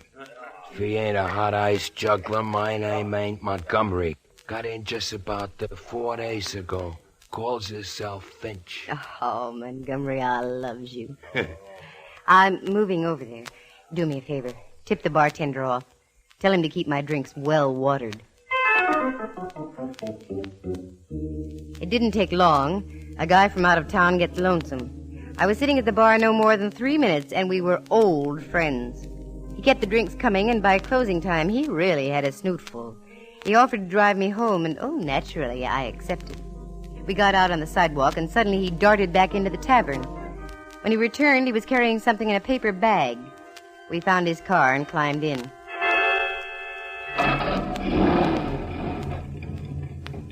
Don't you think you ought to let me drive, Mr. Finch? No. Quite a few. I can handle this little old car. I'm sort of stranger here. You'll have to tell me which way to go. Oh, sure. You go straight up Leavenworth here, and then you turn right on Bush. I'll direct you after that. Okie doke. Oh, you sing real pretty. When did you say you got into town, Mr. Finch? About 4 days ago. Let's see. Yeah, that's right. What sort of business are you in? Business? I'm in no business. Retired, sorta. Oh. Got lots of money. Get lots more, too. Hey, look out for that bag. Oh, I'm sorry. How clumsy of me. Yeah, but... Why, it's a purse. Why, Mr. Finch. Put it back. It's a present for my sister in Riverside. Oh, how thoughtful. Turn left on Kearny Street, will you? Sure. Then when you get to Washington, turn right 1 block to Montgomery Street. It's right on the corner. Would you care to come up for a nightcap, Mr. Finch? Hey, now, that sounds like a very good idea. Sure. Nightcap. Yeah. The corner of Washington and Montgomery is just half a block from Mallard's office in the Hall of Justice. With any luck, I could do a bloodless turnover to Lieutenant Boy. I reached down by my side, got my .32 out of my purse, and held it under my coat.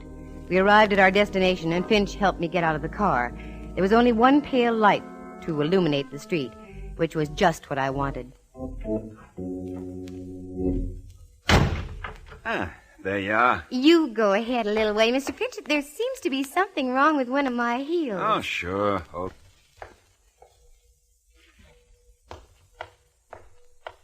Don't turn around, Mr. Finch. Not if you value your life. This is a gun I've got stuck in your back, and believe me, I know how to use it. Say, what goes on here? I'm almost broke, if that's what you're This after. isn't a stick-up. See that door up the street in that big building? Just keep walking right on into that door.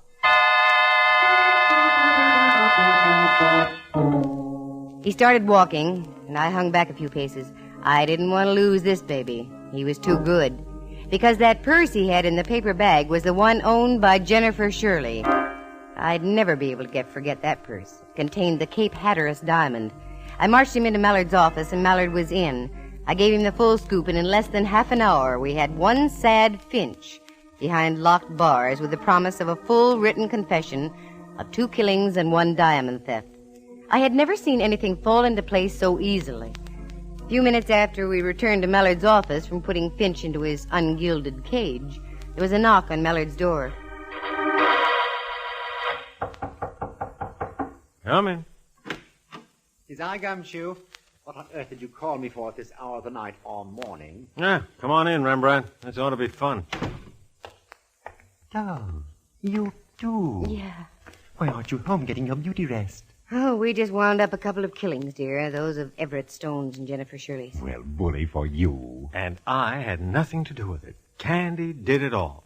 I left her strictly alone, and she came through like a trooper. There's only one little thing she's overlooked. When she comes up with that, she'll have solved her best and last case. Last case?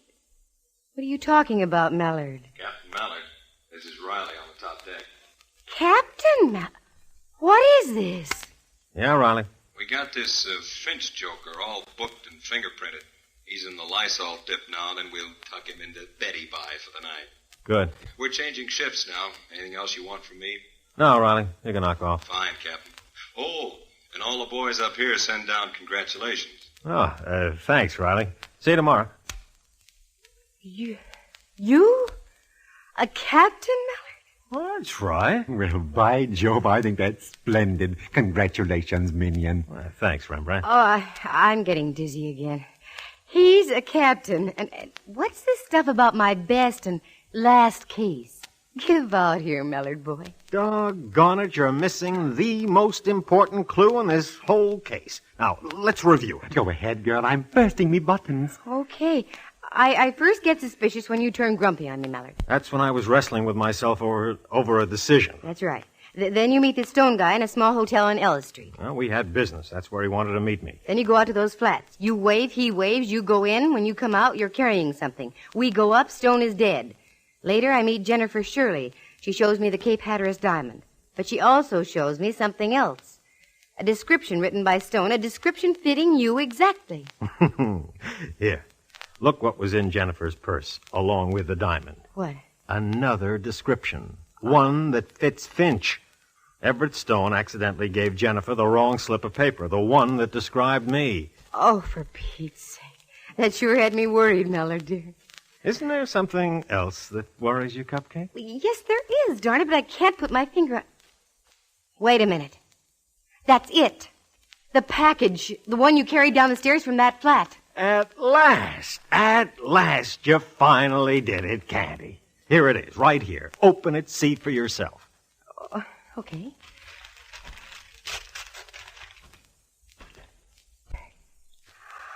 Well, it's beautiful.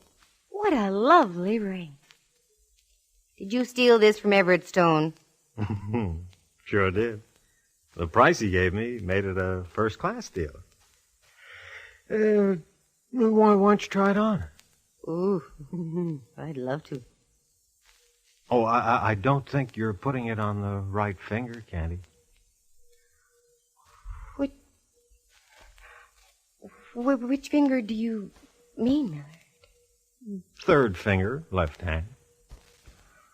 Oh, you don't mean that... Mallard, tell me. I want you to be my wife, Candy, dear.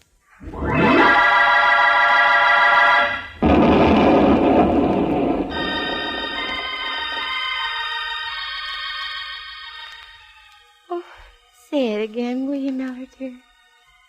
This is only another one of those fool dreams of mine, I'm sure. It's not a dream, Cupcake. I mean it. More than I've ever meant anything in my life. Will you marry me, Candy? You big idiot. You don't need the answer to that. I wasn't asking you.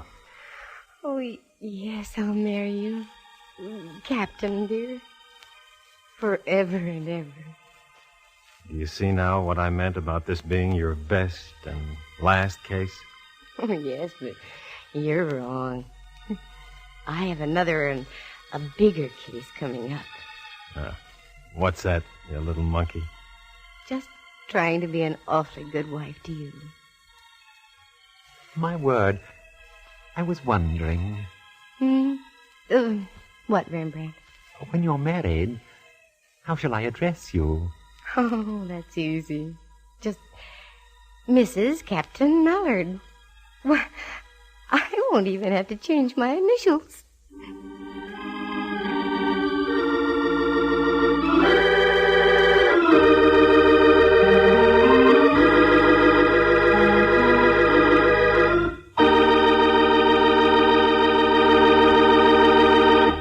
For excitement and adventure and romance, just dial... Mallard. Mrs. Captain Ray. YUkon 282. Oh, that won't be my phone number. I'm so confused. I don't know what I'm saying.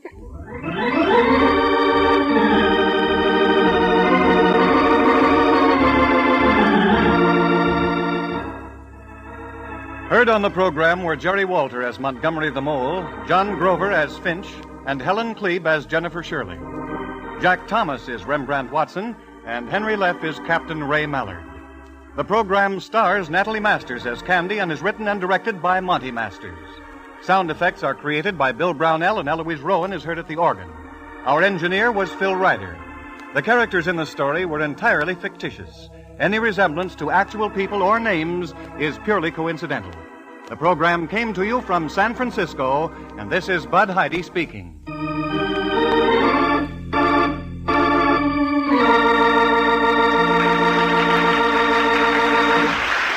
This is NBC, the national broadcasting company.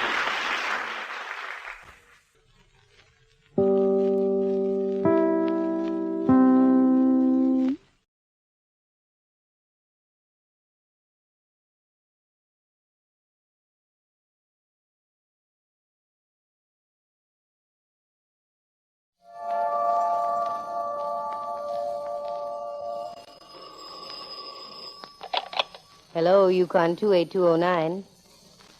Yes, this is Candy Matson.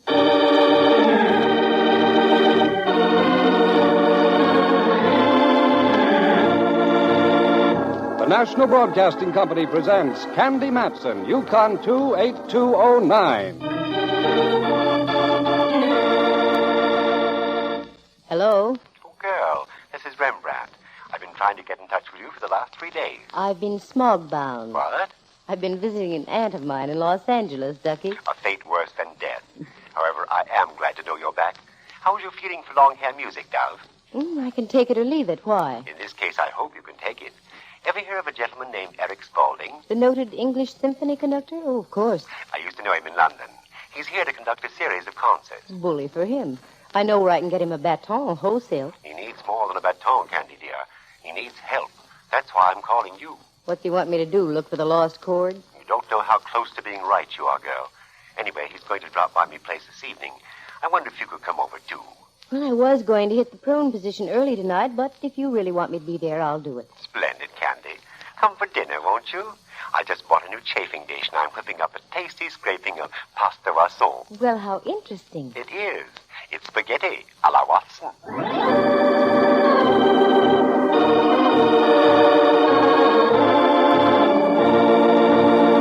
Candy Matson, the girl all San Francisco claims to know personally. That's because she hits the front pages of the newspapers more often than the Three Bridges. Kate, you came in late. Candy makes a tidy little living by minding her own business. The business being one of private investigation. Take this deal with Rembrandt Watson and Eric Spaulding. It sounded innocent enough to start with. A clue here, a corpse there could make a very interesting story. One that Candy Matson can tell you about herself right now. What did the man say? A clue here, a corpse there? Well, he's almost right. The corpse came first, the clue later. I also ran across the most ingenious device ever dreamed up to cause a man to lose his job. And I managed to get a little culture on me, whether I wanted it or not. Because in the course of this little deal, I got better acquainted with Mozart, Brahms, Beethoven, even Khachaturian. Bless you. It all began by accepting Rembrandt's invitation that night for dinner and a meeting with Eric Spaulding. For the sake of the musician, I climbed into a gown that made music as I walked. It was cut trimly on the grace notes and called for a reprise every other bar. Then I put on my coda and went over to Rembrandt's place on California Street opposite Old St. Mary's. Candy girl, welcome to Menard Hill, Lamasetti. Thank you, dear. Come in, come in. Breathtaking, positively breathtaking. Thank you. You look gorgeous in that, what is it, Candy? If you just stop and consider the thousands of man-hours put in by little worms all over mulberry bushes, you wouldn't ask that question. Oh, silk. Mm-hmm. Where's the maestro? Oh, Eric hasn't arrived yet. He'll be here shortly. What's his problem, Ducky? I haven't the slightest idea, but he seems terribly upset. His worry seems to concern itself with his concert tomorrow night at the Opera House. These boys with the long hair and coattails to match, they're always worrying. I don't know how most of them manage to live so long. Oh, help yourself to the port, dear. I had some hors d'oeuvres, but Henry, the Great Dane, beat us to them. Henry, heavens. I haven't seen him in ages. How is he, dear? Oh, I'm so glad you asked, Candy. He's missed you terribly. I'll let him in for just a moment. Oh, no, Rembrandt, I didn't mean that. He's missed you so, dear. Oh, Rembrandt, he's charging me. No, Henry, no. Rembrandt, help. He's got his paws all over my brow. Isn't that sweet? Such devotion. Candy, he adores you. Well, tell him to do his adulation from the floor with all four paws on it. Quick, Rembrandt, I'm becoming pigeon-chested. What a beautiful picture. Rembrandt. Oh, yes. Henry, down, sir. This instant. There we are. Now I know how that mud shoal in Chesapeake Bay felt when the big mole landed on it. Into the kitchen, Henry. Back to your sided beef. That's the lad. Oh, that must be Eric. Or another Great Dane. Eric, dear boy, do come in. Thank you. What a charming place, Rembrandt. So bohemian. That's one word for it. Personally, I call it cluttered. Candy, dear, may I present Eric Spaulding, Eric Candy Matson. How do you do? Really quite an honor, Mr. Spaulding. I've heard many of your European recordings. Is that a fact? Yes, I had a very good orchestra in London. Nice chaps all. Played well together. I used to know the producer on the Standard Hour. That way I became quite familiar with the playing of the San Francisco Orchestra. How do the two compare, Mr. Spaulding? That's like trying to compare the Atlantic Ocean with the Pacific. Both large bodies of water, but entirely different in characteristics. However, I feel the San Francisco organization would rate among the best in the world, with the proper conducting. And you feel you can give it the proper conducting? Most certainly. I see. Why don't you tell Candy about your innovation in music, Alec? I'm sure she'd be greatly interested. Oh, yes, I'm surely. It's nothing more nor less than applied showmanship, Miss Matson. I've always had the firm belief that music should paint a mental picture. I imagine the composers did, too. So I've made it a point to always include one number in my concerts where we play in fluorescent lighting. Oh, yes, I recall reading an article in Life about that. I've been severely criticized for it. I conduct with an illuminated baton. To me, the musical message is much better presented in that manner. The audience sits in the dark. It has a chance to interpret what the composer intended saying. Could be. I've been accused of everything from cheap theatricals to degrading the concert stage. But I'm sticking with it. I'm convinced the public appreciates what I'm trying to do. Rembrandt tells me you're bothered about something, Mr. Spaulding. Yes, I am. I'm an artiste, Miss Matson. I know only one thing, music.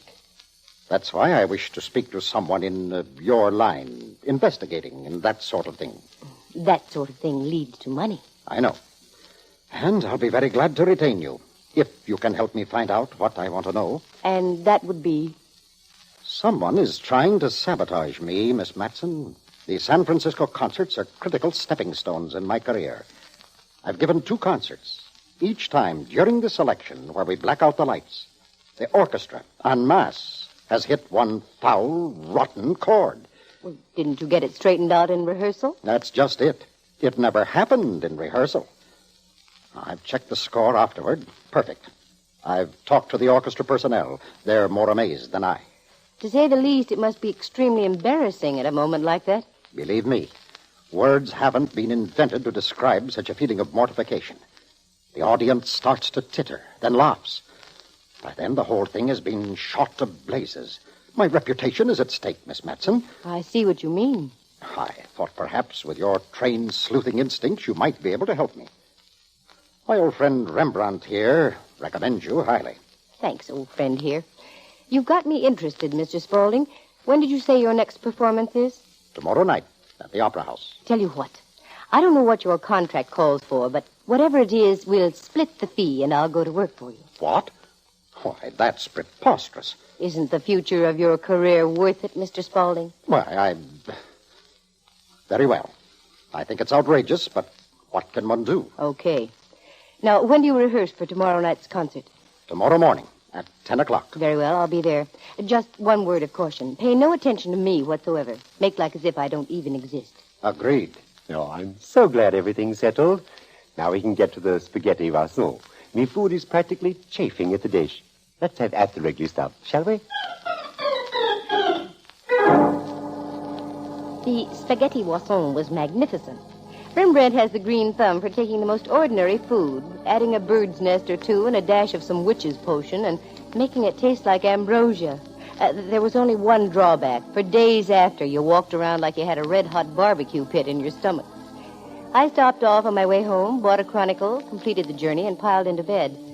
Then I read the paper, missed Kane, caught DeRoos, glanced at the radio column, and then concentrated on the musical section. There it was, Spaulding's concert for the following evening. The first movement from Brahms first, the Fountains of Rome, the Rienzi, so on and so forth, and for his blackout selection, Swan Lake. With that, I dozed off, and before I could pick up the remnants of a dream I'd had the night before, it was morning and I was dressing and on my way to the Opera House. Just a moment, young lady. You're not with the orchestra? No, I'm here on official business for Mr. Spaulding. Oh, sure. Go right on in. I passed through the stage door and onto the stage itself. Just as I did, a little faraway thought started tickling the back regions of my brain. Spaulding. By a strange quirk, there was a gal who plays first flute in the orchestra named Spaulding. I worked my way around to where the musicians were unpacking their instruments. There she was, the gal herself. Hello there. Oh, hello. How are you? Fine, thanks. You don't remember me, do you? I'm Candy Matson. Oh, yes, the young lady detective. You used to drop backstage now and then for the Standard broadcast. That's right. Nice to see you again. Thank you. What's this I hear about the orchestra falling on its face the last 2 concerts? It's an amazing thing, Miss Matson. We're at a complete loss of words for an explanation. I understand it's front-page news all over the country. And why not?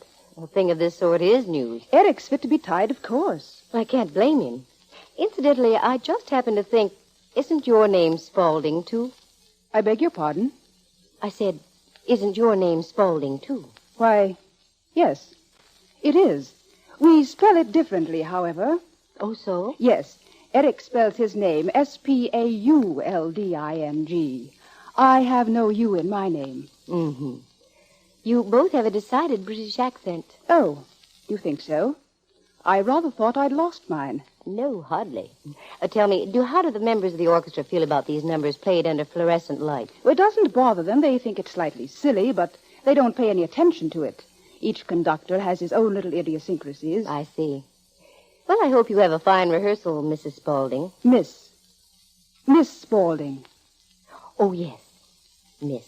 You're going to be around for the concert this evening? I believe so. I find it becomes more interesting all the time.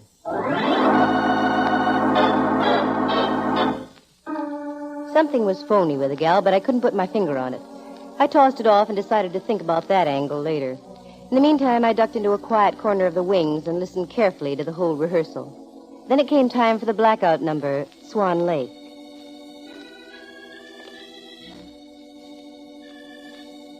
It went beautifully, without a hitch. At the finish, Eric mopped his moist brow and spoke to the orchestra. Ladies and gentlemen, thank you very much. You all know what has happened in these particular spots. The rehearsal this morning has gone beautifully. I thank you.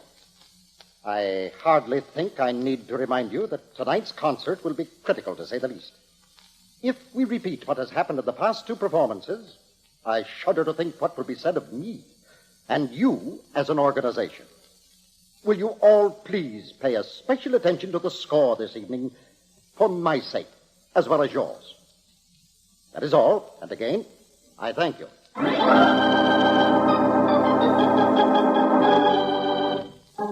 With that, Spaulding dismissed the orchestra.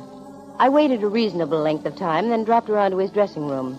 The concertmeister was in with Eric, so I waited. And waited. Finally, he was alone. Or so I thought. Oh, Miss Matson, come in. Oh, I'm sorry, Mr. Spaulding. I thought you were by yourself. Oh, 1,000 pardons. Miss Matson, may I present Waldo Raimondi, my arranger? Mr. Raimondi. A pleasure indeed. Now, there was something you wanted to talk about, Miss Matson? No. Oh, that's all right. I'm just pushing off. Do that, will you, Waldo? And take care of that second bar after letter K. It should be an A natural. No, Eric, not an A natural. It should be A flat. Ah, yes, that's right. A flat. Yes. I'm so upset. Well, take care of it, will you, Waldo? Righto. I'll see you back at the hotel. Very happy to have met you, Miss Matson. Also, Mr. Raimondi. Well? Well, yourself. I don't understand. Neither do I. Let's both get with it. Are you acquainted personally with any members of the orchestra here? Oh, in a vague sort of way. How vague would your friendship with the first flutist be? How did you know about her? I didn't, but now you've told me. Almost. What about her? I was hoping this would be kept quiet. She was my wife. I had a hunch it was something like that. Could she have anything to do with your lack of grace notes? No, not Nona. Nona? The former Mrs. Spaulding. Well, we've got to start somewhere. She's as good a target as any. I'm afraid you're on the wrong scent, Miss Matson. Nona and I had our differences. We split up. She came to America and joined the orchestra here in San Francisco. She's respected and admired. She wouldn't do anything to jeopardize her musical career, I'm sure. But she might yours. Have you cut up any old capers since you've been here, Mr. Spaulding? No, we haven't spoken. It's an unwritten rule we've both observed. This has the same aroma Monterey has during the sardine season. Well, I'll keep plugging away. Good luck on the concert tonight.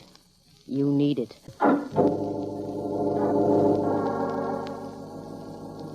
The hotel where Spaulding and Company made its headquarters was just a hop, skip, and a jump from the Opera House. But I would have looked silly getting there that way, so I drove.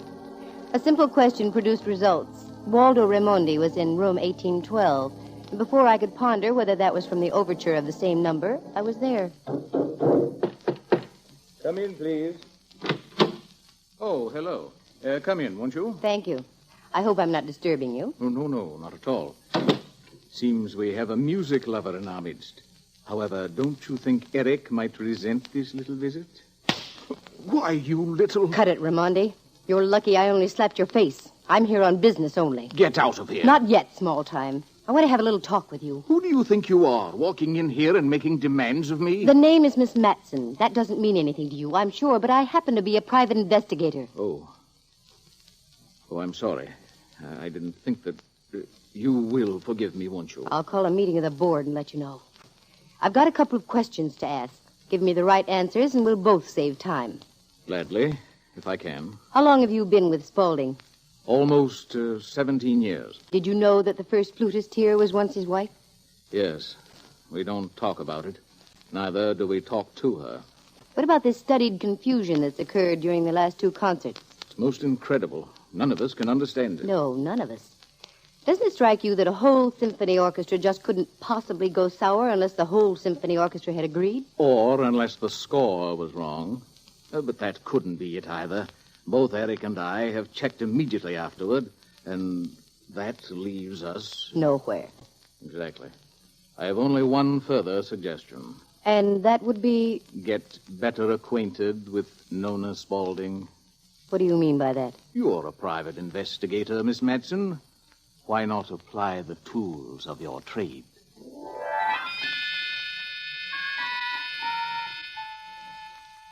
The whole thing was becoming as simple as hydrogen.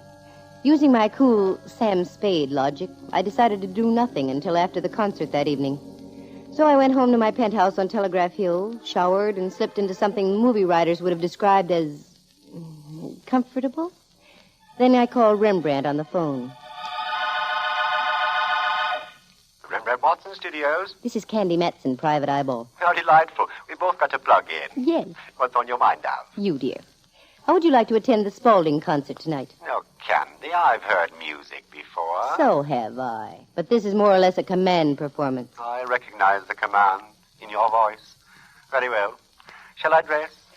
It's customary, isn't it? I mean, how would you like me? In soup and fish? No, Ducky, I've seen your soup and fish. It's covered with soup and fish. No, just come as you are. Oh, Candy. Very well. As you say, dress. I'll pick you up about 7:30. Splendid. Where are we sitting? The Diamond Horseshoe? That's right. Backstage in the wings. I bustled about getting ready. As long as I was going to be backstage, I didn't have to get too fancy. So in practically nothing flat, I was out in the car and once again driving over to Rembrandt's place. He was ready, he jumped in, and we took off for the Opera House. The carriage trade was arriving at the carriage trade entrance, so I found a place to park out in back, and then we went in, talked to Wally, one of the stagehands, and got 2 chairs on the left. Just at that moment, the concertmeister gave the cue for the orchestra to tune up.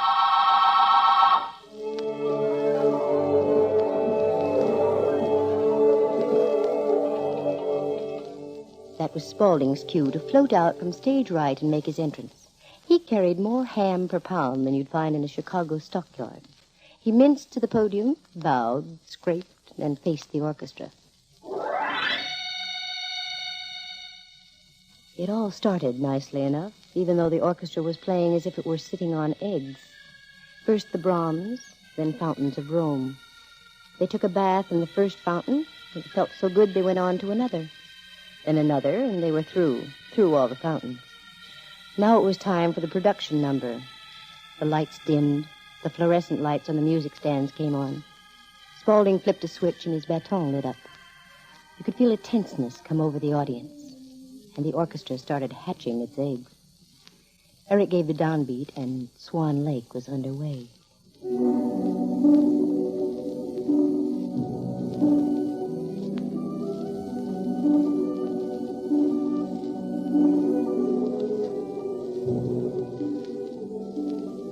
Everyone seemed to feel that the worst was over. You could almost hear the snapping of spines as the audience relaxed and settled back in their seats.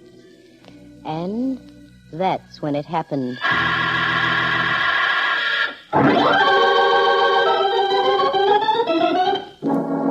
It had happened again. The most horrible-sounding chord I'd ever heard. The audience stood up. This time there were no laughs, just a stunned amazement. The orchestra stopped playing, and Spaulding threw his baton on the stage and walked off into the wings.